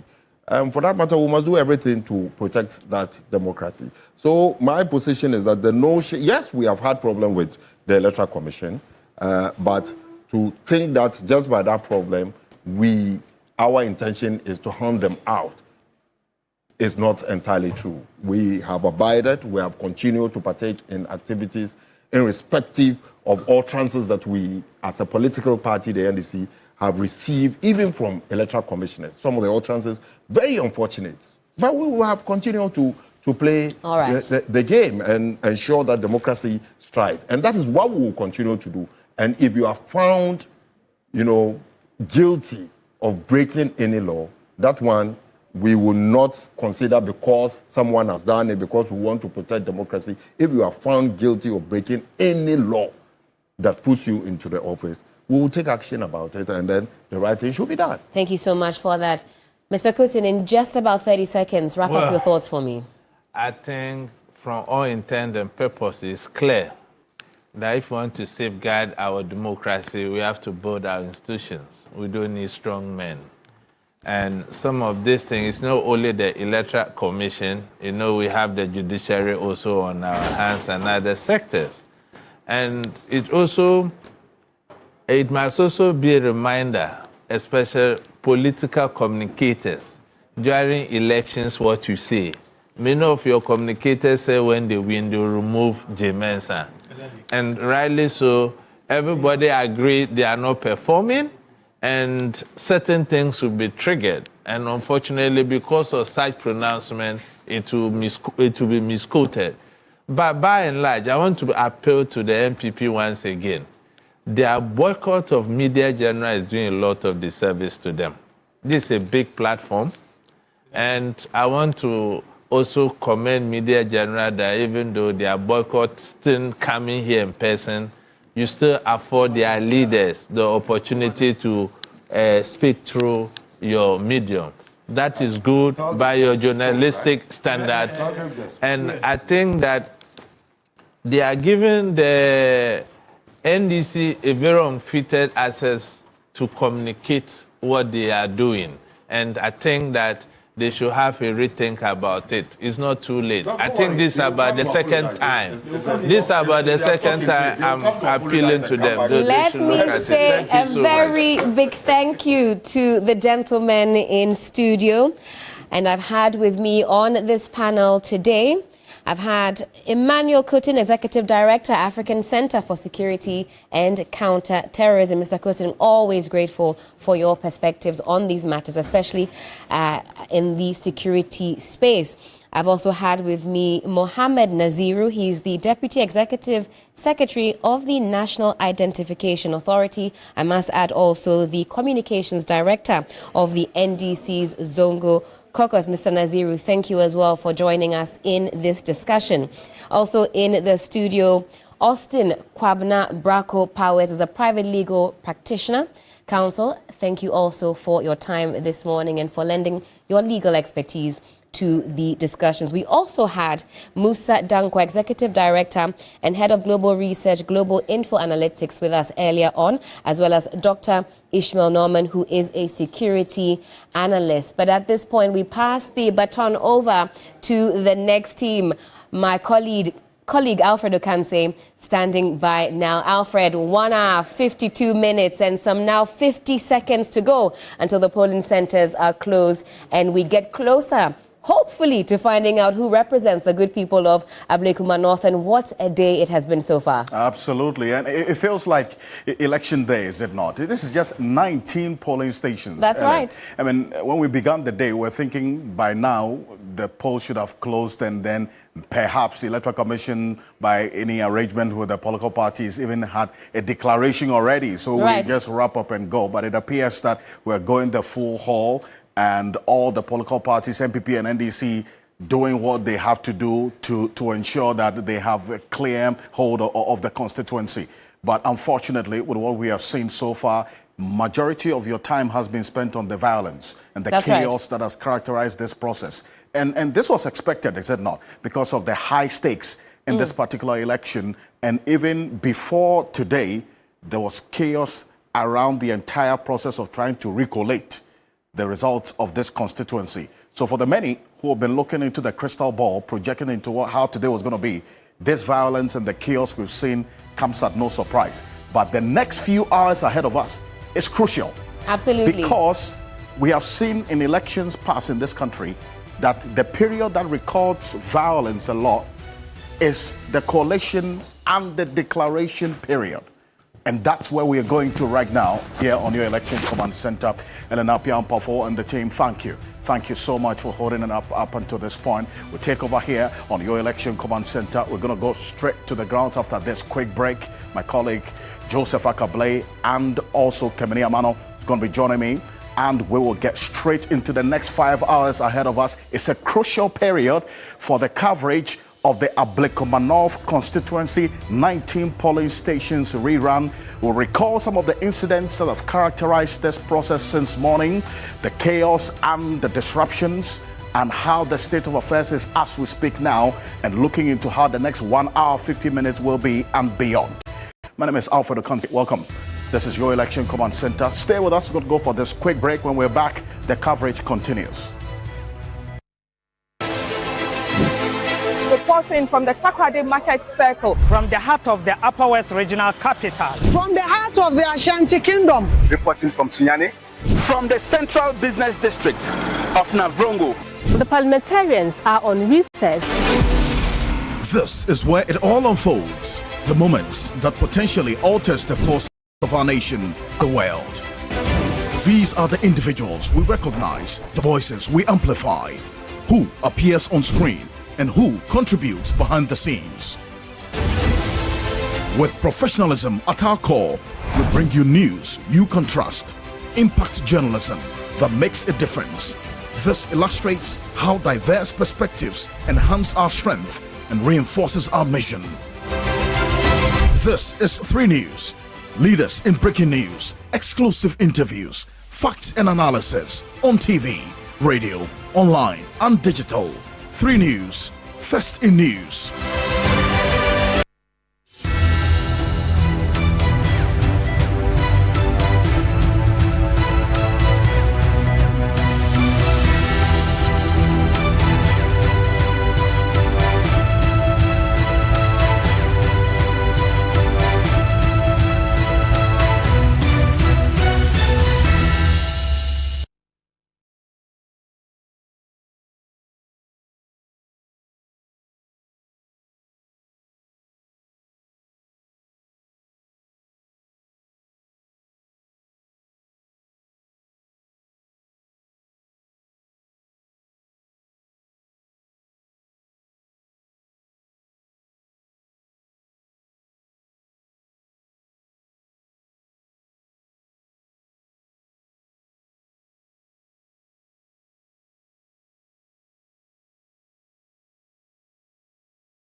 On recess. This is where it all unfolds. The moments that potentially alters the course of our nation and the world. These are the individuals we recognize, the voices we amplify, who appears on screen and who contributes behind the scenes. With professionalism at our core, we bring you news you can trust, impact journalism that makes a difference.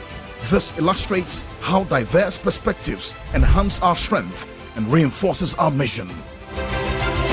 This is 3 News. Leaders in breaking news, exclusive interviews, facts and analysis on TV, radio, online and digital. 3 News, first in news.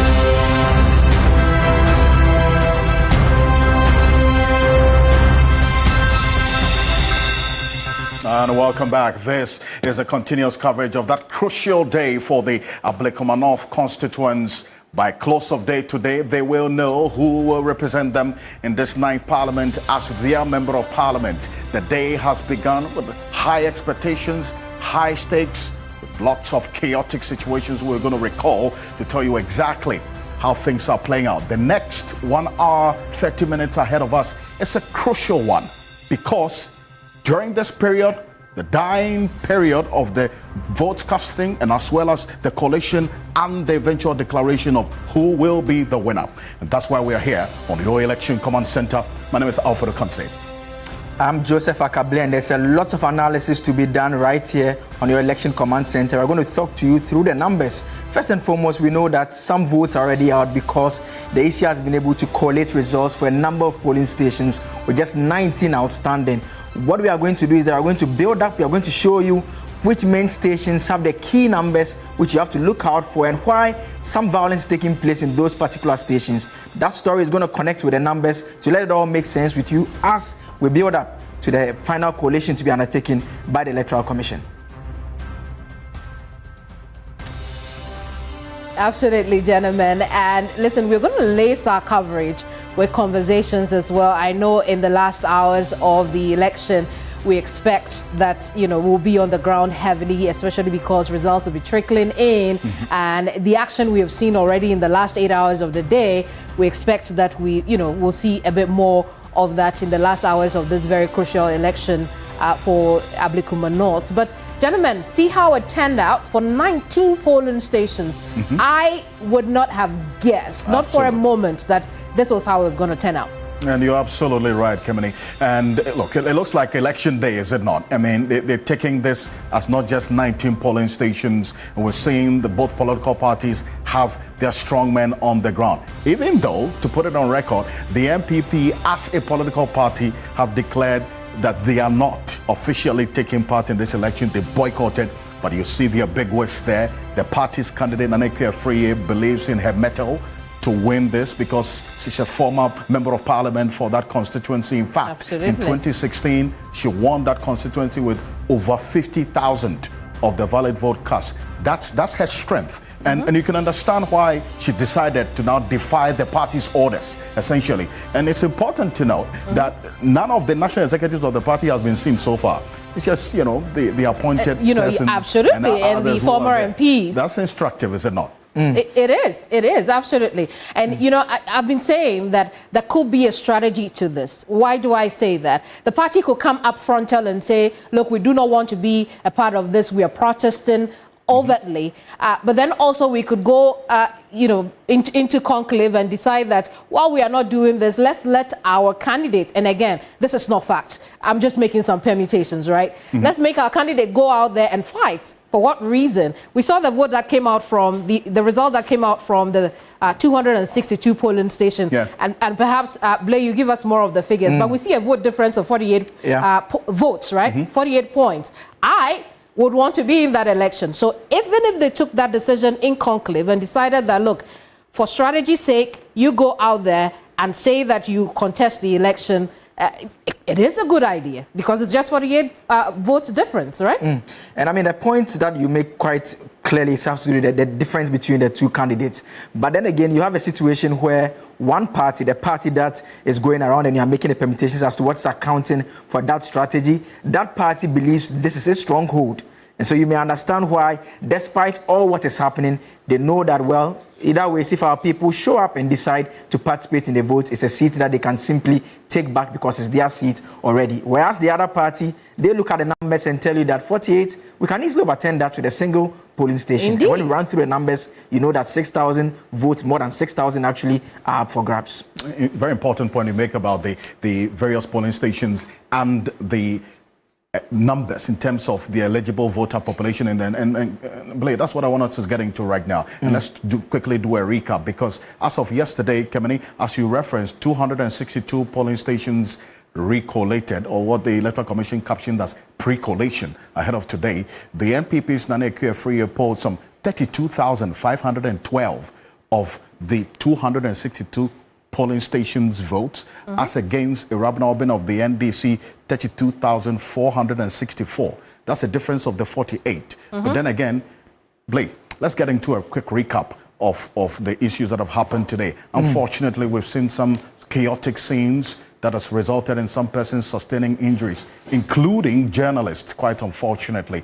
But then again, it tells clearly the high stakes of this election, 19 polling stations. But even before today, there was chaos around the entire collation exercise, the recollation exercise. So it doesn't come as a surprise to many that this is happening today, is it not? In fact, right from January 4, when the High Court gave an order for the EC to complete the collation, all attempts by the EC at its regional office to undertake the collation was marred by violence. In fact, the commissioners were heard publicly appealing for security protection to undertake this particular collation. And shortly when Kemni engages the security analyst, the security consultant on the other side, he's going to make the point to you that everyone expected this one to be heated. And it's the reason why some of the things that are happening are not coming as a surprise. But some of the incidents that we've recorded so far, the point has to be made that generally in terms of the 19, across most of the centers, it's generally been peaceful in most of the polling stations. But there have been some isolated incidents of violence, and we are going to focus on those specific incidents of violence. The first is an assault on a journalist of GH1 and also a joint use journalist. And I want to stay on that of the GH1 because, Alfred, some action has been taken in that respect that involved a police officer. We have that video for you, Alfred. That video that went viral, we show that video right here on the Election Command Center. The video of a policeman interacting with the journalist. And all of a sudden, before we see, he takes his left hand and he just slaps the journalist at that point. Let's take a look at that video, just to put the matters in perspective. And because clearly there is no indication in the video that we have of the journalist doing anything provocative, as it were, to elicit that kind of action from the police officer. We've got indication that the Ghana Police Service has launched investigations into this matter. In fact, they have interdicted the officer involved. He has been withdrawn from this election exercise. It has to be taken because there's been a number of instances. Latif Abubakar is still battling injuries. No, I just want to say battling for his life. He's still alive, but then again, he has life-threatening injuries that he is still dealing with. And then we have this incident.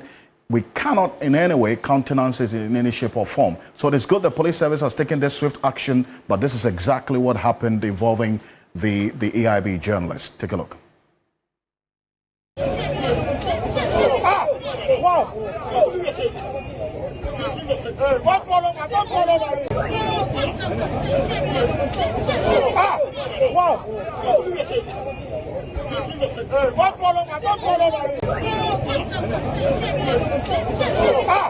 Wow.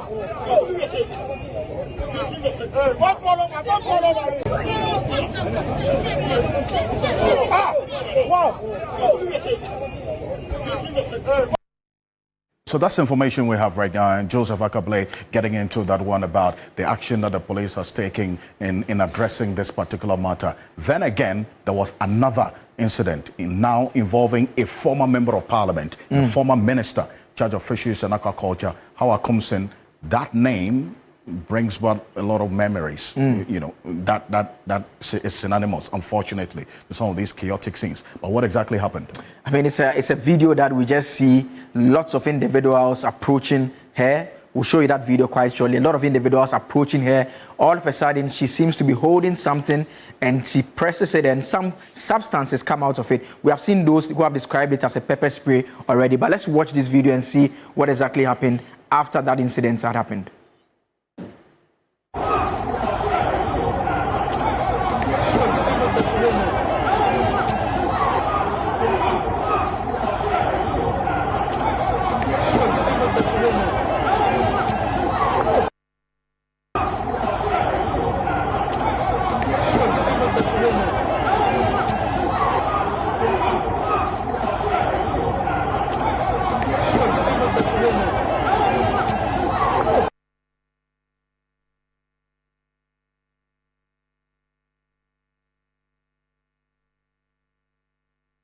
Incidents over there, and I mean, already this is generating a lot of conversation on social media. We have heard various politicians who have made reference to the individual involved. There are those who are saying that, look, she was defending herself. There are those who are also saying that, well, it is that act of her spraying whatever substance that is what it was. We've heard people describe it as pepper spray, as what triggered the attack on her. But very unfortunate incident. You saw her there falling over. She had to be helped on her feet by the police officers. Then afterwards, they tried to pick up some of the individuals who were engaged in that unfortunate incident that we saw over there. Alfred. But Blake, you see, it's good that you put that matter into context, because the video we've all seen gone viral captures the reaction of the gentleman to an action that we did not capture.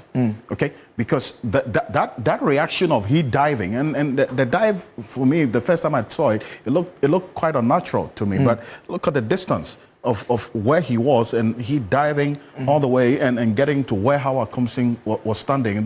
Just for the benefit of the uninitiated, those who are watching the video right now, Hawa Kumsin is the woman in the white long sleeves and the jeans trousers.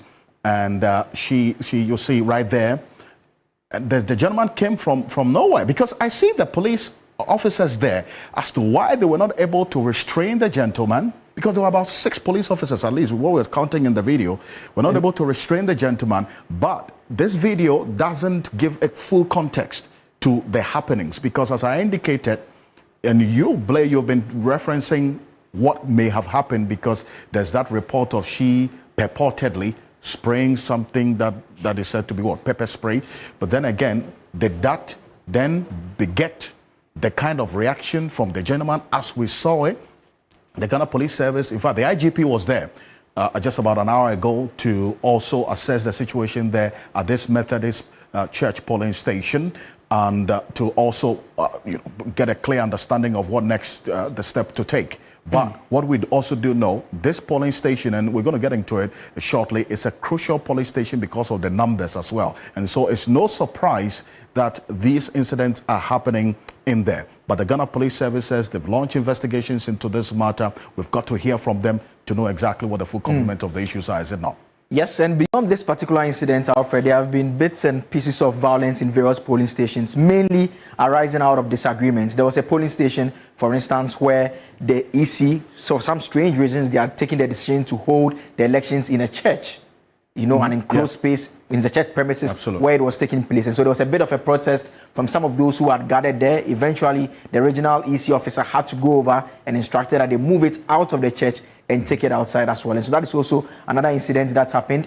Earlier in the morning also, there was another center where some individuals had gone, they were wearing some attire that appeared they were coming to perform some form of security function, and that also drew some disagreement from the main security agencies that were also present at that particular instance. And so that also resulted in a bit of clash here and there. But we know that the visit by the security heads, the IGP, you mentioned earlier, Alfred, the defense and the interior ministers have also been going around to try and make sure that they are assessing how things are playing out at the various stations.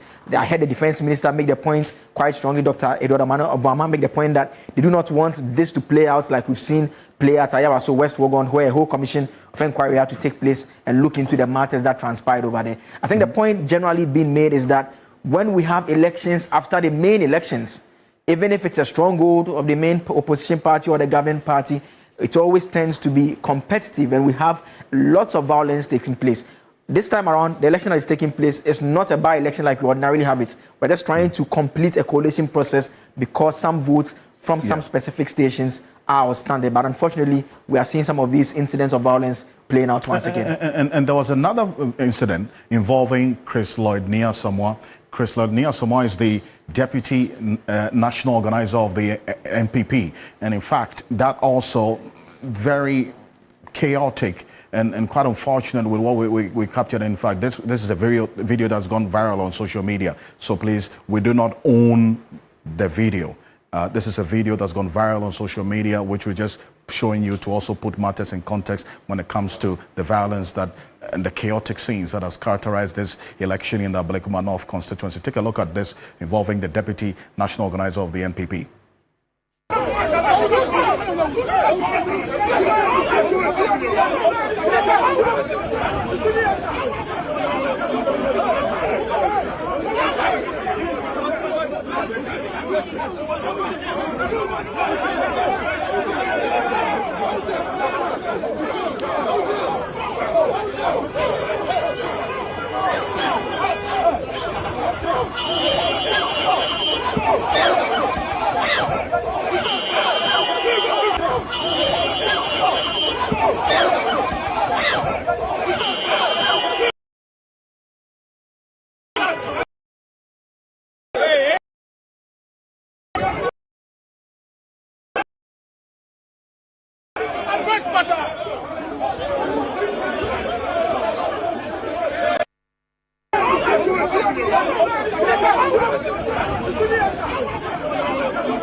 So this is the one involving Chris Nia-Samoa, who is the deputy national organizer of the NPP, and some individuals there, some thugs who we saw in there involved in that video, and unfortunate incidents we saw in at that particular polling station. And let's just put it on record. This video is by Deck 36. That's a blogger who posted this video, and it's gone viral on social media. So we do not own this video originally, but just to also put it in context about the violence that has characterized this process right from the morning up until now. We're keeping an eye on how things are playing out in that constituency. We have our strong men on the ground. Eric Mawuna is there as well. Joseph Alogbe Gold Armstrong is there for us as well, together with the rest of the team. So stay with us here on your Election Command Center. We're going to be connecting with them shortly. But Kemini, this is why the matters fall directly on the lap of the persons that you have right around you, is it not, Kem? Because we knew that this was going to happen, at least based on the violence that characterized December 7, the counting and the coalition, the declaration process. In fact, the Electoral Commission had to nullify the declaration of Irabna Obin as MP-elect because they said that declaration was done in duress or under duress. And then we saw the violence and the chaotic situation that also characterized the attempt to recollate and declare. And so clearly, you and I sitting back could just project that this was going to happen. But the scale at which was going to happen, absolutely, certainly wouldn't have known. But the videos we're showing are quite that concerning. I couldn't have guessed, even if it was given the rest of our lifetimes. And it begs the question whether or not we are learning our lessons after going through such a thorough process in 2024. This one was left hanging. But let's take the conversation now to my guests here on this side with me. Alfred and Joshua, thank you so much for taking us through the numbers and some of the, some of the facts and figures that have come along with this exercise. With me here on this side are Richard Kumado, he's a security analyst. We also have next to him Musa Dankwa. Musa Dankwa is Executive Director for Global Info Analytics. He's got all the numbers covered. And with only about 1 hour and some minutes, about 6 minutes to the countdown, it's important we have our numbers people here as well to share their thoughts with us. I'll head on to Zoom also, where I have Professor Enoch Enchi, political commentator. I also have Professor Smart Sapon, also a political commentator. Gentlemen, thank you so much as well for joining us. Thank you here in the studio as well for your time. I'll start off with those in the studio. And Richard, I'll come to you, right? The situation we are seeing now, Alfred, puts the picture right when he says we expected things to be heated, but to be this violent seems like exceptional of a process. How do you see how things have played out so far? I think the police had a positioning problem, the initial stages of the election. I don't know why the police were thinking the politicians were going to behave themselves, and they grant them a lot of privileges and leverage, and that created a problem for them. Once it heated up and they realized they made a mistake, they reorganized themselves, and voters are having the opportunity to vote again. But I think generally our elections are becoming too violent, and I don't think it's serving the interest of anybody. I see. We'll talk a bit more about how things have been handled, but I'll take your initial thoughts as well, Mr. Dankwa. I'm disappointed. I didn't expect, after many years and lessons learned, apparently, we haven't learned anything. And I agree with Mr. Kumado that sometimes the police give too much respect to the politicians when they come around. Once you are in the field as police officer, you are in charge. You may be sergeant, but your position on the day is higher than that of the politician. You are in charge. So, and I think sometimes they feel intimidated. And it's typical of many Ghanaians. When they see a big man come around, then they quiet themselves and they think, oh, big men are here. Absolutely not. Do your job, and they can't fire you for doing your job. Which is what should have happened from the very beginning. Yes. But within the picture of when we see politicians, we seem to check what should be our duty in respect of the police. I'll come back and then find out how you place that in the circumstance of today, right? But let's head on to Zoom now. Professor Enchi, we had the 2024 elections. We know what took place in Ablekuma North and a few of the other constituencies that had very contested, hotly contested elections. You would think that we would have learned our lessons. What do you think about what has happened? Did we learn any lessons at all? Thank you very much, and greetings to our listeners and viewers all over the world. I don't think we've learned any lesson from the past. Talk about West Wuogon, Ayawaso, talk about other places that we had violence. This is just a rerun, not even a by-election, just a rerun. And if you look at events leading to this and the violence that is coming on, our democracy is so young. And I must state that violence is always local. It has a face and a name. So sometimes it doesn't even go away easily. So we have to avoid violence. If you look at what is happening there, the mixed signals from other political parties, the individuals who are not supposed to be there during elections. If you are not from that constituency, why are you there during elections? And why do you provoke other people? Why do you go there with pepper sprays? Why? I don't know. There are many whys. And it's because we have not learned a lesson. And life is not like the classroom. Life is such that unless you learn a lesson, life will continue to push you down. And anytime you get down, if you don't pick something from the ground and learn from it, you continue to have the same problem recurring. So we need to guard against this. Violence, our forefathers, the blood of our forefathers are whispering, peace within. We need peace. And the way things are going, we are also having an incoming Akwatia by-elections. This is just rerun of 19 polling stations, which contains just 6,839 eligible voters. All of them might not even show up to vote. And look at the violence being perpetrated there. So I think that we need to learn a big lesson as a country. You know, we don't need to have violence during elections. Our elections do not deserve any violence because we need civility over aggression. I see. Prof. Smasapon, let's bring you into the conversation now. I mean, is this symptomatic of a neck-and-neck election, or there could be more to why we saw things or continue to see things degenerate in this election? Well, I think it is partly because of the current situation. But largely, I agree with earlier speakers. And we are all in this country, and we know that we have not learned many lessons as a people, especially when it comes to election.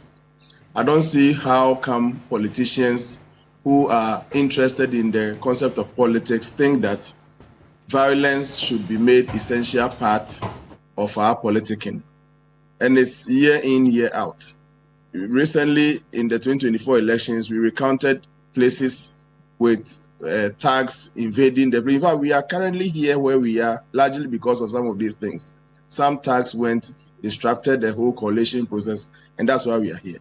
Let's go do rerun, and the same guys are in there, those provoking others, those not provoking others. In fact, the invasion of the constituency by members who don't belong to that constituency and who are also not going there with any clear intent, but going to perhaps cause some distraction and all those things, signifies the fact that we haven't learned any lesson as a people. But let's use this opportunity to urge them that violence has no place in politics. We are redefining the entire concept of politics here in Ghana. And people actually train people. It's in recent times that we don't hear. But you remember Azoka, blah, blah, Delta Force, all those people. They train them and they make it feel like they are supposed to be an integral part of our politics. And our security men in uniform also give way for those tags to operate. All right? So the earlier speaker would say it took them some time to organize. Yeah, we all saw that, especially in the videos you have shown. If police in uniform were present, how come some of these things degenerated to the point that we saw before we saw them acting? Please, we can do better. We can do better. I see, Prof. Let's bring into our chat now Usman Ayariga. He is CEO of the NYA. He's also been monitoring the election for the NDC. You're welcome. My apologies. He's not the one I have in the studio, but I know. My apologies. I will properly introduce you, Hamza Suhini, and I should have known that from the get-go. But because my producers had given me a different name, I thought about something else. But Hamza Suhini is here, and he would tell us exactly why it would appear. Because Hamza, you're joining the conversation at a very crucial point, right? Why it would appear that in the 2024 election, it was the NDC that was saying, oh, the NPP people are using the police against us, and they've done that. And then today in the rerun, we see a flip of the conversation. When we hear some of the constituents talk and people on the ground, they are also saying the NDC is using this, the NDC is using that. What can you say in response to that? I think that, good afternoon to my senior brothers in the studio, and also to your cherished viewers and your good staff. You see, I think that the answer is there in the open, because we've all been monitoring the elections since this morning. And apart from the unfortunate incident that involved one police officer and that of the Joy FM reporter, we cannot say that national security operatives or Ghana Police Service operational or personnel are engaged in any way intended to undermine the credibility of this election. What happened especially in the case of Ayawase Wagon, was entirely different from what we are experiencing today. In the case of Wagon, Ayawase West Wagon, we're dealing with identified thugs in national security vehicles who were protected under the cloak of state apparatus to operate. And indeed, when the commission was even instituted to investigate the proceedings, we all listened and watched on national television accounts that were given by those who ordered these individuals. So that we cannot begin to compare the two situations. What is happening today is clearly unfortunate. But the reality is that, look, there is some measure of progress. We can do more. If the NDC wanted to play the same rules that were handed with in the case of Ayawase West Wagon, I'm not sure would have been here. The discussion would have been totally different this morning. But we have been engaged in a way intended to calm down on our supporters and ensure that we give the security apparatus the needed support to be able to conduct the elections peacefully. Albeit there are skirmishes. And we are not happy about it. We are not excited about the skirmishes. But one thing is certain, we can all continue to hazard our guesses as to whether indeed these are members of the National Democratic Congress or not. Nobody so far has been able to indicate that these are members of the National Democratic Congress. And in the no, but Hamza, is that the card we are playing? You know that the NDC sent people there, people who necessarily are not constituents. Yes. Is it a lie? It is true. That is why I'm saying that. You see, but you cannot also say with certainty that these are individuals who are members of the National Democratic Congress. I monitored all the media houses. None is able to say that. So the people causing the mayhem are not members of the... I am not saying it is possible that they might be members of the National Democratic Congress or not. Okay. But until we are able to establish with certainty, it will be disingenuous to conclude, simply seated here, that these are members of the National Democratic Congress. Because we know how political parties function. It is possible that these are even people who are funded by our opponents intended to give us this desired effect that we are all looking at. It is possible.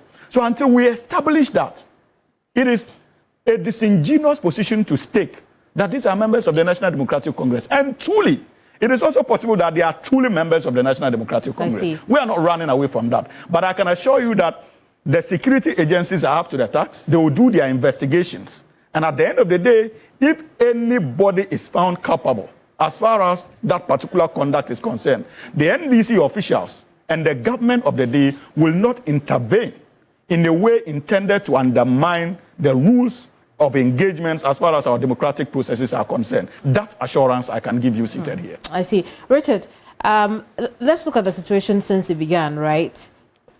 Where was the security lapse in the plan to secure the election, in the entire security plan? Where was the lapse?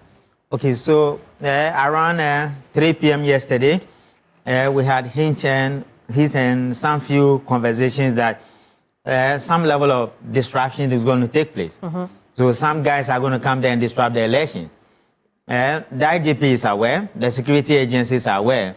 What really happened was that positioning was right, but they have a strategic decision to permit politicians to get into the zone. And once you allow them to get into the zone, these are some of the results you are going to get. I was expecting the police officers to know that all the Ablekumas and all the Okankwe's are hotspots when it comes to elections in this country. 2024 election, we have similar issues at that particular place. When you were deployed into the place, coil off the place and create a safer zone for voters to vote, so you can have a voter safety, and make sure that politicians do not get into the inner perimeters when they have nothing doing there. Yet, my brothers in the police allowed it, and that was the initial stages. I think communication was a problem, coordination was a problem, but when it was realized that their back was against the wall, they came back to the fore, and you can see they have put up a show. And it should be a lesson for young police officers who are deployed to manage some of these elections. If I was the one leading the team, knowing very well that Methodist Church has been a contestable position, I wouldn't have allowed key politicians who have nothing doing at that particular place to come into the inner perimeter. I mean, but could it have been known that Methodist Church in Odoko was a very contestable? Yeah, even within the 19 police stations we have, 4 of them are very troublesome one. They are part of the stubborn academy. Okay. Methodist is one, Sakama is one, Bintu is one, plus one other place. And they are very much aware. I don't know what really happened to my brothers in uniform at the early stages of the election. If I was leading the team, I would have created a buffer zone. And even Hamza is the one who appeared, and it's not Dr. Tanko, I wouldn't have allowed him to get into the inner perimeters. You need to have clearance to get into the inner perimeters. And once they allow them, by giving them that respect, I don't know what they think politicians are going to behave themselves. They will not. So don't allow them to get into the inner perimeters where they have no clearance and they have nothing doing there. And you realize that voting was taking place until troublesome politicians got there with all their troubles and all their, and they created a problem for the place. It could be a test case for Yohonu, knowing very well that this is his first election and people are watching him. And one of the accusations from the Electoral Commission against Yohonu is that he wasn't providing security for the coalition. And this must be a case he must pass. And I'm happy he has come to the fore. Going forward, we should not allow politicians to dictate the pace. It has to be security officers who know what they are doing and have a proper understanding of the job. Hamza, I see you nodding a lot to some of the things that Richard is saying with regards to not allowing unaccredited people, including politicians, to enter the inner perimeters. But you people were there. We were, but Why? As a law-abiding person, I made sure that I never went close any of the inner perimeters, because I understand that when it comes to elections, even the mere presence of known faces is likely to degenerate into something else. And so, as a matter of principle and in strict adherence to democratic principles, I made sure that I did not get anywhere closer to any inner perimeter. And see, that is why I agree entirely with him. And there are certain things also we take for granted. Sometimes even days like this, your appearance is very critical. You don't dress as a politically exposed person as though you are going to war. That in itself is an indirect communication of preparedness to engage in ways that are not acceptable as far as our democracy is concerned. And so, as politicians, we must begin to manifest our democratic principles, even in the way we dress and appear for such occasions. It is very, very important. And you see, that is the reason why I agree with him. Because for a moment, I was wondering, how come, in the first place, that the Honorable Hawa Kumsen managed to pass through that security buffer and even had in her possession a pepper spray? Because that pepper spray could have been used on even polling agents who are there to monitor the process. So what kind of due diligence was done? What kind of searches did they carry out to ensure that people do not get into the inner perimeters with what we call, I don't want to use the word weapons, but with substances that are injurious to human health. I see. So I mean, this substance that Hawa Yakubu is said to have sprayed, we believe, or we are told it was pepper spray. Could we go with that instead of calling it just pepper spray? That's why I'm a bit reluctant. He says he's the security person. He says it qualifies as a weapon. No. I'm just saying that that's what we're doing on this desk. Yes. That we believe the substance that she sprayed is pepper spray. It could even be more injurious than pepper spray. It could be more injurious. Yes. That is what we have heard. Yes. So it's a substance that we believe. But you see, then it brings to the table the question around what exactly is the relationship between politicians and our security personnel or our security people, right? Musa, you already told us that you think that they show too much respect. Could it be much more than that? Because, I mean, too much respect is not enough for you to break the law for a politician. I think also we've seen politicians interfere in some policing. And sometimes they even call to threaten you through your bosses. So when people are performing their duties, they are mindful. They want to secure their jobs. They don't want to be sacked. And I've seen, in fact, instances where somebody is doing his job, policing job, the politician comes there, she gets control, and then she gets angry, she calls somebody at the top. All this doesn't help. I mean, it puts fear in people who are doing their job. And you take away their power to really work on their own. Because they feel like if they do anything that you're not happy with, then the next call will be to IGP, the call is regional commander, and then the district commander, and you see him, it's been happening. And I think we should stop doing that. Those politicians must stop doing that. Allow these guys to work. As simple as that. And you put them in check because, can you imagine, if I stand at a position, then I take a position like Odoko, the Methodist Church, where there has been these issues, and I take a position, I'm going to give an order that it's likely this number of politicians are going to come. Let's create a buffer zone for them. Create a buffer zone for the media people to put the cameras on them when they misbehave. If Hamza gets to the place, I walk to Hamza and say, my name is Richard Kumado. Hamza, what role do you play in the NDC and why you are here? Do you know what? You can only observe from the other side. Please, I'm doing my work. And if you disobey and you cross this line, I'll sort you out. Sorting you out means that even if you get to the president, I'll tell the president that your brother Hamza came here and misbehaved. And that is why ABCD happened. That was the training we were giving. And it gave us the leverage to do the work in a manner that we do not have problem.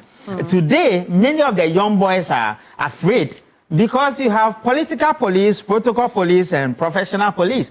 And they are afraid because politicians threaten them openly. And they also allow them thinking that these are human beings who will behave themselves. And they will not. So I agree with Dankwa Musa that I will not. And I can't stand it. Some of these things, me, Richard Kumado, you lie. No matter who you are, you have to go back. And if you don't go back, whether you are Hawa Kumsi, you are NDC, Dr. Tanku, or whoever, we call them a meeting and say that, hey guys, this is what we are seeing on the ground, and this is ABCD. If you have an issue, you talk to me. You don't go against any of the rules here, and it works. So IGP Yohonu must send people to the front line who have confidence and courage in dealing with politicians. Other than that, they overrun some of these boys and they will create problems. I mean, guess what? As law enforcement officers and you guys as politicians, we can deliberately create the problem for you guys and allow you guys to misbehave, and it become NDC MPP issue, and you guys will battle it out in the media, and we don't care who wins and who loses. So all NDC people and all MPP listening to me, we can deliberately allow you guys to misbehave, and we'll pretend as if we are doing the work, and we'll allow you guys to go. Is that a strategy that's... yeah, we can do it as law enforcement officers, because you know why? We teach our families proper safety, and when politicians will not listen and they keep on flouting the rules, we'll allow them to misbehave themselves. And guess what?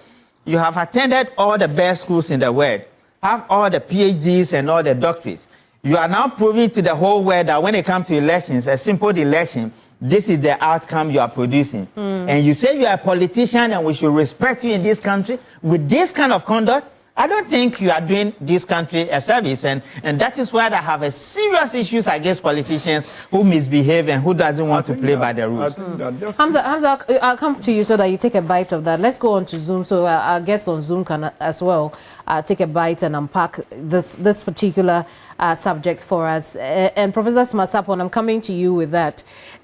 Feel free to take a bite of where we are, but I'll take you back a little, right? Because I do want to unpack this as much as possible. Why it would appear once we flip the coin and the other side is showing, then the side on the bottom, and look at this in respect of the parties, right? The side on the bottom now thinks that those on the top, or the party in government, is now controlling the police so much so that they can use our security operatives against them in an election like this. What do you think would be at play here, Prof? Well, I mean, not much different from what has been said. The police have been given professional training. And on occasions like this, we do require from them very professional conduct. Professional conduct doesn't mean perhaps or disrespecting a certain big man. You don't need to disrespect the big man, but you can politely be firm on the training you have been given. In fact, the assumption should not be that the big man coming has received the same training that you have received. And it is your duty post. It is not the duty post of that big man. So once it is your duty post, and we have securities at our various institutions, and we see how they try to do their work respectfully. I mean, he's not disrespecting you, but he is still making sure that the assignment given to him by his commander is carried out irrespective of who the person is. So we can combine professionalism with the respect, the Ghanaian respect and the Ghanaian attitude that we have. We can combine. It doesn't mean let's throw away all the police training we have received, the crowd control training we have received, all the training we have received should be put away because a big man is present or because we want to perhaps behave like we are respectful or we don't bend the rules because of who is coming. And I think that the security institution that we have, they are becoming notorious for this type of behavior. We are all speaking like this because of the trend. It's becoming quite a formal, it's becoming acceptable. We can't accept this, but gradually it is becoming acceptable. The behavior of the police, the behavior of some of the security institutions change with who is in power. And we have observed this for almost all this while under our Fourth Republic. And we are talking about it on this platform because we do not want this trend to continue. Ghana must have at least a security institution that is focused on the training they receive, that is focused on delivering professionalism irrespective of who is present or who is not present. My brother Kumado said sometimes if they want to allow misbehavior, they can just pretend not to have seen them misbehaving. But I mean, at the end of the day, the weaker would suffer if that situation occurs. The weaker will suffer. The stronger will bully his way through and met out perhaps some injury on the weaker one. And that is why the institution called the police or other security institutions are there to make sure through their professionalism, through their training, they can normalize the situation, they can bring sanity and control the situation. Seriously, if they are listening to us, we are saying that it's becoming one thing too many, and we do not want that trend to continue. If the society will be driven by where power is, then the weaker ones in the system are largely going to suffer. One day you put the entire police training aside, your entire professionalism aside, and you will carry out an instruction that you yourself know before you and your God and your training, you know that this is not an instruction I should carry. But you just carry it out irrespective of who is going to suffer because power has changed or because you think you want to please a certain big man. We are pleading with the police institution especially. This is a test case. I mean, we can allow this, but it tells us of how more unprepared or unalert they could be if there is a bigger election. Don't forget, Ekwetia is on the way, somewhere around the corner. And if this attitude gets to Ekwetia, this is only 19 polling stations. Ekwetia have over 100 polling stations. It means we are going to see maybe times 10 of what we are seeing, and it may degenerate. All right, so we are pleading with them. We never expected things to happen this way. So we keep pleading with them that they should let professionalism lead. And then the professionalism can be balanced with the respect you may want to give to the big man. But to substitute your professionalism and your training for the presence of a big man, that one unanimously, I think we would all have to speak against as Ghanaians, because the escalated version will not help us. Very well. We'll end it here temporarily because, and Professor Entry, I'm going to come to you again so you take your bites at this. But we're getting some action on the ground, and Alfred and Blair will take us there. Alfred, what are we hearing? We go straight to the North Odoko polling station, North Odoko 2 polling station. That's where we're hearing some chaos that's erupted at the Church of Pentecost, North Odoko polling station 2, following a confrontation between police officers and some youth in the community. That is the information we're getting right now. And this chaotic situation we've been talking about keeps happening, not in the same location that we've been talking about, but now it's spreading to other parts of the constituency. First, we talked about what happened in the Methodist polling station. Now we're talking about this particular incident as well at the Church of Pentecost. We want to show you exactly what happened a few minutes ago. Take a look. So what you're seeing right now is the confrontation between the youth in the community and also some personnel of the Ghana Police Service. As we speak, the situation has been brought under control temporarily, but the video tells it all. The tempest that fled, that's, you saw one of the young persons there pushing a personnel of the Ghana Police Service and the Form Police Unit, and then that attracted the attention of the other personnel who were there, and it degenerated into almost what you describe as full-blown confrontation. And then these young people we're seeing in there, and we don't know exactly what led to this chaotic situation and this confrontation we're seeing between these young people in this community, specifically where the Church of Pentecost polling station, that's the North Odoko Church of Pentecost polling station 2, is located. But this is the confrontation between the young people in this video and also personnel of the Ghana Police Service, and some persons who were also at the location then stepped in to be able to calm tempers. But this is a characteristic of the kind of violence or the chaos that we've seen in other parts of the constituency, the 19 polling stations where this election is taking place today. You see the police officer there who is leading the team, warning one of the young men who was involved in this fracas, essentially asking that they calm down, but that did not go down well, and these young people still stepping up and, as it were, having this confrontation with the personnel of the Ghana Police Service located at the Church of Pentecost North Odoko 2 polling station. There are a number of polling stations located at the Church of Pentecost. This specific one is where this chaos happened. And Joseph, now let's put these matters in context, because the chaos we're seeing has a direct connection, or there's a nexus between the chaos and the numbers at these polling stations, is it not? Let's just get into the specifics in there and find out the voter population in all of these 19 polling stations and zero in these areas where there's been this chaotic situation so far. I mean, what we are seeing play out first and foremost is the initial start of the polls, and we just have a little over 30 minutes to the close of polls, I must indicate.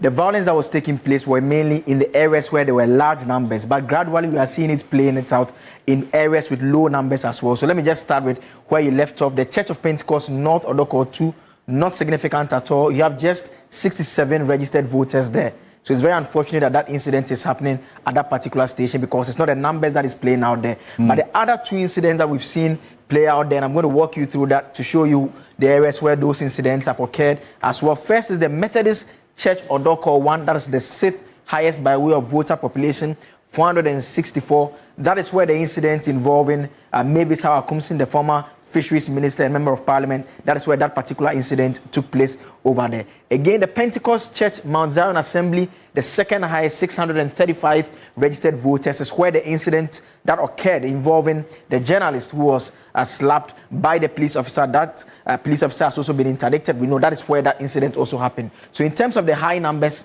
the highest number in that fact, we have... we're hearing as well that the Lost Pentecostal Church, Kwashibo, which is the 4th on the list, is where the deputy national organizer of the NPP, that's Lord Asamoah, that incident we just recalled as well took place. So it falls within the context that same numbers that we're talking about. But in terms of the high numbers, there's the Article School Complex at Odoko, where there are 645 votes at stake there. There's also the second being the Pentecost Church Mount Zion Assembly, 635 votes. The DVLA office, Awushi, Adamami, you have 613 votes. Then the Lord's Pentecostal Church at Kwashibu, where Alfred just made reference to, 563 votes. Then Roman Catholic Church, Buzia Junction, Odoko, the station 1 is 538 votes. The Methodist Church, Odoko 1, which I made reference to, as where the incident involving the former Fisheries Minister, Mavis Hawakumsin, took place, you have 464 votes up for grabs. Then there is also the Bethel Baptist Church at Sakaman, 429 votes at stake. So these are the top 7 where you have the most votes at stake in terms of the 6,000 votes out of the 19 polling stations that we are dealing with. I'm going to look at the others that have lower numbers, and so we are still within the 400 ranges, but eventually I'm going to go closer to those that are less than 50 eventually. So the number 8, we have the God First International School at Dakuman, 428. The Living Spring Day Nursery at Kwashibu, 428. Then you have the Ashedu Jedu Memorial School at Awoshi, 418. Pentecost Church, Trinebua, number 2, 412. Then St. John the Baptist Catholic Church at Odoko, having 341. The Radiant Way Preparatory School at North Odoko, 275. The Light of Gospel Miracle Chapel at Trinebua, that is 188. Then the last slide by way of the numbers that we have the Church of Pentecost, North Odoko, number 4, 137. The MTTD, Odoko Divisional Station, Odoko 1, 113. Then the Presby Church, Odoko, the Station 4 over there, you have 112. And the Church of Pentecost, North Odoko 2, where we just have that incident that Godwin will share that video with you a short while ago. Just 67 votes there, but you also see it playing down. And the final one being a South Odoko 4 and 5 school, Odoko being 57. So largely, what we've seen play out has to do with areas with a large numbers.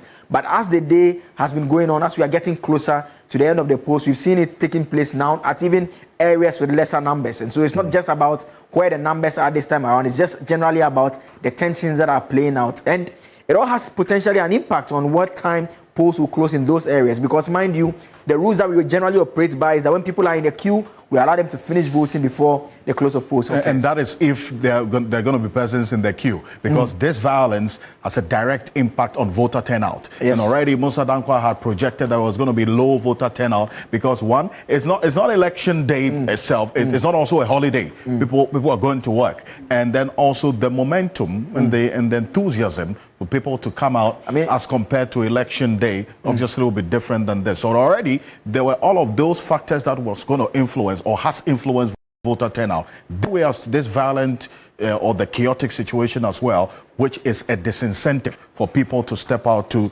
go and vote. So that's the fundamental issue here that we've been looking at. And stay with us here on your Election Command Center. We're on the ground to bring you up to speed with everything that is happening in the Ablekuma North constituency. There's 19 polling stations. The numbers tell a story. The chaos tells a story. We're on the ground to bring you everything as it plays out. We're going to take a quick detour and segue into something relevant and significant that happened on the floor of Parliament earlier today. There were just about 45 members of Parliament in the chamber some few minutes ago. The Minister in charge of Defense, Dr. Edward Omanebuama, gave a very important update on the presidential jet. And he has indicated that the presidential jet was unavailable on Thursday, the 22nd of May, 2025, when the Vice President, Professor Nana Joe-Nopokwajiman, returned to Ghana. It has been undergoing a 24-monthly 1,600 flight hour inspection in France since the 11th of March, 2025. And essentially, after the series of postponement, they've now completed, and it's expected back on the 31st of July.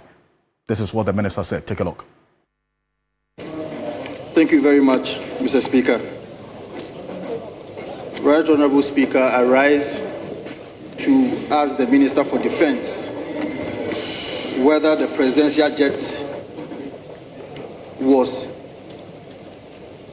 unavailable, restricted, or assigned other duties at the time that the Vice President returned to Ghana aboard the private jet.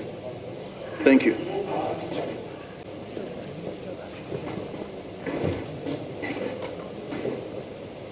Thank you very much, Mr. Speaker.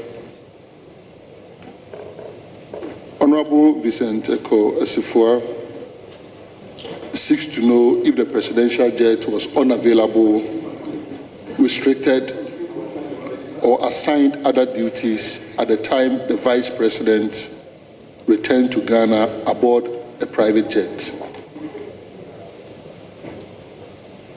The presidential jet,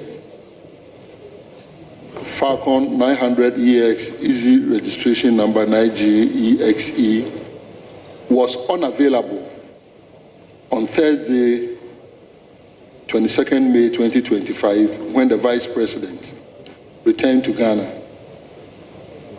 The aircraft has been undergoing a 24-monthly or 1,600 flight hour inspection in France since 11th March 2025.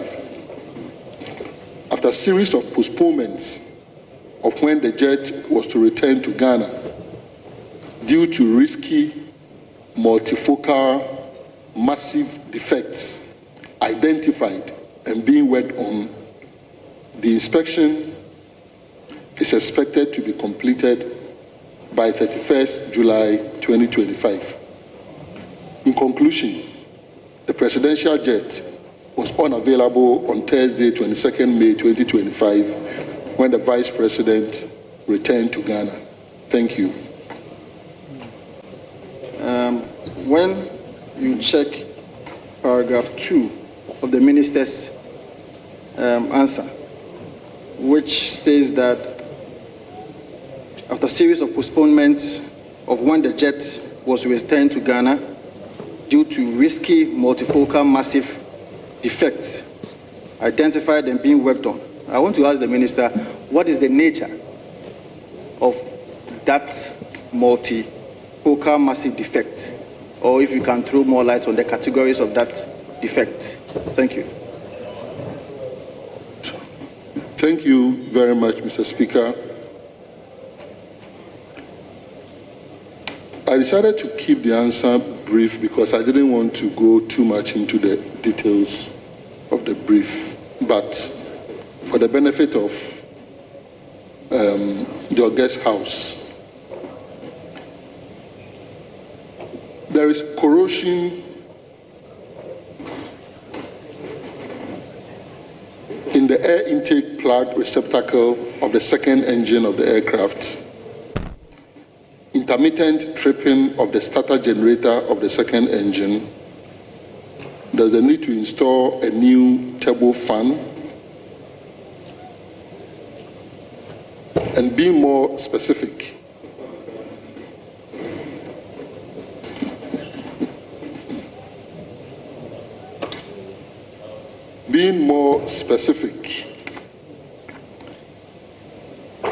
the fuel tank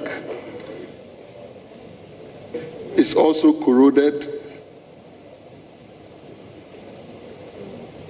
The left-hand feeder tank corroded, right-hand feeder tank corroded, left-hand center wing tank heavily corroded,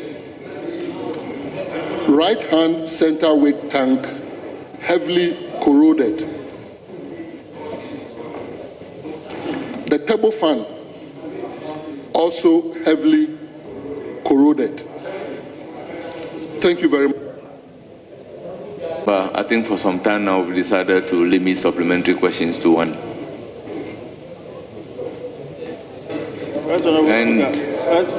Right, Honorable Speaker, this one I will crave. Except what we've agreed upon will not work. I will crave for your indulgence. Yes. This is an important. Yes. This is an important matter. Deputy Whip. These defects that you outlined, does it have anything to do with the previous administration's inability to follow the maintenance protocol? Because I remember that before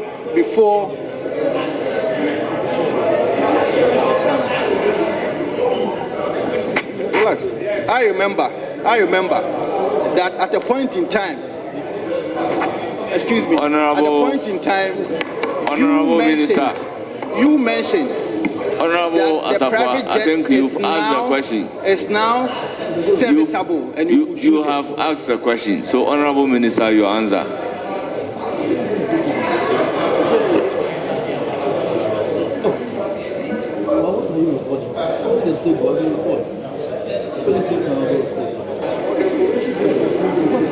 Thank you very much, Mr. Speaker. Mr. Speaker, almost 15 years old. And if you check the various delays that it has suffered,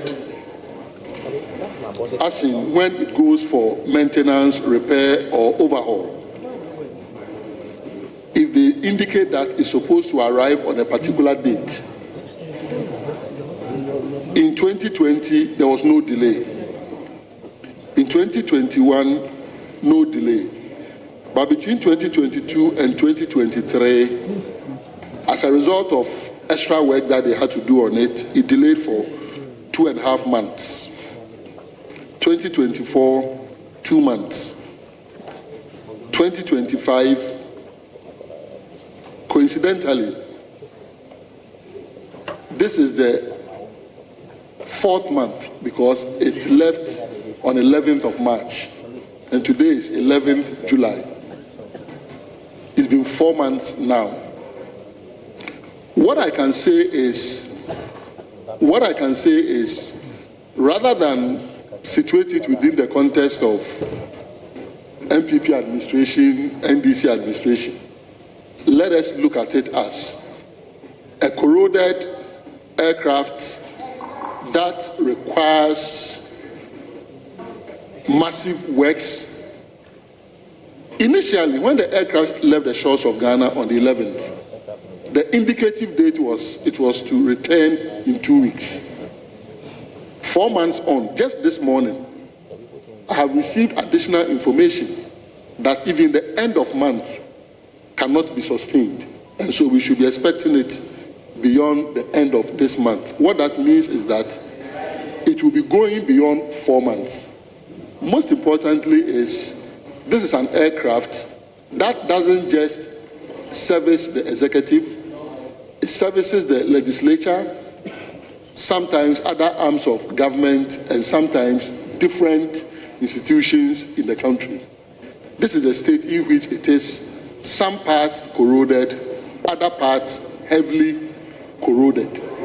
That is what we have before us. I plead that we don't situate it within MPP, NDC discourse. Thank you. You said even the dates that you have provided on the other paper advertised that the inspection is expected to be completed by the 31st of July 2025. So if this date is not feasible, what is the tentative date that we should be expecting it? And within this period, is it the case that the president will be checking a jet anytime he wants to do an international travel, or what other arrangement is being done? Yes. The information came only this morning because I wanted to check again whether the 31st date that had been given was going to be sustained. They are unable to indicate exactly when it will be returning, and all efforts are being exerted to ensure that we are able to have it in good time. So I do not want to guess a date, and that would not be feasible. So let us wait for the technical people who are working on it in France to complete all the necessary checks, heal the aircraft as much as they can. But the reality is that it's an old aircraft, 15 years now. Thank you. On the aspect of how the president is going to be traveling, the president has traveled on some occasions with a CASA. We are aware that sometimes he travels with a CASA. So let's leave that also to the decision of the Air Force and also the presidency to decide how movement of the president, other arms of government that hitherto would have made use of the presidential jet will be traveling. Thank you.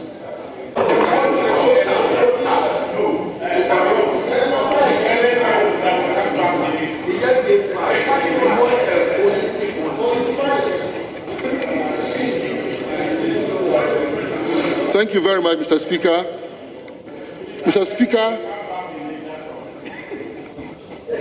the current state of the presidential jet, if I'm to summarize, is an aircraft that is 15 years old, almost, that has massive multifocal corrosion, including very important parts of the machine.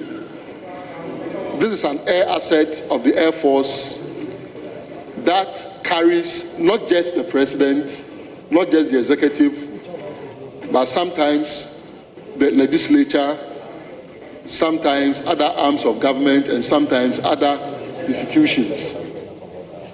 These defects, we are trying to fix them, but they keep on identifying new defects as they fix them. And one serious aspect of the identification is that when they realized that the turbofan was heavily corroded and it required replacement, the company did not have readily available spare. This has deeper implication. Normally, like all technologies, over time, when you do not have many of that in circulation, companies don't produce many of such spares. But after a series of negotiations, a spare was received, and that has been installed successfully. No one can predict going forward if other spares also get dysfunctional, whether we are going to be able to have others for replacement. Thank you very much. The Minister for Defense, when the forward-based operation FOB project started by the previous government in Nalergo will be completed. Thank you very much, Mr. Speaker. Yes, Honorable Minister, you have the floor. Thank you very much, Mr. Speaker. The forward operating base at Nalergo is one of 15 forward operating bases, FOBs, being constructed by the Ministry of Defense for the Ghana Armed Forces in northern part of the country. The contract for the FOBs was signed in March 2021. Mezers Paramount Project Management Services is the main contractor. The FOBs are located at Tamale, Wa, Bolga, Jirapa, Tuna, Tumu, Navio, Bumpurugu, Bazoa, Hamile, Bole, Dolapa, Bimbila, Saboba, and Nalergu. Work was scheduled to be completed in December 2023. However, as of December 2024, the overall status of the project was approximately 55%. It has improved from 55% to 60% currently. Progress of completion and or status of individual FOBs ranges from 5% dollar power to a 98% Jirapa. FOB Nalergo currently stands at 30%. It is important to note that due to operational risks and non-availability of funds, in April 2024, the Ministry of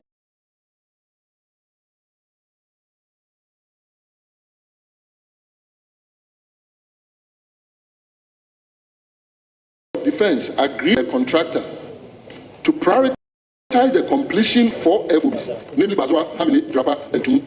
As of December 2024, our payables due the contractors stand at $17,198,451.20, less other contractual charges such as interest on delayed payment and other claims from the contractor. This has contributed to the stalled works including the Nalerigu FOB. Intervention. Currently, government has expedited action and ensured that verification of the payables has been completed. Most importantly, under the Big Push agenda, His Excellency John Dramani Mahama, President of the Republic and Commander-in-Chief of the Ghana Armed Forces, is leading the charge for the Ministry of Defense to assess funding to complete all the FOBs under the Big Push arrangement.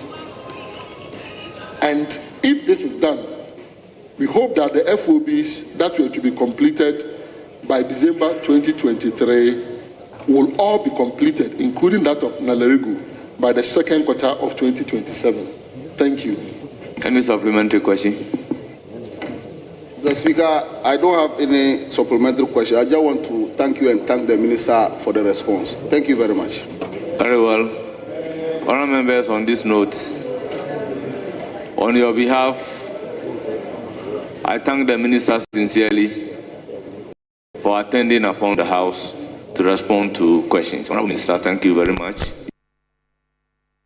This is some exclusive detail coming through from Parliament. The Minister in charge of Defence, Dr. Edward Omanebo there. This is exclusive to us here at TV3 earlier, and just give you that information about the presidential jet. The Minister has just given detail that was unavailable on Thursday, the 22nd of May, 2025, when the Vice President, Professor Nana Jeno Pokuajiman, returned to Ghana. It has been undergoing a 24-monthly, that's 2 years, 1,600 flight hour inspection in France since 11th of March, 2025. So that's actually what the status of this presidential jet is. And you'll recall that this is a matter that we've been staying the steam on right after the President, John Dramani Mahama, was sworn into office. It became a matter of conversation as to why there was a usage of the private jet of Ibrahim Mahama. But then again, all of these matters now, we have clarity because the Minister in charge of Defense has just indicated that after a series of postponements of when the jet was to return to Ghana, the inspection is expected to be completed by 31st July 2025. That is the information. And then also we're getting to know that the Ghana's presidential jet was grounded in France due to severe corrosion.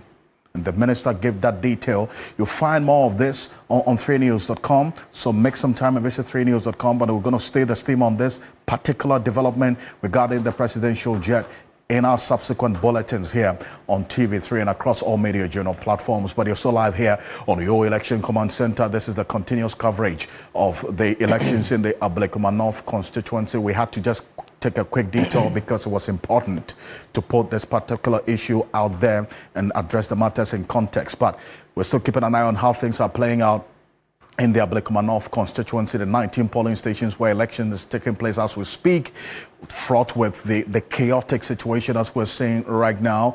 And before we went to Parliament, Joseph Akablé was just getting into the context in terms of the numbers and how that also connects to the chaos that we have seen play out since morning. And we're also just getting information that the police has just also increased their presence at the Church of Pentecost, the Odoko, North Odoko polling station 2, where we showed that confrontation between the young people, a group of young people, and then also the police personnel who had been stationed at that polling station. We understand there's been reinforcement to be able to address the confrontation that we captured earlier on television. But when we look at the matters as it played out, before today, the Electoral Commission conducted a pre-collation at the Greater Accra Regional Office yesterday that involved the recollation of 262 polling station results in the Ablekuma North constituency. How did that play out, and how does that also connect to how we are seeing things play out today? I mean, in terms of the outcome, we know that the MPP is leading by some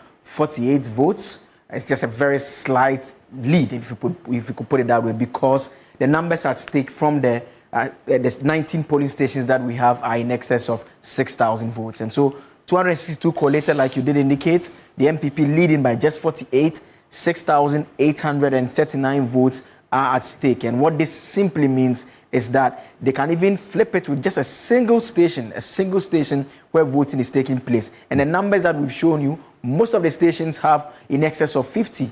The lowest is just around 67. And so what that tells you is that all the NDC needs to do is just pick one polling station, and then they are either at par or beyond the NPP. And so that is how come this is playing out to be very, very crucial. But Alfred, there's one issue that has come up quite strongly, has to do with why the two main political parties are considering this to be a big deal for them and why they are trying to contest this election in such an important manner. And the point that we have to do with this particular graph that we've shown a number of times as we build up to the close of polls, and we'll touch base with our correspondents across the various stations that we have, is Alfred, is to the effect that the numbers, it's not going to make any difference in terms of how Parliament operates. And so this is purely a fight for the bragging rights. For the NDC, it's a determination to win a seat for the first time since 1996.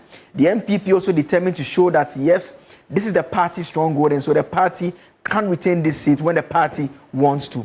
Because you see from Parliament that there are 276 seats in Parliament. The NDC currently has 183, whereas the MPP has 87. It is 87 because we've taken out that of Akwetia, where the member of Parliament died not too long ago. And so that brings the MPP number to 87.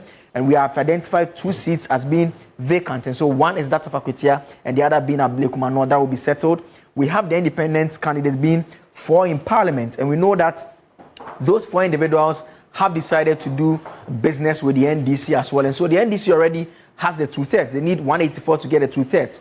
But the only difference perhaps some may make is that, well, if the NDC wins this seat, they can count on their own members, card-bearing members of the NDC MPs in Parliament to form the 2/3. But beyond that, really, it doesn't change anything significantly in terms of the parliamentary makeup, which comes back to the point that this is a pure battle for the bragging rights that is at stake at this point. If you look at the pictures of a quorum, you need just 92. The NDC has the numbers. But then again, you've seen those who are looking at the numbers game also throw out, for instance, if they were looking at a constitutional amendment, for instance, they need 184. Right? Yes. That's where... Yes, that is how come they just have to fall on the independent candidates that they already have. So in the event they get one of these 2 here, then it means that they can fall on their own members. Without the independent candidates. But we've seen so far since January 7 instances where they are nowhere near this number at all. Absolutely. I mean, so that is turning up in Parliament. Exactly. So the point being made is that, well, if they pick it up, they get there on their own strength. But if they don't, they can fall on the independent candidate that they have. But for the MPP, if they get one more, it really doesn't change their fortune significantly. But if you also take into consideration the fact that they are doing business on the floor of the House, now numerical strength for the NDC is 187, essentially, because you are adding the 4 independent candidates who have all declared their intentions to do business with the NDC. And one person that we thought was going to do otherwise was Kwame Asare A+, but then again, he decided to do business with the NDC. So yes, goes down to the bragging rights, but then beyond the bragging rights as well, we look at the constituency where it's interesting. Even if you go by the MPP's narrative that they won this seat or this constituency on 7 December 2024 with 414 vote difference.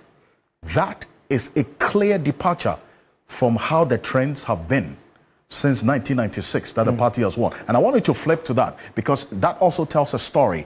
Because right from the year 2000, the NDC has come nowhere closer. The closest they came was in sometime in 2012 when they got just about 39% on the average of the valid vote cast. But now we're seeing them close the gap so much. In fact, the candidate for the MPP, Naneke Afriyie, who contested in 2016, look at the gap. In 2016, she won that 66.8%. 66.8%. The nominal value there is about over 54,000 of the valid vote cast.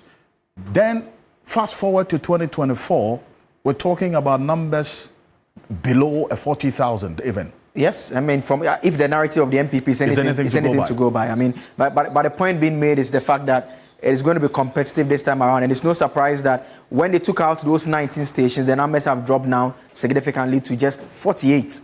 So that is what the number that they are working with, Alfred. Let's hold on a bit for me, Joseph, and we're crossing over straight to the Odoko Church of Pentecost, where we earlier showed you the chaos that erupted between that confrontation that ensued between the youth, some youth in the community, and then also personnel of the Ghana Police Service deployed to the Odoko, the Church of Pentecost polling station. And my colleague Godwin Asideba is there for us, monitoring the events as it plays out. We earlier indicated there's been some reinforcement in the area to be able to address the situation as it played out in the Church of Pentecost. That's Odoko, North Odoko, the Church of Pentecost polling station 2. That is not the only area we've seen violence play out in the Ablekuma North constituency, quite unfortunately. But many of the security analysts who have been watching how things are played out in that constituency ahead of today are not surprised about how things are playing out. Fundamental question is what the police has been doing. What's the security strategy to address this? Because we are getting into a very sensitive period right now in the election in Ablekuma North. We're just 2 minutes away from polls officially closing. But then again, that will depend on how many people are in the queue as of 5 p.m. But this is a period, a crucial one for security, because we've seen a lot of violence characterize the coalition and also the declaration. And Gordon Asideba is there right now. Gordon, what's there? And you can clearly see that the video that will be displayed on the screen have this police official here who was trying to stop these individuals to overtake the barricade and be able to make their way into the other side. For what reason they really wanted to go to the other side, we really can't tell. But it actually brought everything into a standstill, and all of this portion of the road had heavy traffic. But clearly you can see some police officials who are leaving towards the barricade point, and they were sent in to ensure that the chaos that had erupted here a few minutes back would be brought to an end. A few minutes right after the whole incident happened as well, a team from the military was also sent in. It was really a situation that wasn't being able to be curtailed by some of the police officials here. Really a tough time, if I should describe it. But at the moment, calm has been restored here, and you can clearly see that this portion is really empty. But a few minutes before this hour, you could clearly see quite a number of people who are around here, which actually got attention from a number of people.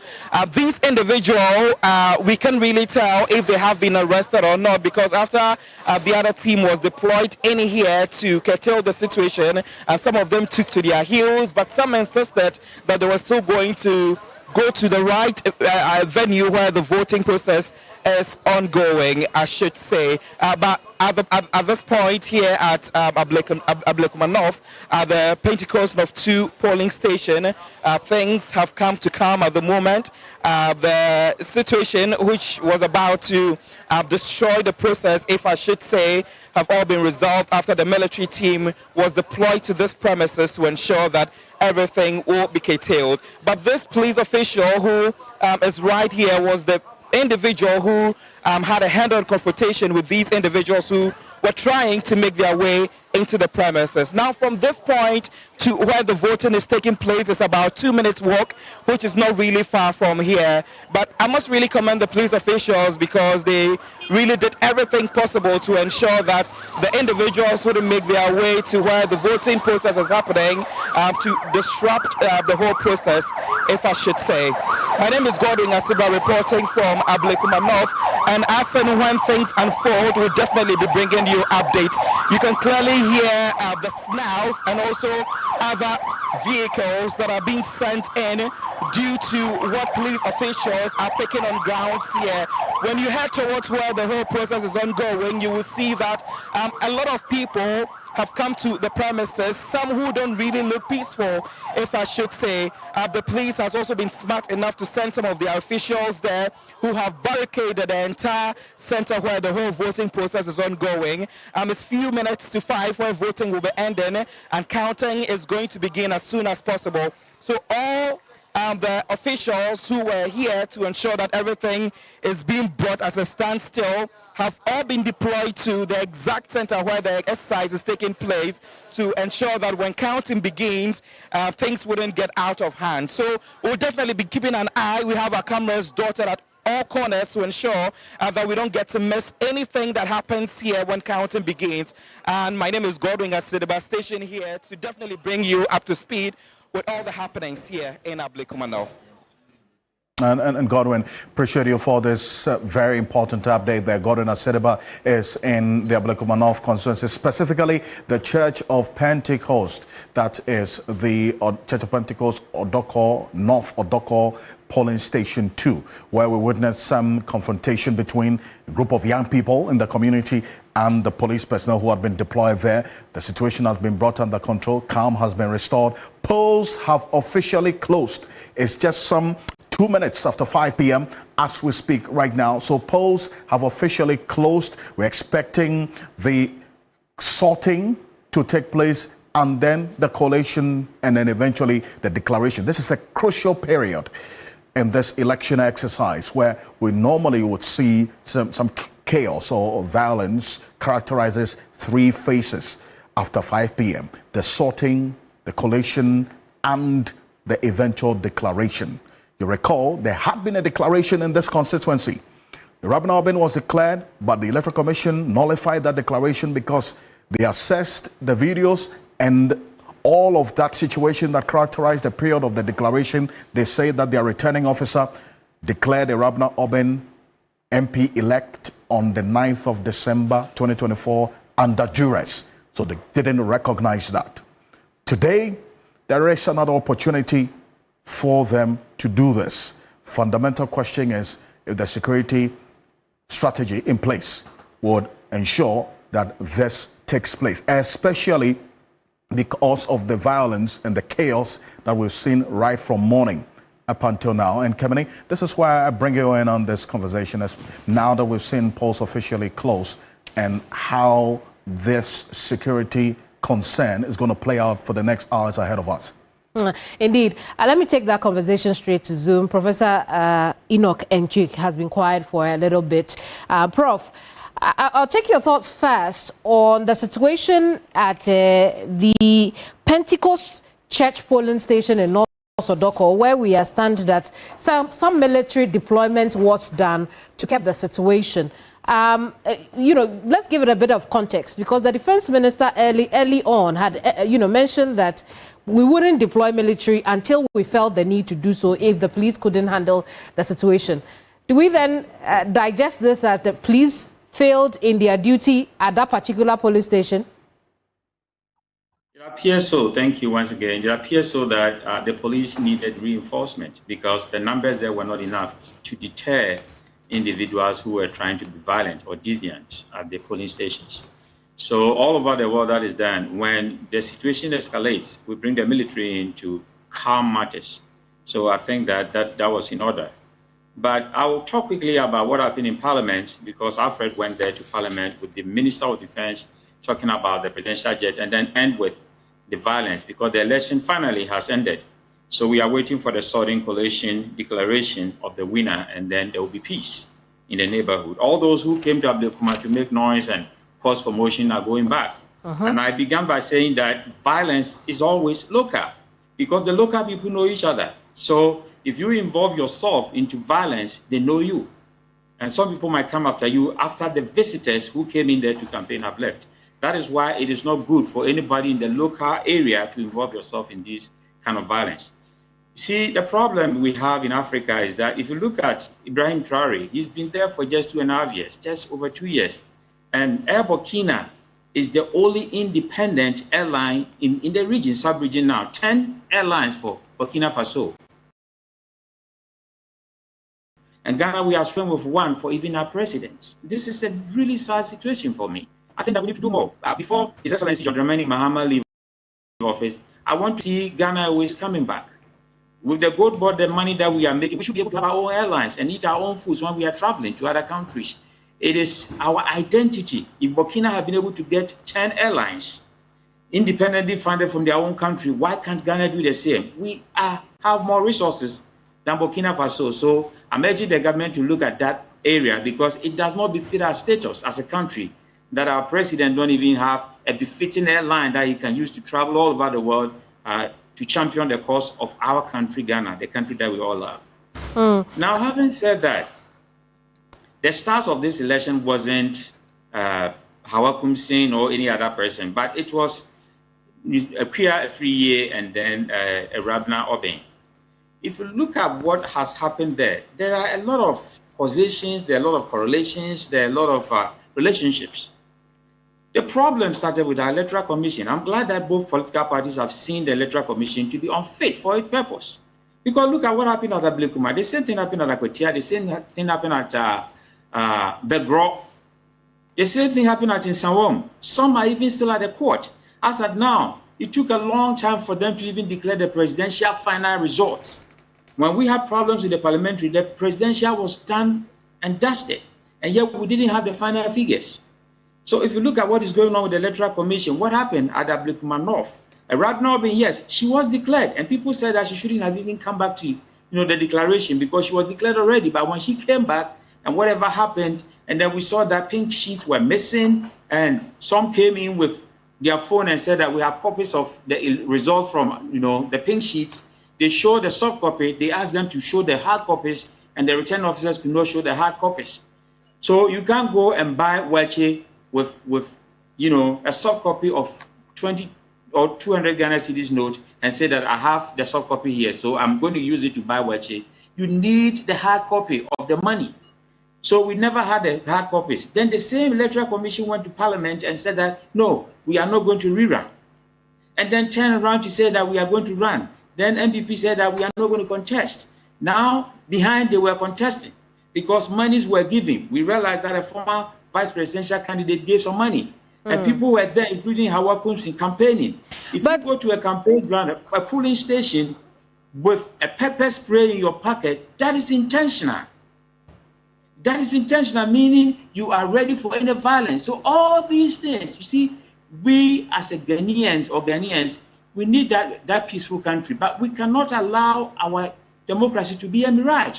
And if you don't take care about some of these pockets of violence, it will degenerate into something extremely violent that one day we cannot stand. And that is why we all have to guard against this. I've heard some people saying that because it is profitable to have violence during elections, that is why a lot of people are engaged in these attacks and fighting and other things. We should not make it profitable. Violence should not be made profitable in our young democracy because we are too young in our democracy. We picked democracy from other countries. And the way things are going, we need to stop this violence because this is just rerun. We are going to have by-elections. What will happen if we have other elections again? We have to stop this now. I see.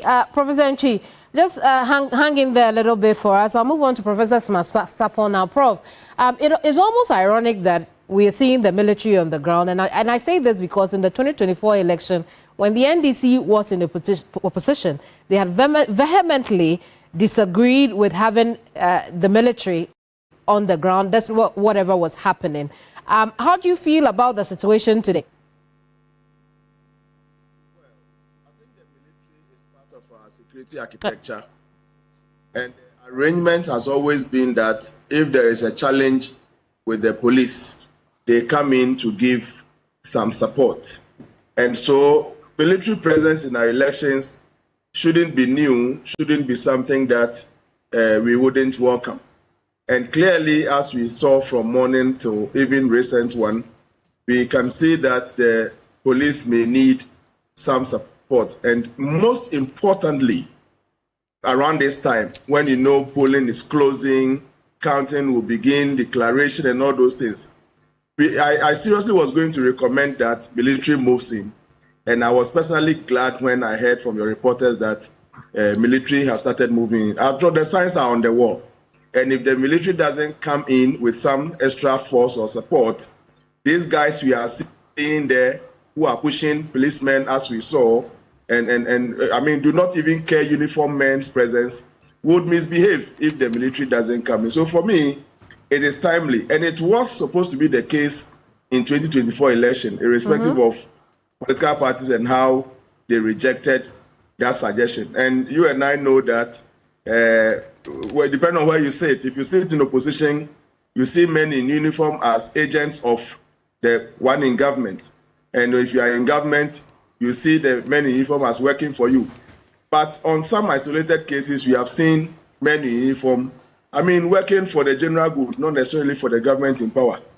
And we want to plead with those who have been sent to go and give support to the police, to go and act in the general good of all of us. So as for last year and the reaction of politicians to the involvement of military, you and I knew that it was largely politics. And the idea that when somebody is in opposition, he doesn't trust men in uniform, he thinks they may be working in favor of the one in government. And today, NDC is in government. I'm not sure they would have any problem with any man in uniform because their mind tells them that the people in uniform will be working for them.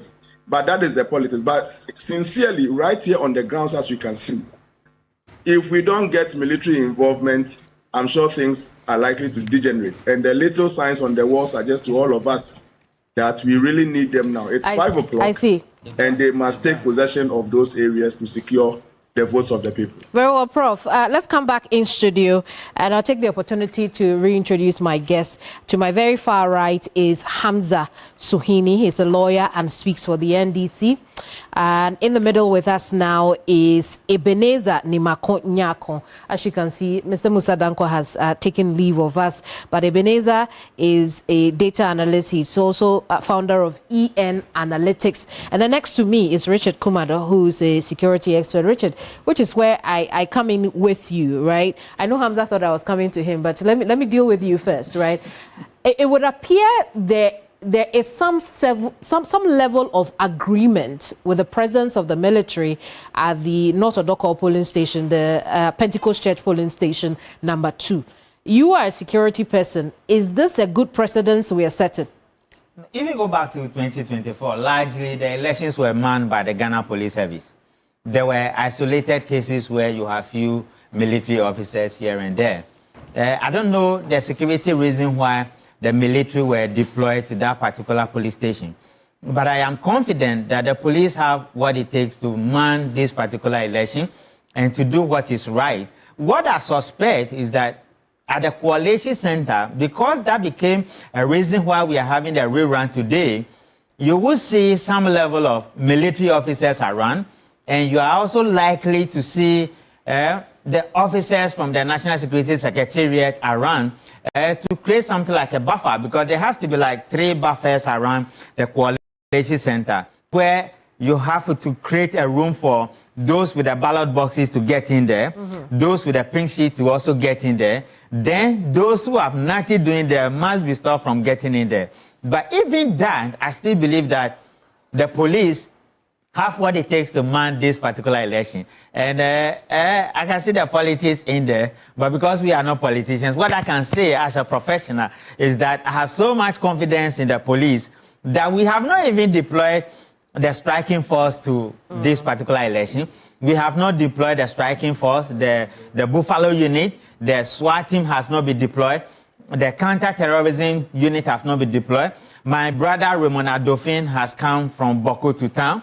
And when Raymond gets to the ground, you will know he has appeared. And I don't think this election is about the capacity of Raymond. And I don't think why people are panicking when it comes to some of these things. What is at stake is that politicians have taken this country for granted, and it is a high time we say to them, take a backstage and let the professionals run the country. I'm hoping at some point in this conversation or coverage would get to where we are able to proffer some solutions on how to break that relationship that gives the politicians some leverage over our security services. In the meantime, I'm happy to announce that our correspondents on the ground are reporting that about some 6 polling stations, sorting and counting has begun. I'm sure Alfred and Joseph will take us through the numbers, but we know sorting and counting has begun at the St. John the Baptist polling station, Atiko Methodist Church, where the incident took place earlier today, MTTD Odoko Divisional Police Station,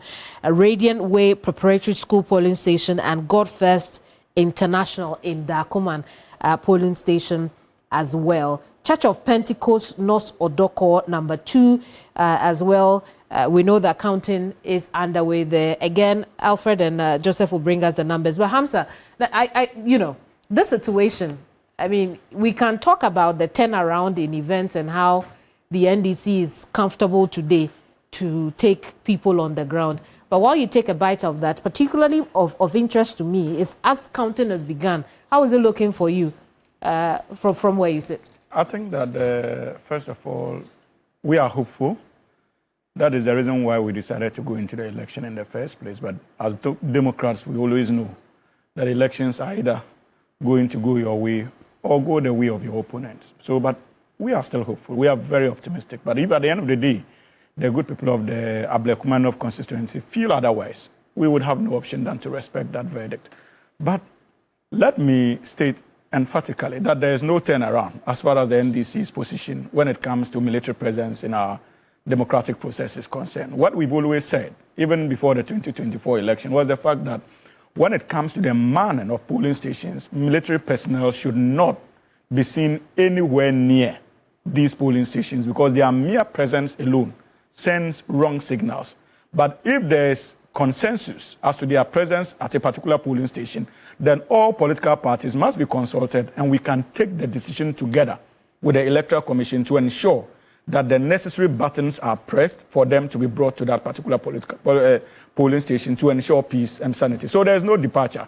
And I know as a matter of fact that at a point in time, the parliamentary candidate of the New Patriotic Party in Ablekuma North was actually the one impressing upon the government to ensure that the military personnel are brought to that particular polling station for, if you like, to sanitize the situation there. So clearly, there's absolutely nothing untoward in terms of the decision to deploy them, and it does not reflect a situation where the NDC appears to be unprincipled when it comes to our position. I mean, I mean, you're saying that you heard our correspondent that the presence of the military not only dispersed the unruly crowd, but essentially everyone who was there dispersed because absolutely. The military so was maybe there. That is the reason why the parliamentary candidate of the NPP made that call, because she is a candidate, she's contesting in that election, and at that material moment, maybe she felt that the only way to get the crowd to disperse was simply to make a passionate appeal to the security agencies. You are telling me that it was really because Ekwia made a call, but not because the NDC wanted to, the NDC government wanted to. No, the NDC government is not involved directly in this election. What is happening is that the Electoral Commission is the authority mandated in law to provide security as far as this whole process is concerned. So they have interfaced with our military institutions and also to a very large extent the Ghana Police Service to ensure that the polls are protected. So I do not see the need for us to bring in government at this particular point in time. But what we witnessed in the case of Ayahuasca West Wagon went beyond our normal security agencies to the point that we're relying on national security outfit, people who were dressed in uniforms that we never experienced under the Fourth Republic. So these raised serious question marks. And that was the reason why the NDC complained in that election. And you see, I don't know why as a republic we take delight in pretending that everything is right when things are not right. It was the main reason why in opposition the NDC complained bitterly about the conduct of security agencies in Ayahuasca West Wagon. Because look, as political parties, we have different layers of support. And so there are many of our supporters out there who may be thinking that the state institutions would not ensure justice considering the number of people who were assaulted as far as electoral violence is concerned, and many also have lost their lives. So if we create that impression that the state is not interested, and anytime there's a change of government, if you are not careful, you are going to have reprisal attacks. That would be outside the control of even the executive at the time. And so we must be, and that was the reason why we complained bitterly about the West Wagon. Because the NDC has presided over elections.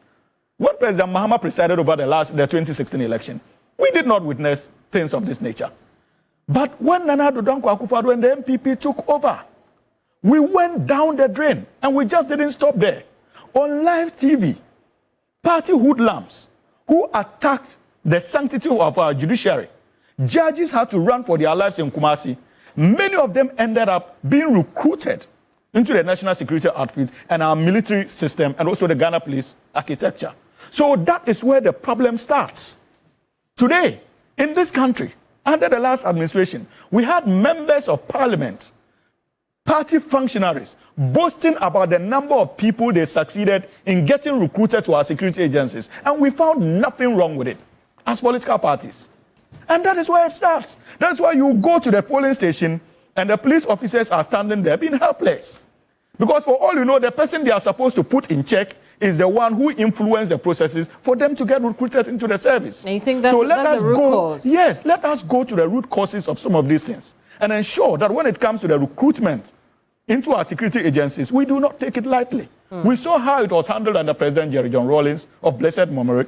We saw how it was handled under President John Evans Atta Mills. But you and I know that when the NPP eventually came into office, at the point people were selling jobs for recruitment into the military architecture of this country. No, but we have also been made to understand, and I haven't heard or seen any contestation from the NDC, that this protocol recruitment is not just the NPP that enjoyed the protocol recruitment.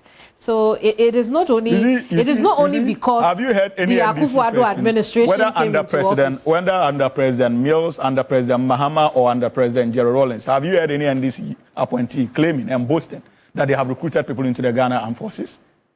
We haven't heard boasting. It doesn't mean we never heard stories of protocol. That is why I'm telling you that sometimes the optics. And Richard is here, right? When I was going to the BNI, we were 4,000 that started the process.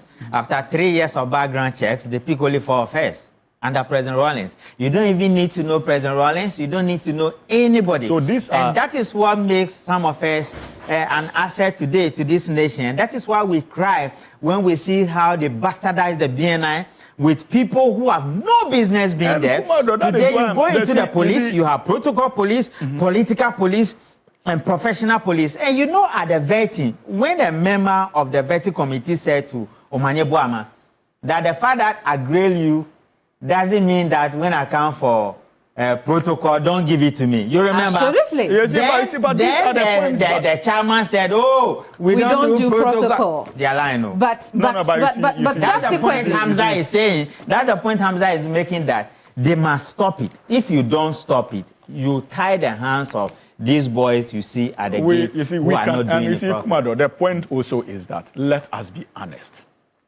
We have seen the NDC handle recruitments in the past into Ghana Armed Forces and that of the Ghana Police Service.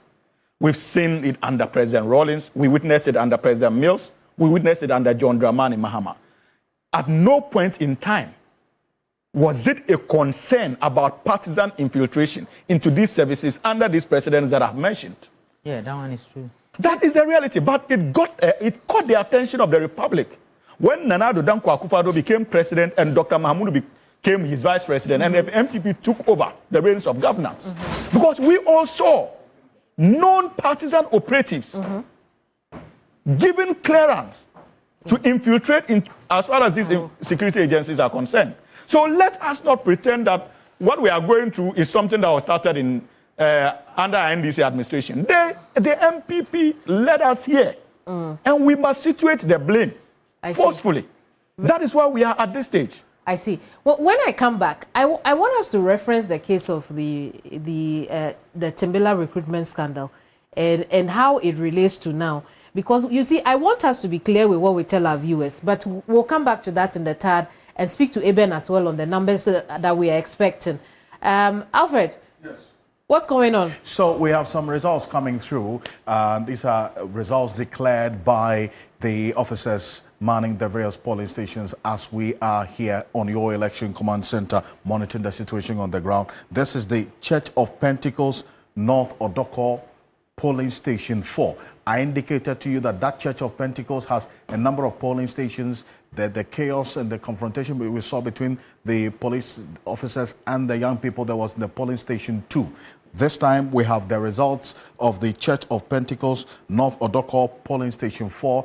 George Queening is our man on the ground. He's connecting with me live right now to give us an update on what's happening there. But just to give you some context and a full picture of the eligible voters at this Church of Pentecost polling station 4. Joseph Akable is we're going to connect shortly. We'll get you the full, that's the total registered eligible voters in the Church of Pentecost polling station 4, where we understand that the declaration has been made already. Just some few minutes ago, we'll tell you which one of the two, that's either Rabna Obing or Nanekia Free, won this particular this polling station. That is the Church of Pentecost North Odoko 4. Results are trickling in thick and fast right now. And let's go to the polling stations, Joseph, and clearly give us the total of the eligible voters and registered in that polling station shortly. And let's connect to George Quening on the ground. George, tell us what's happening where you are. The Church of Pentecost North Odoko 2, and the counting is over, and so the results have been declared. So this very polling station, we have 67 total voters, and I want to give you the result as it stands now. So out of the 67 voters, just 33 of them voted, and the MPP had 15 and the NDC had 18. And so the NDC won in this very polling station. And I'd want to engage Ibi Bright, who is the Tema Mayor and also NDC parliamentary candidate for the 2024 general elections. And she's been here since morning. She's monitored this very elections. And I'm sure her expectations have been met, I'm sure. Well, yes. I mean, to a large extent, you know. I still hold that if we had original, results, we wouldn't have had to go through the stress just to prove the same point. So we're glad that it's clear, and then we can all rest. And the people of Ablekuma North will have representation in Parliament, representation that is capable and is how would I say, determined, because she's fought so hard to play that role for them. And so for their sake, we're also determined to support her.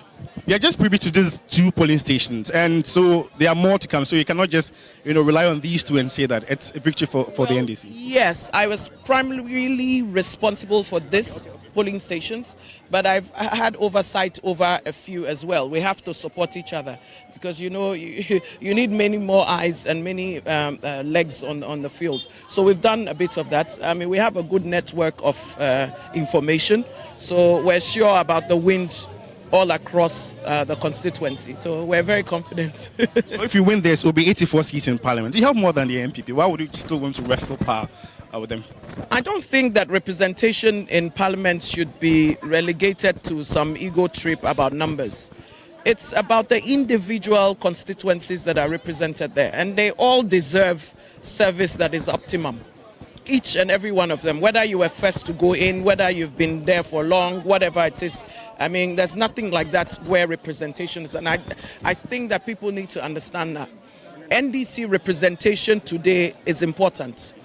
And the representation by a capable person is also important. And for me, Ablekuma North couldn't do better than Irabna at this time. And so she must be there for them. It doesn't matter who else is there, they're not there for Ablekuma North. And so for each seat is an individual situation, and it must be looked at like that. So you monitor it, but there seems there's sort of voter apathy here, because this very place is 67 and only 33 came out to vote. And so the apathy really came into play this time around. Well, generally, at times like this, you don't expect turnout to be even better than it was. I think that, yes, thank you very much, George Quening. At the Church of Pentecost North Odoko, Church of Pentecost North Odoko 4 polling station. That's the results we have. Eligible voters registered for that polling station 67. Out of that, only 33 came out to vote today. And out of that 33, 18 went to Irabna Obin of the NDC, and then 15 to Danekia Efree of the MPP. So the NDC won this polling station. That is the Church of Pentecost North Odoko 4 with a 3 votes increase difference. Let's go straight to the MTTD, Odoko MTTD polling station 1. Evelyn Tengma is there for us. There's been the sorting, the collation, and declaration as well. Evelyn, tell us what's happening where you are. Alfred, as you rightly said, the counting is over here at the MTTD polling station here, and out of 113 voters who were expected to cast their ballots here, we had 48 people voting at the end of the polls. And out of this result, we have Irabina Obin of the NDC obtaining 20 votes, while the NPP, Ekia Efriye, had 27 votes. And so the EC official has just announced it, and they are currently sealing the box where they'll be taking us to the collation center. And so we have a few, of course, supporters who are still hanging around, and of course, they kind of interacting with each other and trying to compare other results from other polling stations to see how their candidates are faring. And we also have a lot of policemen also here who are still here stationed here, and of course, because the ballot box is still here, and so they are still here in their numbers as well. So basically, that is what is happening here, Alfred. Great detail then, Evelyn. Appreciate you for this. So that is the information from the MTTD, that is the Odoko MTTD polling station 1. The results as declared. Eligible voters registered for that polling station was 113. 113 eligible voters. And guess what? We were talking about the low voter turnout, which the likes of Musa Dankwa predicted ahead of today, that, well, the momentum is down, the motivation to come out to vote is down, but then again, the violence that has characterized this entire process was also a major demotivating factor as well. So we're seeing, just based on the numbers, 48 people out of the 113 valid eligible voters for that polling station came out to vote. And out of the 48, Irabna Obing polled 20. And Nana Ekia Efriye 27. And a sport ballot 1. So that effectively means that Nana Ekia Efriye won this MTTD polling station 1 with 7 vote difference in her, let's say, to working for her in her own good. But then if you strike it and juxtapose what we just put out earlier and what happened at the Church of Pentecost polling station 4, and also what we are seeing now in the MTTD polling station 1, Irabna Obin won with a vote of 3 difference. And then also we're seeing this one with Ekia Efriye winning with a margin of 7. Bear in mind that no doubt this is a constituency the MPP has won over the period. It is their stronghold. The NDC staged a strong comeback, a very, very impressive showing in the 2024 elections.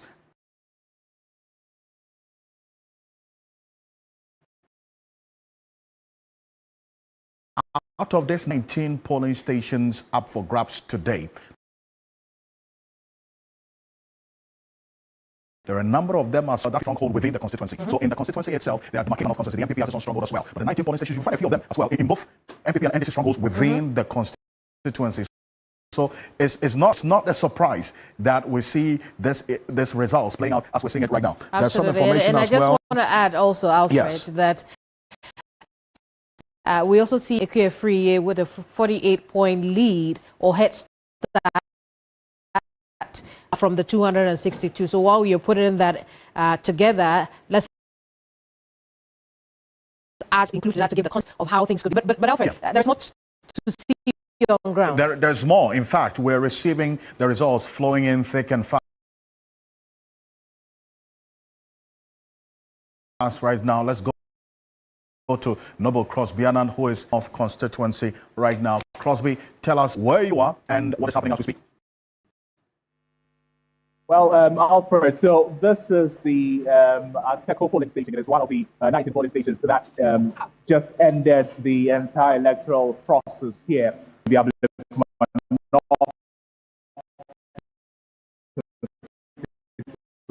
expectation was that some 645 electors would come to this polling station to come and vote. But the turnout, I should say, was a little bit on the low. At the end of the entire process, voting and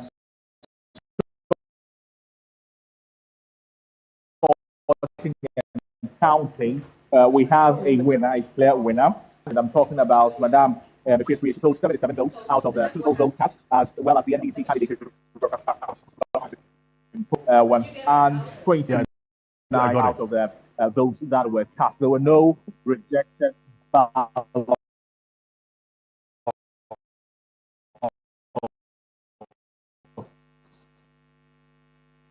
here in the Technical School. There were a few persons. Right. So, Noble Crosby, and I appreciate you for this update. So, the Atiko polling station 1, and from what we're hearing right now, the Atiko polling station 1, the details have just come through as well. The NPP, that is Naneke Free about 77 of the valid vote cast, and then the NDC, a runner Obin 129. This is Atiko polling station, Atiko 1 polling station as we're having it now. In fact, if you look at the registered eligible voters in the Atiko polling station, it's actually one of the highest that we have been talking about. The Atiko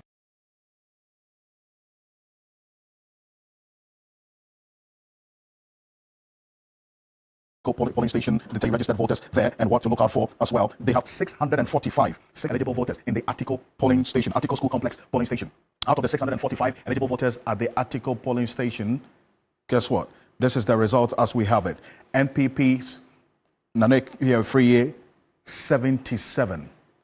NDC's Irabna Obin 129.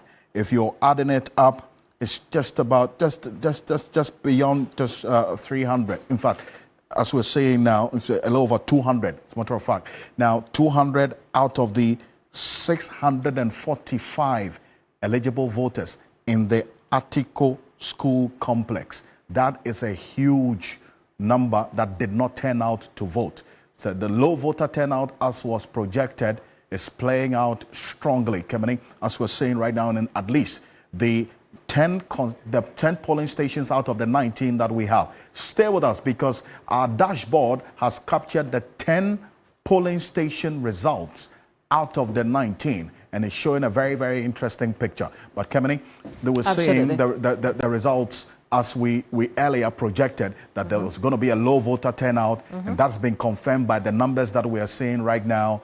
The violence, the demotivating factor, and the fact that today not being really a holiday, people had to still go about their work, and then having to see as well the momentum not being so high as we saw on election day. We're live on 3FM 92.7, also on TV3 Ghana on Facebook. So for those of you who are driving right now, listening to us on 3FM 92.7, this is your election command center. This is it. The low voter turnout has been confirmed by the numbers, is it not? Absolutely, indeed. 645, we are seeing only about 260 now. We still have about over 430 who didn't. And I wonder what Eben thinks about that. Eben, will your per your projections, is this expected to be worse as we hear the numbers? Because this 645 Atiko complex school complex polling station is the highest we're seeing amongst the 19 polling stations, and even that, over 400 people didn't turn up. Yeah, so it is expected. The main reason is that I think the NPP lost the opportunity to really make use of this election. Okay. The reason is that in most advanced countries, when it comes to midterm elections, it is a referendum on the government in power.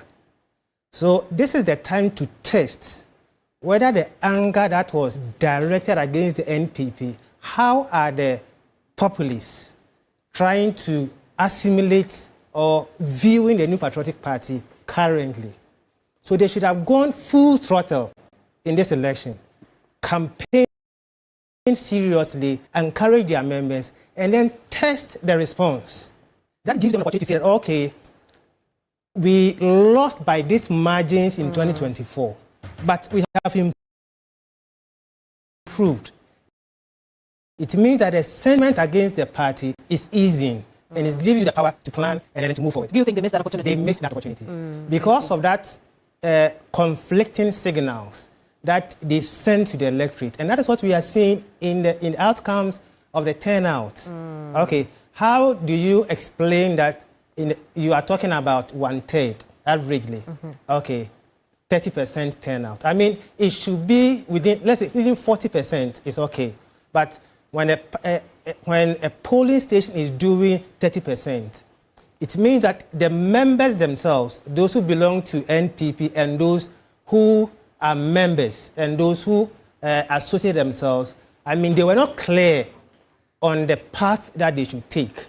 And so that's what I say, that I think the NPP has lost a very big opportunity. Right, so you expect that the apathy numbers that we are getting, the very low numbers that we are getting, will be worse, right, as we go about receiving the results? I think it will permeate through the entire 19 polling stations. Yes, because Irabna just needed to make an average of 3 votes per constituency to win the elections. Is that the case? Yes, because the NPP was leading by 48 points. Yes. And if there are 19, polling stations, on average, if she can make 3 votes per constituency, she wins the elections. And currently, she's doing more than 3 per constituency. But you see, the flip side of what you are saying is then that the apathy won the NDC the election, which is something they have rejected in the past. Hamza, I'll have you react to that, but let's go over to the other side.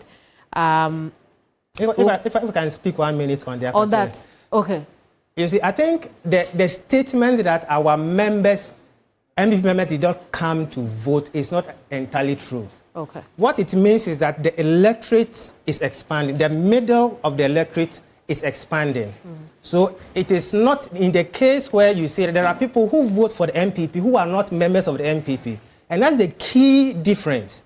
People vote for the NPP not because they are members of the NPP, but because maybe they like the policies.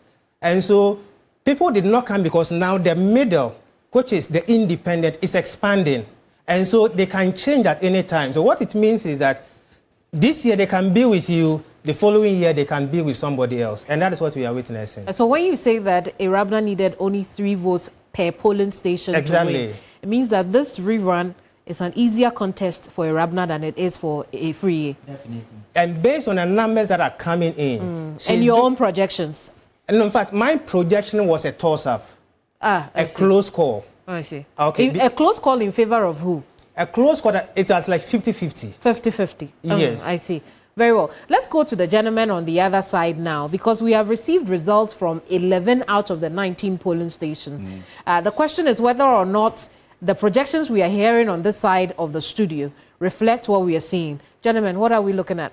As a matter of fact, it may just be the right projections as we're seeing playing out. Because as you indicated, Kemeni, we have 11 out of the 19 polling station results here on your election command center, Joseph Akable. Joseph, let's get to the magic wall right now and walk us through exactly how the picture is looking like as we speak. I mean, people simply want to know who is in the lead at this point in time. Let's just take them directly to that. At this point in time, the NDC is leading by 164 votes. And this is out of 11 out of the 19 polling stations.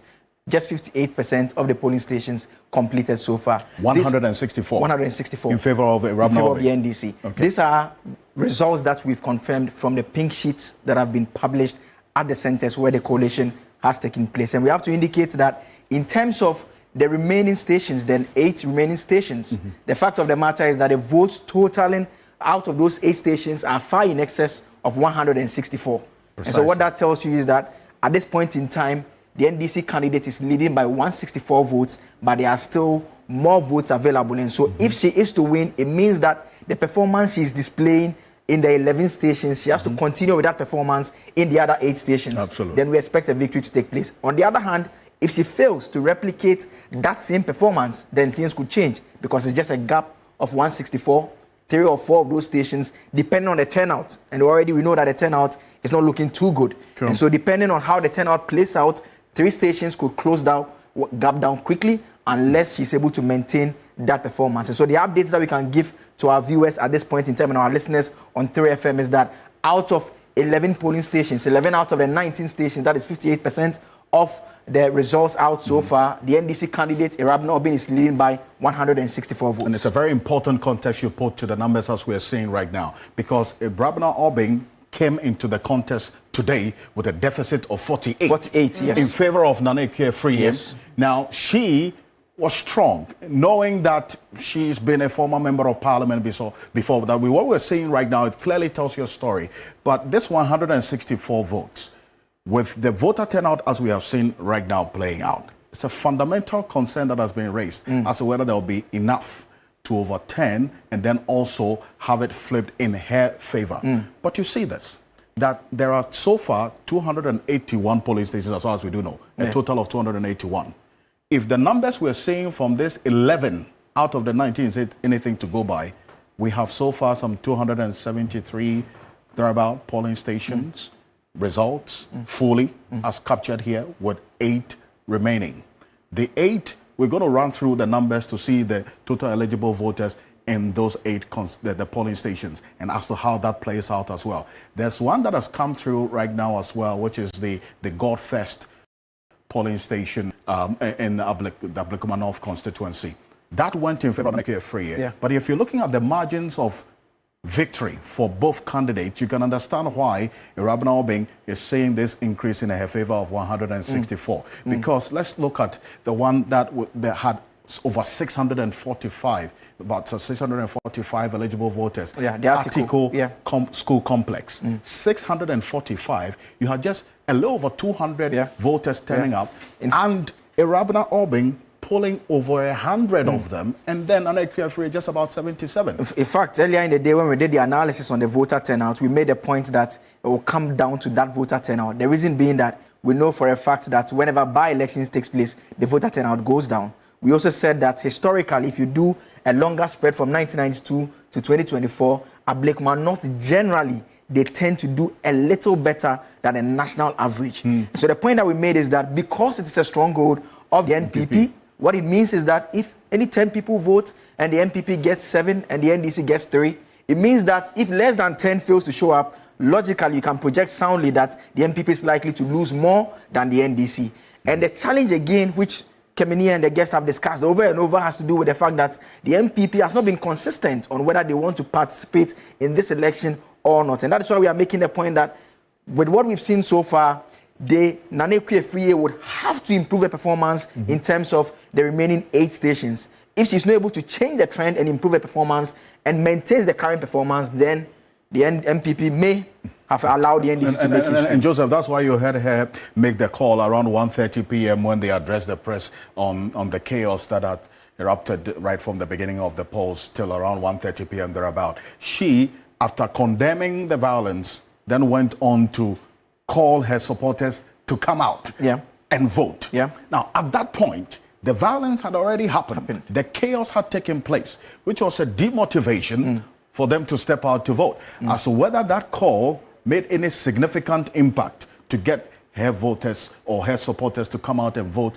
is one question that the answer would only be given in the next couple of hours ahead of us when we have the full picture of the 8 polling station results left and who is going to win this constituency. Is it Irabna Obeng of the NDC or Nanekwe Free of the MPP? But for now, as Joseph has just stated clearly, Irabna Obeng is in the lead with 11 polling station results. It's a difference of 164 votes. And we have to emphasize, very important emphasis is that the outstanding votes from the 8 stations far exceed 164. And so for her path to victory is to repeat the performance that she's displaying in the stations that we've recorded 11 so far. The path to victory for the MPP candidate is she has to perform much better because the voter turnout, we've seen it already, it's not any significant. And so the turnout is not going to change. What they voted is what they voted. And so the results outcome is what she has to improve in order to change her fortunes. Let's see. And let's go straight to a conversation right now. And Kemini, this picture also sends a certain signal of how things are going to play out, is it not? Absolutely. And gentlemen, I was hoping you would tell us which 8 polling stations we are expecting so that I can start to do the permutations of how this could go, as if I know the numbers. But thank you so much. Thank you so much for bringing that to us. Let me take what you have just revealed to us to Hamza, because his skin is in the game, Hamza. It's looking good for your skin in the game because our projection is that she's already in 164 lead over the NPP candidate. It must be good news. But listen, they're saying that the path to victory is only if she's able to replicate her performance in the 11 polling stations so far. Is that possible? It is, because the information I have shows that the NDC can, at this moment, confidently declare that we have won the Ablekuma North elections because we are done with our coalition. And I can say with all confidence that Ablekuma North too has joined the throne. I see. It has turned green. But you see, those are your projections. We'll wait for the Electoral Commission to make a formal announcement. You know that is the right thing to do. Yes, I do. But you see, you need to appreciate you need to appreciate the National Democratic Congress that we are dealing with. It is not the NDC of old. We've taken time, at least about 8 years, if you like 16 years, because 8 years with President Mills and Mahama as Vice President, then another 4 years with President Mahama, no, another 8 years in opposition. So in about 16 years, we've taken time to rebuild this political party, to rebrand it. And that was spearheaded by His Excellency President John Dramani Mahama in the last 8 years. So they should not think, especially the NPP, that as a political party, we are still hooked to the old ways of doing things. This is a new party that is determined to ensure that we hold on to power for a very long time. And in doing so, I can assure you that this is not a party that is going to take for granted the confidence of the Ghanaian people. At every step of the way, we would ensure that we place the national interest over and beyond that of our partisan objectives. And that is why we are beginning to see these numbers.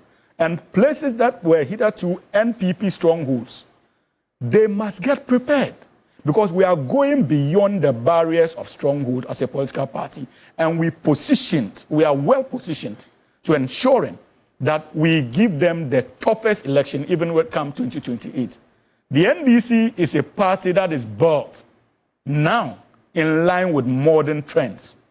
And we are more than convinced that for the NPP to be able to compete effectively with us, then they need to go back to the drawing board and get along with modernity so that we can engage as equals. But as it stands now, they must be, I'm sure, what's the name of their party head office? Where is it located?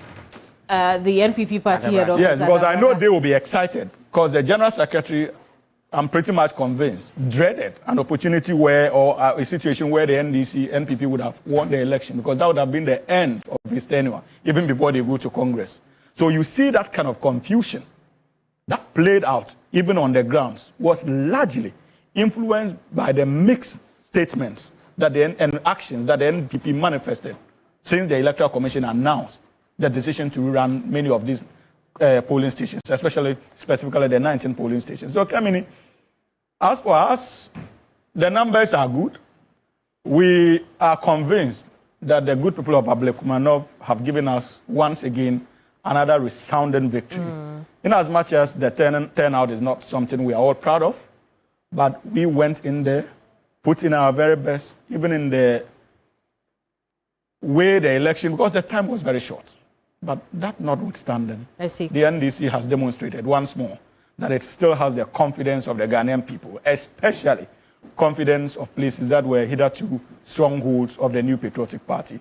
And that journey has just begun with the 2024 general election. And we hope and we are committed to ensuring we continue on the trend, even in subsequent elections. Hamza, I'll say again, the announcement of victory will be made by the Electoral Commission at the end of counting, indeed, and collation today. But also because you mentioned the NPP a lot and made reference to their party head office and the General Secretary, I'm obliged to mention that here at Media General, we continue to create the opportunity for the NPP to have the chance to come in and respond to issues such as this when platforms of this nature are created. It has been the NPP's choice to stay away from our programs, our shows, our news programs as well. But we will continue to create that opportunity. That said, it comes to you, Eben. You thought that this would be a toss-up. Based on our projections here at Media General, it would seem that we have a lead favoring the NDC. But as you heard, Joseph, that it has to be a clear path for Irabna so that at the end of today, we can say that Irabna is the leader. Otherwise, Ekwefriye is also giving her a run for her money.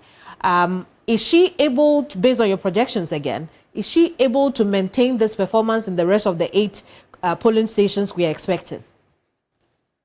Well, I think for now, the projections, the actual projections are the numbers that are coming in. Okay, so as the numbers come in, then you just look at what is the number telling you. And I begin to see that for the NDC, I think they have been able to overturn the deficit. And I think 164, even though it's not that big, the reason why it's a toss-up is that you are looking at a constituency with 121,000 registered voters. So if it comes down to less than 500, when you go to certain districts or regions or states in the US, it's an automatic rerun.